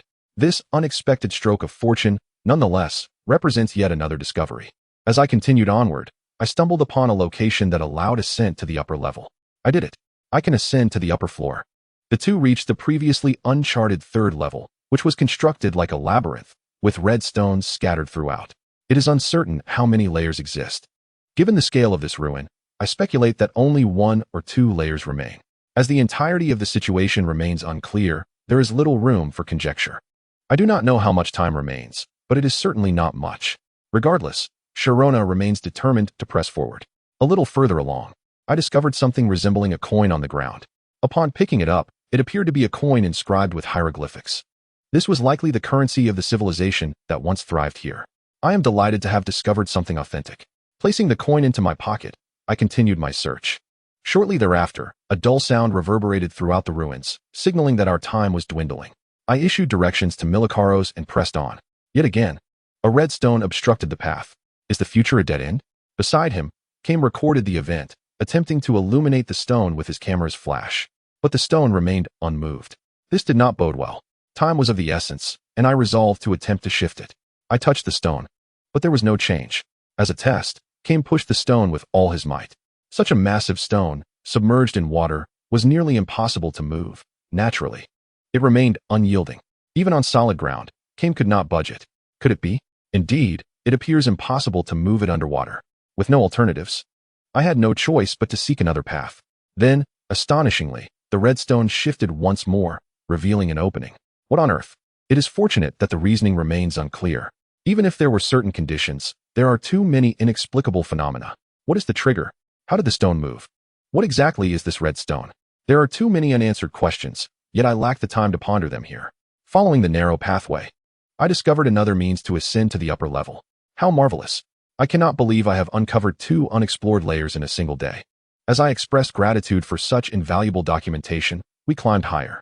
The space I reached was not the previous labyrinthine structure, but rather a considerably expansive area, with several red stones scattered across the walls.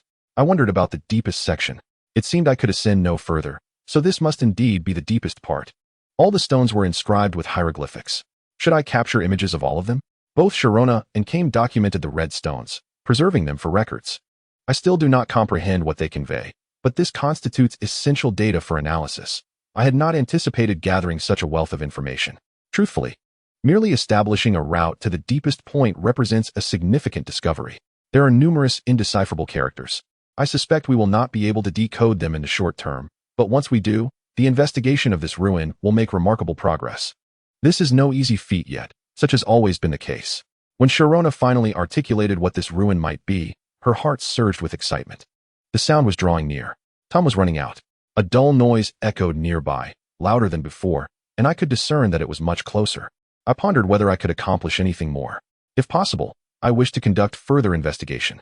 As I scanned the room for one last item, I noticed something had fallen in the center of the chamber. Upon directing Malakaros there, I was certain something awaited us. When I picked it up, it resembled a crown. The two exchanged glances. A crown? It was crafted from a metal I had never encountered before. Perhaps it originated from the technology of that era. Hearing a dull noise approaching, based on preliminary information, Sharona and the others would be swept outside by the flow of water emanating from the source of the sound. The two grasped Milikaros, ready to confront the torrent. Wow, so powerful. They were pulled away by the current. Puff. Huh. As they were thrust to the surface of the sea, the two removed their goggles and snorkels, drawing a deep breath.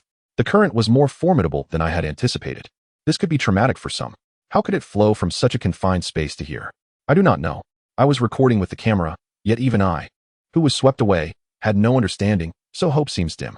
At the very least, that space should not have been traversable for anyone. Yet, I was swept away and found myself floating on the water's surface. Even if we decipher the true nature of the ruins, I have a feeling we may never grasp how the water flows. I am unable to conduct any research. As I caught my breath, I spotted the guide waving from the back of Laplace. Milikaros, let us return. The two made their way towards the guide, seating themselves at the entrance of the Pokémon Center facing the sea. I will later review the photographic data, but therein lies the issue. I placed the crown, which I had retrieved from the deepest point, upon the table. It was metallic, yet merely a crown. The existence of this crown alone could solidify the presence of the king on paper. The crown? Its adornment was quite exquisite. Moreover, though this crown had been enshrined within those ruins for a considerable duration, it exhibited little damage. It has managed to endure without deterioration. Ancient technology, perhaps? Such reasoning seems plausible. Many technologies from antiquity remain absent in today's world. Even amidst contemporary scientific advancements, numerous irreplicable artifacts continue to be unearthed from the ruins. Some may have relied on the powers of Pokémon, yet still, certain aspects remain enigmatic. Whether my analysis is flawed or not. Perhaps this metal does not exist in modern times. Perhaps, in any case, the results of this investigation have proven favorable, have they not? Indeed, it appears I shall be busy once more, creating a map route for analysis requests and issuing them. I sought the collaboration of historical researchers from the United States and requested the storage of this crown. I contemplated composing a paper on this ruin. I am certain it will be intriguing. Came, while offering comfort to Sharona, who had already begun mentally planning her paper, felt a sense of surprise. Do not be overly anxious. At such moments, Cynthia often becomes overly exuberant, and thus, it is Kame's responsibility to temper her enthusiasm. I understand, but please, let us strive for improvement. Additionally, I extend my gratitude for your participation in today's survey. Are you departing? Why should I not? As he spoke, Kame brushed his damp hair aside and peeled off the upper half of his wetsuit. How challenging this is, he remarked. Indeed, but I do not detest it, came the reply. Likewise, Cynthia shed her suit, revealing a sleek black bikini underneath, perfectly aligning with her usual attire of dark clothing. The beach was bustling with visitors. As the Pokémon Center was situated nearby, merely by removing the top half of her wetsuit, Cynthia drew the gaze of numerous onlookers, both male and female. Furthermore, a rare and exquisite Milotic was nearby, ensuring she stood out even more. Kame? She inquired. Everything is overwhelming. Unaccustomed to being the center of attention, Kame felt a sense of fatigue in this scenario alongside Cynthia. Women cast envious glances, while men regarded Cynthia with displeasure from Kame's perspective, albeit to varying degrees. This was far more detrimental to Kame's mental well-being than merely being conspicuous. Ah, I see. Noticing the stares of those around them, Cynthia was swayed by Kame's expression. She had contemplated teasing him for his discomfort in being the focal point, yet he rarely displayed even a hint of such emotions. Thus, Cynthia refrained from mocking him and vacated her seat. The salt water will leave us feeling sticky. Let us hasten to cleanse ourselves before returning to the villa. What do you intend to do with this crown? Kame asked. It is unthinkable to leave such a valuable artifact in an unsecured location. However, transporting it to the Gardevoir Villa is a different matter. Given its historical significance to the Unova region, it must be treated with utmost care, even by champions. Of course, even Brenna can articulate such sentiments. For now, I shall leave it at the Pokémon Center. It is an invaluable relic for the Unova region, beyond what I can personally manage. Therefore, it is prudent to leave it in a public facility such as this. Indeed. But what of the investigation regarding this matter? I have captured photographs of the entire incident. Should an emergency arise, I can utilize the Discoverer's privileges to temporarily borrow the artifact, so there is no cause for concern. Understood, I shall entrust it to you. Indeed. The two explained the situation, contacted the Unova Regional Museum, and secured the crown at the Pokémon Center before washing up and returning to the villa. During this time, the town of Suzumo was teeming with visitors, leading to many individuals in swimsuits leisurely wandering about. Consequently, Brenna and others donned swimwear themselves as they made their way to the villa. Cynthia's swimsuit once again became the center of attention, while Kame wore an uncomfortable expression. What troubles you so? Although the reasoning was clear to everyone, Cynthia boldly inquired of Kame. It's rather challenging, he replied. What do you mean by that? Brenna retorted instinctively to his unexpected response. I find it difficult to be your boyfriend. Cynthia is stunning, and her style is impeccable. When such a beautiful woman walks by in a swimsuit, even if she is currently clad in a hoodie, it is impossible for anyone not to gaze upon her. And when that woman happens to be my beloved, I feel an overwhelming desire to boast to those around me, yet my spirit is wearied by the dissonance I perceive within myself, accompanied by a slight anger towards those who regard me with disdain. What? Are you suggesting that you are no longer my equal? Frankly, even now, I do not perceive this as a balanced situation. Nevertheless, I shall strive to maintain equilibrium. There is no need for you to concern yourself with the details. Naturally, Cynthia herself, along with Gardevoir, acknowledged Kame. Cynthia loved her, so there might be some bias, but Gardevoir was different. Regardless of how close Gardevoir was to an individual, she would not accept someone lacking the requisite abilities and character. This was why Gardevoir mentioned that she had come to know Kame, leading Cynthia to believe that Kame should wait a while longer to gain confidence, a matter of concern. Kame returned to Cynthia's side, and she shared the same sentiment. Chapter 33, Pokémon in the Ocean. It is because you have accepted me that I must be strong and wise, to be worthy of my Gardevoir and Seasons. And also for Cynthia, who wishes to remain by my side. I do not wish to be half-hearted. I aspire to be the kind of person who can stand proudly beside Cynthia, not solely for my own sake, but for her as well. From the public's perspective, Kame's humanity is secondary. Thus, my primary focus is on what Kame can practically achieve. I am uncertain how the world would respond to such actions. Even the most glamorous endeavors may elicit harsh words towards Cynthia, depending on the circumstances. Therefore, Kame desires to grow stronger to protect Cynthia. You are indeed serious. Are you not? Is that not a good thing? No, it is splendid. I cherish that aspect of you. I wish for you to appreciate Kame for who he is. I love him dearly. Thus, I shall collaborate with you to help you accept yourself. They continued to inquire of one another. Cynthia gently poked Kame's cheek with her finger and smiled. By the way, yes? Cynthia shifted the topic from the serious atmosphere. What do you think of this swimsuit? She unzipped the front of her hoodie, revealing her swimsuit to Kame. It was a simple black bikini. Yet Cynthia's beauty shone through its simplicity. There was a pure elegance, devoid of any excessive embellishments. Hush, there are many eyes upon us.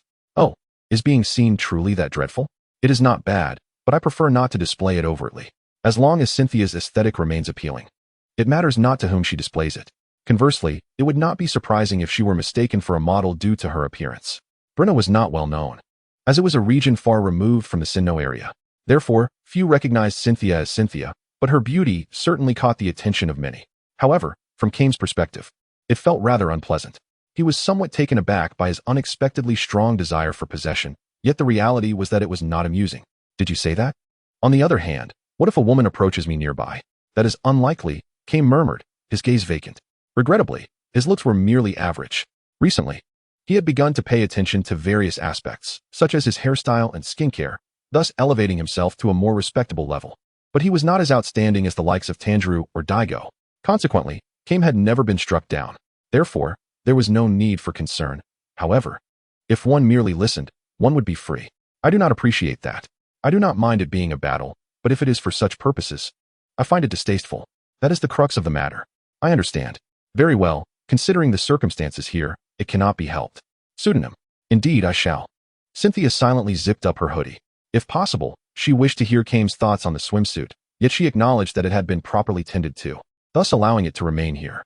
Oh, by the way, I wish to avoid any future disloyalty, hence I am confiding this to you, Kame stated, maintaining his pace and tone unchanged. However, Sharona remained utterly oblivious, a question mark swirling in her mind. You look splendid in your swimsuit. You are the most beautiful, Kame remarked expressionlessly, directing his gaze toward Sharona. Let us return home. Ah, is it already that time? Kame's cunning surfaced in his sudden proclamation, while Sharona's heart brimmed with happiness, albeit tinged with a complex sentiment of resentment as she chased after Kame's retreating figure.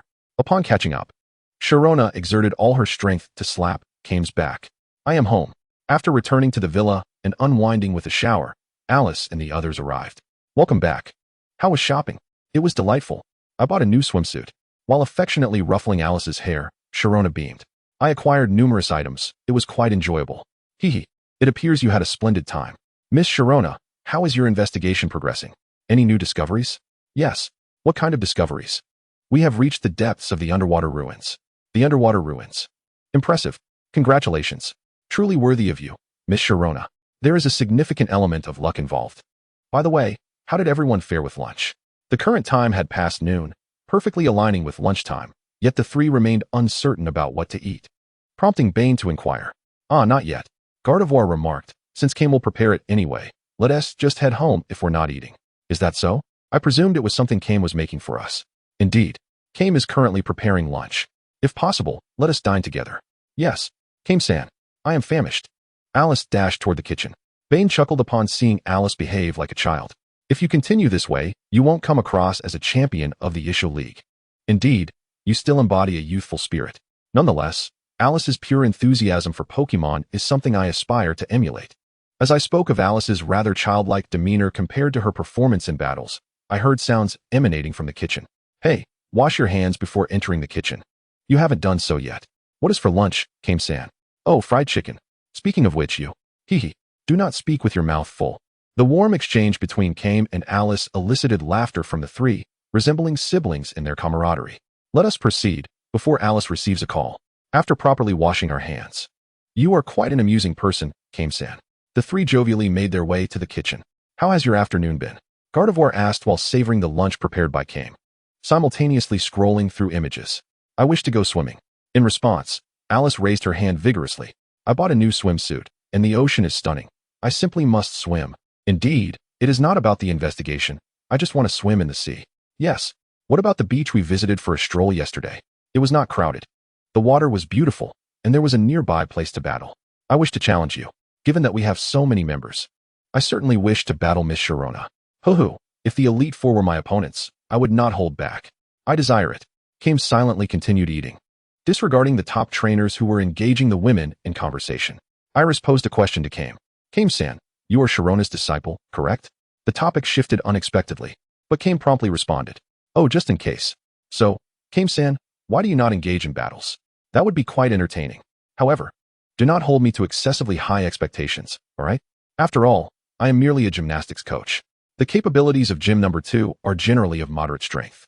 Yet, compared to the current members, the Elite Four and the champion, I cannot help but appear somewhat pale in comparison. Kame-san, are you a fitness coach? Aren't you the gym leader? Oh yes. When I saw Kame-san's Pokemon at the barbecue yesterday, I assumed he was the gym leader, as he appeared quite formidable. Mother, Kame has yet to defeat Sumo. You can tie, but you cannot win. Perhaps his current capabilities are akin to Sumo's, but victory remains elusive. Moreover, Kame and Sumo possess differing growth rates. The plum is still developing. With further training, becoming one of the Elite Four is not merely a dream. Of course, it requires considerable effort. On the other hand, Kame remains unaware of how much training he must undergo to attain the strength of the Elite Four. I believe that if we can overcome another barrier, everything will instantly transform. Then I shall challenge you. I do not know how this came to be. Karakara. Wow. Kame helplessly nodded, and upon witnessing his expression, Sharona offered a subtle smile. I trust that Iris will help you realize what you currently lack the most. Merely stating this is meaningless. You must come to this realization on your own. However, once you do, you will become stronger. Kame was unaware that Sharona's plans would soon come to fruition in a matter of days. It is the sea. Yesterday, under the radiant sun, I accompanied Gardevoir to the beach, and 5 people have already arrived. As before, the beach lay deserted, with only the sound of the waves echoing. Kame set up an umbrella, spread out a leisure sheet, and placed their belongings there. Hooray! Hey, let us warm up first, and then go for a swim.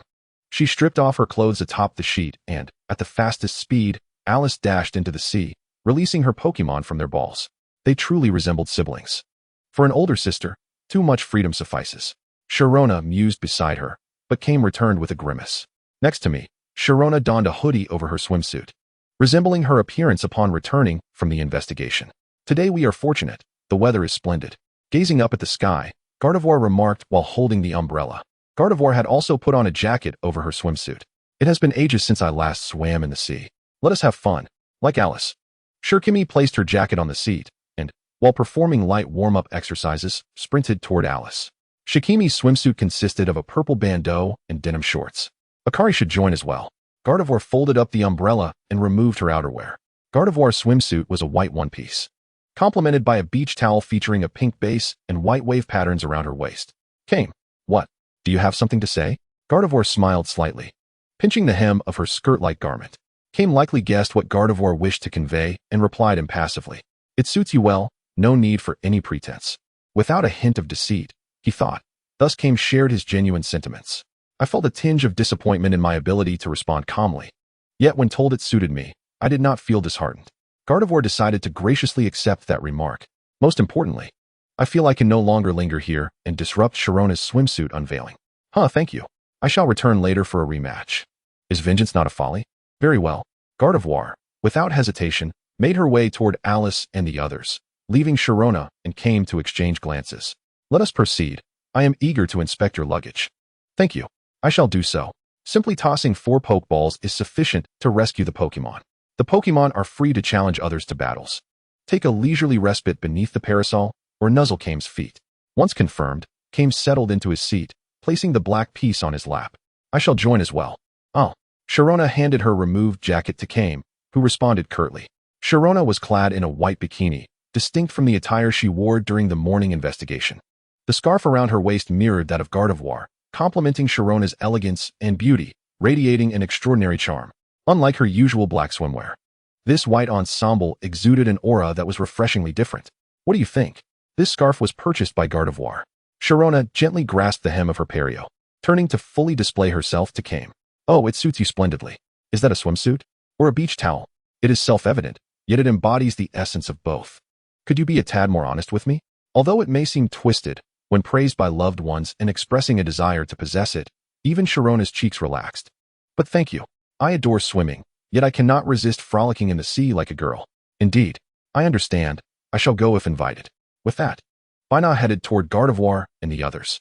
Came, left behind, sighed softly, bowing his head. This is not good. I cannot forget Sharona's swimsuit. I found myself utterly captivated by Sharona, my gaze instinctively following her. As I pondered this, my eyes trailed the figure of Sharona in her white swimsuit. I was completely overwhelmed. Even I was astonished by the depth of my affection for her. Until now, although I had friends and cared for them, the profound feelings I held for Sharona were unparalleled, and she was the only one who could partake in this experience. Well, this is not a bad thing. I consider myself fortunate to have encountered someone with whom I resonate. May fortune favor us. As Came gently stroked Musanna, who was napping beside Gardevoir, he murmured, Hey, can we dive in lightly? Nude swimming? After our game of beach volleyball with the 5 of us, Sharona suddenly suggested we take a break beneath the parasol. Came had just responded to Sharona's remark. Yes, Alice wishes to give it a try. Haha. If you dive, you shall certainly swim alongside various Pokemon. That is true. Of course, there are far more Pokemon in deeper waters than in shallow ones or at the surface. When it comes to swimming together, deeper is preferable. However, the ocean is also an exceedingly perilous place. You may be swept away by currents, and in the worst-case scenario, you could even drown. I do not believe there are any issues with water-type Pokemon. I possess a Lapras, so it is all fine. I have a Milotic as well. 2 are sufficient. But what of Gardevoir and Shurikimi? At yesterday's barbecue, I confirmed that Alice held a Lapras, and it goes without saying that she was familiar with Sharona's Milotic. However, Gardevoir and Shurikimi are respectively Psychic and Ghost-type users. I wonder if there are any Pokemon capable of swimming, let alone diving.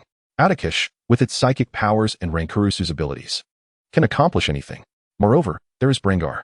Given that Gardevoir possesses psychic abilities, she can levitate herself and move objects.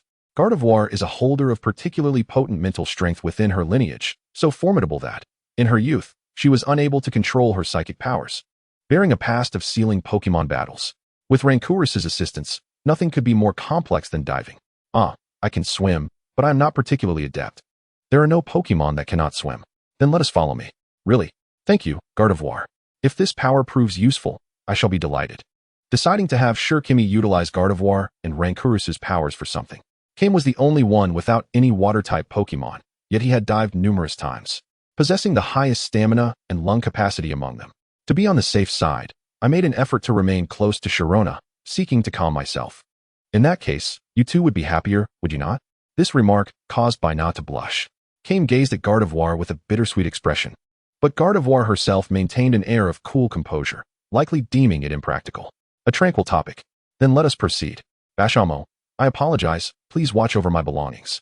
Once they mounted their respective Pokemon and floated using supernatural powers, Came entrusted Bashama with their cargo and ventured into the sea. During that time, I would work alongside Sharona's Gabrias and Iris's Anonicus, so I would not feel bored. Unlike snorkeling, the only means of replenishing oxygen while freediving is through breathing. Yes, Gardevoir and Shurikimi, I am unsure what to do, so I leave it to you. Please. Gardevoir, Rankurusu. Yes, certainly. Then why not try diving? With Kame's voice, they submerged into the ocean. The water was so clear that one could see the bottom. Crabs scuttled along the seabed, and schools of crabs and lantern fish swam nearby. Additionally, several Nyrant were elegantly gliding through the water, and some love cards were spotted. Wow, so many water-type Pokemon. The area near the underwater ruins from the morning's diving was also remarkably clear, but for some reason, it lacked wild Pokemon, appearing somewhat desolate. Thus, for Sharona, this was her first encounter with wild Pokemon in the ocean since arriving in Shirabo Town. When I glanced beside me, Kame had already dived to the seabed. I noticed a school of Tazes swimming nearby, playfully teasing each other. Even in such a place, Pokemon like me. Sharona smiled at the unchanged Kame and then shifted her gaze elsewhere. Iris was swimming with Lapras and wild Abagora. Gardevoir and Shurikimi enveloped themselves with a barrier akin to psychic energy, making contact with the wild Sinkar. Sharona also sat atop the back of her Milotic, traversing the ocean. I spotted a large parrot and several smaller ones nearby. Wow, it is my first time seeing wild mantises. The mantis is a rare sight in the Sinnoh region, primarily due to the cold soil and inhospitable climate for mantids. Therefore, aside from the ones utilized by trainers, this marks my first encounter with a wild mantis. The exquisite world of the ocean is undeniably a harsh realm. Cynthia is acutely aware of the relentless natural world where competition for survival and the elements prevails. Yet, beauty remains the most fitting descriptor for the world before her. A vast expanse of azure, this world embodies both severity and suffering. However, it is by no means a realm devoid of life and continuity. Connections abound between humans and Pokemon, among individuals, and among Pokemon themselves. Countless lives intertwine and accumulate to forge the present world, all of which originated from this boundless ocean. The skies and seas are interconnected in myriad ways. Witnessing the inception of all this, Cynthia is filled with a sense of wonder. It is time to breathe. Feeling the limits of her dive, Cynthia surfaces alongside Milotic. Chapter 34, Tactical Battle. As she replenishes her oxygen, she glances to the side, where Alice is gently touching the Abagura that has emerged from the depths atop Lapras. Gardevoir and the others have yet to surface, but I can discern their location from the glimmer of light. And there is Kame. Wow, it bursts forth powerfully. Taz is perched atop its head, completely engrossed in the moment. Oh, you missed me. With a sense of relief, Kame removes Taz from its head and delicately places it back into the sea. Kame seems to have a profound affection for Pokemon. No matter how much they play, he shows them respect. The waves are gentle, making for a pleasant swim. It is truly beautiful. I cannot help but gaze in awe. The two ride upon Milotic's back, gazing towards the horizon. The sun remains high, its reflective light illuminating their faces. There, Alice upon Lapras, along with Gardevoir and Shikijima, adorned with divine grace, approaches. Miss Sharona, how is it? In the sea. It's breathtaking. So many Pokemon. I am utterly amazed. Simply wonderful. This inspires me to write about the seascape. Adakushi is also a refreshing experience. It serves as excellent training for power control. Although each person's reactions differ, I can tell the impression is quite positive. This is not a well-maintained beach. Hence there are no nets. Do not venture too far. Even with water-type Pokemon, the ocean harbors unknown perils. How much do you want? Just around that rock. You should not go any further. Kame points towards a rock not far ahead. That rock. I found it. With that, Alice and Lapras dive into the sea once more. I'm fine. That innocence may very well be one of her greatest strengths. It turns out, it is something I lack. Your strength is another matter altogether. Strength varies from person to person. Just as I am a ghost-type user and Gardevoir is a psychic, the number of trainers correlates with the magnitude of their strength. You will understand this when you battle various trainers. Yes, what are your strengths? This will pose a challenge for Kame in the future. Realizing this, Kame dons his goggles once more. Are you diving? Oh, are you coming too? Of course. What about you two? I'm going to find Alice. Gardevoir and Shikijima chuckle lightly as they head towards Alice. It is Gardevoir's turn. You no longer hide your sadistic nature, for this is also a trait of that child. It's a mess when I discover a story worth telling. Gardevoir may wish to provoke Kame more than Cynthia does, but since Kame possesses an unyielding mindset, Cynthia is becoming the target of her manipulation. At least, in terms of their relationship, Gardevoir's attacks on Cynthia have intensified. Naturally, Cynthia's equally commendable reactions are also a contributing factor. I hope you approach this with moderation. This matter deserves serious consideration, does it not? So sad. Come on. Let us explore the ocean. Oh. The two take a deep breath and plunge into the water. Milotic glides between them as they swim side by side. Dugong, Ritual, Abagura, and lanterns approach, encircling the two. Astonishing. You are welcomed by the wild Pokémon. Cynthia, Milotic, and the water-type Pokémon swim gracefully in the beautiful ocean, creating a picturesque scene. Cynthia notices this and extends her hand to Kame. Kame takes her hand, their fingers interlocking.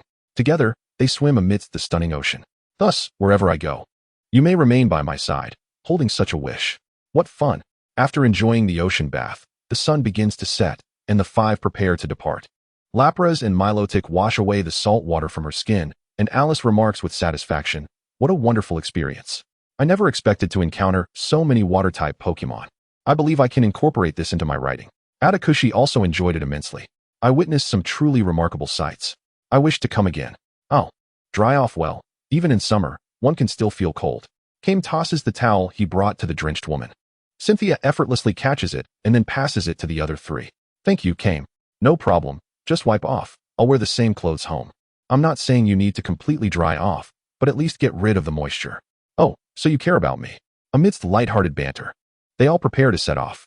"By the way, Kame, what about that other matter in your hand?"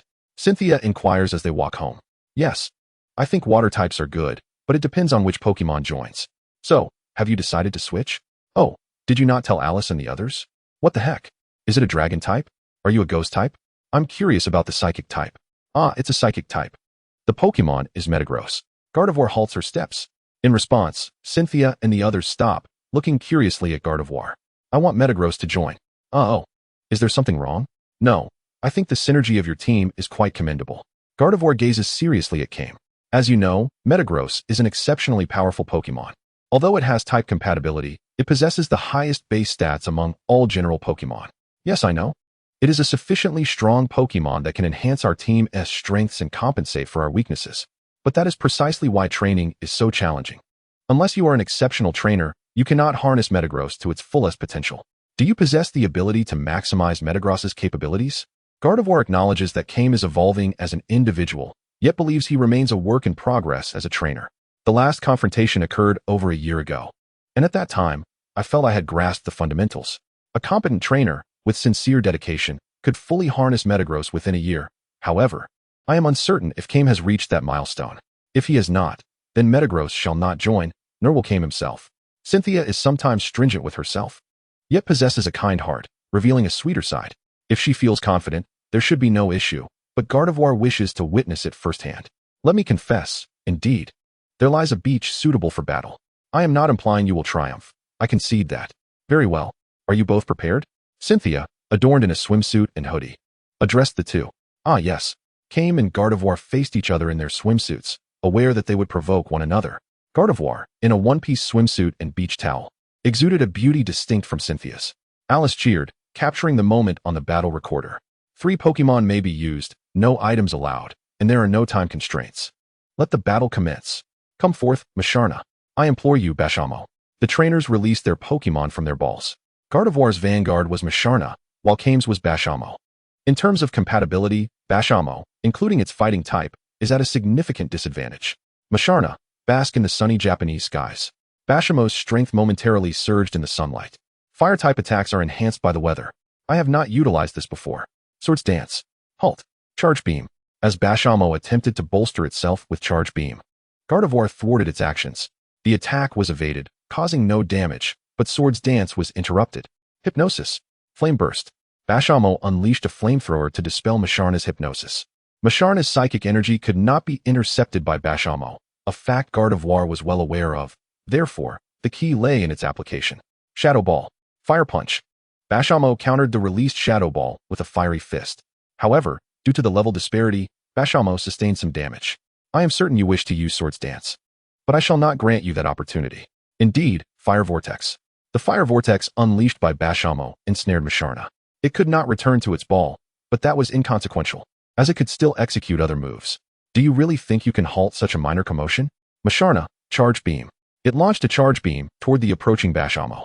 Almost simultaneously, flames erupted from Bashamo's mouth.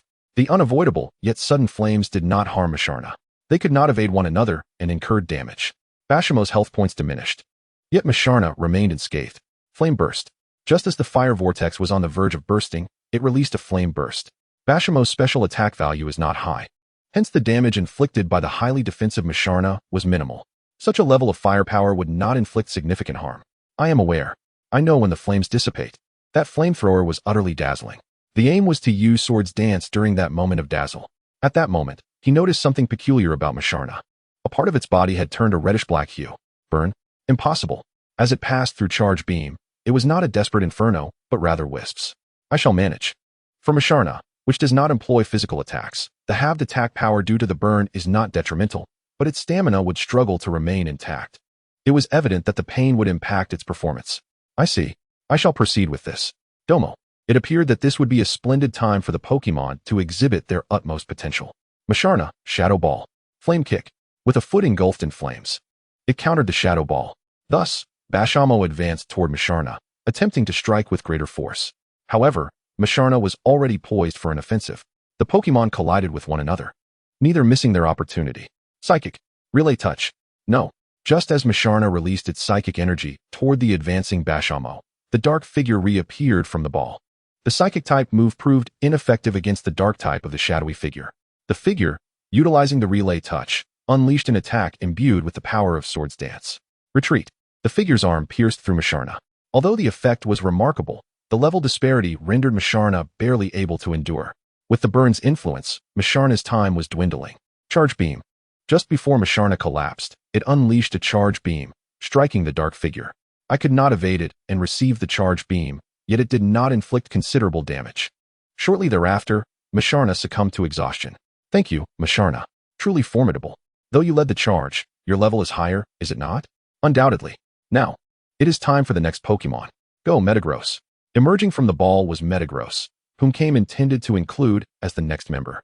As the colossal creature landed, its immense weight stirred a slight cloud of dust. Metagross, being a steel psychic type, while susceptible to dark-type moves, possesses overwhelming hardness that surpasses the dark figure's attack power. Furthermore, Gardevoir's Metagross wields moves like Hammer Arm, making it incompatible even for the relatively durable dark figure. However, substituting Bashamo and Muckhawk here would be ill-advised. Bashamo could inflict significant damage on the steel-type Metagross, yet the less durable Bashamo would be easily toppled by Metagross's Earthquake and Psychic. Moreover, having sustained some damage in the battle against Musharna, the reckless Bashamo lacked the stamina to endure Metagross's assaults. Even should Muckhawk be deployed, its techniques would not suffice, and Muckhawk would likely fall to a single electric-type move. Kane believed that confronting the dark figure, bolstered by the Sword's Dance attack power, was the most prudent course of action. Oh, can't you substitute Bashamo instead? Let us discard it. As soon as an Earthquake or Psychic strikes the weakened Bashamo, everything will come to a close. You have grown a tad clever, Metagross. Iron Wall. Shadow Curse. Enhancing the abilities of their respective Pokémon proved quite challenging for the dark figure, as raising defense is no easy feat for a physically oriented fighter. Nevertheless, since this ability also increased, it could not be entirely dismissed. Metagross. Bullet Punch. Shadow Ball. Metagross's legs collided with the Shadow Ball, yet the Shadow Ball was easily countered. Earthquake. Jump. The fact that it evaded the Earthquake became an enemy to the dark figure, which could not evade the light cannon, suffering a direct hit. The damage was not substantial, yet it would lose its balance. Noaro. Not yet. Hammer Arm return. Two techniques clashed, yet due to compatibility issues, Black was vanquished and fell to the ground. Deception. However, empowered by a curse that augmented his defenses, Little Black feigned defeat, swiftly escaping from Metagross's grasp, much to its dismay. Subsequently, he exerted all his strength to deliver a powerful blow to Metagross's hind leg, inflicting damage with a bullet punch. Metagross quickly recovered from the deceptive injury and promptly executed Gardevoir's instructions, launching a fierce assault with its sturdy arms against Black. Unable to evade the onslaught, Little Black was struck by the bullets. Exhausted, he succumbed to fatigue and collapsed. Come back, Little Black. Your moves were commendable. When I struck the tail with Metagross's arm, I altered the angle of the blow, thereby diminishing its power and avoiding a direct hit. Compared to before, it was nothing significant. Truly remarkable. An ordinary trainer could not achieve such a feat. Thank you for your kind words. Indeed, I apologize for not being easily overwhelmed. The battle between the two intensified. Psychic. Mukahawk was struck down by the psychic force. Mukahawk's combat capability faltered, securing victory for Gardevoir in this contest. The referee, Cynthia rendered her judgment, declaring Gardevoir the winner by a score of 20. Damn it, everything was going well before I let Musanna down. I didn't expect to falter with Musanna. I was careless. However, more importantly, the timing of the baton pass was impeccable. Even with my utmost effort, I couldn't alter my technique at the moment the baton touched. This strategy is sufficient to outsmart the Elite Four. Thereafter, Black and Mukahawk were defeated by Metagross, while Bashamo fell to Gardevoir. Yet, they performed admirably. While speaking, Hikari gently patted Kame's head. You did well. I didn't expect you to hold your own against the Elite Four. You've truly grown. Stop it. Do not treat me like a child. Although his expression was somewhat sour, he made no move to shake off her hand. Darling, it's so warm. With Gardevoir's encouragement, Kame finally ceased his gentle caress of Cynthia's hand. Wow. Incredible. Mr. Kame, defeating Gardevoir is truly impressive. Alice exclaimed, her face alight with excitement. Indeed, Mr. Kame is exceptionally strong. He is undoubtedly as formidable as a gym leader. If you were a mere gym trainer, you wouldn't even manage to drop a cater pie. Your perseverance thus far is truly remarkable. Kame felt a surge of pride from their praise, his face displaying a mix of joy and struggle. Seeing Kame in this state, Cynthia nodded in satisfaction. I want a battle. Miss Cynthia, let us fight. Oh, splendid. Allow me to demonstrate the power of a regional champion. The two faced each other, tossing their pokeballs into the sky. The ensuing battle was extraordinarily fierce and intense. With alternating attacks and defenses, both sides exhibited equal strength, and the struggle endured for a considerable duration. Ultimately, no resolution was reached, and the contest between the local titans concluded in a stalemate. The sun had completely set as the group returned to the villa for dinner. Later, Kame connected a tablet to the villa's large television, and as the four of them viewed the photos taken that day along with videos of the underwater ruins, Kame emerged from the bathroom. Upon exiting, he found Alice, Cynthia, and Gardevoir nestled on the sofa. Shimi was nearby, jotting something down in a notebook. Ah, Mr. Kame. Welcome back. Oh, it seems you fell asleep. Yes. I had such a delightful time today that I suppose I grew weary. Cynthia had also been diligently working on her league and archaeology endeavors, likely aiming to rejuvenate herself as much as possible. Kame considered this a well-deserved rest after the enjoyment of the battles. Shimi, what are you doing? I am documenting today's events. As a writer, I must accurately record what transpired so that I may present it correctly in my writing. I see. Though seemingly just beginning, Shimi's earnest approach to the writing profession and reflection on her responsibilities indicated that one day she would become a celebrated author. Kame mused. Blakey tugged at Kame's sleeve, prompting him to look toward Little Black, who was gazing outside. Oh, I see. All right, let us go.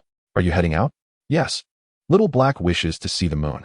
Chapter 35. Rare Pokemon. Little Black also symbolizes the night and the moon. Thus he sometimes ventures out to admire the moon's beauty. Although it was not a full moon, they likely desired to witness the moon gracefully floating in the sky. As Kame draped a towel over Cynthia and the others, he donned a jacket. I will stay out for a while, but I will return shortly.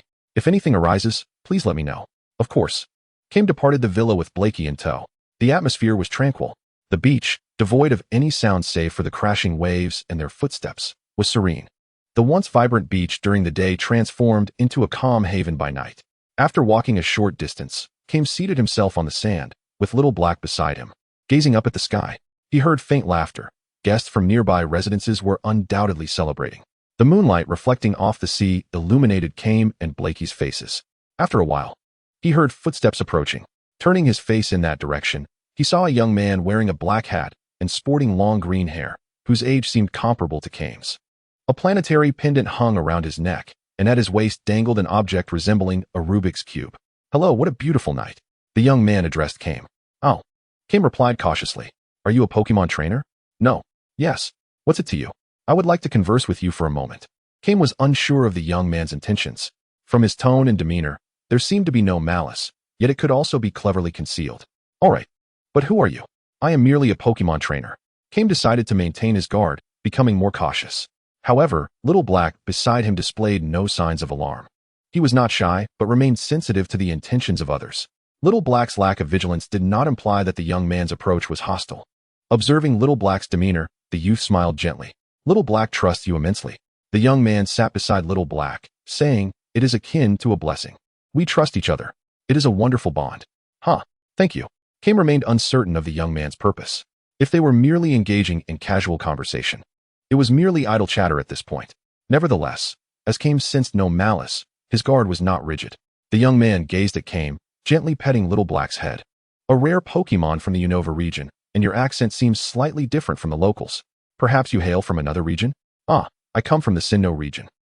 You traveled quite a distance. Is he merely an odd fellow? Though it may be impolite at this moment. Kame could only form such an impression of the young man, if the story were to proceed at the pace set by the youth. It seemed that no matter how much time passed, he would remain unable to relinquish his cautious nature. Thus, Kame resolved to cut this narrative short. So, why do you exert yourself to call upon me? I doubt you truly wish merely for conversation. Is it for a reason, perhaps? The young man shifted his gaze toward the sea. Can you lend me your ear for just a minute? Just listen. Thank you. I harbor a dream. Yet I have chosen the wrong path to realize it, the young man lamented. In my pursuit along this misguided route, many unfortunate individuals and Pokémon have emerged. I do not desire such a world. Now, I strive to amend this. For the Pokémon that has been separated from those who matter to me has been sent to that individual. This is the only means of atonement available to me truly. The young man refrained from divulging further details. Hence, Kame chose not to heed him either. In order to do what he could, he was currently wandering. Having recently arrived here, and upon taking a stroll, he happened upon an attractive trainer, compelling him to call out. But it has vanished. Was your conversation with me truly unplanned? My apologies. Your eyes bear a striking resemblance to his.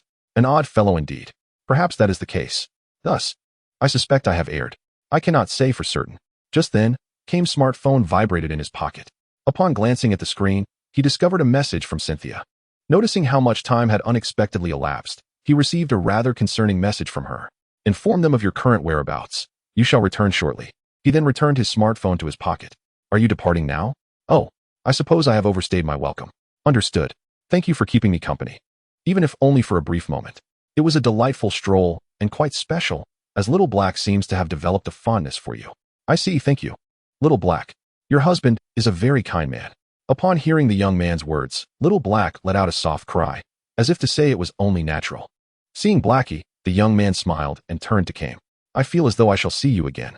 Ah, if the opportunity arises, let us meet again. There is something I wish to ask of you, and I am eager to hear your response. The content will determine my willingness. I do not mind. Until next time. It is rather late. Do take care and return home safely. Yes. The young man turned and walked away from Kame. I do not even know your name. Until the very end, the young man did not reveal his name. He was a figure shrouded in mystery, yet he did not truly engage in any actions. Merely speaking and then departing. Do you wish to return home? After speaking this, Kame turned back toward the villa. Then, there was Cynthia, draped in a hoodie. She wore an oversized raincoat over a thick vest. What brings you all the way here to fetch me? I was worried since you returned home late. It is not that late. I did not believe it had been so long. By the way, who was that beside you just now? Noah. How should I put it? It is difficult to categorize him as an acquaintance, let alone a friend. We merely crossed paths, and he spoke at length about various matters. He does not strike me as a bad person. In fact, Little Black harbored no wariness toward him, but to label him as a friend would be quite the stretch. Kame did not possess much knowledge about the young man. Thus he found it challenging to explain. Someone spoke to me, so I engaged in a brief conversation. Was that all? Indeed, that was it. Just a bit of talk sufficed. I cannot elaborate further, for that is the truth. I did not delve deeply into the topics discussed. Cynthia appeared somewhat dissatisfied. Given that I was asleep, a solitary walk would suffice. However, Cynthia seemed to be rather displeased with her time spent in the company of others. You made friends with a stranger while I was asleep. It is tough to say we got along well. In the end, I did not even learn his name. I, too, wished to go on a date with Kame at the beach. You did that yesterday. I desire to do more. Thus far, I have only been on a few dates. Clad in champion and archaeologist sandals, Cynthia had little time to rest. Regrettably, as we have only just begun our relationship, the absolute number of encounters is minuscule, which is why I wish to cherish those fleeting moments. It is still rather early for that. Kame has no inclination to date a man whose name he does not even know.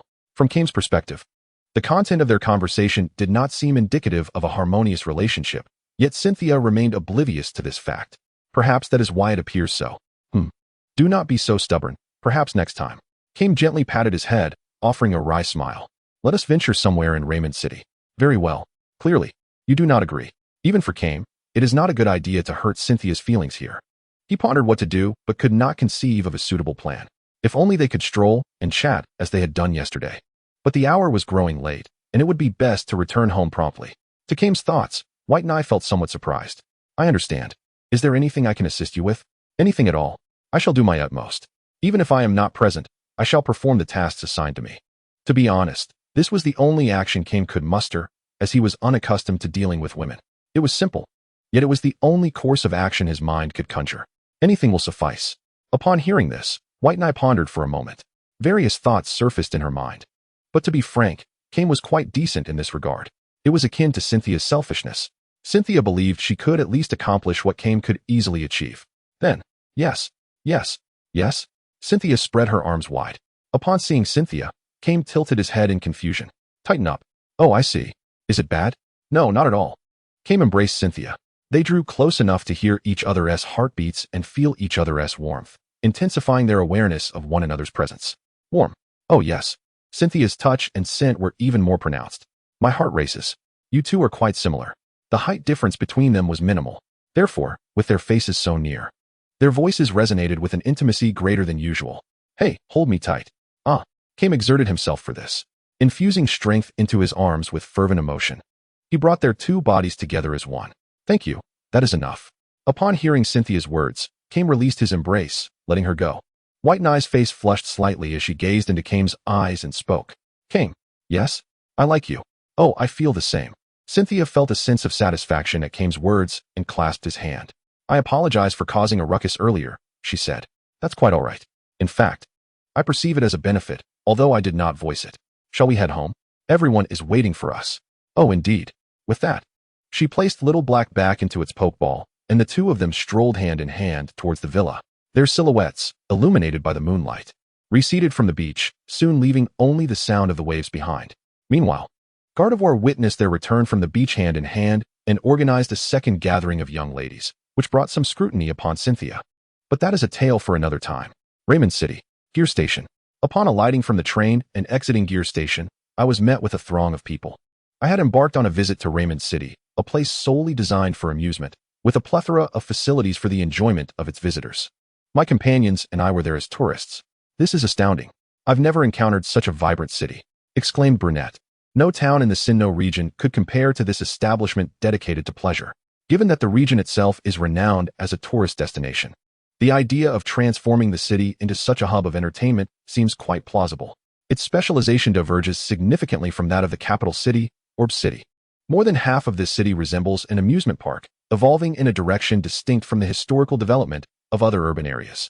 The city is vast, featuring stadiums, concert halls, roller coasters akin to those found in amusement parks, and even a Ferris wheel, alongside various other amenities.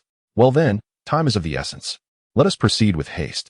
Gardevoir, Kame, and I were eager to explore clothing options, while Alice and Shurkimi planned to venture to the amusement park, correct? Indeed. I wish to ride the roller coaster. This is a place I seldom visit, so I can enjoy it with Alice. All right then. Shall we reconvene around noon in front of this gear station? Yes. Shurkimi, do your best. Wait a moment. See you soon. With that, the three of us began to move, bidding farewell to Shurkimi as she dashed after Alice. So, where shall we head? While the two were no strangers to the region, they were newcomers to Raymond City. Consequently, their unfamiliarity with the area meant they had not conducted extensive research. Even making spontaneous decisions was acceptable since it merely involved shopping. Yet Gardevoir confidently stated that there would be no issues, as she would undertake the necessary inquiries. As she spoke, she retrieved a tablet from Kame's bag. Fear not. I have already conducted my research. Gardevoir made a playful face as she displayed the screen, which showcased several clothing stores that she had discovered. Subsequently, she handed the tablet to Kame. So, Kame, please guide me. Me? Of course not. I am the victor, you are the loser. Haha, I see, wait. Why should I protect you? Kame grumbled as he sighed, reluctantly accepting the tablet and beginning to navigate. Moreover, Corklin remarked that if it were Kame and Cynthia, he could entrust Gardevoir with the responsibility and relinquish his own duties, prompting Kame to sigh inwardly. He had anticipated that Gardevoir, one of the four heavenly kings of the Issue region, would attract attention while moving through the city, yet he was able to navigate unnoticed. Cynthia, while not particularly famous, possessed striking looks, leading him to believe she would generate some commotion, yet that too did not occur. Gardevoir inquired whether Kame held such thoughts. Is it strange that you did not become the center of attention? Upon hearing this, Gardevoir seemed to comprehend Kame's sentiments. Indeed, while Brunette may not be widely recognized in the Issue region, you are different. Frankly, I thought this might incite some panic, but I suppose so. If things were normal. If things were normal? Because I utilized my psychic powers to render it more challenging for others to perceive me. For convenience. It required considerable effort to achieve this, however. A powerful supernatural force, so potent that it barred participation in Pokémon battles. Kame could scarcely fathom the torment of controlling it. In this world, there exist individuals known as mediums endowed with supernatural abilities, yet few possess the strength of Gardevoir. Miss Cynthia also played a role in mastering this power. Indeed, I feel nostalgic now. Due to Gardevoir's inability to regulate her emotions, she initially focused on controlling them. Naturally competitive, this was no easy feat. But with the enthusiastic support of Cynthia and Corcoran, she discovered the key to mastering her abilities, an endearing memory. I wonder if your relationship with Miss Cynthia has grown stronger over time? You were acquainted with Kame when you met her. Indeed, Kame, what? Does this imply that my relationship with Miss Cynthia has indeed lengthened? Kame did not resent the notion of sacrificing ample opportunities to stoke his competitive spirit. Gardevoir's encouragement did not reach Kame. The bond between individuals is not dictated by the length of time spent together, but rather by the experiences shared and the nature of their relationship. Gardevoir widened her eyes, observing Kame's expression, which remained unchanged, while Cynthia smiled. Before meeting Cynthia, Kame would not have uttered such words. The nearly 3 years of collaboration with Cynthia had fostered Kame's growth, not only as a trainer, but also as a person. This was a sentiment I could understand. Chapter 36. The doll Kame. I am astonished to hear such words from you. Is that so? If you had thought this way before, you would not have voiced it, would you? Being able to articulate it is important. Do not conceal it. Express it with the right words. This is where Gardevoir places great value on emotional control. It is not merely about speaking. It is about confiding in someone trustworthy. I believe this holds great significance. People may become less verbal with those they are close to. Not everyone is like this, but a considerable number fit this description. And both Kame and Gardevoir are among them. Thus, Gardevoir truly appreciates Kame's ability to articulate such thoughts. Perhaps. Of course, I cannot say anything. But I am uncertain when people may disappear. Well then, you are quite aware. Time is limited. All right. The three of them made their way directly to the department store. In addition to clothing, the department store offered a wide array of shoes, accessories, books, and dining options. So, where shall we go first? I intend to purchase some clothes for you and Miss Cynthia. I wish to acquire new outfits for summer and autumn. Phew. I am looking forward to shopping with Gardevoir. So am I. Kame, be sure to keep up with me. Haha, understood. Kame followed the two, his face contorted in a mix of joy and resignation. Upon reaching the first store, the two immediately began their shopping spree. I am uncertain what kind of attire Gardevoir should wear. This top appears quite nice. Gardevoir selected a light beige top. The relaxed ambience complemented her style splendidly. Indeed, it aligns perfectly with Gardevoir's image. Sharona picked up a white bottom piece and examined both outfits, considering how they would pair with Ghideria. Oh, splendid. If it comes in this color, wouldn't this long skirt be delightful? She mused. I truly adore long skirts. This color is quite lovely as well. Does it suit me? You will undoubtedly look splendid in it. Ghideria, you're so charming that whatever you wear becomes a masterpiece, she reassured. I worry, Ghideria replied. Moreover, having a fringe like this looks rather nice. Your relaxed and voluminous demeanor resonates well, so I think a touch of this cool style is quite fitting. Is this a preference of Miss Sharona? Ghideria inquired. Perhaps, Sharona responded. I do enjoy such attire and wear it frequently. With delight, Sharona continued to select garments, presenting them to Ghideria for combinations, only to return and repeat the process. Ghideria herself exhibited no signs of disdain. Perhaps it was because she took pleasure in allowing Sharona to indulge her whims. On the other hand, Kame found himself somewhat overwhelmed in a women's clothing store. However, if I were to fiddle with my phone here, Ghideria would undoubtedly do something, he thought, choosing instead to silently observe the two. Why not try this combination? Sharona suggested. Yes, let's proceed, Ghideria agreed, taking the garments into the fitting room. While waiting for Ghideria to change, Sharona directed her gaze toward Kame, who stood there as expressionless as ever. What's the matter? Sharona remarked, noticing Kame's inactivity. You mentioned you would go shopping with someone other than me. I understand that shopping for women takes considerable time, especially when selecting clothing. This I anticipated, and it is not so arduous. Isn't it a bit restrictive? Kame countered. I doubt many men find enjoyment in a women's clothing store. Though a servant, he felt conspicuous. After all, this was a place that catered exclusively to women's apparel. It was quite understandable for Kame, who never donned basic attire.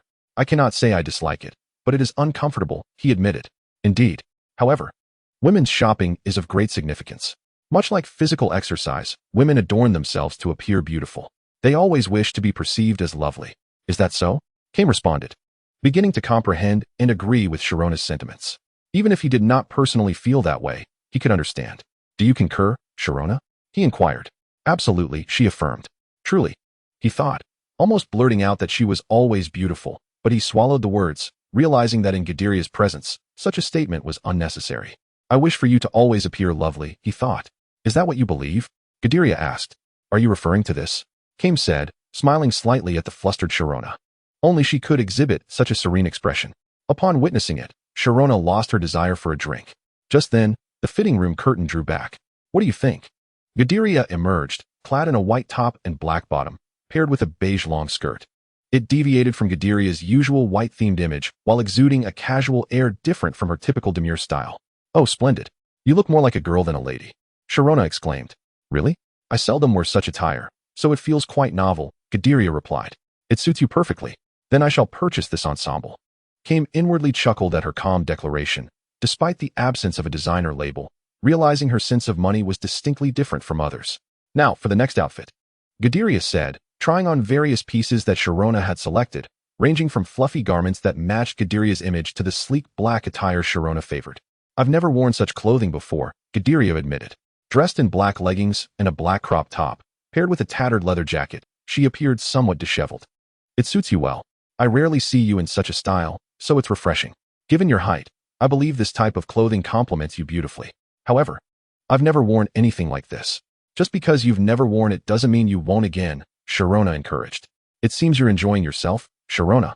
Kame observed as she delightedly dressed her sister Gadiria in various outfits, clearly having a wonderful time. Gadiria appeared to relish shopping with Sharona too, embracing her identity as a girl rather than merely the daughter of a noble family or one of the 4 great lords of the state. If you can see such a figure, I wouldn't mind, Kame mused, watching the two of them joyously shopping, feeling a slight loosening of tension in his cheeks. Oh, he sighed. Hours later, Kame retracted his earlier thoughts. Oh, are you truly exhausted? Is your training merely for your mouth? First, watch me, then speak, he retorted. Since you are out shopping with a woman, are you not prepared to help her carry her bags? There are limits, you know. Kame fumed, his hands laden with an abundance of shopping bags. Gadiria had not only purchased clothes, but also shoes and miscellaneous items, all of which Kame was burdened with. It's been a while since I've had this much fun. I wanted to buy some things that aren't necessary for the journey, Gadiria commented. What do you mean? Hey, how is it going now? Seeing Gadiria coldly ignore Kame's disdainful gaze, Sharona chuckled softly. All right, calm down, Kame. Sharona. Gadiria too. Huh. Oni-chan. Gadiria's face flushed upon hearing Sharona's words, rushing toward her. Wah. I didn't mean it that way. Well, you know, playing too long with someone else's boyfriend can lead to such misunderstandings, Sharona teased, winking and placing her finger on Gadiria's lips. Gadiria's face reddened as she groaned softly. But Kame seemed oblivious to her words, turning away with a pout. Oni-chan, who are you? You needn't know, especially not Kame, Sharona replied with a hint of concern. Let us go? There's a coin locker on the way to our next destination. We can store our bags there. Sharona laughed, following Gadiria's lead as they walked ahead, while Kame, feeling somewhat disgruntled, trailed behind them. Gadiria, do you have an older brother? Kame unexpectedly asked, his tone somber. Soon, they arrived at a men's clothing store. Let us begin, Sharona exclaimed enthusiastically. Indeed, Kame replied, his eyes already growing weary from the sight of Sharona and Gadiria having such fun. Hey, this is our agreement, right? Let us have a blast. I shall do my utmost, Kame resolved, regardless of whether he liked it or not, fully aware that the endeavor would be exhausting. However, it was not ideal for them to indulge freely. Kame himself would be unable to choose clothing. At the very least, I must hear your requests, he conceded. Indeed. So, what are your requests?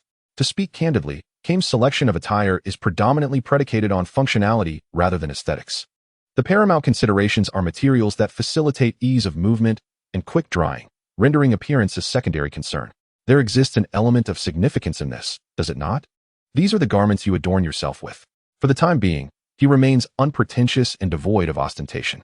You might prefer something that appears more simplistic. As for colors, I gravitate towards warm hues, yet I also appreciate serene tones. How about this fitted gray? It boasts a light gray shade, thus eschewing flamboyance while remaining striking. Oh, splendid. I wonder if this shirt and jacket would harmonize well together in this hue. I believe it looks rather well. So, yes, this is the one. Let us try it on. A radiant smile graced Kame's face as an ensemble was forcibly donned upon him, and he accepted it with eyes that bore a hint of decay. For the moment, he exhibited no resistance, obediently changing into the garments handed to him in the fitting room. Upon drawing back the curtain, they awaited me, holding the new attire. Ah, quite nice. It exudes a sense of cleanliness and exhibits commendable craftsmanship. It's significantly improved. Were my old clothes in such a state of disrepair? They were not bad, merely sobering. There exists a certain freshness. The design is rather simplistic, thus devoid of extremes, yet it is quite modest. When the two remarked upon his plainness, Kim was slightly taken aback. But you know, if you don more exquisite clothing, Kim would appear even cooler. Truly, if you exert effort in a mediocre manner, your skills will be refined. This was the most compelling statement for Kame, one he had gleaned from his battles. Reflect upon your reflection. You are no longer the person you once were. Gaze into the mirror. Clad in a navy blue long cardigan with 3/4 sleeves, a white short-sleeve shirt, and gray-fitted pants, Kame appeared significantly more robust than before. Not only had Kame himself been trained, but his aura of attire conveyed a mature and taut demeanor. The glimmer in his eyes remained faint, yet in comparison to the Kame of his university days, he had grown considerably formidable. This transcends the mere clothing you wear. I can discern from my reflection that I am maturing normally. Copper? Even in my mediocrity, if I dress appropriately, I shall fare better. You are being disingenuous. Absolutely. I cannot hear your words. I speak so you may hear my voice. I wish I could be more compliant. Kame shrugged. It is vital not only to persist in your endeavors, but also to introspect, examining oneself from the inside out. Just like that. Now, let us try this on as well. Shalona, shedding her stern demeanor, thrust a few garments into Kame's hands. Gadriel astutely added more clothes from behind Shalona. Huh. Is this all? Of course. It is no trouble. Kame's tribulations continued unabated. As Kame was fashioned into a dress-up doll, he found himself utterly exhausted, ultimately purchasing around 3 garments. At this moment, he sat on a bench outside the gear station, his gaze vacantly fixed upon the sky. Shalona, sipping her tea, addressed Kame in his current state. Good work. Indeed. Yet, thanks to this, you have discovered clothing that suits you. You now comprehend how to select attire, do you not? That is correct. In truth, Kame's understanding and attitude towards fashion underwent a transformation thereafter. However, to be candid, I cannot reconcile with the notion of being treated as a toy by Shalona and Gadriel at such a cost. Thanks to you and Miss Shalona, I have found splendid garments, and while I am grateful, I wonder if this will become your reason to reproach me? You ought to recognize your limits. I apologize. I detest failure. What are you competing against? Kame gazed in astonishment at the clothing he wore. She donned a navy-collared shirt layered over a black turtleneck, with light gray-fitted pants below. I could not help but feel it somewhat resembled the attire of that young man I encountered yesterday. However, the truth is, this outfit suits me well, and I quite like it, hence I do not dismiss it as unfavorable. Yet it truly compliments you. And compared to the garments I have worn thus far, it is notably fashionable. I comprehend that the intellect's faculties also benefit from the art of dressing. Relief. I was once rather foolish, but from now on, that shall not be the case. Shalona deemed it a splendid idea to observe Kame's clothing during their date, for she would no longer indulge in purchasing clothes for herself. Then I spotted Alice and Shiki approaching me. After confirming the identities of the trio, Alice waved and dashed over. Thank you for your patience. You arrived promptly. How was it? The amusement park? It was delightful. Shiki was somewhat apprehensive about the roller coasters. Who wouldn't be frightened, racing through such darkness? Ah ha ha. It was indeed enjoyable. How was your shopping experience? Yes. I procured some clothing for Kame. Oh, truly. Your wardrobe has improved. Kame's countenance soured at the compliment. Considering that period when I was treated as a dress-up doll, I must admit, I was rather displeased. How wonderful. You have evolved into a better person. What is that degree? It is indeed so. Observing Kame's peculiar shampooery, he tilted his head inward. What do you intend to do next? Now is a splendid time. Why do we not venture out for lunch? Glancing at the clock, it was nearing noon. Having eaten early in the morning, Shalona felt it was time for her to commence feeling hungry. Sans. I concur. I find this agreeable. Shalona's sentiments appeared quite reasonable, and the 3 gladly accepted her lunch invitation.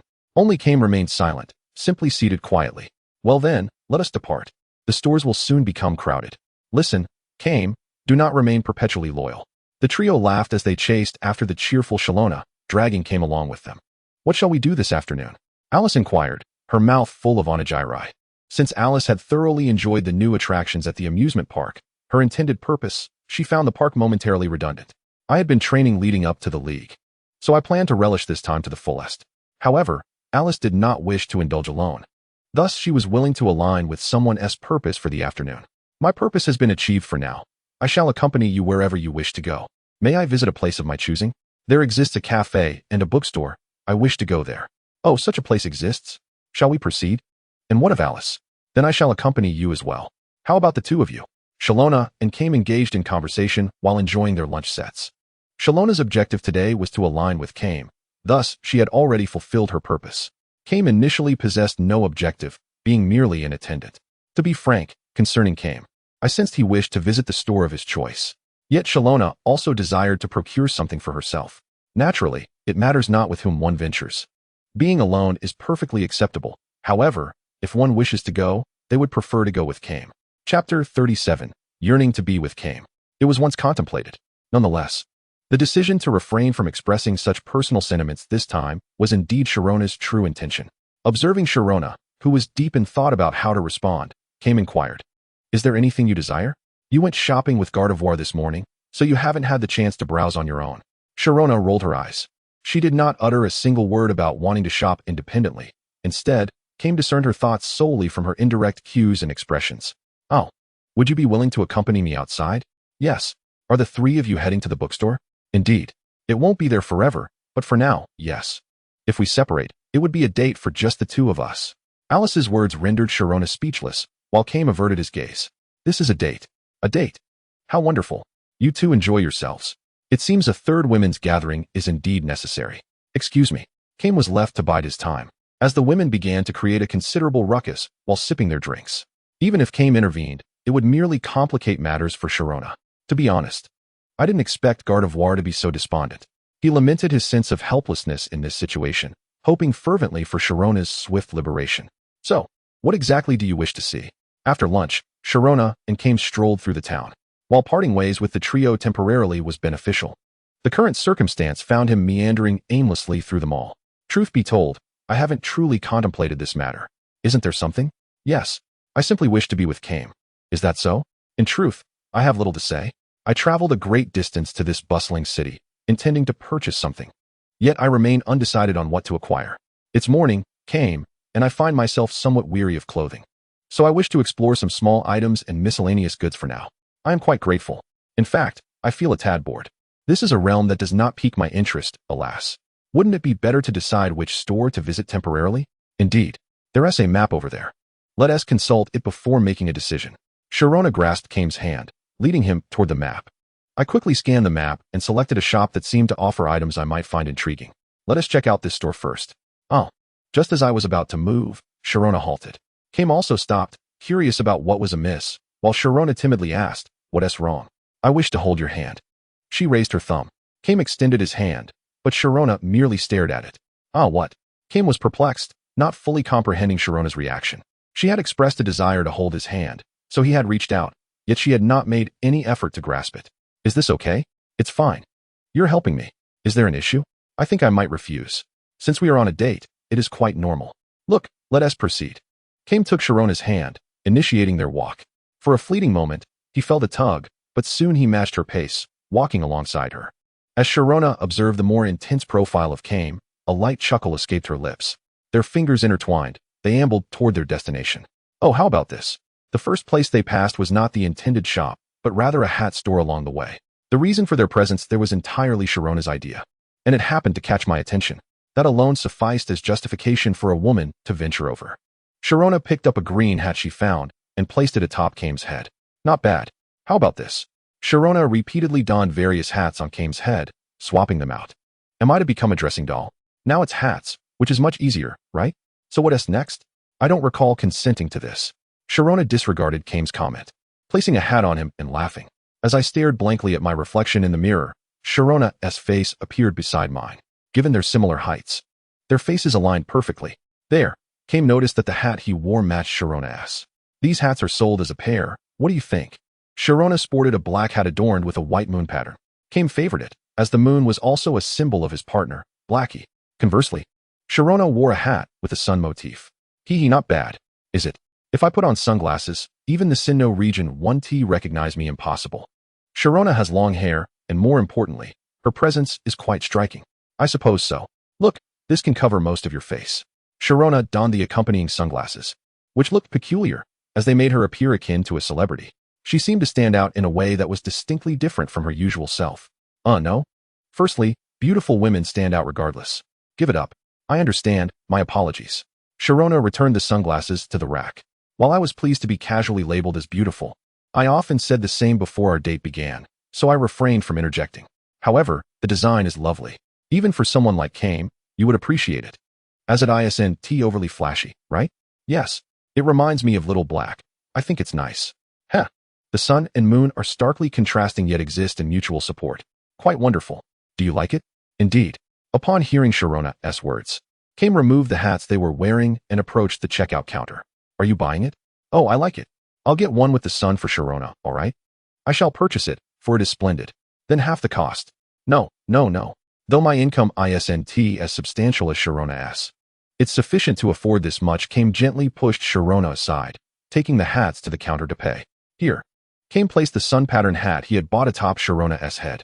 As it was black, it complemented Sharona, who wore a sleeveless black top and black leggings, quite well.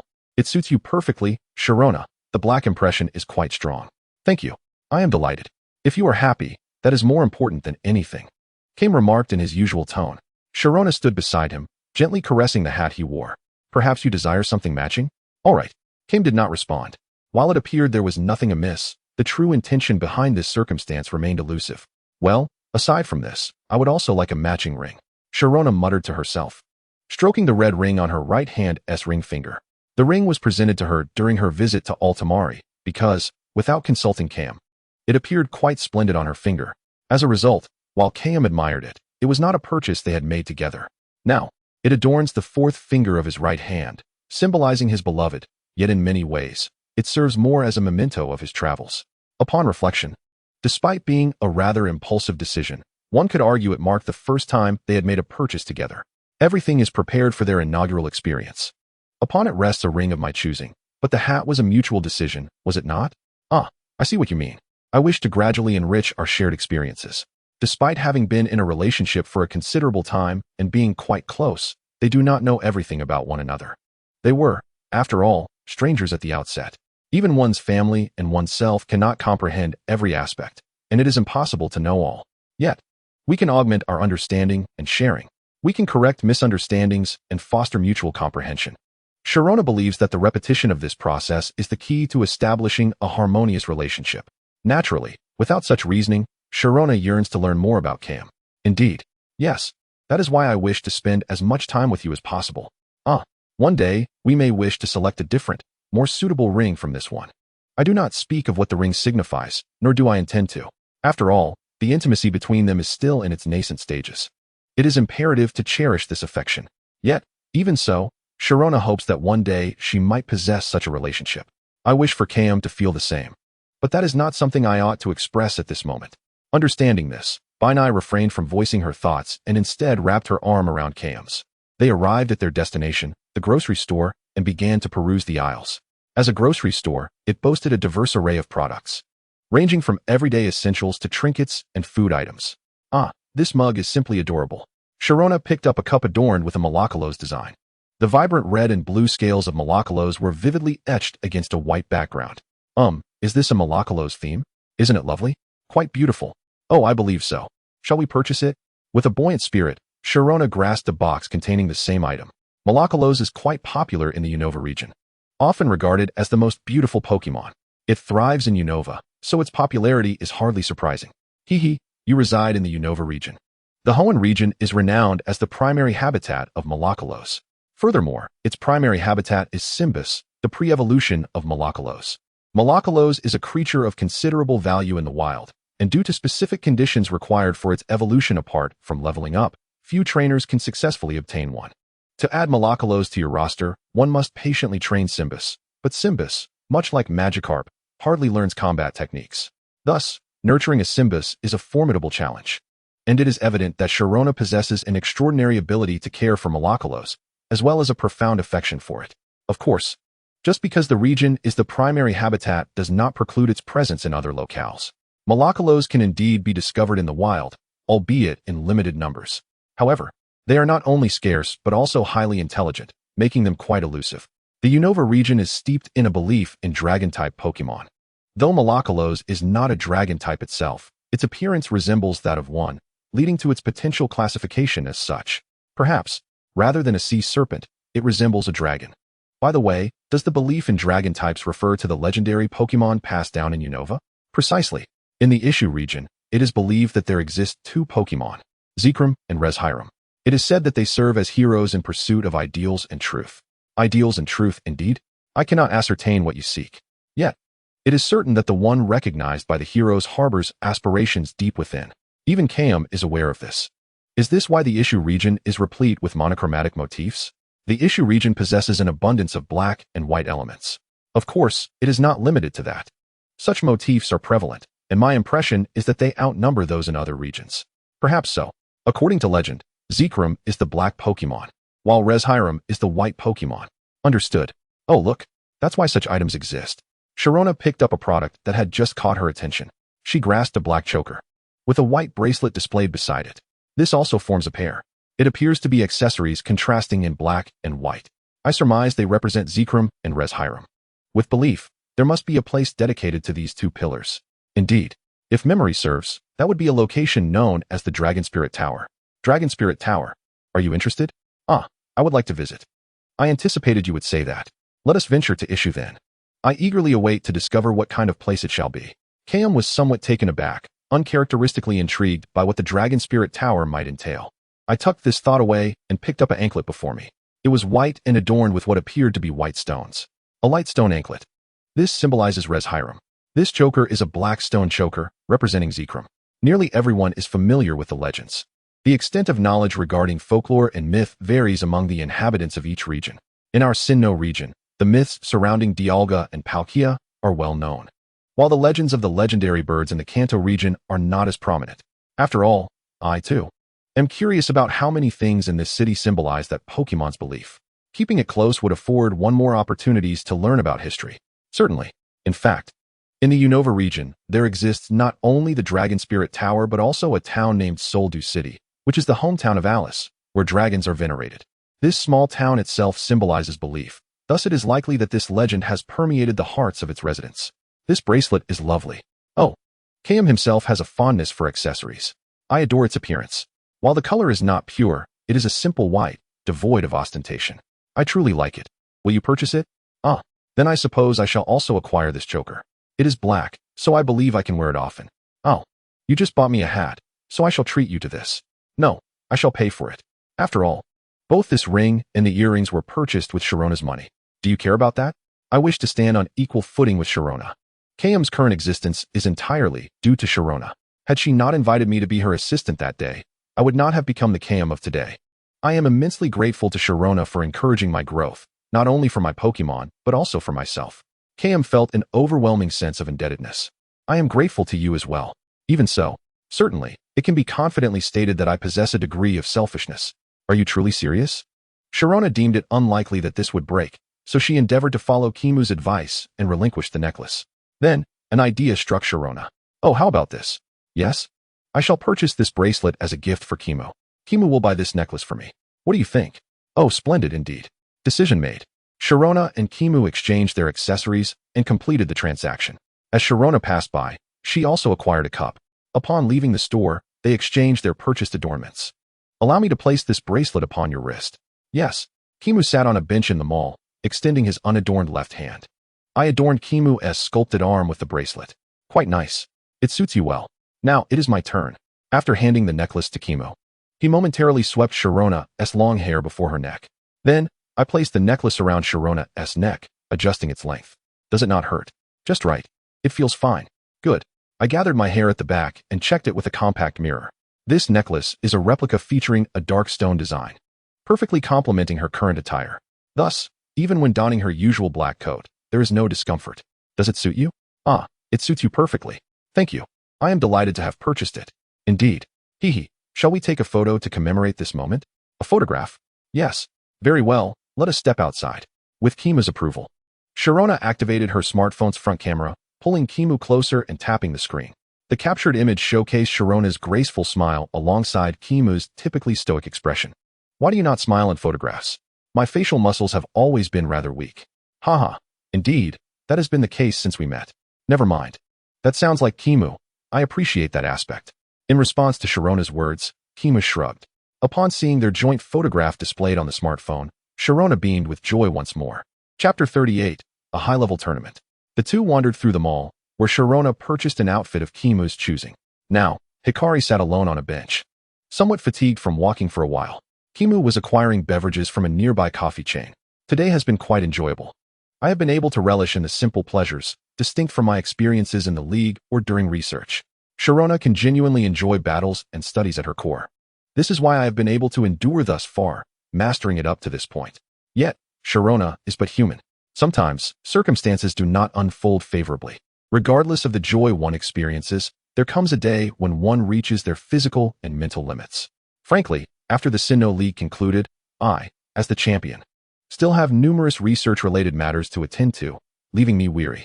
Most importantly, I have not had ample time to spend with Kimu, whom I know exceedingly well. Thus, upon arriving in the Unova region, I have been able to enjoy time with Kimu, even if he occasionally teases me, while also relishing my time as a Pokémon trainer, which is truly refreshing. We have conducted some research, but the experience itself is invaluable. Sharona cherishes it, and we have learned the importance of witnessing actual products firsthand. Kimu also seems to be having a wonderful time. Influenced by Gardevoir and Alice, he scolded her, but never said he disliked it. Perhaps it is akin to having two younger sisters. It can be troublesome. Kimu responded to an interview with Shirkimi, clearly grateful for the three of them.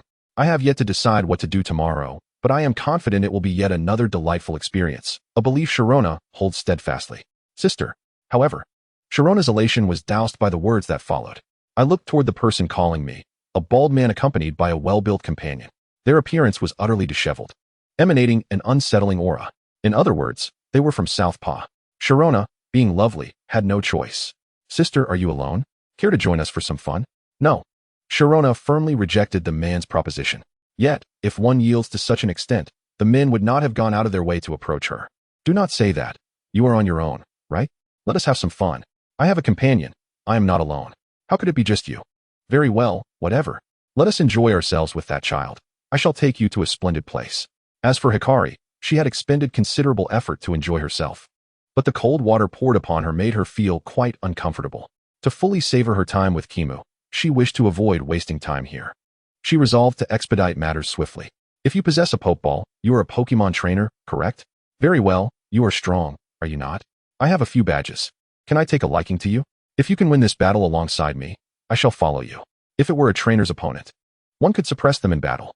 Hikari assessed that if she were to lose, she would immediately retreat and requested a battle. No, it is quite all right. You cannot win against my sister, can you? If you wish to go, let us hurry. However, the man declined the battle. Because we are strong. You would not want to harm your sister's Pokemon, would you? Oh right. Besides, you are aware that the outcome of our battle is predetermined, are you not? It appears we have already conceded. Let us go. This was evidently an outrageous dispute. Even if faced with both men simultaneously, Hikari could dispatch them instantly. Yet, I could not voice this unless it was first a battle. Even Sharona lacked sufficient strength to contend with two men. Come now, I shall treat you. Just as the man attempted to grasp Sharona's hand, another hand seized his wrist, preventing him from touching her. The owner of that hand was none other than the person Sharona held most dear. What do you need from my companion? The voice was colder than usual, with unmistakable fury flickering in his eyes. There was also a thirst for blood. What? You bring a man along. Poor little Enchan. This sister intends to play with us from now on. Could you kindly release my hand? I no longer wish to endure this. Rejected. Is that so? Then it might hurt a bit. The man attempted to wrench free from his grasp, but he could not escape Kimu's hold.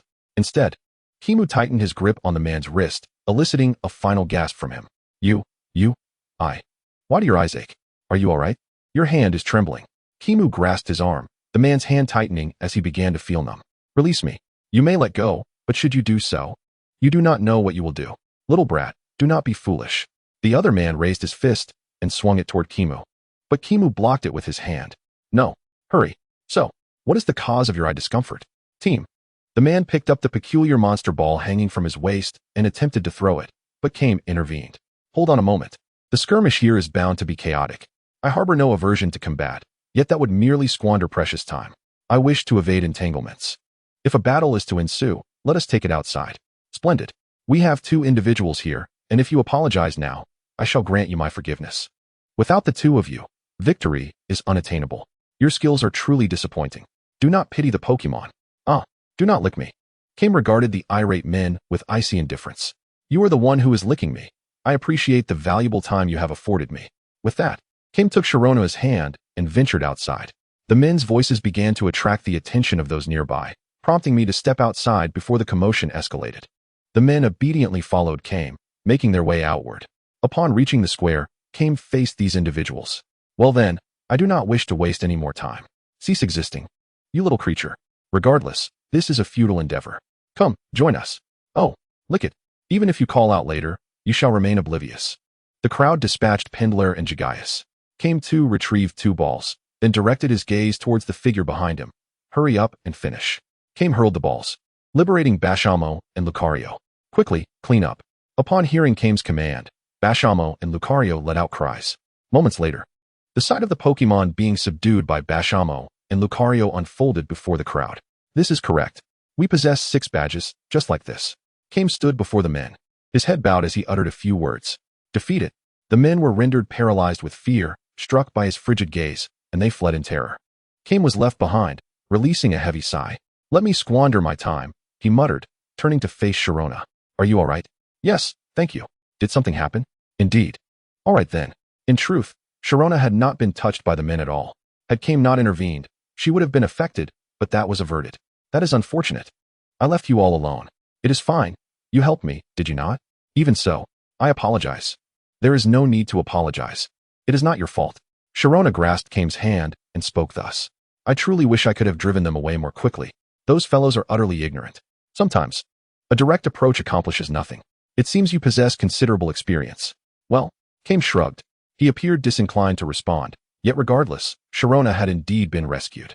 Sharona held Came's hand, contemplating that there was no necessity to pursue any further. This is cool. That is Domo. Came gently shook his head, responding in his usual tone. Whenever Came felt embarrassed or concealed something, he would invariably scratch his neck. In this instance, it was difficult to perceive it as a secret. Thus he might have felt awkward. I need not feel embarrassed. Come on, I must tend to the Pokémon. As the crowd began to gather, Sharona led Came back indoors, with him obediently trailing behind. Haha, your arm is quite nice. Unbeknownst to them, amidst the crowd, a beautiful woman with brown skin and blue eyes was watching them from behind. Evening. It was midsummer, with the days still long. Although the sun was setting, the sky remained bright. It was so luminous that streetlights were unnecessary. As the meeting time drew near, Sharona, carrying her luggage towards the gathering place, felt her phone vibrate. Upon glancing at the screen, the word Iris appeared. What is going on? It's a call from Alice John. It might be a bit late. Given the imminent meeting time, Sharona speculated that contacting them at this hour would be somewhat untimely. However, that expectation proved erroneous. Hello, is this Alice John? Hey, Sharona. Can I call you now? Yes, I am well. What is the matter? You know, I have a request. Please. Regarding the flow of the story, it seemed that no delays or troubles had arisen. Although it was somewhat unnatural to make a request at this time, the members did not intend to make a request merely to play with Sharona. I would not know until I inquired. I do not know what it is. But if there is anything I can do, please let me know. Really? Yes. Could you try to say this? You know. I want you to become a model. Sharona's eyes widened in surprise. They wanted her to go to Raymond Gym, so they proceeded to the location indicated to them. Upon entering and calling out to the receptionist, she was immediately ushered into the staff room. Inside the staff room were not only Alice but also Kadiria, Shurkimi, a beautiful woman with long black hair and fair skin wearing headphones, and another woman with brown skin and blue eyes. Ah, Miss Sharona, Miss Came.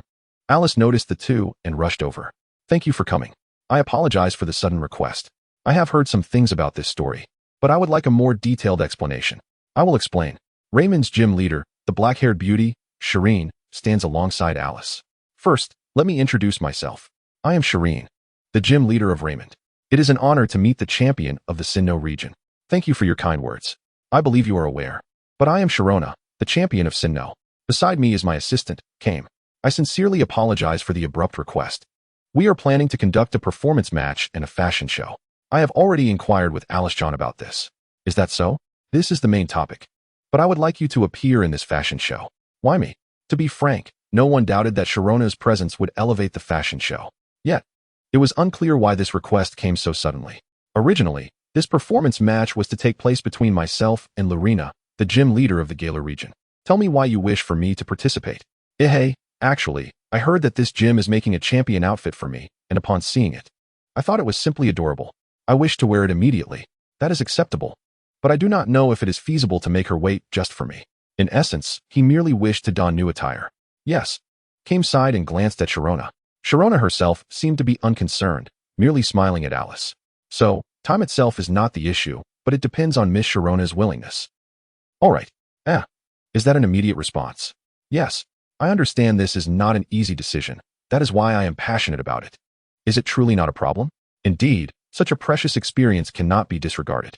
I shall not claim it is obligatory, but if you permit me to do so, then please allow it. Thank you. Grasping the outstretched hand of the chamomile, after a firm handshake, everyone set off to attend the meeting. Are you all right, neighbor? Rowena, Chiron, and Alice were inspecting their actual movements on stage, while Kame, who was sitting beside the stage fiddling with his computer, was called over.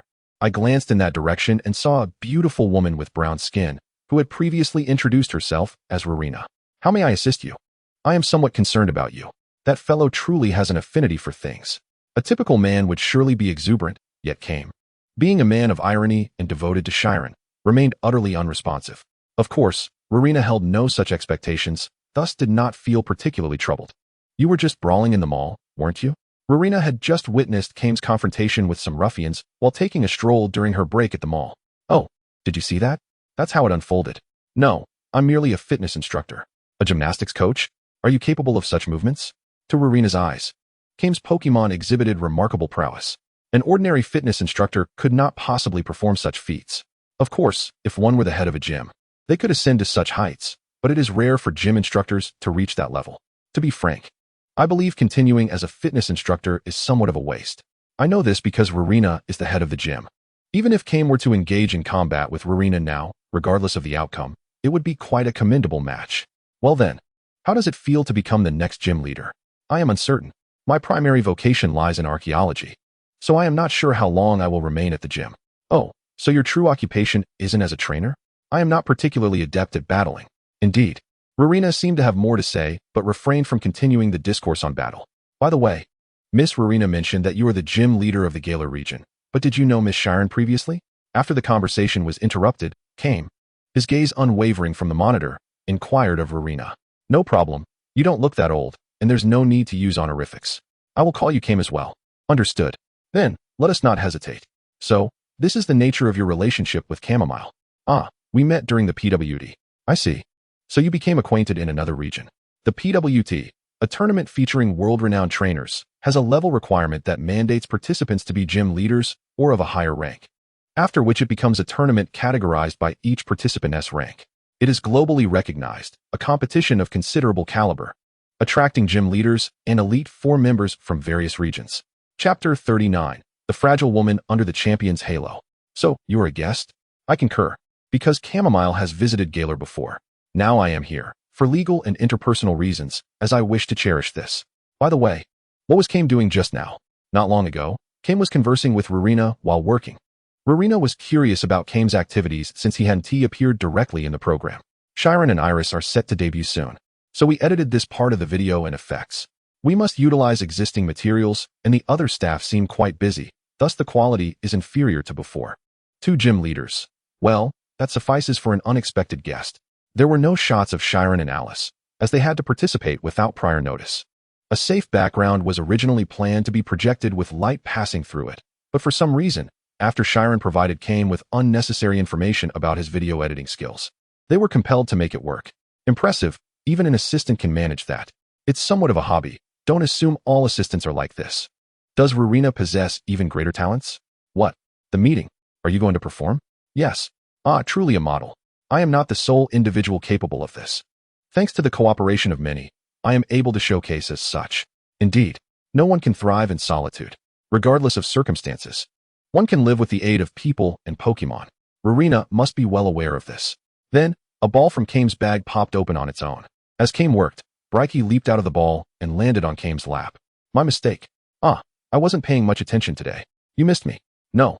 Despite Bryke sniffing at Kame's face, he continued to work, while Rowena smiled at the scene. Yes, it's fine. The rehearsal has concluded. The voice of the director resounded, marking the end of the rehearsal. Upon hearing this, Chiron took a deep breath and surveyed the surroundings.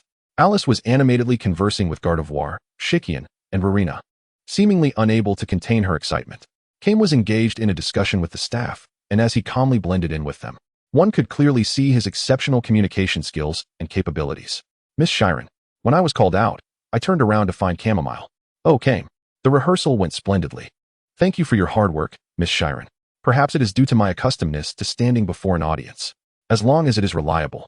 It was quite rushed at the time, so I wondered what would transpire, but I believe the actual performance will surpass expectations as we rehearse thoroughly.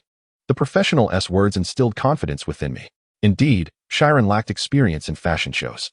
Thus, even without stepping onto the stage, she felt a tinge of anxiety.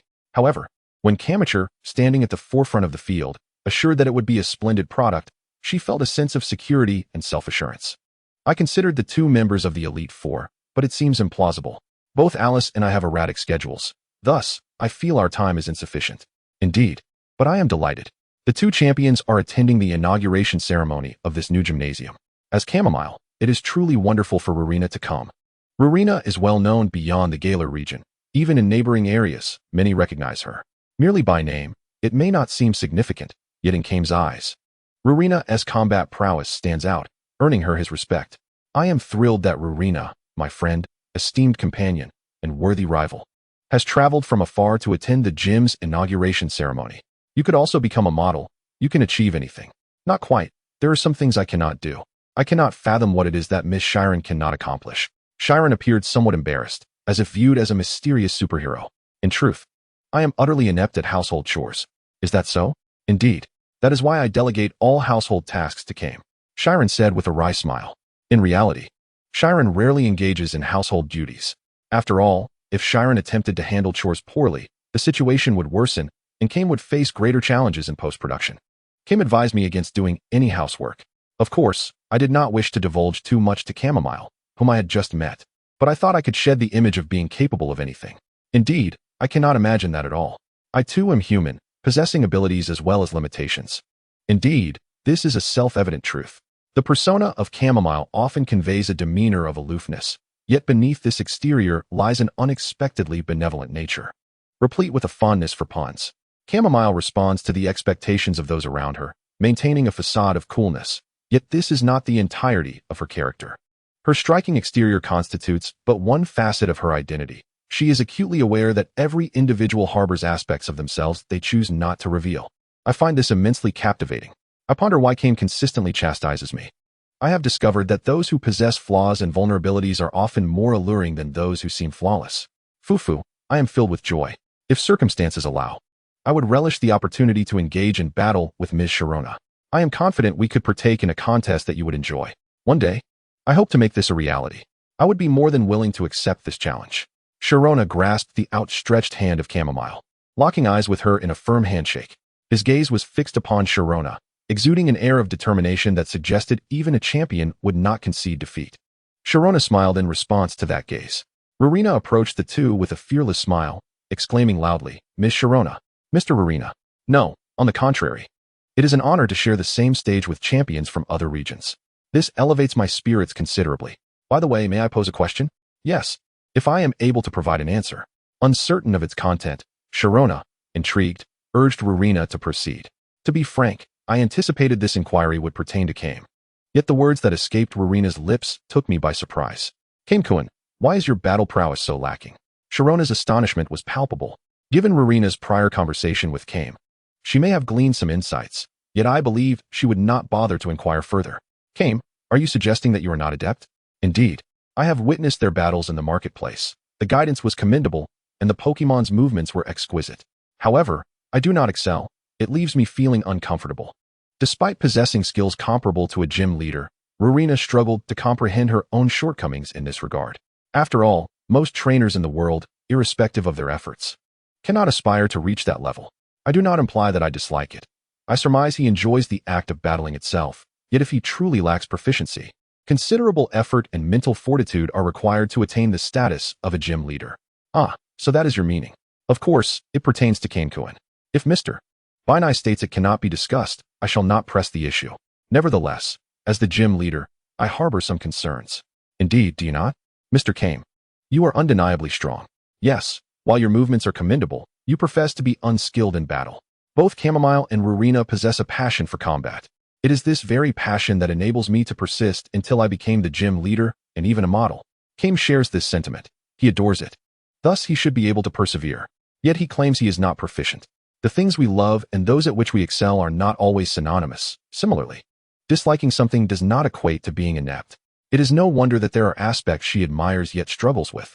Yet for some reason, Rurina feels that Kame's admission of inadequacy lacks authenticity. And Kame? There is nothing. Indeed, Sharona observed Kame attending to Alice. Kame's aversion to battle stems from numerous past failures. It appears that prior to obtaining all the gym badges, he suffered multiple defeats against gym leaders. Ultimately, he did acquire 8 badges, yet it seems the accumulation of setbacks has left him discontented. So, you imply that repeated failures yield such results? Perhaps. But what is Kame-kun currently engaged in? Because I have trained him. Chamomile and Rurina were swayed by Sharona's confident proclamation. With the guidance of a champion, anyone can achieve a certain degree of mobility. However, no matter how diligently I train, nor how earnestly Kame strives, if he himself fails to recognize the most crucial elements, he cannot attain greater heights. The first and foremost, the essential matters. For us, this is second nature. We can accomplish it unconsciously. Chamomile and Rurina exchanged glances, tilting their heads in confusion. Both understood the rules of training and should have grasped the concept, yet in this instance, they were oblivious to what Sharona referred to as the most significant matter. This is something I should not divulge, if you do not recognize it yourself. It holds no meaning. However, Ms. Sharona believes that Mr. Kame can discern the truth on his own. Certainly, Kame will undoubtedly overcome this. How could a master not have faith in their disciple? From this statement, Chamomile sensed an extraordinary bond of trust between the two. Ah, what a splendid relationship of trust. It leaves me quite dizzy. One day, I wish to battle Kame-kun. You will not yield easily. You are my disciple. Chamomile felt an overwhelming aura emanating from Sharona's graceful smile, a stark contrast to Alice's innocent demeanor, embodying a seasoned strength. Enveloped in a dazzling display of light and sound, Chamomile announced the commencement of the performance. Kame observed from the sides of the stage, making every effort not to interfere with the bustling crew. Incredible! A woman exclaimed to the bewildered Kame. As I turned towards the source of the voice, I found Sharona standing there, clad in white. It was an off-shoulder ensemble adorned with lace at the neck, complemented by white casual trousers and high-heeled shoes. Indeed, it is truly beautiful, Kame replied with calmness. Remarkable. I have never witnessed a fashion show before. I did not anticipate being able to see it from such proximity. Because I have never been in a romantic relationship, I never imagined I would be so taken aback. Is that so? Indeed. It is as you say, for she is indeed lovely. Calmly expressing this sentiment, her eyes widened momentarily before she smiled and moved a chair beside Kame to sit down. Oh, you are indeed correct. I certainly believe so. You have made some remarks that have brought me joy. Kame remained composed, his ears untinged by embarrassment. The innocent reaction was delightful, yet as a teacher, I felt satisfaction in witnessing his growth into such a mature individual. Sharona reflected upon this, caressing her neck, which felt liberated after removing the collar. At that moment, Kame suddenly removed a bracelet and offered it to Sharona. Kame tilted his head, placing the bracelet into Sharona's hand. This attire complements white splendidly. Allow me to lend it to you. Is that agreeable? Well, you did just touch my neck, and I cannot wear a necklace right now, so I must endure. I alternated my gaze between the bracelet in my hand and Kame. Kame himself was engrossed in his smartphone, seemingly unfazed by the occurrence, as if it were of little consequence. Light-chan had also mentioned something similar, yet perhaps I too can comprehend? Binai, who had caught herself pondering this, mused internally. Certainly, it is not that Sharona is particularly easy to understand. Hikari is inherently adept at sensing the emotions of others, while Kame possesses an acute sensitivity solely towards Sharona. Regardless, since this is a welcome for Binai, she obediently adorned herself with the bracelet. Isn't it quite akin to something genuine? Is it permissible to sell oil in such a place? Kame uttered words that left Sharona feeling somewhat apprehensive. The performance was steadily progressing, with Kamamiru and Rurina standing before the audience in starkly contrasting attire. It is of no concern. I have completed all that I needed to do. The only task remaining is to hastily change my outfit. I had initially intended to wear something more elaborate. Indeed, I am now a model. Truly. Do you not relish the idea of many eyes upon me? This was a matter of concern for Sharona. In the town of Saomachi, although he does not mind exposing his swimwear before the public, he is beset by a whirlwind of emotions. This time, it is not a swimsuit. Yet it still captivates the gaze of many. It was Sharona's decision to personally unveil herself at this fashion show. Hence, Kame's intentions were not manifested. I fear that Kame, driven by an unexpectedly intense desire for monopoly, might take offense. However, Sharona's worries are in vain. No. Oh, is that so? Is swimwear truly inappropriate? No, that is not the case. In this locale, most regard Sharona as a champion. Thus, very few cast that sort of gaze upon her. Such is the reality. In Sawamachi, hardly anyone perceives Sharona as a champion. She is merely seen as a woman. Kame detests this. Nevertheless, under these circumstances, Bainai had already been announced as the champion of the Sinnoh region prior to her appearance. Therefore, the glances directed towards Bainai are predominantly filled with reverence and admiration. Is that so? Your personality is quite detail-oriented. Yet, I take pride in the fact that Sharona is seen by such a diverse array of people. Fufu, I am delighted. Sharona. I heard the staff calling for Sharona. Look, it is your turn. Yes, I am on my way. Oh, indeed. There is one more matter before we depart. What has occurred? Kame leaned in closer to Sharona's ear and whispered, Bainai is the most beautiful in this place. Upon hearing Kame's words, Sharona appeared somewhat taken aback, but she soon smiled. Thank you, I am truly pleased. Let us proceed. Yes, I am coming. Bainai etched Kame's words into her memory as she walked towards the person being called. I wonder what the audience will think. Yet, even so, with someone so important to her speaking such words, Sharona feels as though she can accomplish anything. And as Sharona graced the stage, she appeared even more exquisite than before. Her beauty showcased alongside Pokémon, captivating even those in the audience who knew little of her. Not only the first ensemble, a black slit dress, but the fur coat draped over her shoulders and the red gown also captured the hearts of the audience. Kame merely observed, his expression tranquil. Nightfall. After the performance concluded, Corcoran arrived at the perfect moment to fetch us, and we set off on our journey back to the villa located in Sazanami town. Alice, Gardevoir, Hikimi, and Kame were now fast asleep, perhaps due to exhaustion. Apart from Corcoran, only Sharona remained awake. I apologize for troubling you to come and collect me. Corcoran chuckled at Sharona's words. I do not mind. Lady Gardevoir had informed me that there might be a delay. It is remarkable how calmly you can manage this. I was worried. I am uncertain whether his remarkable talent stems from being overworked by Gardevoir, or if he is inherently gifted, or perhaps a combination of both. Regardless, it reminds me that Corcoran is an exceptionally skilled butler. Lady Sharona, you mentioned this is your first fashion show. How was it? Corcoran's question stirred memories of Sharona's experiences from a few hours prior. At that moment, you captivated the audience on the glittering stage. Adorned in attire you would not typically don alongside your Pokémon. This was a novel experience for Sharona, one she had never encountered before. I truly enjoyed it. I am grateful to Miss Shiranui, Miss Rarina, and little Alice for affording me such an experience. It appears your experience was quite splendid. It is essential to seize opportunities while young. Indeed, from this moment forth, I wish to engage in a myriad of activities. That is a splendid idea. However, Lady Sharona, was it not exhausting for a first-time experience? Upon your arrival, I shall awaken you, so it is perfectly fine to fall asleep. No worries. Of course, my first time doing something is undoubtedly tiring, yet I had such fun that my eyes remain clear. Is that so? What a wonderful memory. Indeed. Furthermore, Bainai embraced Kame, who was sleeping beside her, gently stroking the head of Kame, adorned with a crescent-shaped hat. I wish to remember the events of today. I have been able to create memories with a myriad of individuals, not solely with Kame. Today, I have amassed numerous memories, thanks to many, not to mention Kame. In order to cherish these moments deeply within my heart, Bainai yearned to recall those memories of her own volition, rather than in a dream. I understand. Today has indeed been a beautiful day. Yes, I thoroughly enjoyed it. Sharona gazed at Kame's slumbering face. In the stillness, where only the sounds of the car and gentle breathing could be heard, Sharona placed her hand over Kame's resting hand. Sharona turned her gaze towards the window, sensing Kame, who should have been in a deep slumber, gently grasping her hand. The reflection of Sharona's face in the window appeared somewhat marred. The sound of the waves stirred Kame from his slumber. The sunlight rising from the horizon illuminated the room where Kame lay. As I opened my eyes, Sharona's face appeared before me. After returning from the fashion show yesterday, I had taken a shower and fallen asleep. Up until now, I remember everything. Yet I do not recall allowing Sharona into my room. Did I sneak in, or was I merely half awake and unable to remember? I awoke, peering outside with a still drowsy head. The sun had just risen, and the sky was still somewhat dim.